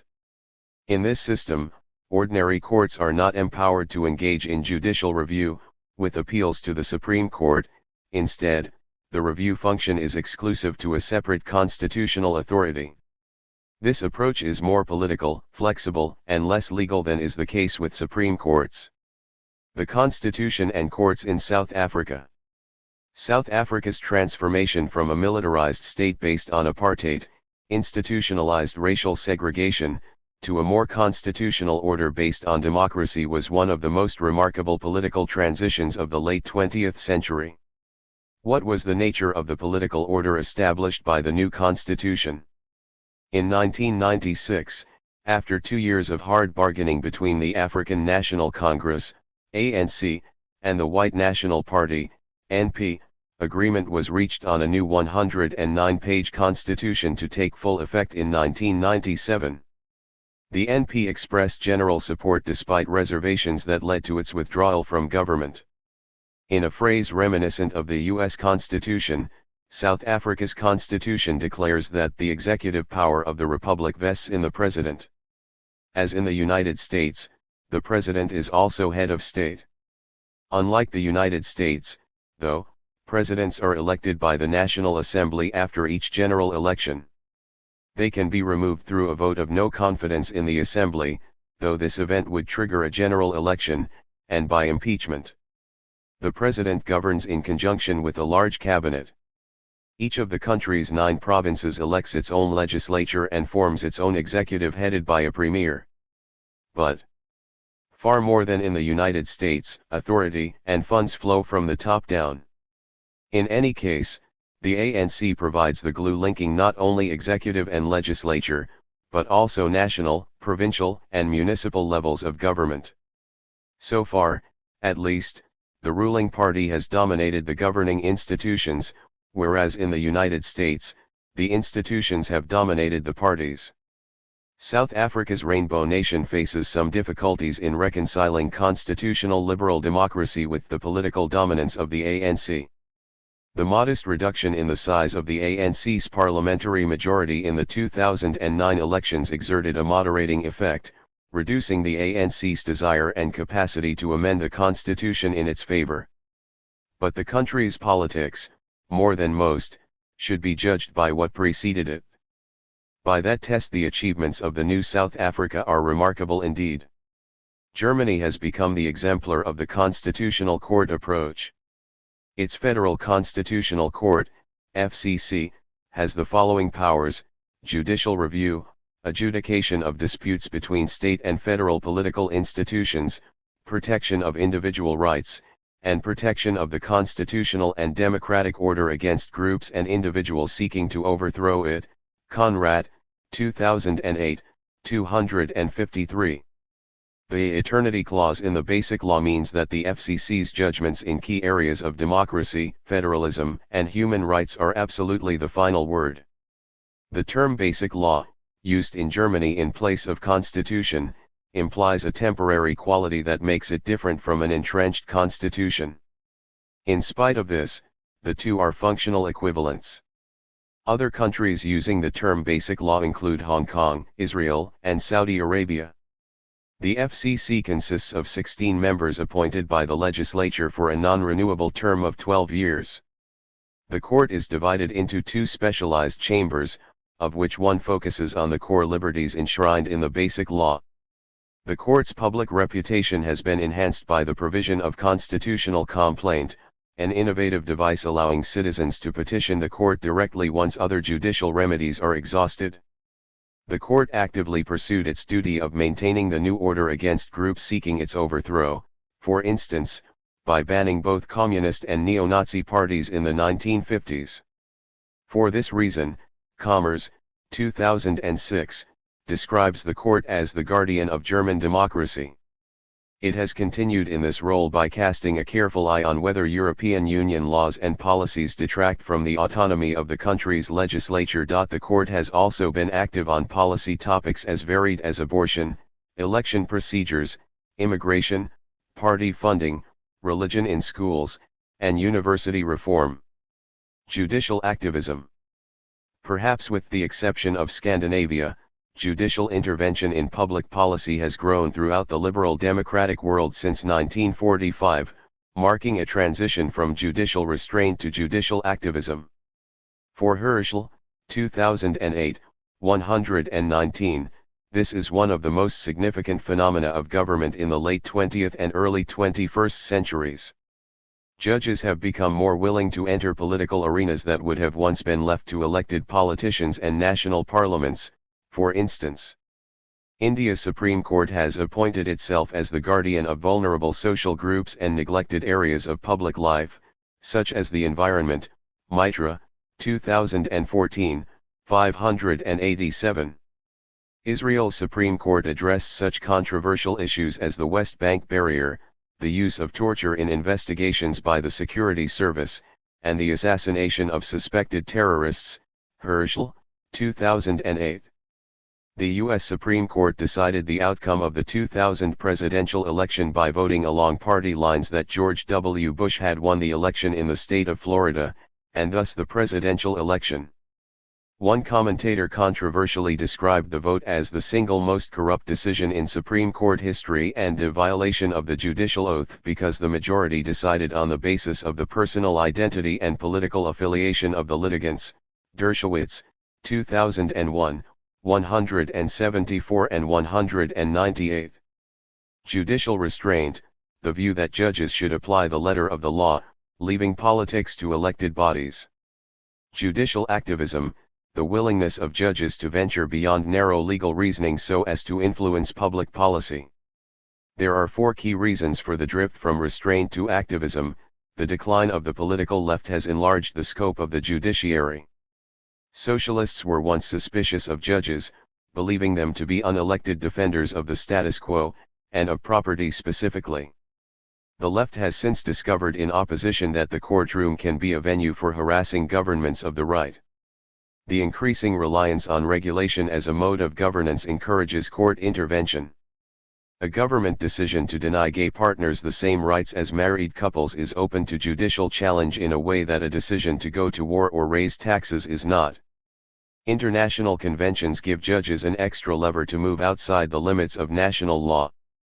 Documents such as the United Nations Universal Declaration of Human Rights and the European Convention on Human Rights provide a base on which judges can construct what would once have been viewed as excessively political statements. The emergence of international courts such as the International Criminal Court, founded in 2002, has also encouraged national courts to become more assertive. The continuing prestige of the judiciary encouraged some transfer of authority to its domain. The judicial process in most liberal democracies has retained at least some reputation for integrity and impartiality, whereas the standing of many other institutions, notably political parties, has declined. Whatever the factors lying behind the expansion of judicial authority, the process seems to reinforce itself. Stone Sweet, 2000, 55, makes the point that as constitutional law expands to more and more policy areas, and as it becomes thicker in each domain, so do the grounds for judicialized debate. The process tends to reinforce itself. Sensing the growing confidence of judges in addressing broader political issues, interest groups, rights-conscious citizens, and even political parties have become more willing to continue their struggles in the judicial arena. Of course, judicial activism has gone further in some democracies than in others, few states having taken it further than the United States. The U.S. is founded on a constitutional contract, and an army of lawyers forever quibbles over the terms. Armed with a written constitution, federalism, judicial independence, no system of separate administrative courts, a legal system based on judge-made case law, and high esteem for judges, the U.S. has moved ever further into a culture of judicial activism. The influence of the U.S. Supreme Court on American public policy has led one critic of government by judges to dismiss it as a nine-man, black-robed junta.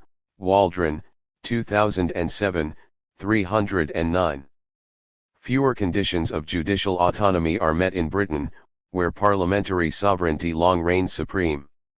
Lacking the authority to annul legislation, judicial review in the British context normally refers to the capacity of judges to review executive decisions against the template provided by administrative law. Even so, judicial activism has grown in Britain, reflecting European influence. British judges were willing accomplices of the European Court of Justice as it established a legal order applying to all member states. Judicial assertiveness was further encouraged by the country's belated adoption of the European Convention on Human Rights in 1998, the decay of the royal prerogative which once allowed the state to stand above the law, and the establishment of a British Supreme Court in 2009. Formal statements of rights have also encouraged judicial expansion in other English-speaking countries. In Canada, a Charter of Rights and Freedoms was appended to the Constitution in 1982, giving judges a more prominent role in defending individual rights. Similarly, New Zealand introduced a Bill of Rights in 1990, protecting the life and security of the person and also confirming traditional, but previously uncodified, democratic and civil rights. Judicial independence and recruitment. Given the growing political authority of the judiciary, the question of maintaining its independence gains in importance.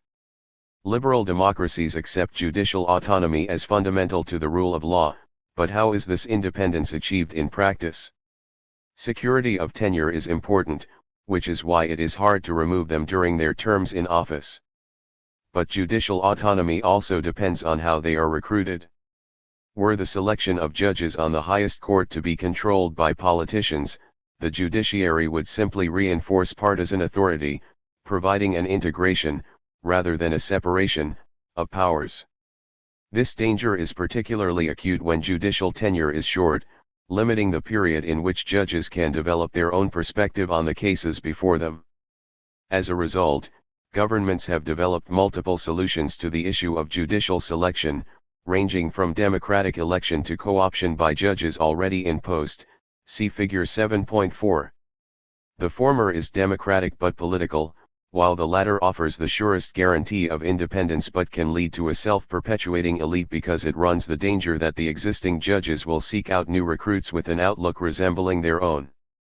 In between these extremes come the more conventional methods, appointment by the legislature, by the executive, and by independent panels. Many countries combine these orthodox methods, with the government choosing from a pool of candidates prepared by a professional body. Alternatively, and more traditionally, some judges on the senior court can be selected by one method, while others are chosen by a different method.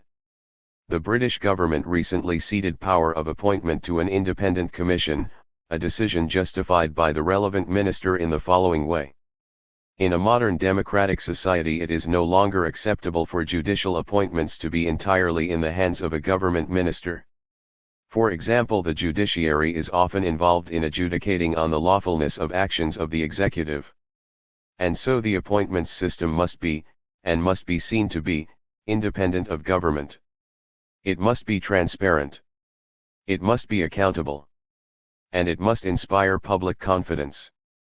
Falconer, 2003, 3-4. For most courts charged with judicial review, selection still involves a clear political dimension. For example, the stature of the U.S. Supreme Court combines with the unusual rule of lifetime appointments to make sure that nominations are key decisions. In these contests, the judicial experience and legal ability of the nominee may matter less than ideology, partisanship, and a clean personal history. Even so, Walter Dellinger, former acting U.S. Solicitor General, argues that the political appointment of judges is an appropriate democratic moment before the independence of life tenure sets in. Peretti, 2001. A political dimension is also apparent in selection to constitutional courts. Typically, members are selected by the legislature in a procedure that can involve party horse trading. For instance, 8 out of the 12 members of Spain's constitutional court are appointed by the party-dominated parliament. Figure 7.4, comparing judicial appointments. Below the level of the highest court, judicial autonomy raises the issue of internal independence. The judiciary is more than the highest court of the land, it is an elaborate, multi-tiered structure encompassing ordinary courts, appeal courts, and special bodies such as tax and military courts. Whether justices at lower levels are inhibited or empowered shapes the effectiveness of the judicial system as a whole in resolving conflicts in a fair, effective, and predictable fashion. Internal independence refers to the autonomy of junior judges from their senior colleagues, who often determine career advancement. Where this autonomy is limited, judicial initiative may be stifled. Guarnieri, 2003, 225, emphasizes the importance of internal independence. Noting that judicial organizations in continental Europe traditionally operate within a pyramid-like organizational structure, he argues that the role played by organizational hierarchies is crucial in order to highlight the actual dynamics of the judicial corps. This issue arose in acute form in some continental European countries after 1945, when judges appointed under right-wing regimes continued in post, discouraging initiatives by new recruits lower in the pyramid. Guarnieri concludes that promotion and salary progression within the judiciary should depend solely on seniority, noting that such reforms were needed in Italy before younger assault judges became willing to launch investigations into government corruption. This blanket solution may be extreme, but it is important to recognize that the decisions of judges lower in the hierarchy will be influenced by anticipated effects on their career prospects. Focus 7.2 Models of judicial decision-making. Because senior judges are such key actors in shaping government, it is important to ask how they go about reaching their decisions. 3 explanatory models have been developed. Legal, this is the most traditional, and assumes that judges are driven in their decisions by an understanding of the law. Of course, the fact that an issue has reached the highest court means that it is legally uncertain, so the law itself is not wholly determining. Even so, judges are likely to bear in mind precedent, legal principles, and the implications of their judgment for the future development of the law. They can hardly reach a particular decision unless they can wrap it in at least some legal covering. Attitudinal, this assumes that judges are driven by politics and ideology. The U.S. Supreme Court is a primary example, because its verdicts are given in the form of unanimous or majority opinions, with dissenting opinions often also produced, and it is known how each of the justices voted. These open procedures allow researchers to assess whether, across a series of cases, a particular justice can be classified as consistently liberal or conservative, and to relate their ideological profile to such factors as the justice's social background. The answer is usually quite clear, which is why appointments to the U.S. court generate so much public interest, and the likely outcome of votes can be anticipated well in advance. Strategic: this regards judges as sensitive to the likely reactions of other political actors and institutions to their pronouncements. As with any other institution, the highest courts, and often lower ones, too, act to maintain their standing, autonomy, and impact. Accordingly, judges will think hard before courting controversy or making decisions that will be ignored, or even reversed through constitutional amendment. This strategic model invites us to think of judges on the highest court as full players in the game of elite politics, who must abide by the rule of anticipated reactions. Germany's constitutional court is an example, concerned as it is to sustain democracy by defending the autonomy of its country's legislature. Systems of law. As well as understanding constitutions and courts, it is also important to understand systems of law. The two most important of these are common law and civil law, whose contrasting principles are essential to an appreciation of the differences in the political role of judiciaries everywhere outside the Middle East. The third is Sharia law, found in most Muslim countries, and even coexisting with common or civil law in countries with large Muslim populations, such as Nigeria, or in countries with a colonial history, such as Egypt. Common law. The key feature of common law systems is that the decisions made by judges on specific cases form an overall legal framework which remains distinct from the authority of the state. It is found mainly in Britain and in countries that were once British colonies, such as Australia, Canada, except Quebec, India, Kenya, Nigeria, Pakistan, and the United States, except Louisiana. Originally based on custom and tradition, such decisions were first published as a way of standardizing legal judgments across the territory of a state. Because judges abided by the principle of stare decisis, stand on decided cases, their verdicts created precedents and established a predictable legal framework, contributing thereby to economic exchange and nation building. Where common law is judge-made law, statute law is passed by the legislature in specific areas, but these statutes usually build on case law, the past decisions of courts, and are themselves refined through judicial interpretation. The political significance of common law systems is that judges constitute an independent source of authority. They form part of the governance, but not the government, of society. In this way, common law systems contribute to political pluralism.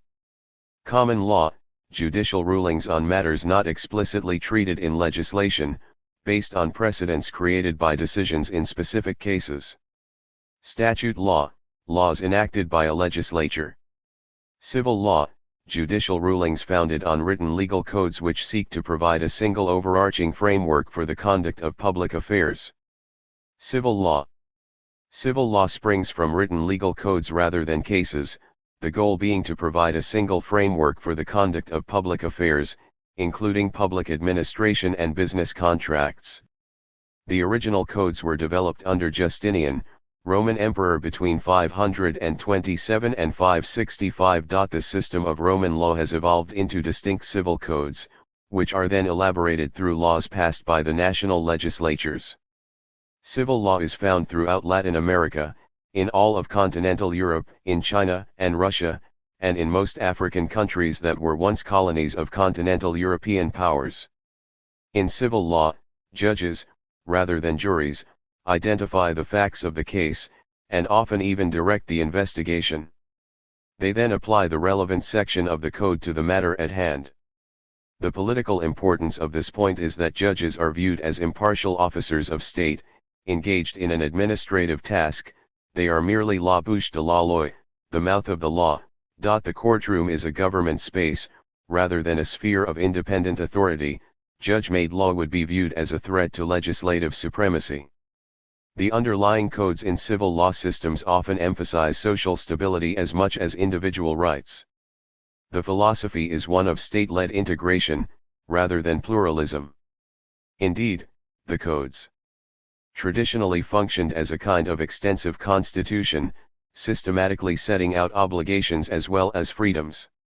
However, the more recent introduction of distinct constitutions, which have established a strong position in relation to the codes, has strengthened the liberal theme in many civil law countries. In addition, judges have inevitably found themselves filling gaps in the codes, providing decisions which function as case law, even though they are not acknowledged as such. These developments dilute, without denying, the contrast between civil law and common law. Stone Sweet, 2000. Religious law. In reviewing different legal systems, it is important not to overlook those that are related to religion. Islam, Judaism, Hinduism, Buddhism, and the Catholic Church all have their own distinctive bodies of law, some of which remain important in regulating the societies in which they are found. Some states, such as Bangladesh, also have polycentric legal systems that include separate provisions for different religions. Of all such religious legal systems, the one that has attracted the most international attention, and the one that is most widely misunderstood, is the Sharia law of Muslim states. Sharia law, the system of Islamic law, based on the Quran and on the teachings and actions of Muhammad, which functions alongside Western law in most Islamic states. In the West, Islamic law tends to come to attention only when someone has been sentenced to be stoned to death for adultery, or in the context of the unequal treatment of women in many Muslim societies. The result is a misleading conception of how it works, and an unfortunate failure to understand that Islamic law is deep and sophisticated, with its own courts, legal experts, and judges and its own tradition of jurisprudence. See Hague, 2007 for a survey. At the same time, however, while the use of Islamic law is one of the ideals of an Islamic republic, Sharia law is not universally applied in any. It is widely used in Iran, Jordan, Libya, Mauritania, Oman, and Saudi Arabia, but most Islamic states use a mix of common or civil law and Islamic religious law, turning to the former for serious crime and to the latter for family issues. Unlike Western law, where lawbreakers must account only to the legal system, the Islamic tradition holds that lawbreakers must account to Allah and all other Muslims. Also, unlike Western law, the Sharia outlines not only what is forbidden for Muslims but also what is discouraged, recommended, and obligatory. So, for example, Muslims should not drink alcohol, gamble, steal, commit adultery, or commit suicide, but they should pray every day, give to charity, be polite to others, dress inoffensively, and, when they die, be buried in anonymous graves. When Muslims have doubts about whether something they are considering doing is acceptable, they are encouraged to speak to a Muslim judge, called a mufti, who will issue a legal judgment known as a fatwa. Constitutions and courts in authoritarian states. The nature of authoritarian regimes is such that restraints on rule go unacknowledged, and power, not law, is the political currency. Constitutions are weak, and the formal status of the judiciary is similarly reduced. In fact, it is often only in the transition to democracy that the old elite empowers the courts, seeking guarantees for its own diminished future. Solomon, 2007. In instances where courts do have power, it tends to be only because authoritarian leaders use them to further their control. Non-democratic rulers follow two broad strategies in limiting judicial authority. One is to retain a framework of law and a facade of judicial independence, but to influence the judges indirectly through recruitment, training, evaluation, promotion, and disciplinary procedures. In the more determined cases, they can simply be dismissed. Egypt's President Nasser adopted this strategy with vigor in 1969 when he fired 200 in one fell swoop in the massacre of the judges. Uganda's notorious military dictator Idi Amin adopted the ultimate form of control in 1971 when he had his Chief Justice shot dead. A second more subtle strategy is to bypass the judicial process. For instance, many non-democratic regimes use declarations of emergency as a cover to make decisions which are exempt from judicial scrutiny. In effect, a law is passed saying there is no law. Once introduced, such temporary emergencies can drag on for decades. Alternatively, rulers can make use of special courts that do the regime's bidding without much pretense of judicial independence. Egypt's state security courts were an example, hearing matters involving threats to security, a concept that was interpreted broadly, until they were closed down in 2008. Military rulers have frequently extended the scope of secret military courts to include civilian troublemakers. Ordinary courts can thus continue to deal with non-political cases, offering a thin image of legal integrity to the world. Under the circumstances, it is little surprise that authoritarian regimes have a poor record on human rights. Comparative data in this area lack the established record of the indices we have reviewed for democracy and corruption. One index that has generated data since 1981, but has not been published since 2011, is the SIRI Human Rights Data Project, which used information from the U.S. State Department on human rights in countries around the world, including their records on free speech, freedom of movement, execution, torture, disappearances, and political imprisonment. The project gave scores ranging downward from 30, in 2010, the world average was 18, Denmark and Iceland scored 30 and the United States ranked 5th equal with 26. The 10 countries with the lowest scores are shown in Table 7.2. As Table 7.2 suggests, one state with an extended history of human rights abuses is Zimbabwe, which has languished under the government of Robert Mugabe since independence in 1980.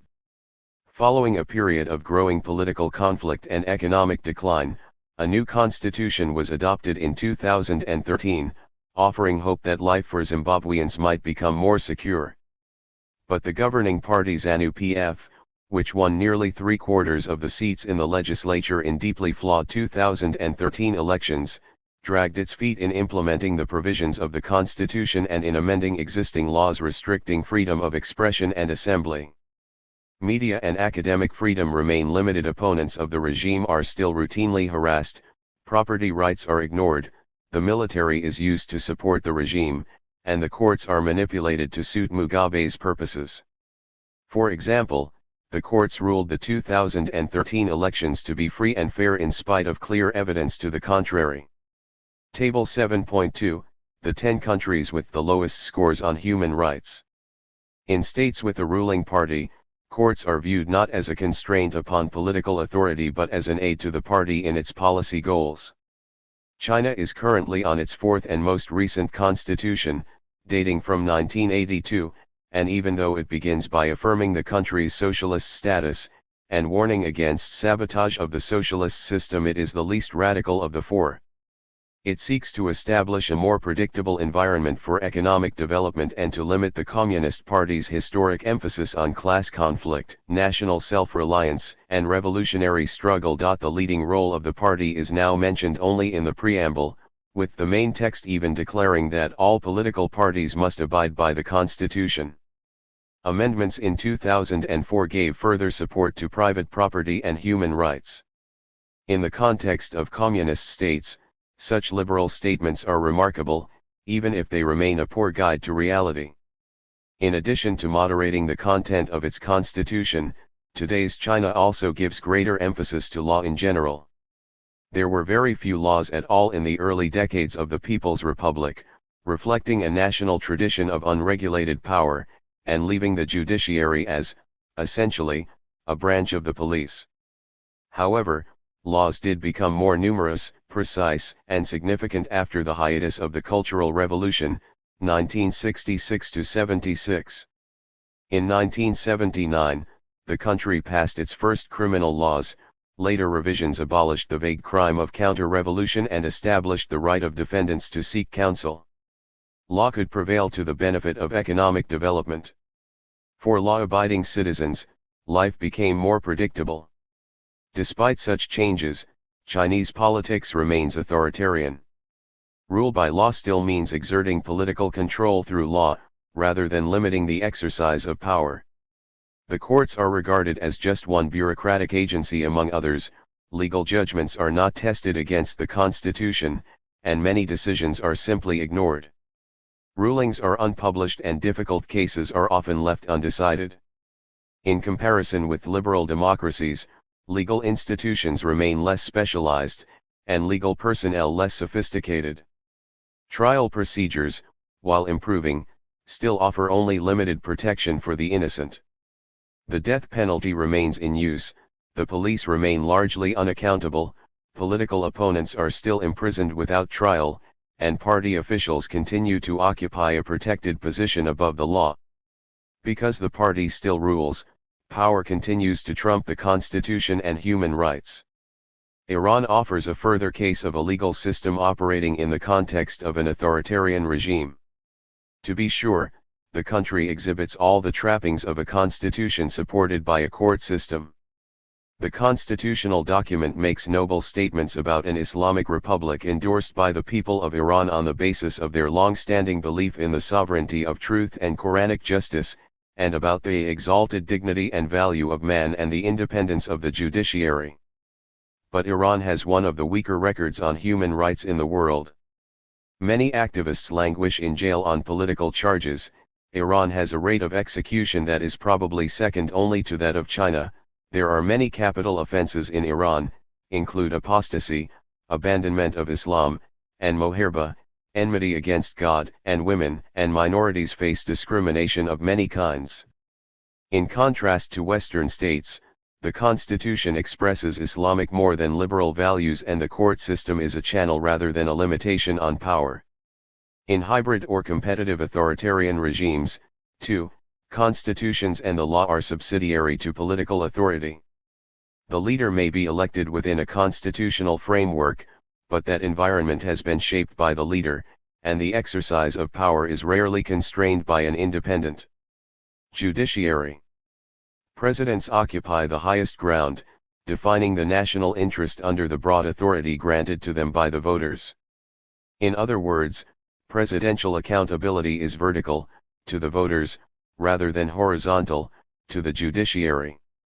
In contrast to a liberal democracy, where the main parties have concluded that being ruled by law is preferable to being ruled by opponents, under competitive authoritarianism the commanding figure still sees the constitution, the law, and the courts as a source of political advantage.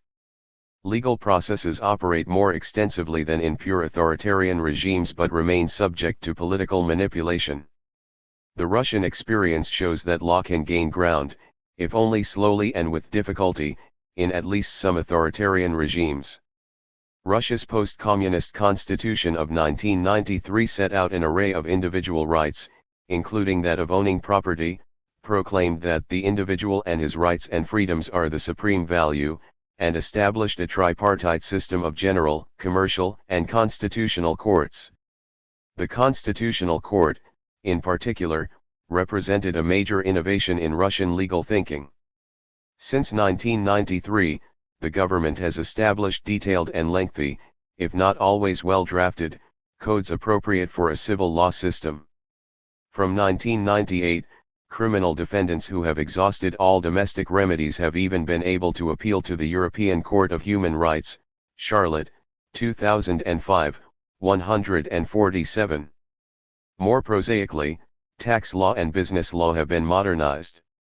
But in Russia, as in other authoritarian regimes, and even some liberal democracies, there has been and remains a considerable gap between individual rights on paper and their realization in practice, Charlotte, 2005, 134.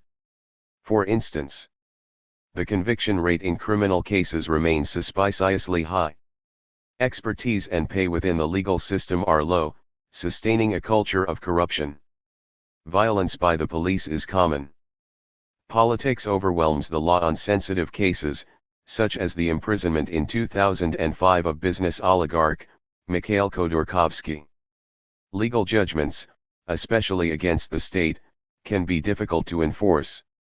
The public still shows little faith in the legal system, Smith, 2010, 150. So, Russia has made more progress towards achieving the rule of law than has China, but assuming that law in Russia will eventually acquire the status it possesses in liberal democracies still involves drawing a check against the future.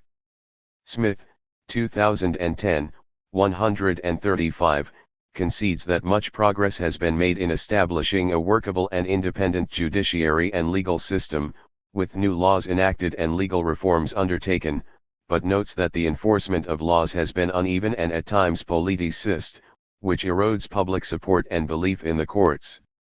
Discussion questions.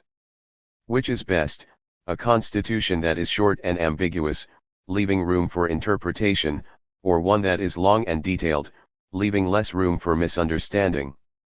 What are the advantages and disadvantages of codied and uncodied constitutions? What are the advantages and disadvantages of Supreme Courts against constitutional courts? Judicial restraint or judicial activism, which is best for the constitutional well-being of a state? What is the best way of recruiting judges, and what are the most desirable limits on their terms in OCE, if any? Can religious and secular law coexist? Key concepts. Abstract review. Appellate. Civil law. Codified constitution. Common law.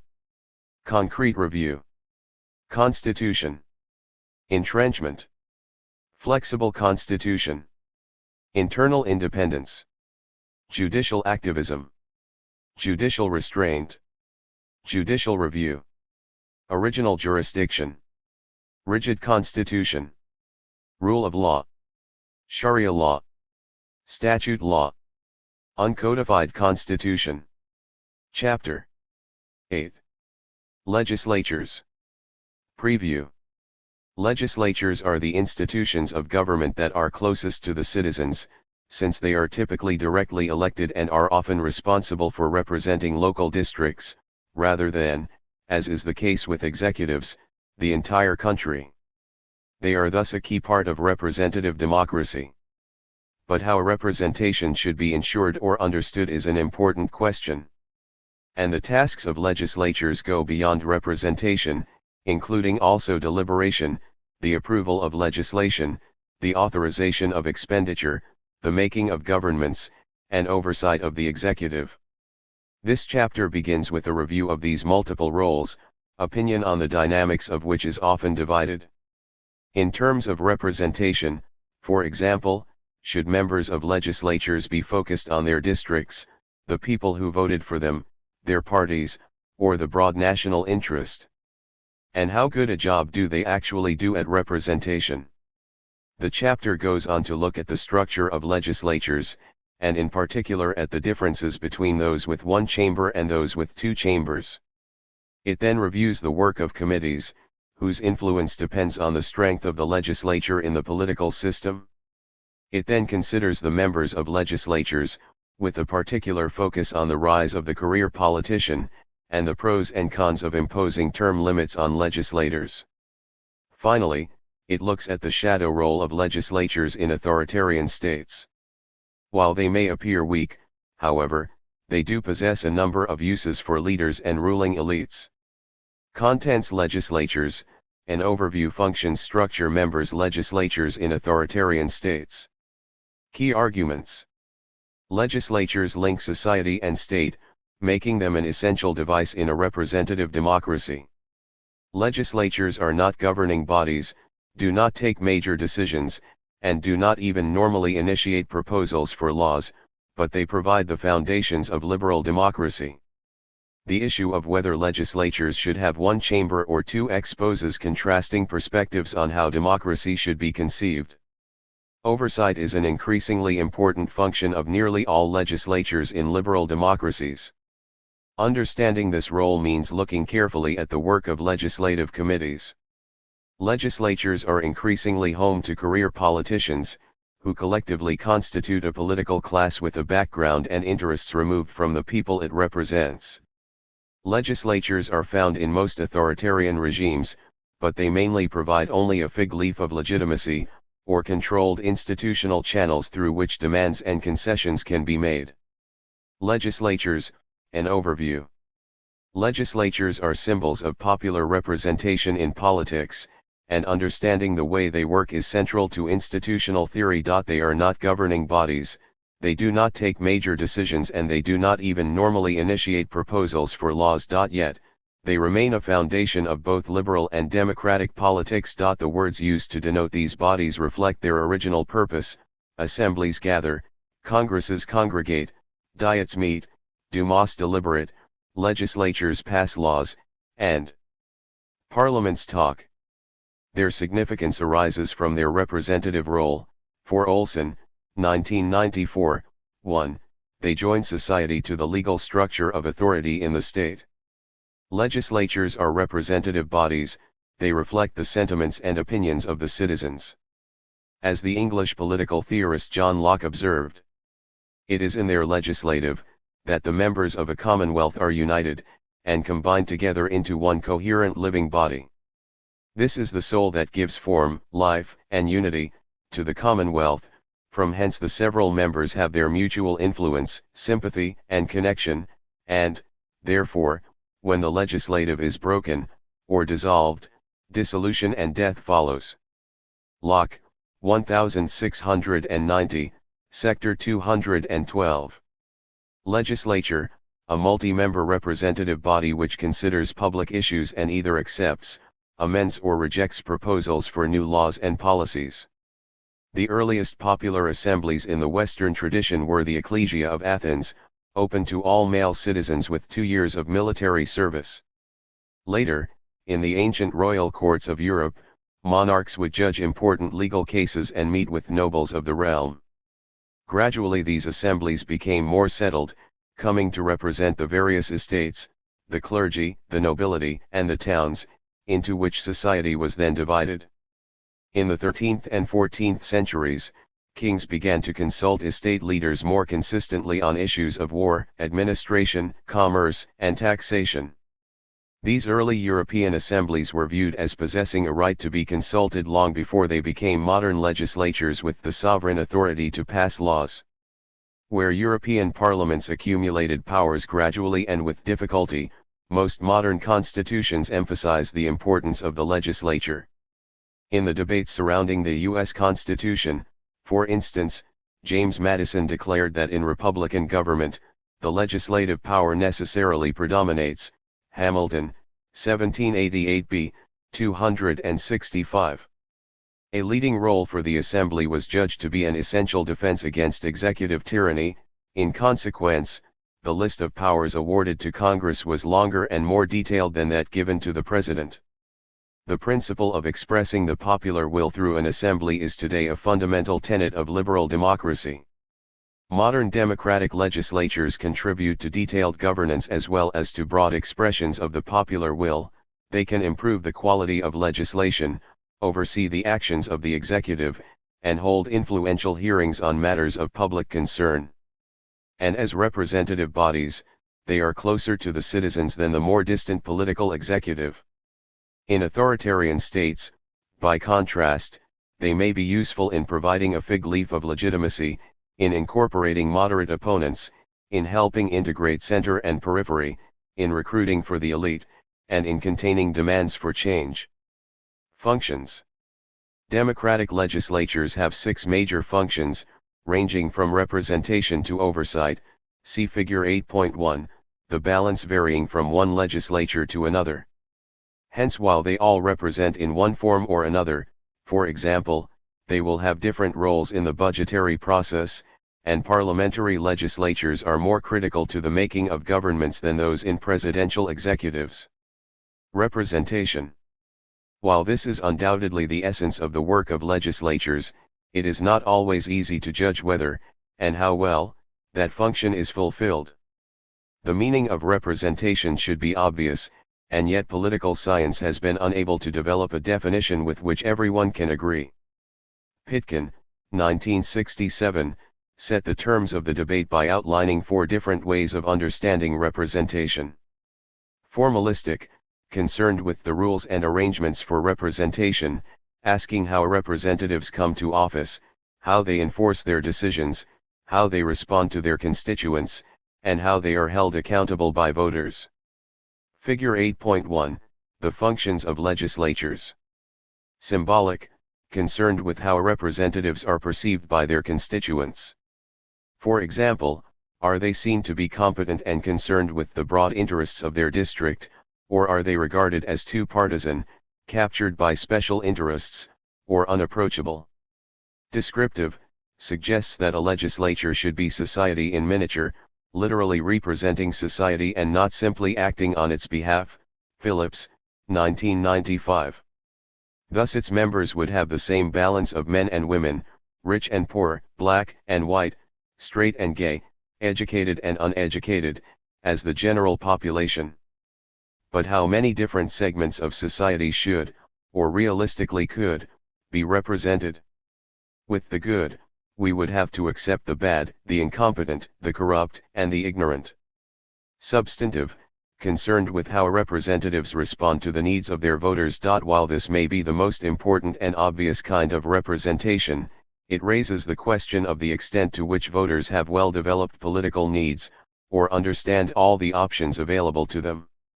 In most cases, levels of political interest and knowledge are low, making it difficult for representatives to be fully responsive.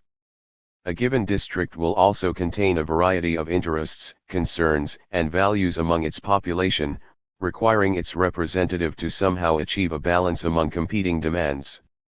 A fifth option to add to Pitkin's list is collective representation, which suggests that members of a legislature should collectively represent the interests of all voters, not just those in the districts they represent.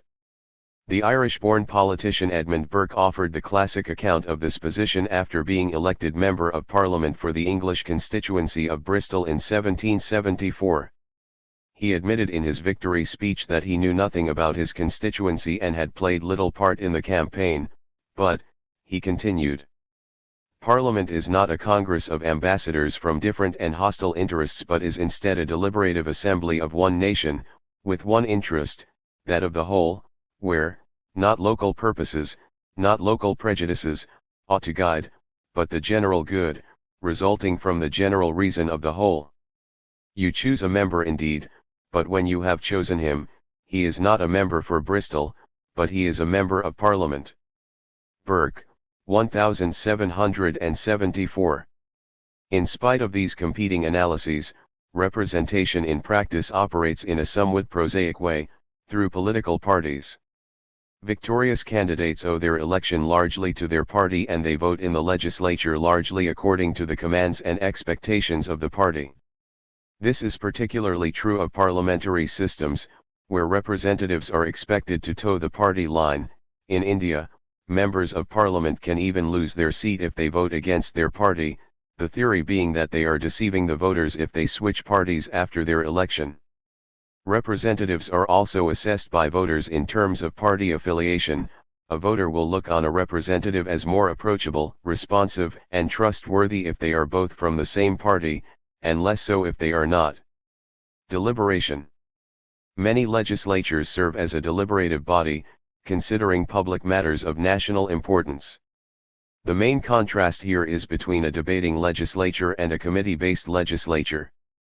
In the former, deliberation takes the form of general discussion in the chamber, in what is sometimes known as a plenary session, or a meeting of the whole.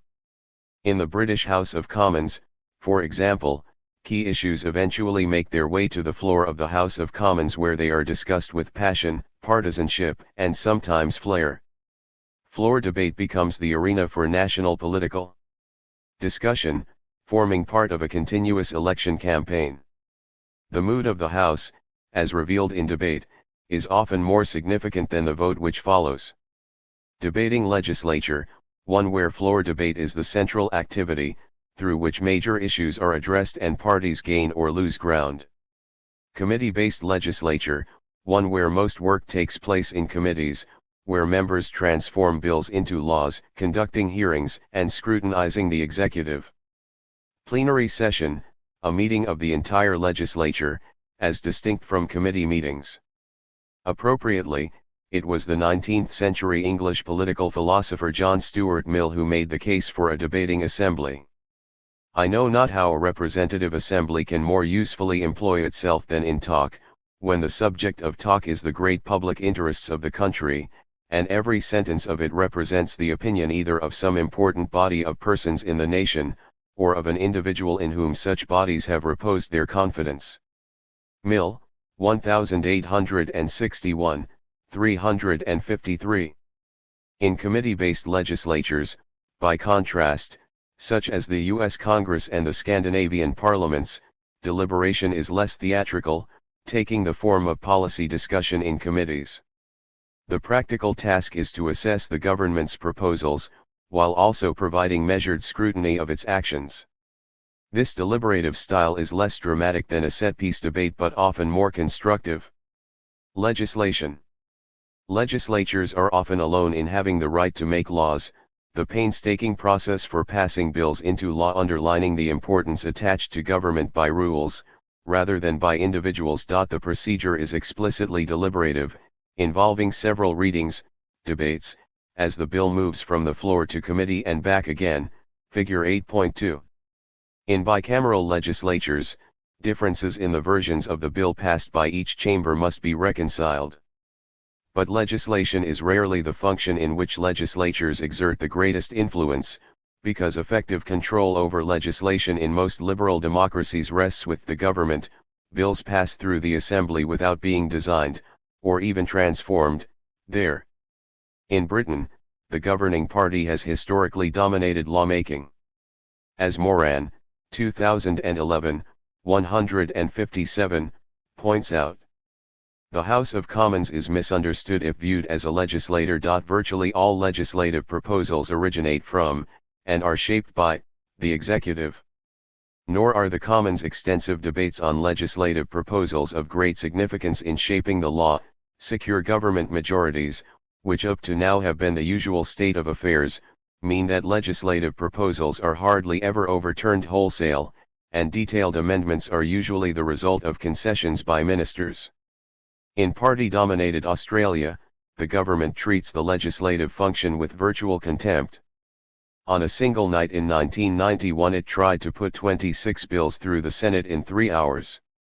Before New Zealand adopted proportional representation in 1996, one Prime Minister boasted that if an idea came to him while shaving, he could have it on the statute book by the evening. In the party-dominated parliaments of Britain and some of its ex-colonies, the legislative function is reactive in the sense that it is reduced to quality control, patching up errors in bills prepared in haste by ministers and bureaucrats. By contrast, committee-based legislatures in continental Europe play a more positive role in lawmaking, with a combination of coalition governments, influential committees, and an elite commitment to delivering laws acceptable to all sides. Figure 8.2, Stages in the Making of a Law. Source, adapted from Mahler, 2007, Table 4.9. In presidential systems such as the United States, Brazil, and Mexico, assemblies have the most autonomy in lawmaking. Only members of Congress can formally introduce bills, although executives can work around this by finding a friendly representative to initiate a bill on its behalf. The separation of powers and personnel inherent in a presidential regime limits executive influence over the legislature, an institutional separation that is often reinforced by divided government. The president may come from a different party than the one that dominates one or both chambers of the legislature, further reducing the legislature's willingness to convert the administration's proposals into laws. Bicameral legislatures face an additional hurdle in making law, which arises when one chamber amends a bill passed by the other. In some countries, such as Britain and Spain, the lower house is more powerful and can decide whether to accept or reject amendments from the upper house. In others, including Australia, Brazil, and India, there will be a joint vote of both chambers, the larger lower chamber having the most numerical weight. In yet others, including France, Germany, and the United States, a special conference committee, made up of an equal number of members from each chamber, will meet to work out an agreed bill. Italy takes a different approach, allowing amended versions of bills to shuttle indefinitely between chambers until agreement is reached, if ever. The effect is illustrated by a bill on rape that was introduced in 1977 and did not become law in Italy until 1995. Authorizing expenditure. This is one of the oldest functions of legislatures, and of the lower house in particular. Its origins stem from the original purpose of European assemblies, which was to review requests for funds from monarchs. But it has since, in many parliamentary democracies, become nominal. What usually happens is that the executive prepares the budget, which is then reported to the legislature but rarely modified there. For the legislature to possess the power of the purse, suggests Wenner, 2006, it must have the ability to amend the budget, as opposed to simply being authorized to make cuts, an effective committee system, enough time to consider the budget in detail, and access to background information underlying the budget. Few countries meet all these conditions, and parliamentary approval is generally given after the fact, serving to confirm compromises worked out between government departments. In many democracies, the budget is a done deal once it reaches the assembly. If Parliament began to unpick any part of a complicated package, it would fall apart. The United States is the clearest exception to the thesis of executive control of the purse. Congress remains central to budget making, since all money spent by executive departments must be allocated under specific expenditure headings approved by Congress. As Flaming et al. 1990, 422, wrote, without the agreement of members of Congress, no money can be doled out for foreign aid, salaries for army generals or paper clips for bureaucrats. The result is that the annual federal budget debate has become an elaborate game of chicken. The President and Congress each hopes that the other side will accede to its own proposals before the money runs out. Making governments. Legislatures are a key part of government, in the sense not just that they take care of government business but also that the abilities of executives to govern depend in large part on the political makeup of legislatures. In presidential systems such as Brazil, Mexico, or the United States, the president, being separately elected, does not rely on sympathetic party members in the legislature to stay in office. But those members play a critical role in determining the capacity of the executive to lead. A supportive or sympathetic legislature provides a clearer path to effective leadership, while one dominated by opposition parties will provide obstacles and roadblocks. In parliamentary systems, by contrast, the government is entirely dependent upon the party makeup of the legislature. A party can neither take office, nor continue in power, without a supporting majority, or, at least, a workable minority, in the legislature. Furthermore, the strength of the ruling party or coalition in the legislature influences the government's stability. A government based on a single party with a legislative majority is likely to prove more stable than a minority government. For Labour, 2006, the most important role of a legislature in a parliamentary system is not legislating, but making and breaking governments. One of the more extreme illustrations of this role can be found in Italy, which has long suffered from an excess of parties in its legislature. In part because of a desire to avoid the kind of centralization of power that allowed the dictatorship of Benito Mussolini, and in part because of the ongoing regional and economic divisions within Italy, building stable coalitions is difficult, governments regularly fall, and prime ministers routinely serve only short terms in office. Between 1946 and 2015 there were 63 governments, lasting an average of less than a year. Only one, the government of Silvio Berlusconi between 2001 and 2006, saw out its full parliamentary term, but even he had to resign 4 years into his administration and form a new government. Amintore Fanfani, meanwhile, had the shortest term in office, just 21 days in January, February 1954, although he had 5 more terms in office between then and 1987. Oversight. The final function of legislatures is oversight, or scrutiny, of the executive. In many countries, the oversight role has been growing in significance and value in recent decades, helping compensate for the downgrading of the legislative and expenditure functions of assemblies, and providing a new direction to their work. Parliamentary systems offer several instruments with which to monitor the executive. Questions can be posed to leaders and ministers, whether oral or written. In Britain, for example, members of the House of Commons ask over 500 questions per day, keeping many bureaucrats busy as they prepare answers for their ministerial masters. House of Commons Procedure Committee, 2009. Prime Minister's Question Time, a weekly event, remains a theatrical joust between the Prime Minister and the Leader of the Opposition. In other legislatures, however, questions are accorded lower status, with French ministers often failing to answer them at all. Interpellations are an alternative form of interrogation in some European assemblies, including Finland, France, and Germany. A form of confidence motion, an interpellation is a substantial question demanding a prompt response which is followed by a short debate and usually a vote on whether the government's answer is considered acceptable. Emergency debates are a higher profile means of calling executives to account.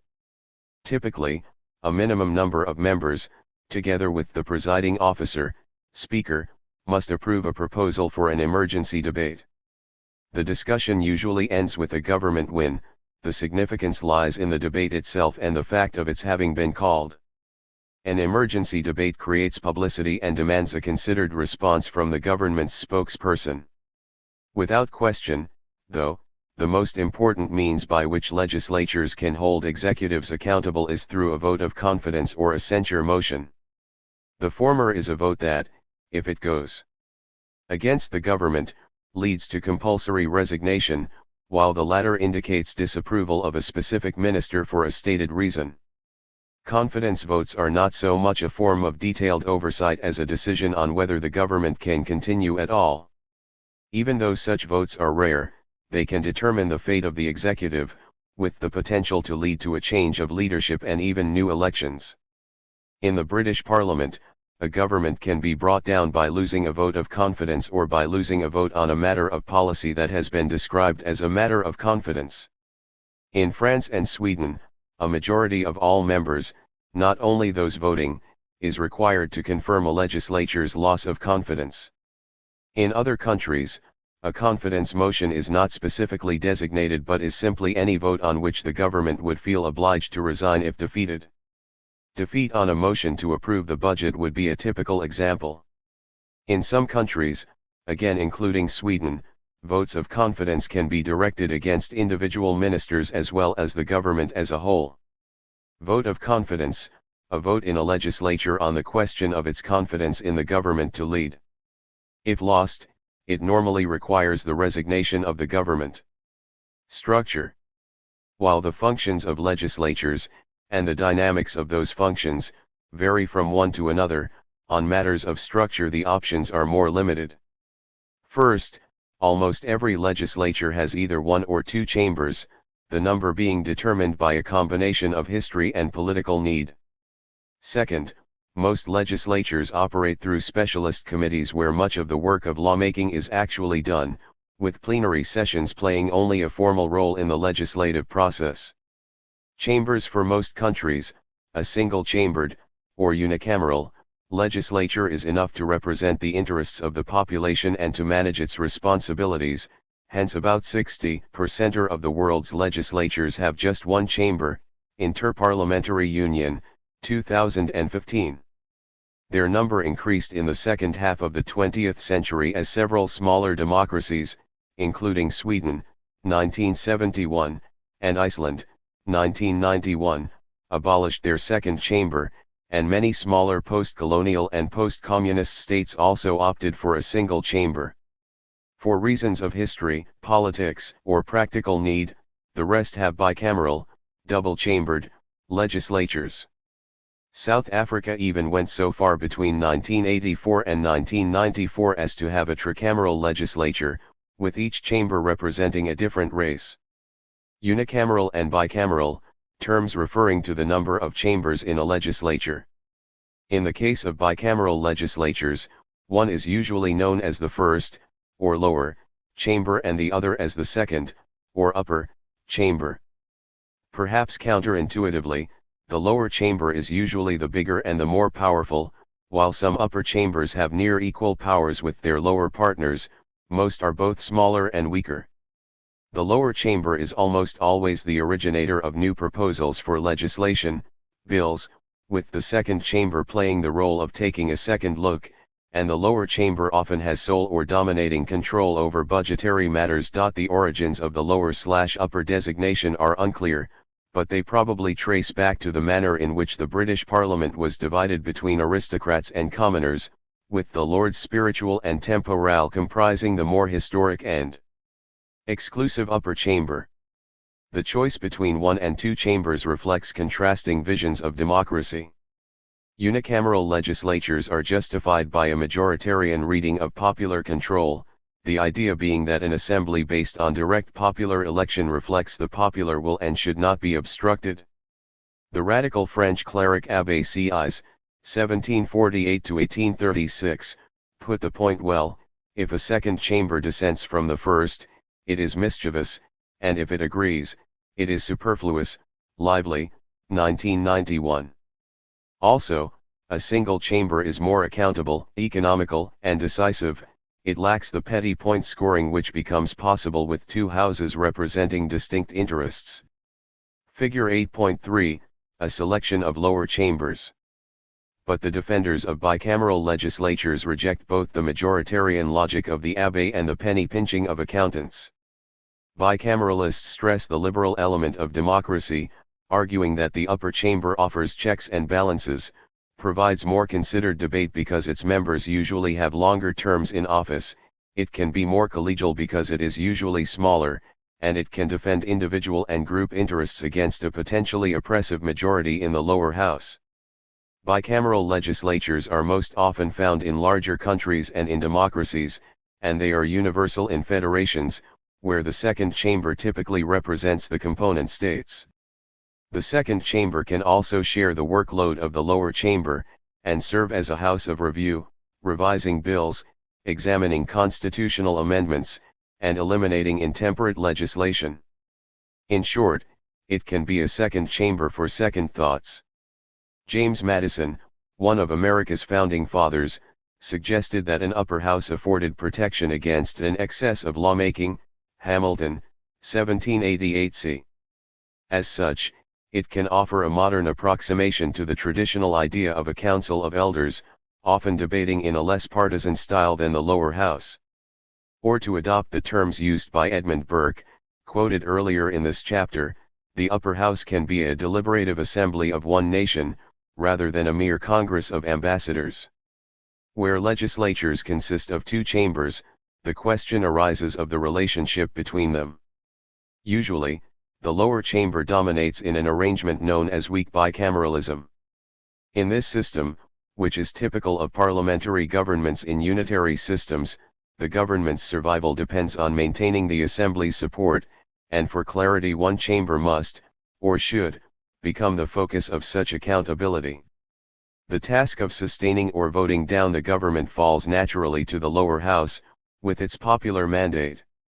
Weak bicameralism, this arises when the lower chamber dominates the upper, providing the primary focus for government accountability.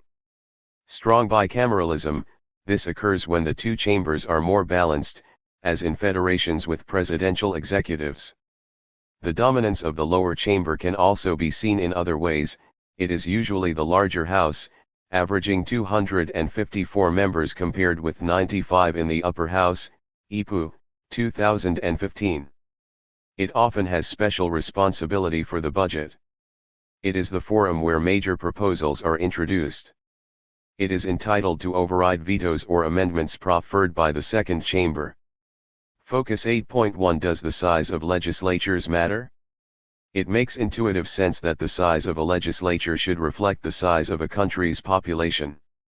Thus China, the world's most populous country, has a National People's Congress with almost 3,000 members, while the Assembly in the South Pacific island state of Micronesia, with a population of 104,000, contains just 14 representatives.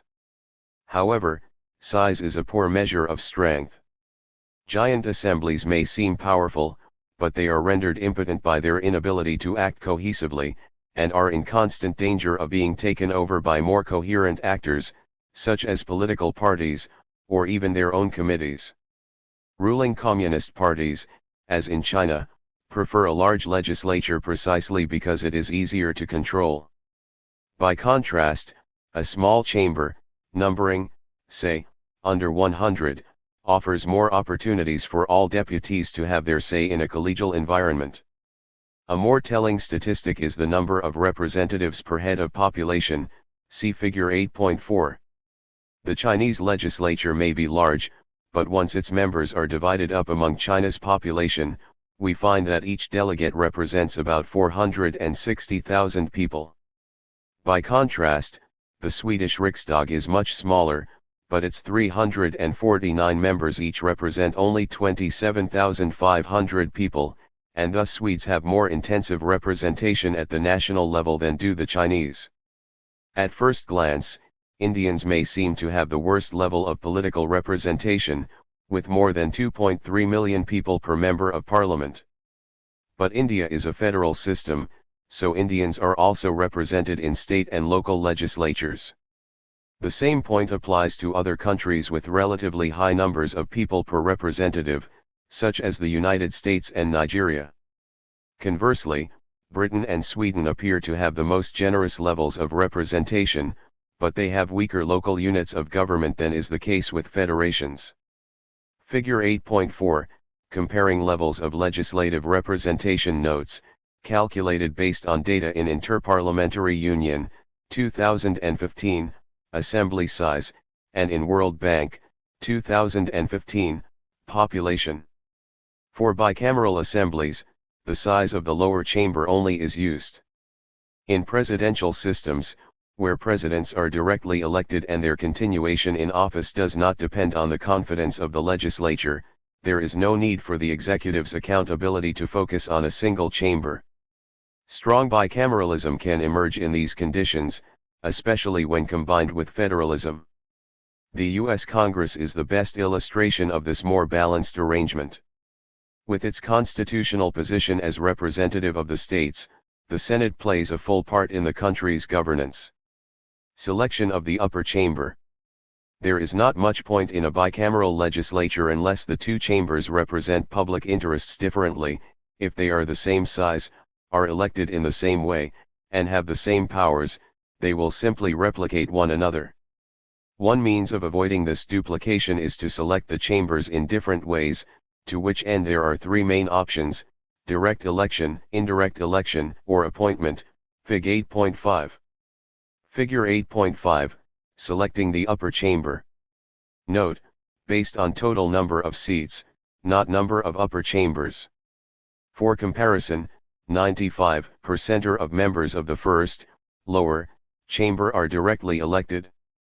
Source, Interparliamentary Union, 2015. An example of indirect election can be found in France, where members of the Senate are elected by members of electoral colleges in each of France's departments, counties. These colleges are made up of regional councillors, mayors, city councillors, and members of the National Assembly from the area, with a weighting towards rural areas that has helped keep the Senate politically conservative, and prevented the Socialists from winning a majority until 2011. An example of appointment can be found in Canada, where all 105 members of the Senate are appointed by the Governor-General, representative of the British monarch, on the recommendation of the Prime Minister. This might make the Senate seem as undemocratic as the Federation Council of Russia, see later in this chapter, where appointments are controlled by the President. However, Canadian Prime Ministers are sensitive to regional considerations and will appoint independents and members of the opposition in addition to members of their own party.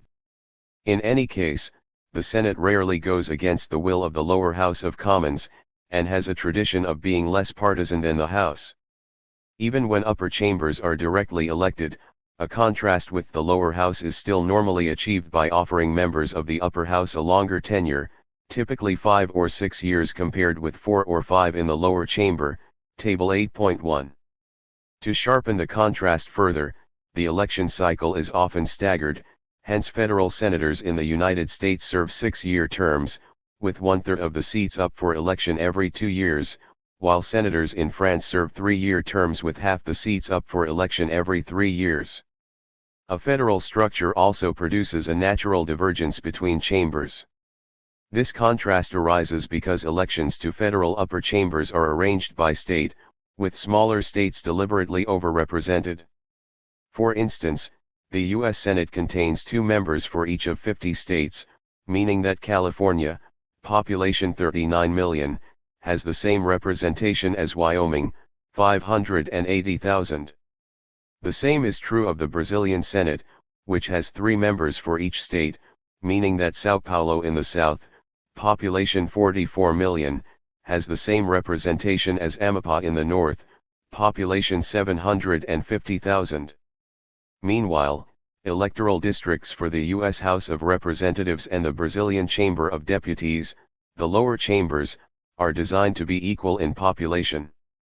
The U.S. fares better than Brazil, where the number of citizens per deputy runs from a low of 53,000 to a high of 570,000, greatly distorting the equality of representation. Table 8.1, Comparing Upper Chambers. Committees. Committees are the workhorses of effective legislatures, offering detailed examination of matters of national interest, including executive and legislative proposals. A legislative committee is a small working group of legislators, created to cope with the volume and detail of legislative business, particularly in larger and busier lower chambers. Committees come in 3 different forms.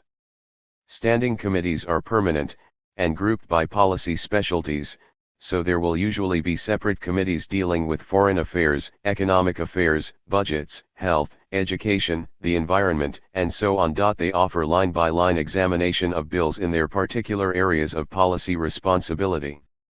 Select committees monitor the main executive departments or are set up temporarily to hold hearings on matters of public concern. Conference committees reconcile differences in bicameral legislatures in the wording of bills. Whatever the committee type, members are usually allocated in proportion to overall party strength. In operation, however, partisanship is often held in check, yielding a more cooperative outlook than on the floor. Committee, a group of legislators assigned to examine new bills, monitor executive departments or hold hearings on matters of public concern. The U.S. Congress is the classic example of a committee-based legislature. Although not mentioned in the Constitution, committees rapidly became vital to the work of Congress. Congress in session is Congress on public exhibition, whilst Congress in its committee rooms is Congress at work, wrote Woodrow Wilson, 1885, 79. In the 114th Congress, 2015-17, there were 21 standing committees in the House, 18 in the Senate, and multiple subcommittees in both chambers. Their most important role is in deciding the shape and fate of bills. Committee hearings allow interest groups to express their views, while committee members take care not only of the interests of their constituents, but also of those groups offering support, including campaign contributions, to the legislator. But party leaders are important, and we should not overestimate committee autonomy. Committees are generally less influential in the more party-dominated legislatures found in most parliamentary systems.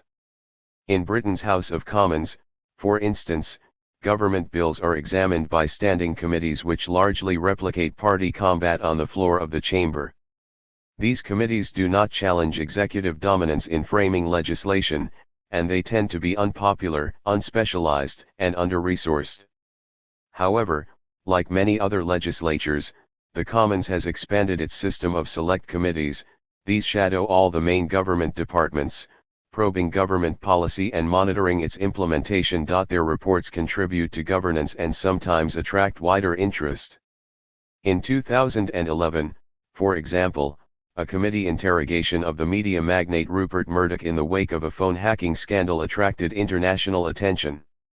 Brief profile: one of the world's oldest states, and birthplace of the parliamentary system, the United Kingdom of Great Britain and Northern Ireland and its 4 constituent parts, England, Scotland, Wales, and Northern Ireland, has undergone many changes since 1945 that have left troubling questions hanging over its future.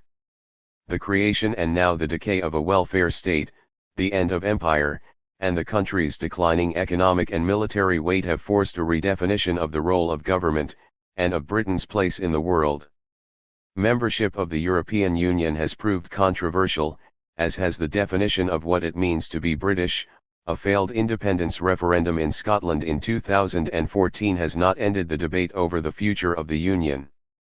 What is clear is that many of the old assumptions about British politics have ceased to apply. In a more complicated and fragmented polity, replacement clichés are harder to find. Form of government: unitary parliamentary constitutional monarchy. Date of state formation arguably 1066, no codified constitution. Legislature: bicameral parliament, lower house of Commons, 650 members, elected for renewable 5-year terms, and upper house of Lords, about 790 members, consisting of a mix of hereditary and life peers, and senior members of the Church of England. Executive parliamentary. The head of government is the Prime Minister, who is head of the largest party or coalition, and governs in conjunction with the cabinet. The head of state is the monarch. Judiciary based on the common law tradition. The creation in 2009 of a 12-member Supreme Court, albeit without the authority to veto legislation, strengthened the autonomy of the judiciary. Judges appointed for life, with mandatory retirement at 70 or 75, depending on date of appointment. Electoral system: the House of Commons is elected using single-member plurality. A range of systems is used for elections to other bodies such as regional assemblies in Scotland, Wales, and Northern Ireland. Parties: multi-party, although traditionally dominated by Conservatives on the right and Labour on the left. Smaller parties and regional parties also significant. Scandinavia provides cases of influential committees operating in the context of both strong parties and parliamentary government. Scandinavia's main governing style, sometimes known as committee parliamentarianism, is one in which influential standing committees negotiate the policies and bills on which the whole parliament later votes. In Sweden, for instance, committees modify about 1 in 3 government proposals and have the right to put their own proposals, including bills, to the assembly as a whole. Parliamentary committees are partners in a remarkably deliberative lawmaking process. The British Parliament. The British Parliament is often known as the mother of parliaments, being the model upon which legislatures in parliamentary systems are modelled. Traditionally, it mixed omnipotence and impotence in a seemingly impossible combination.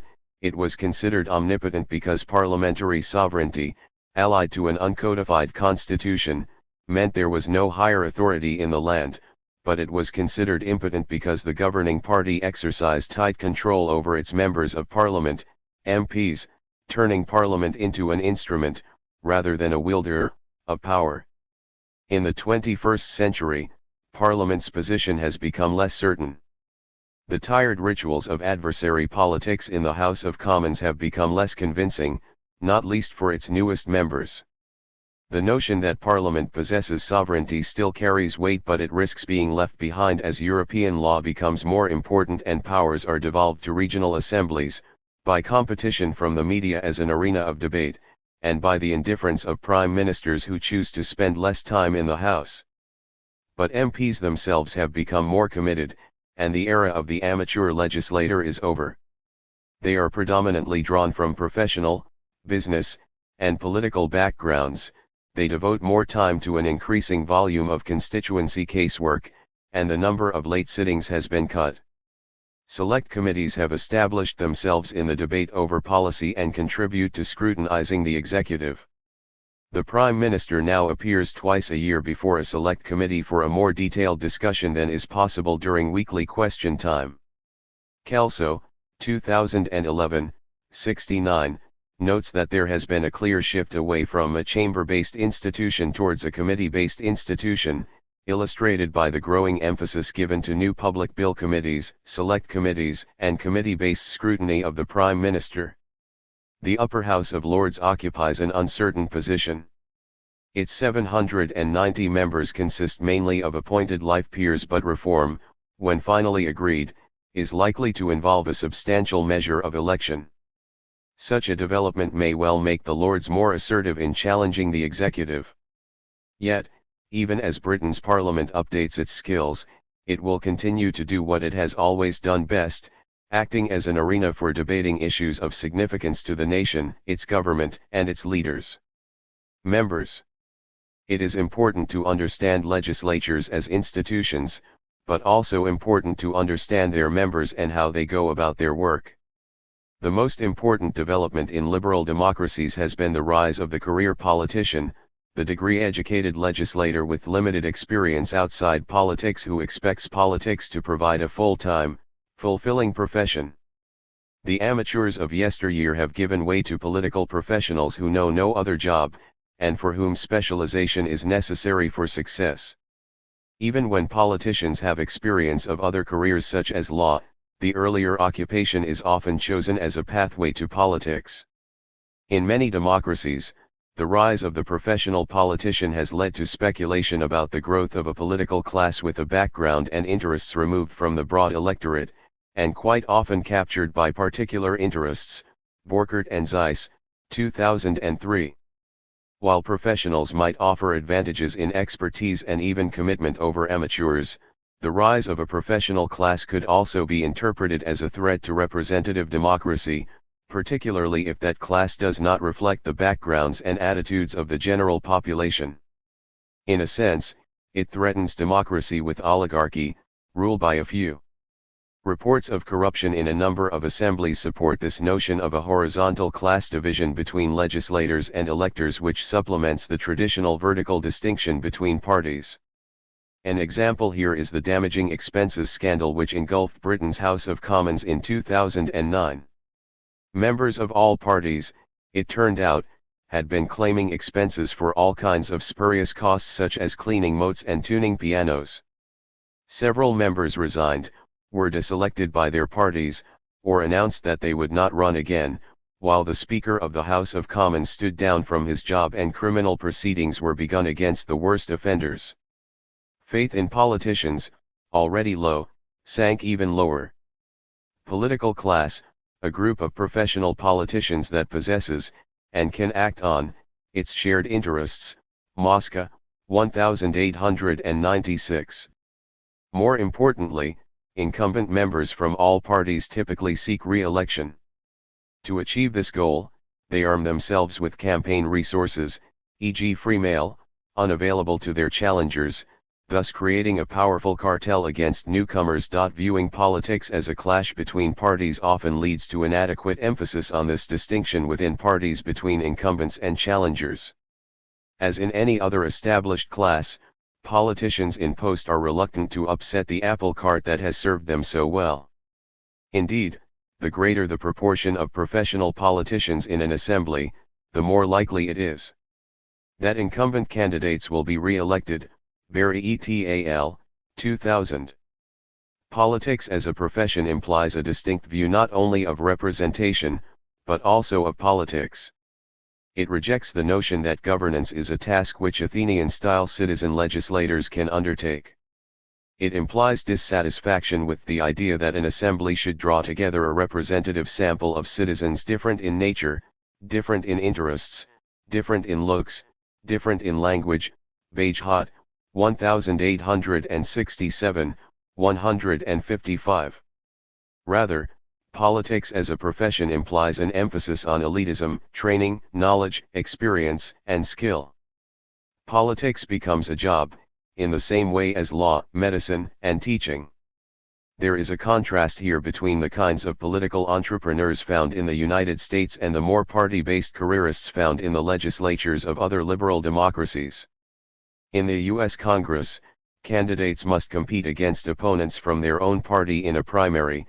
In office, they must build a personal profile and record of achievement which protects them from challenge, and they must raise money for their campaign, which, for members of the House of Representatives, takes place every 2 years. In short, members of Congress must nurture their personal brand. In most other liberal democracies, strong parties at both parliamentary and electoral level leave less room for independent action, resulting in loyal legislators rather than political entrepreneurs. Even when partisanship is important, however, younger and better educated members seek to express their professionalism by making a difference. Although the French National Assembly remains a weak institution, Harrop, 2006, 352, reports that even here deputies want to criticize, to attract media attention and to put forward alternative policies. These aspirations are reflected in a substantial number of private members' bills and legislative amendments. Just as we sometimes find people following the same career paths as their parents, so one of the outcomes of the rise of the career politician has been the emergence of political dynasties. In Asia, political families often reflect the value of the political brand established by their founder, with children inheriting the founder's electoral district. In India, for example, the Nehru-Gandhi dynasty goes back to the 19th century, but has been particularly important since independence in 1947. It produced Jawaharlal Nehru, Prime Minister 1947-64, his daughter Indira Gandhi, Prime Minister 1966-77 and 1980-4, her son Rajiv Gandhi, Prime Minister 1984-9, his widow Sonia, leader of the Congress Party from 1998, and their son Rahul, Member of Parliament since 2004. In Japan, meanwhile, more than one-third of the members of the Japanese Diet before the 2009 election were second-generation lawmakers, often inheriting the same seat as their family predecessor, Martin and Steele, 2008. Similar family dynasties are evident in Bangladesh, Pakistan, and the Philippines. The phenomenon of second-generation legislators may also reflect socialization. Children growing up in a family where politics is viewed as an achievable career are more likely to enter the profession themselves. This effect helps to explain why as many as 1/4 of the candidates standing in the Australian election of 2001 had a close family member who had also stood for elected office, McAllister, 2003. In the United States, meanwhile, the Kennedy family is less prominent than it once was, but the Bushes and the Clintons have developed some of the trappings of political dynasties. From one perspective, political families may be no more disturbing than family lines of physicians. Yet, just as the notion of the professional politician gave rise to the concept of a political class, so too does the idea of the political family encourage us to think in terms of a political caste. Both ideas imply a measure of closure in political recruitment. They rest uneasily alongside the traditional interpretation of democracy as government by the people. Focus 8.2 The pros and cons of term limits. As we will see in Chapter 9, presidents in democracies are often limited by law in the number of terms they can serve in office. Even in parliamentary systems, where no such limits apply, it is rare that governments stay in office for more than about 8 to 10 years. But the story is quite different in legislatures. Unless representatives are also faced with a term limit, they will often seek to stay in office as long as their energy and the tolerance of voters will last. Generally, re-election is the norm in liberal democracies, and most sitting legislators return for a new term. Defining the ideal level of turnover is not easy. On the one hand, the return rate should be high enough to sustain professionalism, allowing the development of experience and expertise. On the other hand, it should not be so high as to sustain corruption or create the three As which Jackson, 1994, associated with a surfeit of incumbency, arrogance, apathy, and atrophy. Turnover is greater in countries using party list proportional representation, which allows party leaders to ensure at least a trickle of fresh blood. In countries using plurality elections, turnover is mainly lower, the extreme case being the United States, where, between 1982 and 2014, re-election rates never fell below 85% in the House and 75% in the Senate. Bard's et al., 2014, Table 12.4. In contrast, Mexico does not allow members of Congress to serve more than one term at a time, so deputies must step down after 3 years and senators after 6 years, returning only at the next election, assuming they win. Arguments in favor, arguments against prevents the development of career politicians and a political class, and reduces the likelihood of corruption. Term limits can prevent the best legislators from staying on and working in the national interest. The longer legislators stay in office, the greater the chances of their losing touch with the needs of voters. Makes it more difficult for legislators to develop long-term relationships with their districts and constituents. Brings new perspectives and generations to bear, which can be more important than keeping experienced legislators in office. Prevents voters from benefiting from the accumulated experience of longer-term legislators. Term limits provide a check on the accumulation of power by individual legislators. Creates lame duck legislators, who cannot plan beyond the date of the next election. Turnover can be encouraged by leveling the playing field between incumbents and challengers, not by banning experienced players. Term limits, rules that restrict elected politicians to a maximum number of periods in office, or ban re-election without a break. Legislatures in authoritarian states. Since assemblies are symbols of popular political representation, their significance in authoritarian regimes has long been regarded as inherently limited. Such legislatures have generally functioned only as shadow institutions. Sessions are often short and members are occasionally appointed by the government. Legislators concentrate on raising grievances, pressing constituency interests, and sometimes lining their own pockets. The rulers regard these activities as non-threatening because the real issues of national politics are left untouched. Yet, legislatures are difficult to extinguish, and the braver members of assemblies in authoritarian states can sometimes emerge as the only substantial voices of opposition. Schuller and Malesky, 2014, note that there has been a recent tendency among scholars to see authoritarian regimes relying less on repression and more on using legislatures to either co-opt, empower, or weaken the opposition. Assemblies are seen as constraints willingly constructed by dictators in order to maximize the benefits of continued rule or increase regime stability, p. 676. Except for a few traditional and dictatorial systems, most authoritarian regimes continue to possess an assembly of some description, their value being fivefold. A legislature provides a fig leaf of legitimacy, both domestic and international, for the regime. Rulers can try and detract criticism from other governments and donor agencies by pointing to their national legislature as evidence of a national political debate. The legislature can be used to incorporate moderate opponents into the political system, providing a forum for negotiating matters that do not threaten the key interests of rulers. Raising the grievances of constituents and lobbying for local interests provide a measure of integration between center and periphery, and between state and society. Such activity oils the political wheels without threatening those who control the machine. Assemblies provide a convenient pool of potential recruits to the elite. Behavior in the legislature provides a useful initial test of reliability.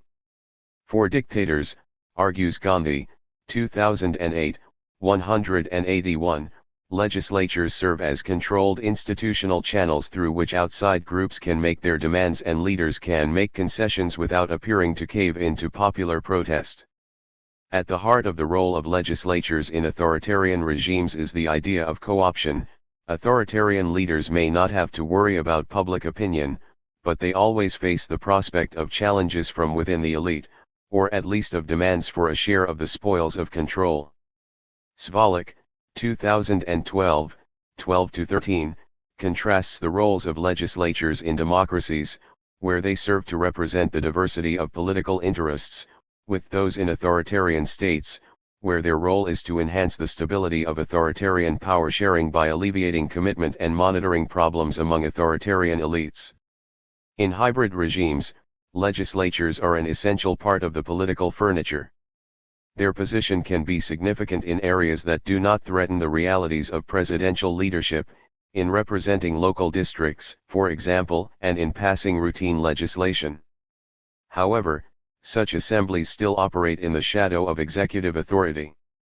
A nose for power will lead us away from the legislature and towards the presidential office. There, we may discover an incumbent who governs by decree as well as by law and who may, in extremis, simply dissolve a recalcitrant legislature in search of more congenial arrangements. The political environment of hybrid regimes is particularly hostile to the idea that assemblies can hold the government to account through detailed oversight. On the contrary, national leaders consider themselves responsible to the whole nation, not to what they see as corrupt, partisan, and parochial representatives in the assembly.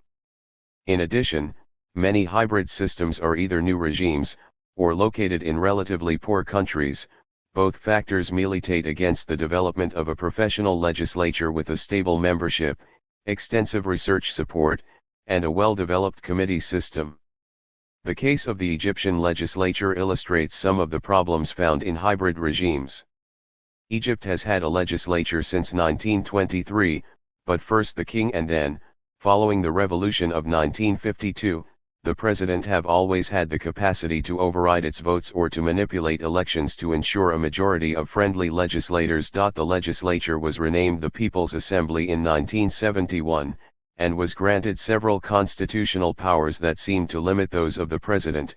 It could reject laws proposed by the government, propose laws of its own, had close control over the national budget, and could debate government policy. But the latter meant little in real terms, and its debates were described by Waterbury, 1983, p. 16, as follows: "The normal pattern has been to tear a given policy to pieces in committee, to give ample newspaper coverage to the findings, and then to have the Assembly as a whole approve the policy with marginal modifications." A new House of Representatives was created in 2014, but the tradition of strong executives and relatively weak legislatures seemed destined to continue, but for different reasons. Where the old People's Assembly had been dominated by the governing National Democratic Party, which was in turn manipulated by the president, the new legislature is likely to suffer from too many parties, creating divisions that will make it ineffective either as a support for government or as a site of opposition. In wholesale authoritarian regimes, by contrast, the manner in which ruling parties or presidents exploit the legislature is more obvious, as the cases of China and Russia illustrate. China exemplifies the trend in one-party states for assemblies to acquire modest significance as such regimes become a little more pluralistic. A growing emphasis on the rule of law raised the status of the National People's Congress, NPC, which has also more often expressed popular hostility to corruption. Many votes are no longer unanimous, proceedings are less easily choreographed, committees are growing in authority, some professional support is available, and the Communist Party must anticipate the NPC's reaction to its proposals. However, the NPC, still the world's largest legislature with members indirectly elected through subnational governments and the military, remains strongly hierarchical. It meets only once a year for a session lasting about 2 weeks. Even more than in committee-based assemblies in democracies, the NPC's influence operates through smaller subgroups. The most important of these is the Standing Committee, a group of about 150 members which meets regularly throughout the year. Most also belong to the party, giving the leadership an additional mechanism of control. Of course, party domination of legislative proceedings is also found in parliamentary systems in liberal democracies, but there the party in command changes with the election results. Although the NPC and its subgroups have become part of the Chinese power network, the party's supremacy is such that these bodies still cannot be understood through Western notions of the separation of powers and parliamentary sovereignty. In Russia, the Federal Assembly occupies a secondary position to the executive. Russia's constitution makes allowance for a bicameral legislature whose powers help make sure that laws take precedence over presidential decrees. But the ambitions of Vladimir Putin have combined with the Russian preference for strong government to tilt the balance of power towards the presidency. The constitution states that Russia's president is not only guarantor of the constitution, but is also required to ensure the coordinated functioning and collaboration of bodies of state power. So far, presidents have performed this role with no great regard for the legislature. During the 1990s, the Duma, lower house, became a site of resistance to Boris Yeltsin's reforms, producing vigorous debate. President Putin himself once claimed to find value in legislative institutions. Today, we can justifiably call this period a time of strengthening the country's parliamentary and legal culture. One can speak about a modern State Duma as a working instrument of power, quoted in Donaldson, 2004, 249. But much has changed since then, and Putin's United Russia Party today dominates the Duma, reducing it to subservient status. The most blatant instance of Putin's manipulation of the legislature can be found in the upper house, the Federation Council. Given the sheer size and diversity of Russia, and its federal structure, the council might logically function as a Russian Senate, providing a form of representation that could complement that provided by the Duma. In reality, it has been openly exploited by Putin to extend his power, encouraged by the lack of detail in the Russian constitution about how its members must be chosen. It initially consisted of 2 representatives elected from each of the 83 regions and republics of Russia, who were replaced in 1995 by the chief executives and heads of the legislatures in the regions, holding their council positions ex officio. In 2000, in an attempt to limit the powers of the regional leaders, Putin steered a new law through the State Duma that replaced them with full-time representatives appointed by local legislatures and their executives. Another change came in 2012, so that regional assemblies each elected one of their members and regional governors chose representatives from the regional executives. In practice, though, Putin's advisors have the final say over the selection of members. Remington, 2014, 53. Since the council must approve presidential nominees to the Russian high courts, and must approve the declaration of martial law or emergencies by the president, Putin, by extension, controls these decisions. Discussion questions. We have suggested that active control over legislation in most liberal democracies rests with the government. Is this state of affairs satisfactory? Could a legislature made up entirely of heterosexual white middle-class men actively represent a country? If not, why not? Should members of an upper chamber be appointed for their experience and wisdom, or elected for their popular appeal? Other than in federal systems, do bicameral legislatures serve any real purpose? Is there anything particularly wrong with the rise of career politicians and a political class? Should legislators be subject to term limits? Key concepts. Bicameral. Committee. Committee-based legislature. Debating legislature. Legislature. Plenary session. Political class. Strong bicameralism. Term limits.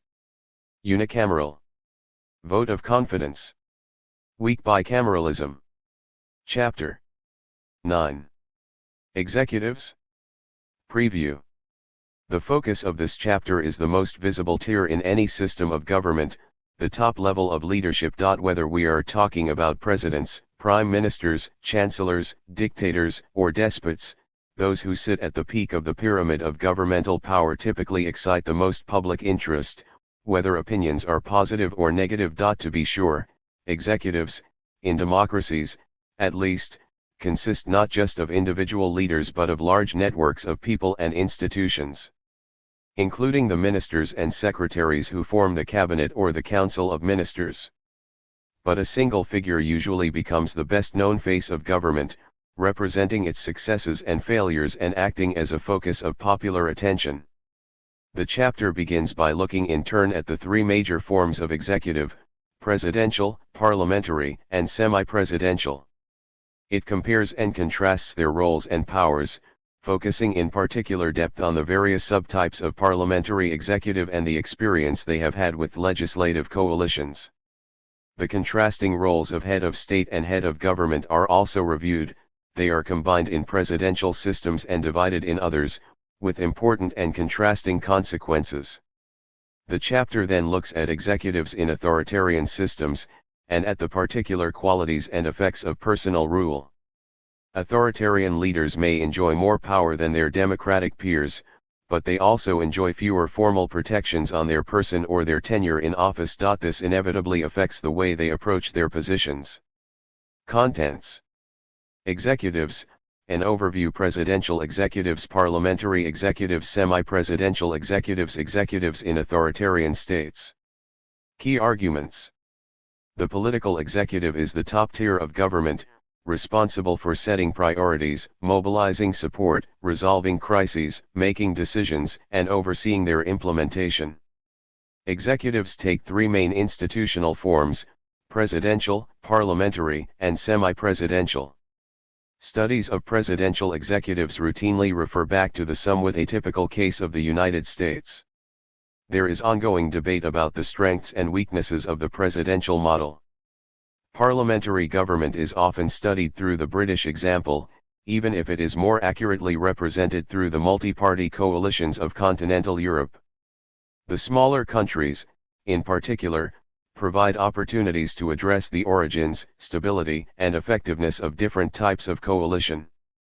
Semi-presidential systems combine elements of the presidential and parliamentary formats. For example, there is both a president and a prime minister. They are less common, and less thoroughly studied. Executives in authoritarian states are particularly intriguing because they face fewer constraints than those in liberal democracies, as well as fewer guarantees regarding their tenure. Brief profile: the recent rise of Brazil exemplifies the phenomenon of the emerging economy, and earned it inclusion in the informal cluster of BRIC states: Brazil, Russia, India, and China. As the world's fifth biggest country by land and population, Brazil is one of the world's largest democracies. It is the most important state in South America and has expanded its influence to the developing world more broadly. However, in common with the other BRIC states, Brazil still faces many domestic problems.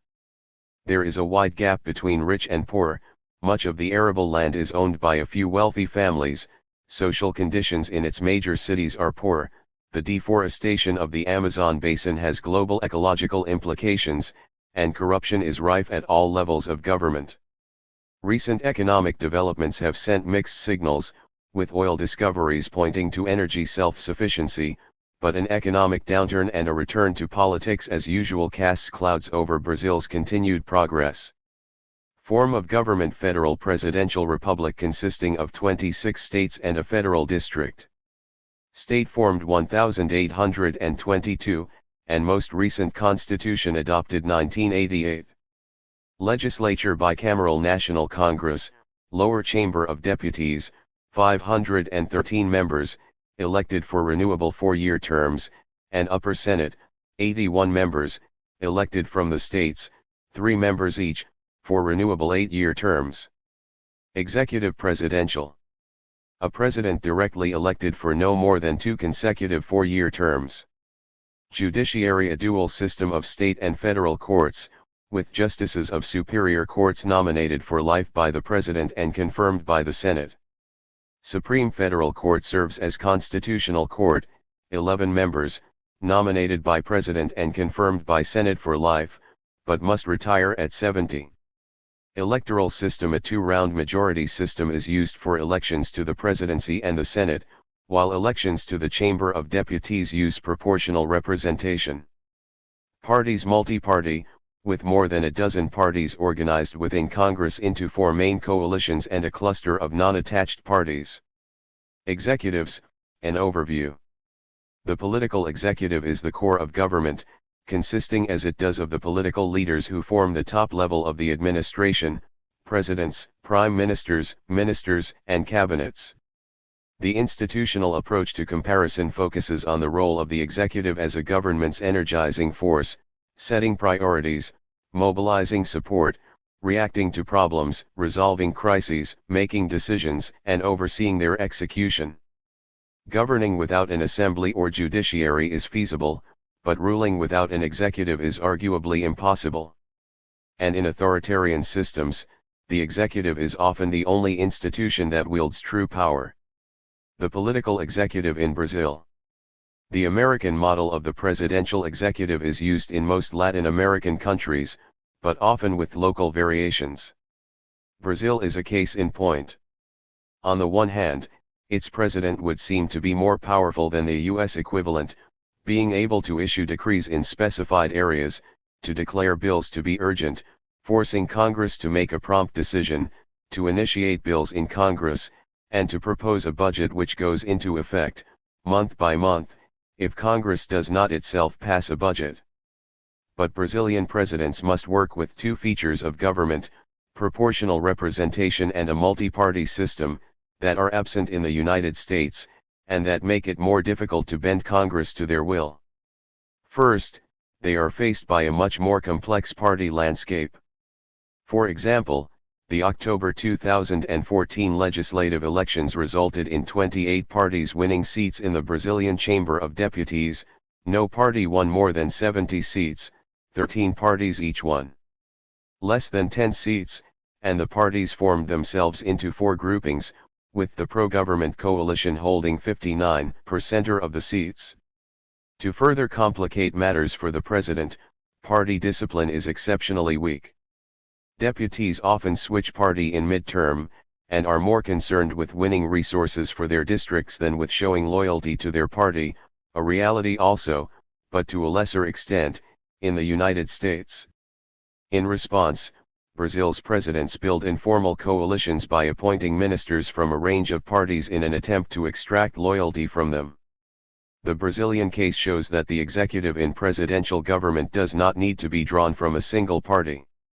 However, the coalitions they form are more informal, pragmatic, and unstable than the carefully crafted inter-party coalitions which characterize parliamentary government in Europe. In presidential systems, after all, the collapse of a coalition does not mean the fall of a government, reducing the incentive to sustain a coalition.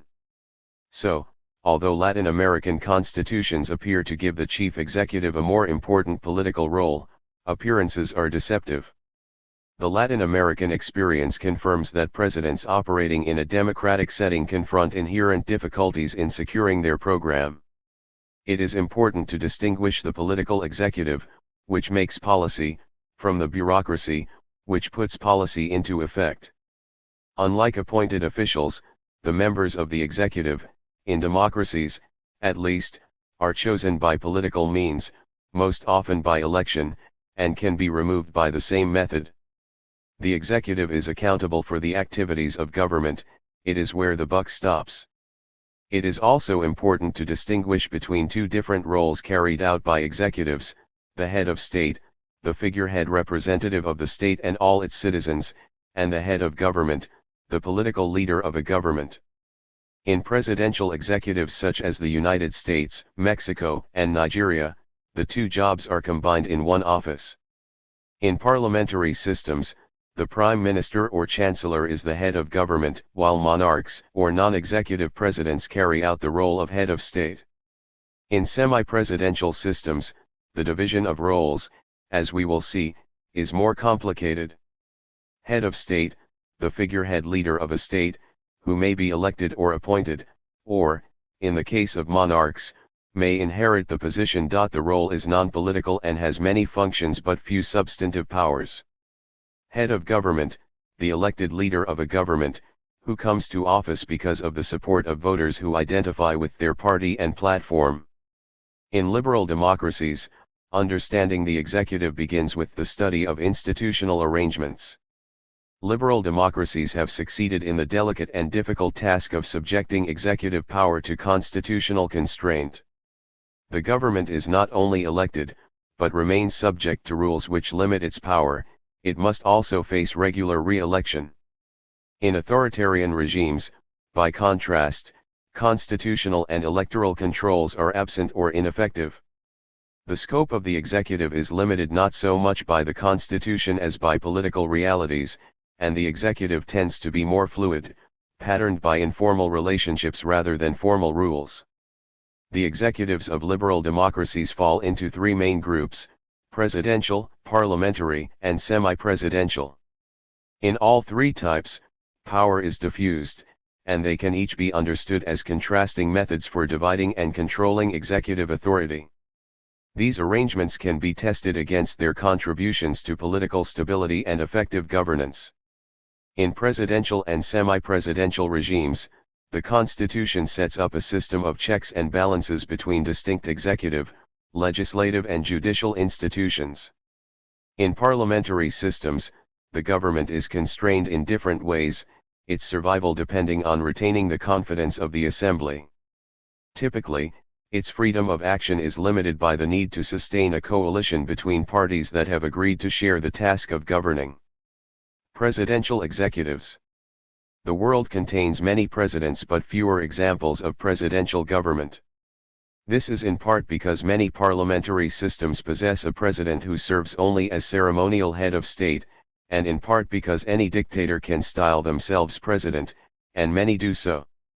For these reasons, the existence of a president is an insufficient sign of a presidential system. Presidential government, an arrangement in which power is divided between a president and a legislature. This distinction is achieved by separate elections and also by separate survival. The president cannot dissolve the legislature and the legislature can only remove the president through impeachment. In essence, a presidential executive is a form of constitutional rule in which a single chief executive governs using the authority derived from popular election, alongside an independent legislature. The election normally takes the form of a direct vote of the people, with a limit on the number of terms a president can serve. The president directs the government and, unlike most prime ministers in parliamentary government, also serves as the ceremonial head of state. The president makes appointments to other key government institutions, such as the heads of government departments, although some may be subject to confirmation by the legislature. Because both president and legislature are elected for a fixed term, neither can bring down the other, giving each institution some autonomy. Presidential executives have both strengths and weaknesses. Among the strengths, the president's fixed term provides continuity in the executive, avoiding the collapse of governing coalitions to which parliamentary governments are prone. Winning a presidential election requires candidates to develop broad support across the country. Elected by the country at large, the president rises above the squabbles between local interests represented in the legislature. A president provides a natural symbol of national unity, offering a familiar face for domestic and international audiences alike. Since a presidential system necessarily involves a separation of powers, it should also encourage limited government and thereby protect liberty. But presidential government also carries risks. Only one party can win the presidency, everyone else loses.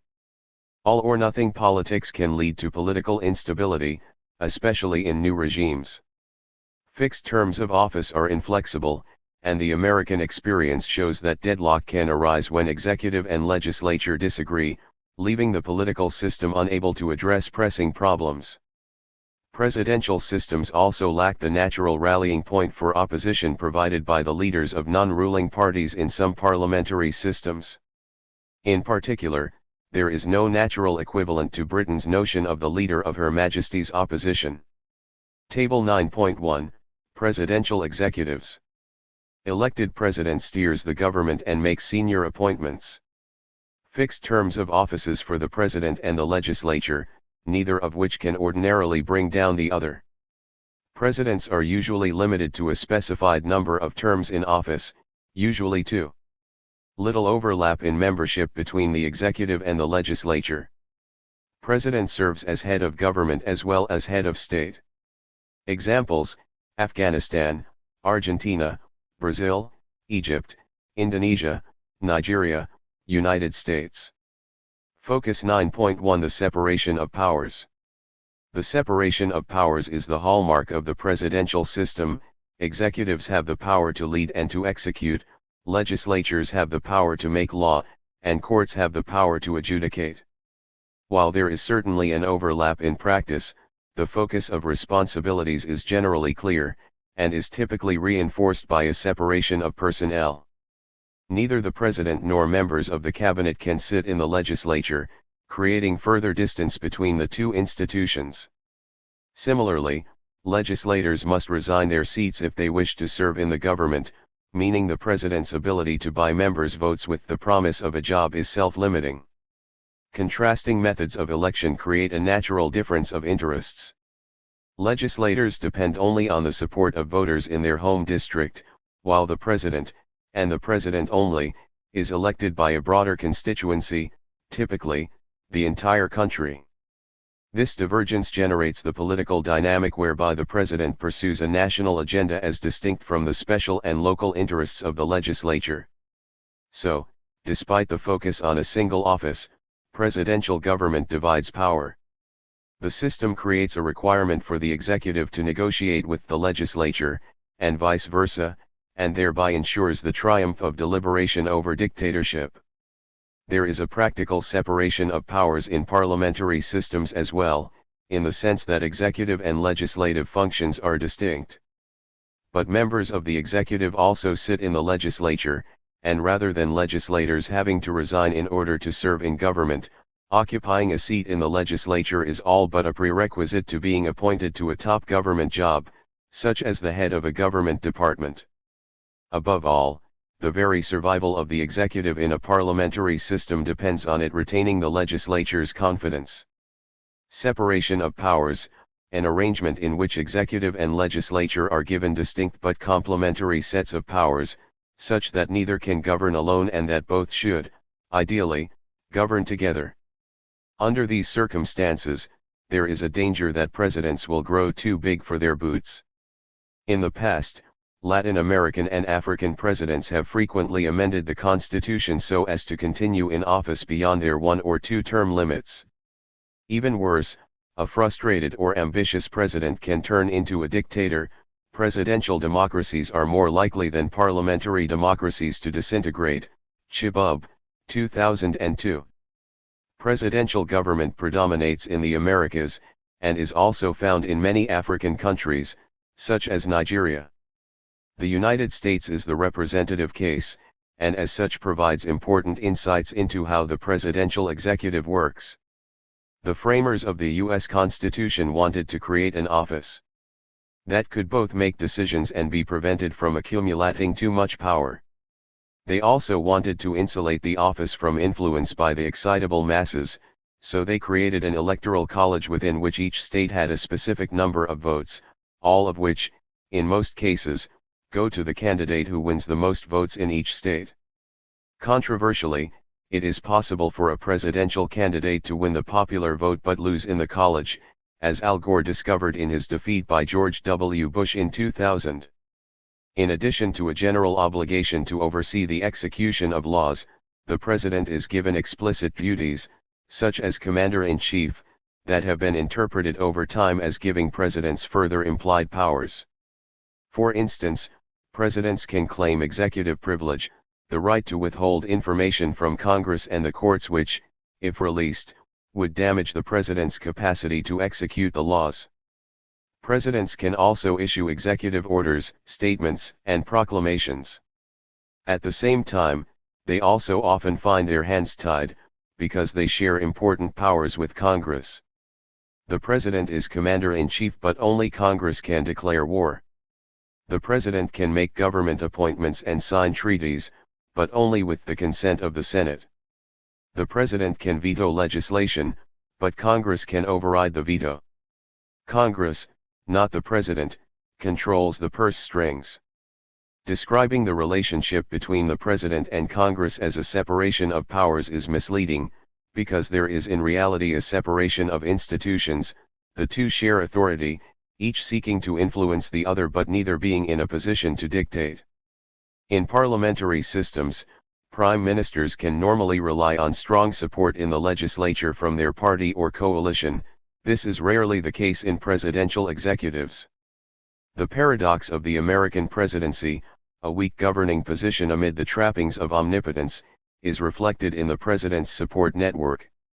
To meet presidential needs for information and advice, a conglomeration of supporting bodies has evolved, including the White House Office, the National Security Council, and the Office of Management and Budget.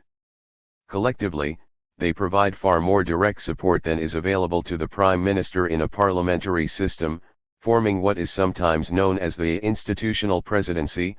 Burke, 2010. Relative to parliamentary systems, the U.S. presidential system lacks a strong cabinet. There is a federal cabinet, but it is not mentioned in the Constitution. Its meetings are usually little more than a presidential photo opportunity, and cabinet members often find it hard to gain access to the president through the thicket of advisors. As we will see later, presidential government is never cabinet government as it formally is in parliamentary executives. Cabinet, a body consisting of the heads of the major government departments. Sometimes known as a council of ministers. More important in parliamentary than in presidential systems.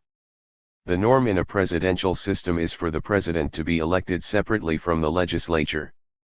Presidential survival, if not success, is thus independent of party numbers in the legislature, and the president is tied to a national constituency while members of the legislature are elected from local districts. This is not how matters are organized in South Africa, however, which offers an interesting variation on the theme of a presidential executive.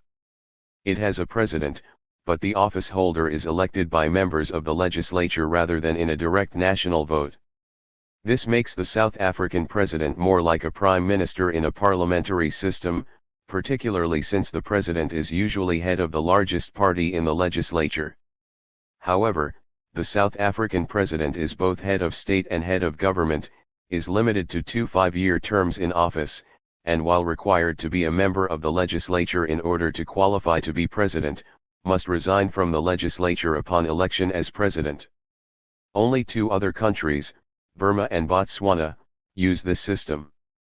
Determining the political impact of this rare format has been complicated by the dominance in post-apartheid South Africa of a single party, the African National Congress. Were legislative elections to produce no clear majority party, it would be interesting to see how the election of the president would be affected. Parliamentary executives. Unlike presidential systems, in which the chief executive is separate from the legislature and independently elected, the executive in a parliamentary government is organically linked to the assembly. The leader, the prime minister, or, in Germany and Austria, the chancellor, is normally the head of the largest party in parliament, or head of one of the parties in the governing coalition, continues to hold a seat in parliament while also running the country, works in conjunction with a separate head of state who has little substantive power, and is subject neither to a separate election nor to term limits. Most government ministers are also members of parliament, although, in some countries, such as Sweden, this dual mandate is not allowed. Like presidents, prime ministers make appointments to other key government institutions, but these are rarely subject to confirmation by the legislature. And in 2 other key contrasts with the presidential executive, a prime minister can be removed from office as the result of a vote of no confidence, and can usually call new elections before the full term of a legislature has run its course. Table 9.2, Parliamentary Executives. Prime Minister, or Chancellor, Premier, is normally head of the biggest political party in the legislature. Governments emerge from the legislature and the Prime Minister can be dismissed from office by losing a legislative majority or a vote of confidence. Executives can serve an unlimited number of terms in office. The executive is collegial, taking the form of a cabinet, or council of ministers, in which the Prime Minister is traditionally first among equals. The cabinet typically contains around 24 members. Prime Minister is head of government, working with a separate ceremonial head of state. Examples: most European countries, Australia, Canada, India, Japan, New Zealand. Parliamentary government, an arrangement in which the executive emerges from the legislature, most often in the form of a coalition, remains accountable to it, and must resign if it loses a legislative vote of no confidence. Parliamentary government lacks the clear focus of the presidential system on a single chief executive, and instead involves a subtle and variable relationship between prime minister, cabinet, and government ministers. Figure 9.1 distinguishes between cabinet, prime ministerial, and ministerial governments, examining the balance between these nodes in the governing network, and how they are changing over time, helps us better appreciate the realities of parliamentary government.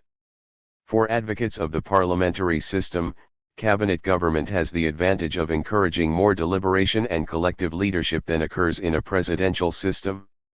When Olson, 1980, 203, wrote that a Norwegian prime minister is unlikely to achieve a position as superstar. Many advocates of parliamentary government would have regarded his comment as praise. Finland provides a clear case of cabinet government at work. By law, the Finnish State Council, the cabinet, is granted extensive decision-making authority. Prime ministers are mainly chairs of council meetings, and it is at these meetings that decisions are reached and compromises made. Meanwhile, both the Prime Minister and individual ministers are subject to constraints arising from Finland's complex multi-party coalitions. But the system works best in smaller countries.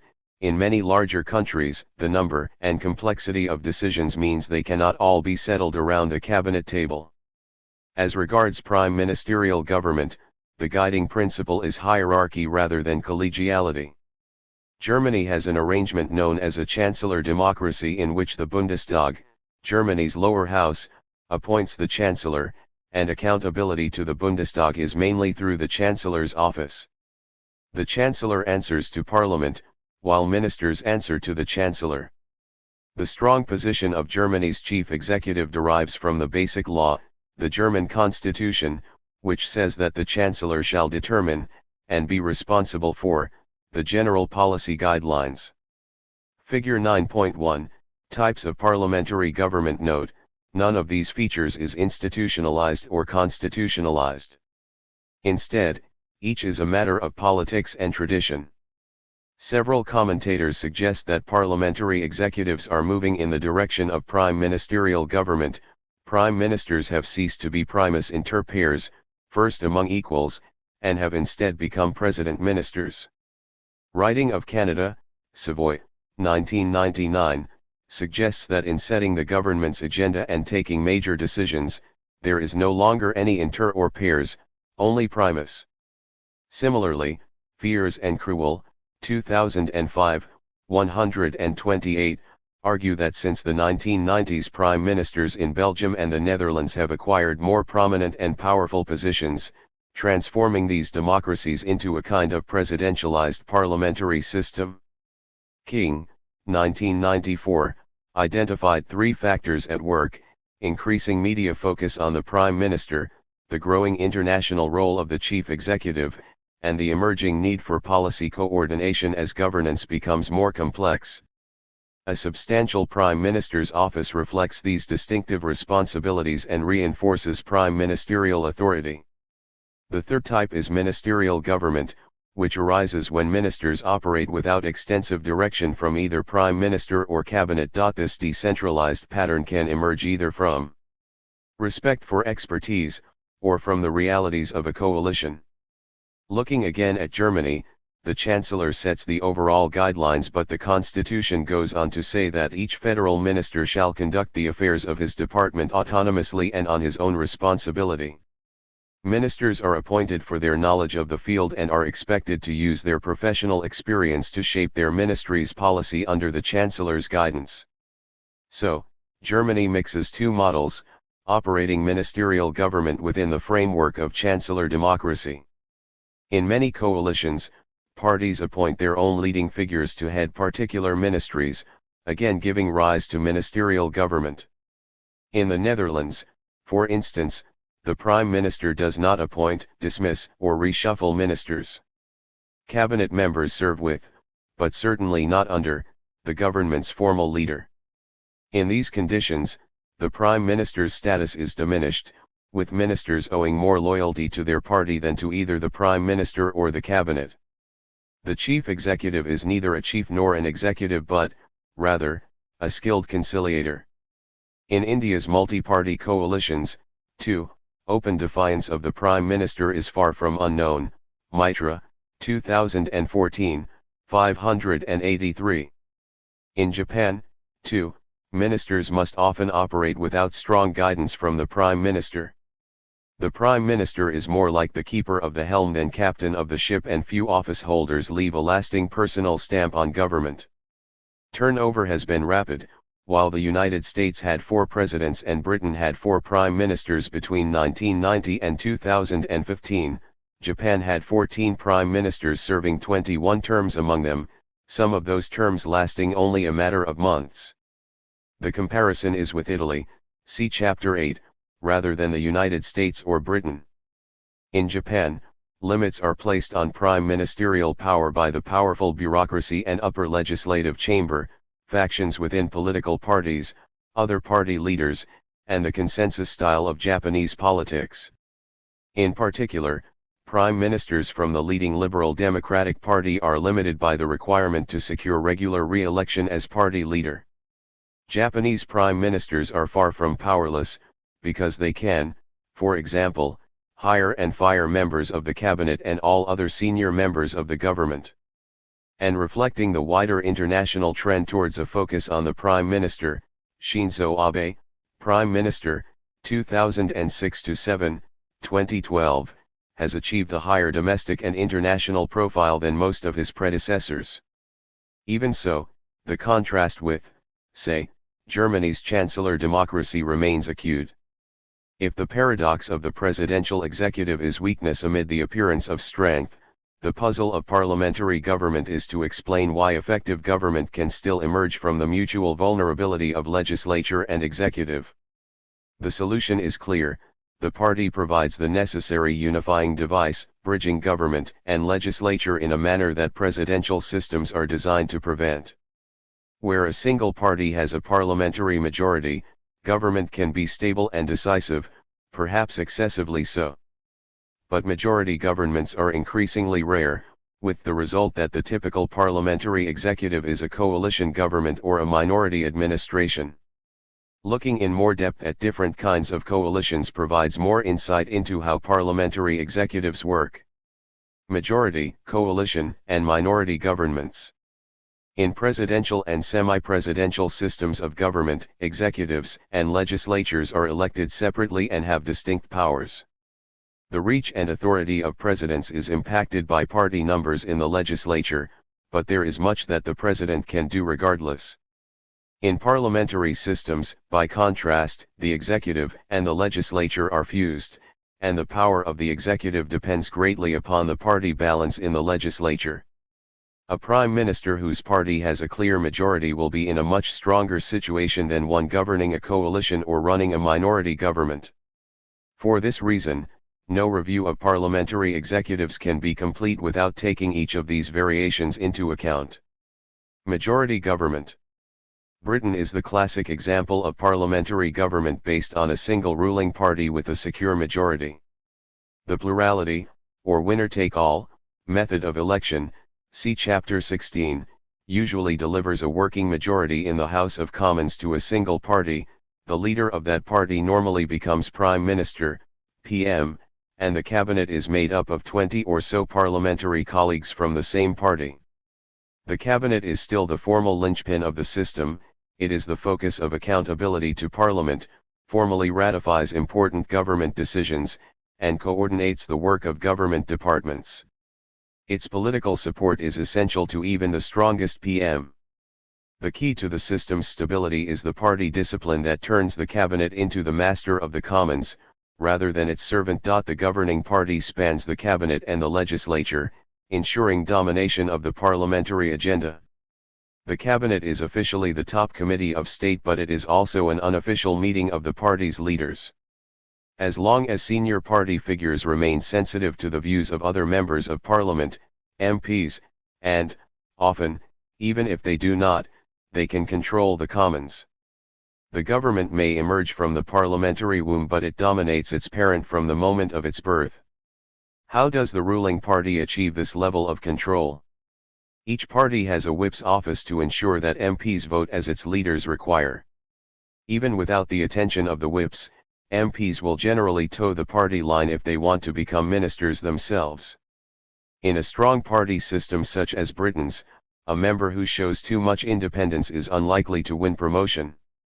In extreme cases, MPs are thrown out of their party for dissent and are then unlikely to be re-elected by constituents for whom a party label is still key.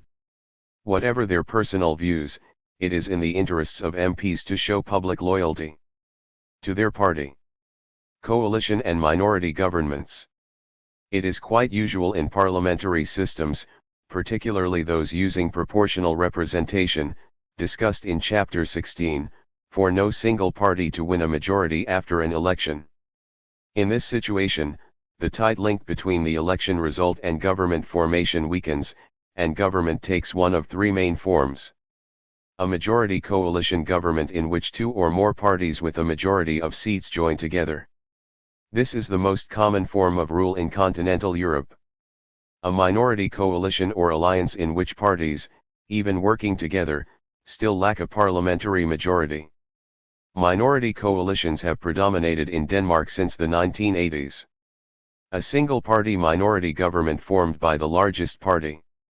These are common in Norway and Sweden. Coalition government, an arrangement in which the government is formed through an agreement involving two or more parties which divide government posts between them.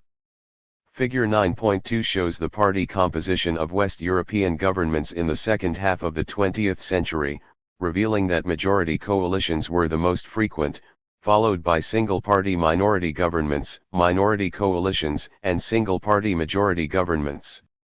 So unusual are single-party majority governments that many national constitutions explicitly specify the hurdles a new government must clear before taking office. Some demand that the legislature shows majority support for a new government through a formal vote of investiture, a requirement that encourages the formation of a majority coalition with an agreed program. Others, however, do not require a majority vote for a new administration. In Sweden, for example, the proposed prime minister can form a government as long as no more than half the members of the Riksdag object. Bergman, 2000. This requirement is to avoid majority opposition rather than to achieve majority assent. Where constitutions say nothing on the procedure for approving a new government, as in Denmark, the new administration takes office, and continues in power, until and unless it is voted down by the legislature. These less demanding conventions facilitate the formation and survival of minority governments. Figure 9.2, Governments in Western Europe, 1945–99. Note, based on 424 governments from 17 countries. Non-party administrations, 3%, excluded. Source, adapted from Strom and Niblade, 2007, Table 32.1. In regard to timing, some coalitions are promised or arranged before an election is held, helping voters to make a more informed judgment about the likely consequences of their voting choices. Most often, though, the coalitions are arranged after the election, with the outgoing government remaining as caretaker while negotiations are underway. Agreements can be reached in a matter of days, but the more complex negotiations take longer. It took 208 days for agreement on a new Dutch government in 1977, and a record 541 days, 18 months, for a new Belgian government in 2010–11. It would be logical to suggest that coalitions will form between the largest parties in the legislature, but this is rarely the case, and coalitions come in several different types.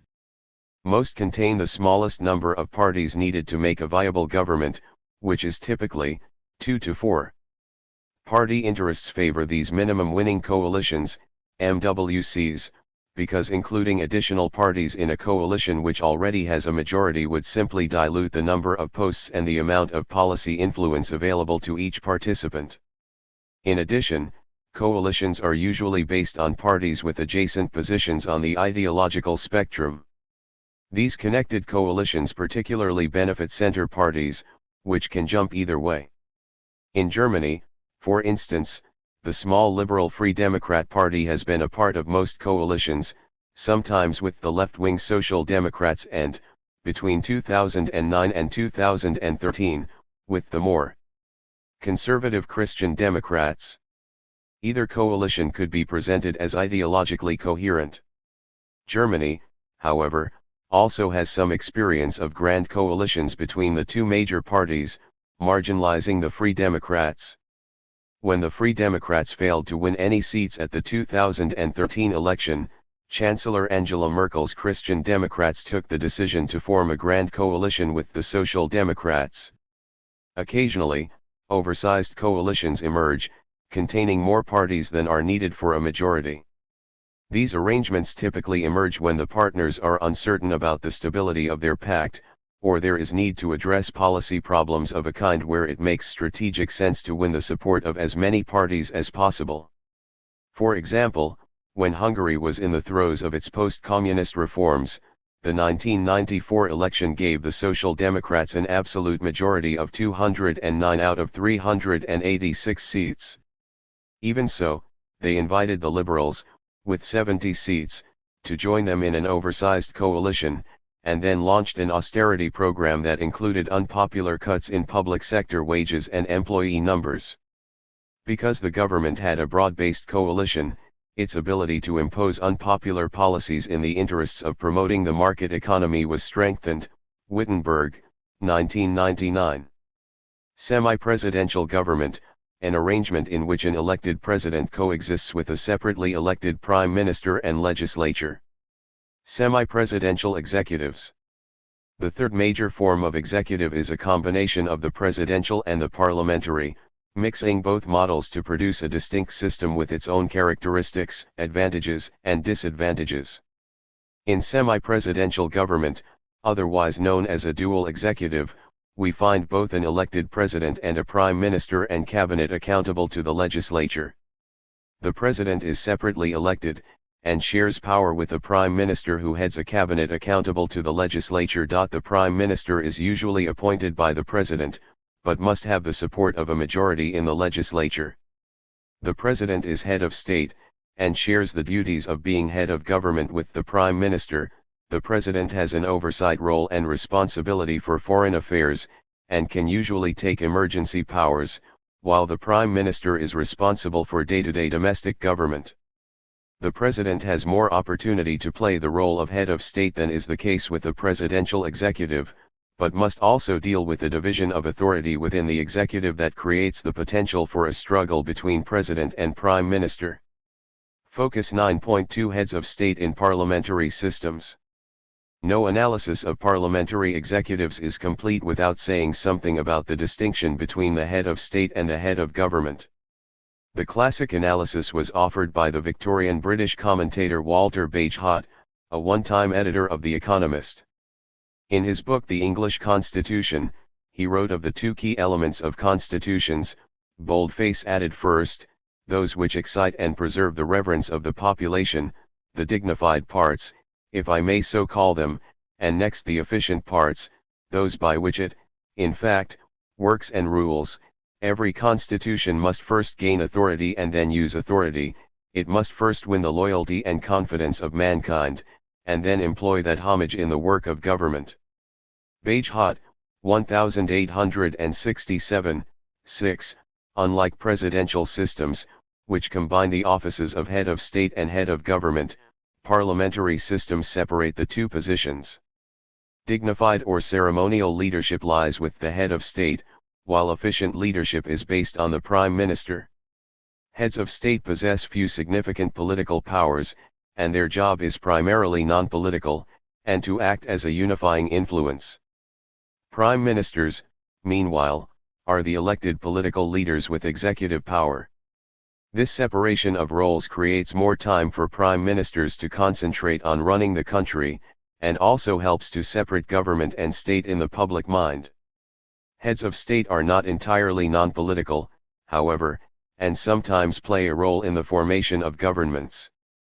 In India, for example, the president had to oversee the formation of a caretaker government in 1979 that governed until new elections in 1980, stepped in on 3 occasions between 1996-7 to identify the party leader best placed to form a new government following indecisive elections, and was involved in 2004 in naming Manmohan Singh as Prime Minister after Congress party leader Sonia Gandhi turned down the job.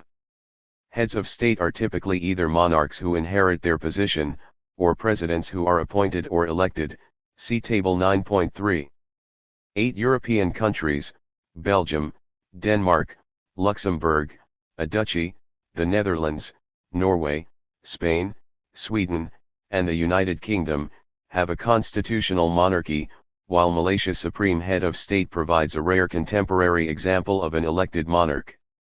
Some former British colonies, such as Australia and Canada, have a Governor-General who stands in for the monarch. Most monarchs are reluctant to enter the political arena in democratic times, but royal influence can occasionally be significant, especially in eras of crisis and transition. King Juan Carlos helped to steer Spain's transition to democracy in the 1970s, for example, while the King of Belgium played a conciliatory role in his country's long march to federal status between 1970 and 1993.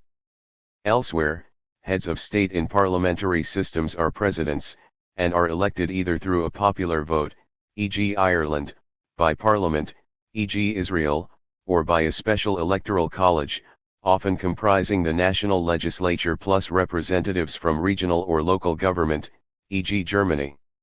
Table 9.3, Selecting the head of state in parliamentary democracies. Constitutional monarchy, a state headed by a monarch, but where the monarch's political powers are severely limited by constitutional rules. Stands in contrast with an absolute monarch, see Chapter 4. The French political scientist Maurice Duverger, 1980, 166, provided an influential definition of a semi-presidential system. A political regime is considered semi-presidential if the constitution which established it combines three elements: 1. The President of the Republic is elected by universal suffrage. 2. He possesses quite considerable powers. 3. He has opposite him, however, a Prime Minister and ministers who possess executive and governmental power and can stay in office only if the Parliament does not show its opposition to them. The quite considerable powers of the President typically include special responsibility for foreign affairs, appointing the Prime Minister and Cabinet, issuing decrees and initiating referendums, initiating and vetoing legislation, and dissolving the Assembly. In theory, the President can offer leadership on foreign affairs, while the Prime Minister addresses the needs of domestic politics through Parliament. In cases where the President's party has a majority in the legislature, the power advantage lies with the President. The Prime Minister and the Cabinet both follow the President's lead, and the Prime Minister promotes the President's program in the legislature. But when voters give an opposition party a majority in the legislature, the President has no choice but to work with the Prime Minister and Cabinet from that party in an arrangement known as cohabitation. In such circumstances, the Prime Minister must cooperate with the President in the national interest, but also becomes the leader of the opposition in what is, in effect, a grand coalition. An ambitious Prime Minister can also use the position to build the foundations for later contesting the presidency. Table 9.4, Semi-Presidential Executives. Combines an elected President and an appointed Prime Minister. President usually appoints the Prime Minister and can dissolve the legislature. President usually serves a limited number of fixed-length terms. Prime Minister and Cabinet are accountable to both the President and the legislature. President serves as head of state and shares the responsibilities of being head of government with the Prime Minister. Examples: France, Mongolia, Russia, Sri Lanka, Ukraine, several former French colonies in Africa. Shugart and Carey, 1992, distinguish between two kinds of semi-presidential government: president parliamentary and premier presidential. In the former, found in Peru and Russia, the Prime Minister and the Cabinet are collectively responsible to both the President and the legislature, meaning that they can be dismissed by one or the other. In the latter, found in France, Portugal, Romania, and Ukraine since 2005, the Prime Minister and Cabinet are collectively responsible only to the legislature, meaning that while the President can appoint the Prime Minister and the Cabinet, they can only be removed from office through a vote of no confidence in the legislature. As a result, the position of the President is weakened. If the United States exemplifies the presidential system, France provides the archetype of the semi-presidential executive. In an effort to move away from the unstable Fourth Republic, which had seen 23 prime ministers in its short 12-year life, the 1958 Constitution of the Fifth Republic created a presidency fit for the dominating presence of its first occupant, Charles de Gaulle, President, 1959–69. De Gaulle saw himself as a national savior, arguing that power emanates directly from the people, which implies that the head of state, elected by the nation, is the source and holder of that power, Knapp and Wright, 2006, 53. The President has been directly elected since 1962, with recent modifications introducing slight limitations. In 2000, the presidential term was reduced from 7 to 5 years, with a 2-term limit following in 2008. The French president is guarantor of national independence and the constitution, heads the armed forces, negotiates treaties, calls referendums, presides over the Council of Ministers, dissolves the National Assembly, but cannot veto legislation, appoints, but cannot dismiss, the Prime Minister, and appoints other ministers on the recommendation of the Prime Minister and dismisses them. The main concern of French Prime Ministers is with domestic affairs, casually dismissed by de Gaulle as including such mundane matters as the price of milk. Appointed by the President but accountable to Parliament, the Prime Minister formally appoints ministers and coordinates their day-to-day work, operating within the President's style and tone. The ability of the Assembly to force the Prime Minister and the Council of Ministers to resign after a vote of censure provides the parliamentary component of the semi-presidential executive. Table 9.5, Comparing Executives. Presidents and Prime Ministers need to work in harmony, a task made easier when the same party controls both branches of government. This is usually the case, but occasionally France has gone through a period of cohabitation. Between 1986 and 1988, for example, the socialist president François Mitterrand had to share power with the conservative Prime Minister Jacques Chirac. The latter won the presidency in 1995, and was obliged in turn to share power with Socialist Prime Minister Lionel Jospin between 1997 and 2002. This arrangement intensifies competition between the two principals, and places the President in the awkward position of leading both the country and the opposition. Beneath the President and Prime Minister, the government's day-to-day political work is carried out by 20 senior ministers, but the Council of Ministers is less significant than the cabinet in parliamentary systems. Most modern French governments have been multi-party coalitions. The Council of Ministers involves more ritual than discussion. Ministers are more autonomous because they often come to their job with a background in their given policy area, and interventions by the Prime Minister and the President are often to resolve disputes, rather than to impose an overall agenda. Executives in authoritarian states. So far we have looked at executives in democratic settings, and at the many nuances bearing on what are complex institutions. Constitutional rules and political realities help define what a democratic executive can or cannot do, and they both shape and protect the structures of government. By contrast, understanding executives in authoritarian states is more about political realities. There are constitutions and rules, to be sure, but there is less constraint on their capacity to execute policy, and there are fewer formal protections on the office holder. As Svalek, 2012, 39, points out, dictators lack the support of independent political authorities that would help them enforce agreements, as well as the rules that govern the work of formal government institutions. As a result, the violent resolution of conflicts is an ever-present possibility. In short, authoritarian leaders can wield more power, and yet they also often face greater personal risks than their democratic counterparts. The characteristic form of the executive in hybrid and authoritarian regimes is presidential, but as we saw in Chapter 4, the term president takes on a quite different meaning from what we find in democracies. Presidential government in authoritarian settings provides a natural platform for leaders who seek to set themselves apart from, and above, all others. In such systems, the president operates without the same constitutional restraints faced by the chief executive of a liberal democracy. Instead, presidents use what they define as their direct mandate from the people to cast a shadow over competing institutions such as the courts and the legislature. Accepting the simplest systems, though, they do not usually go so far as to reduce these bodies to completely token status. Authoritarian leaders seek to concentrate power on themselves and their supporters, not to distribute it among institutions. It is this lack of institutionalization that is the central feature of the authoritarian. Executive.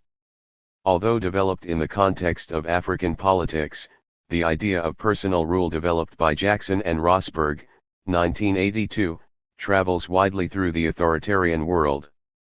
Politics takes precedence over government, and personalities matter more than institutions.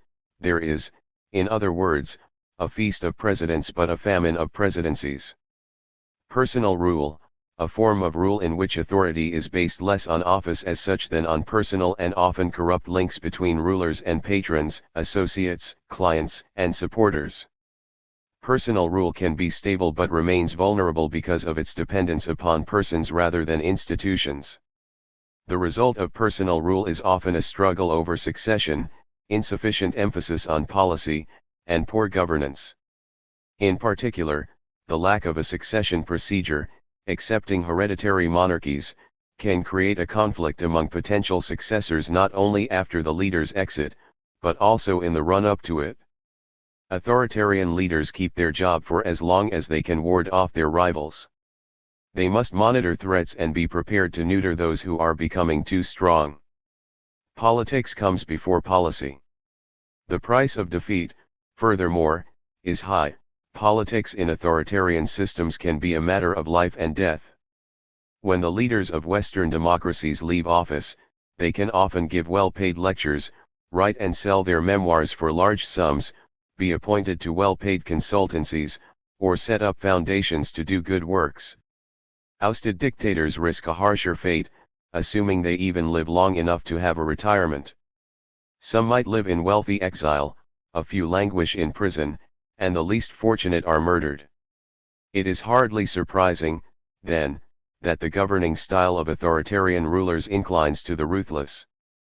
Particularly in its most authoritarian phase before the 1990s, post-colonial Africa illustrated the importance of personal leadership in non-democratic settings. Leaders were adept at using the coercive and financial resources of the regime to reward their friends and punish their enemies.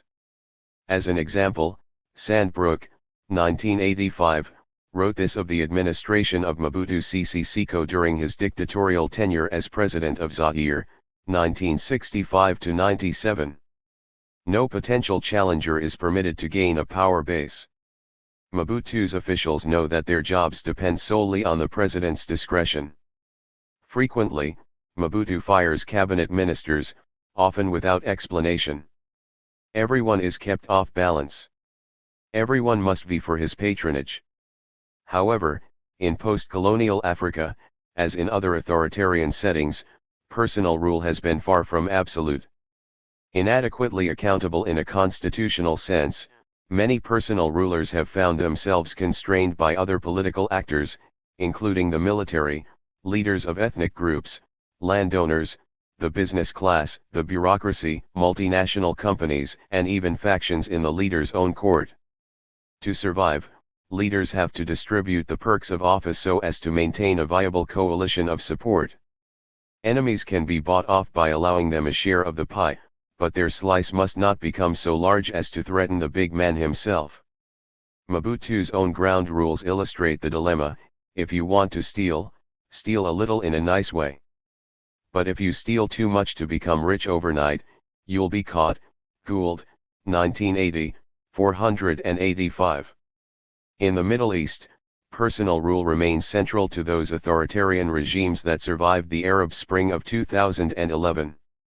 The absolute monarchs discussed in Chapter 4 continue to rule oil-rich kingdoms in traditional patriarchal style. Ruling rather than governing is the appropriate term. In Saudi Arabia, for instance, advancement within the ruling family depends less on merit than on proximity to the family's network of advisors, friends, and guards. Public and private are interwoven, each forming part of the ruler's sphere. Government posts are occupied on the basis of good behavior, as demonstrated by unswerving loyalty to the ruler's personal interests. Such systems of personal rule have survived for centuries, limiting the development of strong institutions. The Arab Spring revealed their weaknesses, as frustrated populations in several Arab states protested against the absence of opportunity in corrupt, conservative regimes headed by aging autocrats. But the challenges of switching from autocracy to democracy were also revealed. In the case of Egypt, Hosni Mubarak was ousted from office in 2011 in the wake of demonstrations against his 30-year regime, and in 2012 the country's first ever truly competitive elections resulted in the victory of Mohamed Morsi. But because he came from the Islamist Muslim Brotherhood, nervousness grew abroad, particularly in the United States. And when Morsi started showing signs of authoritarianism, he was removed in a July 2013 military coup. Military leader Abdel Fattah el-Sisi then reinvented himself as a civilian, won elections held in May 2014, and quickly showed an unwillingness to tolerate opposition. After a brief and hopeful flirtation with democracy, Egypt was soon back to its old ways. This was not what most Egyptians wanted, and opposition to the el-Sisi regime began to grow. The point, though, is that Egypt's other political institutions were too weak to resist a return to personal rule. The theme of the president operating without the constitutional restraints found in democracies is illustrated by Vladimir Putin's Russia. Formally, Russia is a semi-presidential system arranged along French lines, with a directly elected president coexisting with the chairman of the government, i.e. Prime Minister, who is nominated by the president and approved by the Duma, the lower chamber of the legislature. In some minor respects, the Russian president's position is only slightly stronger than that of a U.S. president. Both are limited to 2 terms in office, but the Russian leader can stand again after a term out. Both are subject to impeachment, but the threshold is more demanding in Russia.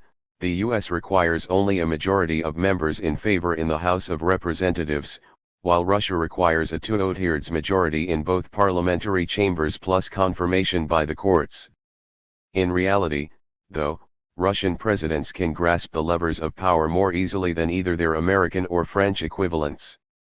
Under the 1993 Constitution, the president acts as head of state, commander-in-chief, and guarantor of the Constitution. In the latter capacity, presidents can suspend the decisions of other state bodies. They can also issue decrees, though these can be overridden by legislation. In contrast to most semi-presidential systems, the president can remove ministers without the consent of the Duma, and does so. Russia's president is also charged with defining the basic directions of the domestic and foreign policy of the state, and with ensuring the coordinated functioning and collaboration of bodies of state power. These broad duties affirm Russia's long tradition of executive power, a norm which both predates and was reinforced by the communist era. Strong government is regarded as a necessary source of effective leadership for a large and sometimes lawless country. Putin had no choice but to step down as president upon the completion of his 2 terms in 2008, but he continued to hold on to power through the cynical means of becoming prime minister to the weak new president, Dmitry Medvedev. As president, Medvedev's influence seemed to be marginal compared with his predecessor, and he was little more than a placeholder awaiting Putin's return in 2012. And with the term of a president increased from 4 years to 6, Putin could reasonably look forward to running Russia, his health allowing, until 2024.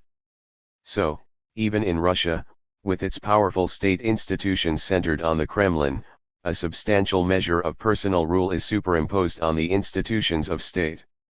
China is the most important example of the supremacy of politics over government in an authoritarian setting. It combines some formal features of a semi-presidential system with political dominance by the Chinese Communist Party, CCP. In understanding this system, 2 points are key.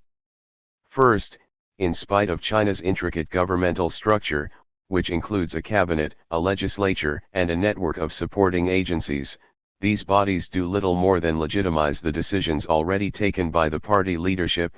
Sayek, 2015, ch. 4. Second, identifying who holds power is less a question of formal titles and offices than of understanding links across institutions, personal networks, and the standing of key figures in the system. For instance, Deng Xiaoping was paramount leader of China from 1978 until his death in 1997, yet the most senior posts he ever held were those of party vice chairman and chairman of the party's military commission. By 1993, the only position of any kind that he held was the presidency of China's Bridge Association.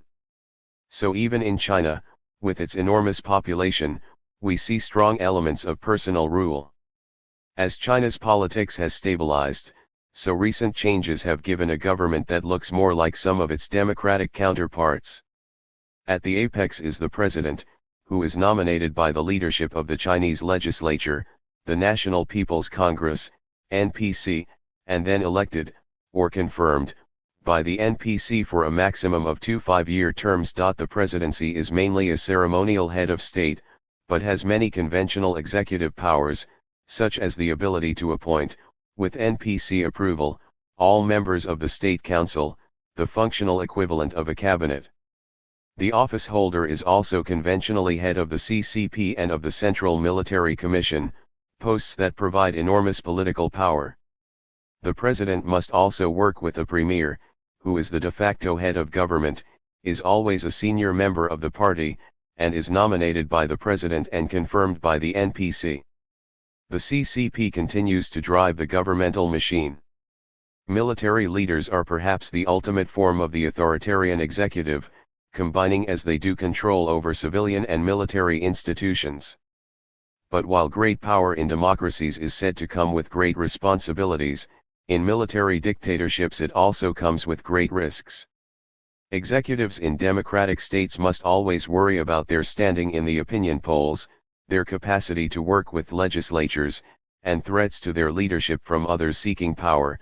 For their part, military leaders face threats that are both closer to home, from within the ruling elite, and more unpredictable and violent. When Winston Churchill said that dictators ride to and fro on tigers from which they dare not dismount, he was speaking in the context of the rise of Hitler and Mussolini, but the adage also applies to military leaders who must be constantly on the lookout for threats from numerous quarters. The story of Nigeria's leaders is illustrative. Since independence in 1960, it has had 15 leaders, 6 civilian presidents, although 2 of these 6 were former military leaders who came back to office as civilians, and 9 military leaders. Of the 15, 3 were removed from office through military coups in which the leaders were killed, and 4 were removed from office but survived. All have had to keep a careful eye on critics within the military, who have always been ready to organize opposition and, if necessary, a coup to remove the incumbent. Discussion questions. What are the advantages and disadvantages of dividing the roles of head of state and head of government? Separation of powers, a good idea or not? Is presidential or parliamentary government the most appropriate system for a. new democracies, b. divided societies? Have prime ministers become presidential and, if so, why? Uneasy lies the head that wears a crown, Shakespeare, Henry IV Part 2. Discuss in the context of democracies and of authoritarian states. Key concepts: Cabinet, coalition government, constitutional monarchy, head of government, head of state, parliamentary government, personal rule, presidential government, semi-presidential government, separation of powers. Chapter 10. Bureaucracies. Preview. Bureaucracies are the institutions responsible for implementing public policy, and are thus a key part of the structure of government. Bureaucrats are also the only employees of the government with which most of us have much direct contact, whether we are applying for a driving license or a passport, paying our taxes, or buying property. Just as executives and legislatures come in different forms, and are subject to complex pressures, the same applies to bureaucracies. Rarely formally studied in the West until Max Weber turned his attention to them in the early 20th century, the stereotype of bureaucracies is that they are hierarchical, driven by procedure, and unresponsive to customer needs.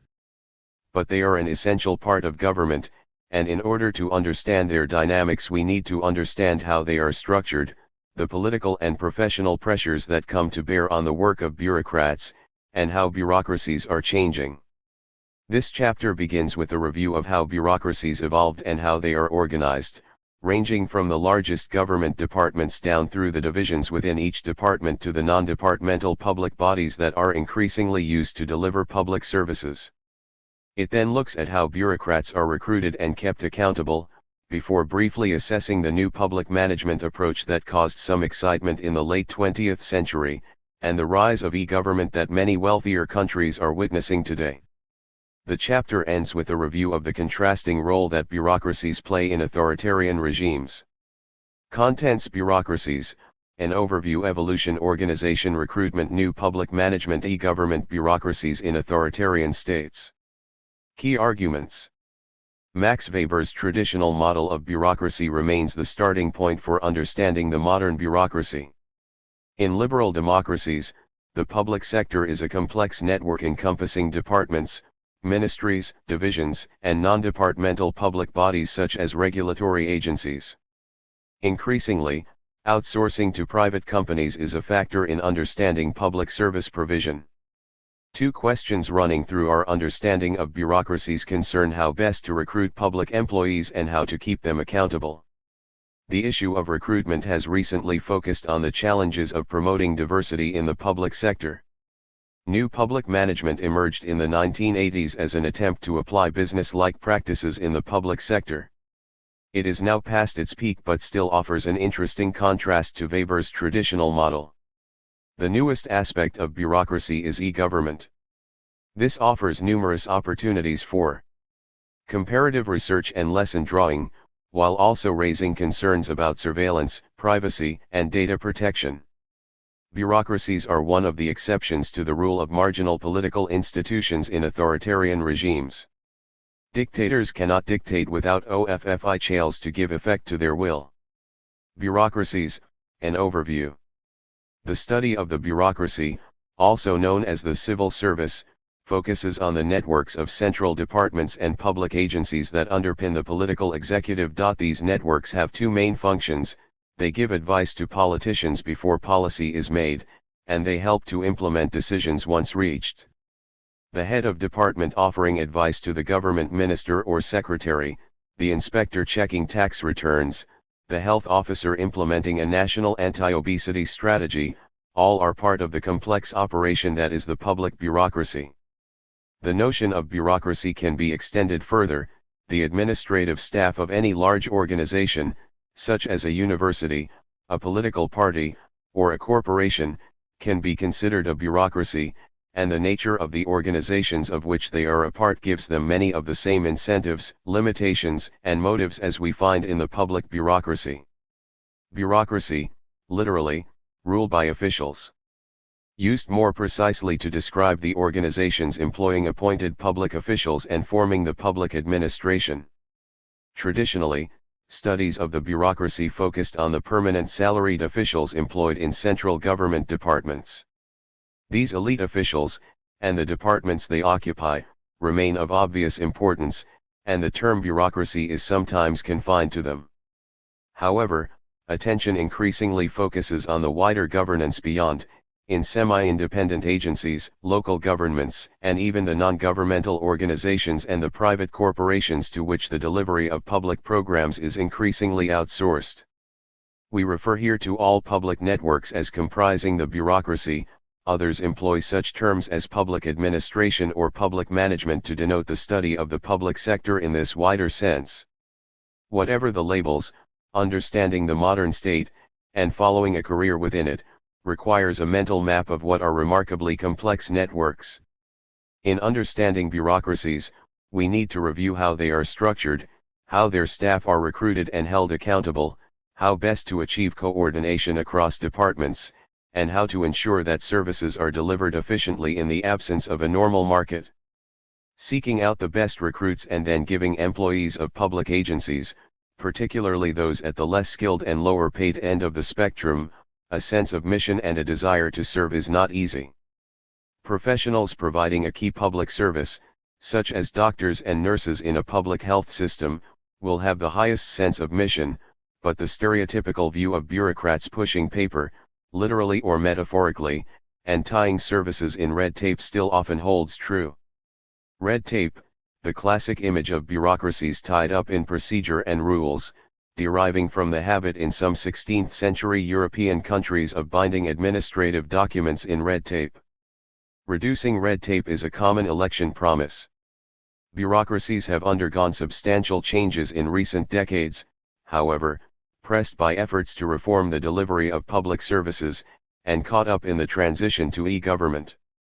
Two major themes in understanding the modern bureaucracy, in wealthier democracies at least, are the outsourcing that has led to many services being transferred to private contractors, and the switch to a reliance on the provision of information and services through the Internet.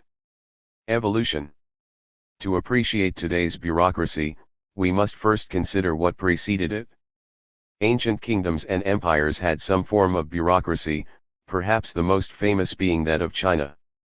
Based on principles set down by Confucius in the 6th century BC, China established the first meritocracy, with bureaucrats earning their positions through formal examination and being used by emperors to run the country, a relationship that generally worked well in good times, but collapsed occasionally in the bad times, such as in the wake of war. In Europe, meanwhile, clerical servants were originally agents of the royal household, serving under the personal direction of the monarch. Many features of modern bureaucracies, regular salaries, pensions, open recruitment, arose from a successful attempt to overcome this idea of public employment as personal service to the monarch. Meritocracy, a system in which career advancement and leadership are based upon talent, qualifications, and achievement. The evolution of European royal households into 20th century bureaucracies was a massive transformation, intimately linked to the rise of the modern state. Today, the institutional approach to comparison takes the features of bureaucratic organization for granted, and even reacts against them, but in the late 19th and early 20th century the form was strikingly new, a phenomenon to be both admired and feared. Karl Marx, 1818–83, was one of the first to theorize about the bureaucracy, arguing that its development was a natural counterpart to the development of the private corporation, and that the two were mutually reliant. But the first systematic study of the bureaucracy was undertaken by the German sociologist Max Weber, 1864–1920, and many of his arguments continue to underpin our understanding of Western bureaucracy. Weber's model was based on the traditional view of public administration as a disciplined hierarchy in which salaried officials who are recruited and promoted on merit reach rational decisions by applying explicit rules to the facts before them, figure 10.1. Weber's model imagines public service as professional and legalistic, rather than managerial and businesslike. His central claim was that bureaucracy made administration more efficient, providing the means by which the techniques of modern industry and military organization could be brought to bear on civil affairs. The fully developed bureaucratic apparatus compares with other organizations exactly as does the machine with non-mechanical modes of production. Precision, speed, clarity, knowledge of files, continuity, discretion, unity, strict subordination, reduction of friction and of material and personal costs, these are raised to the optimum point in the strictly bureaucratic administration. Quoted in Kahlberg, 2005, 199. While Weber's ideas were highly influential in continental Europe, they were less so in the New World. There, civil services developed in more pragmatic fashion. Lacking the European monarchical and state tradition, public management was at first considered to be a routine application of political directives. In the United States, for example, the original philosophy was one of governance by the common person. Almost every citizen, it was assumed, qualified for almost every public job. The notion of a professional civil service was considered somewhat elitist and undemocratic. This populist theory of bureaucracy conveniently underpinned the spoils system, a term deriving from the phrase "to the victor, the spoils." In the United States, the spoils system ensured that the election of a new president led to a virtually complete turnover of employees in what was then a small federal government. It continued at least until 1883, when the Pendleton Act created a civil service commission to recruit and regulate federal employees.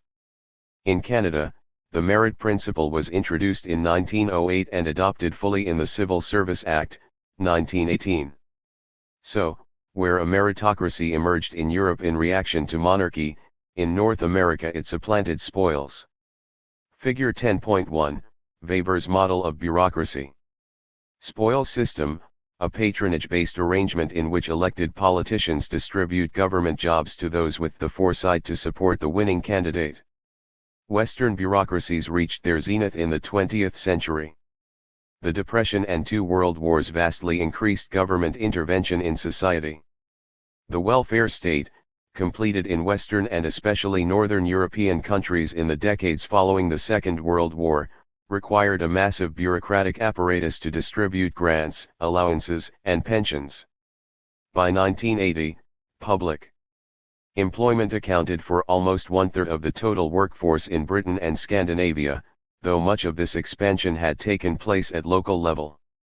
But then the closing decades of the 20th century witnessed declining faith in bureaucratic solutions. Where Weber had lauded the efficiency of the administrative machine, critics now judged civil servants to be engaged in unproductive games to increase the budgets and staff of their particular sections. Niskanen, 1971. More generally, the policy-forming community in many liberal democracies widened, and there has been a trend towards outsourcing government services, see later in this chapter, diminishing any monopoly which central government civil servants once exerted over policy advice. Instead, officials are today encouraged to focus more on delivery, and specifically on the three E's: economy, efficiency, and effectiveness, which can be summarized as spending less and spending wisely. The rapid rise of e-government, the use of the Internet to provide public services, promises to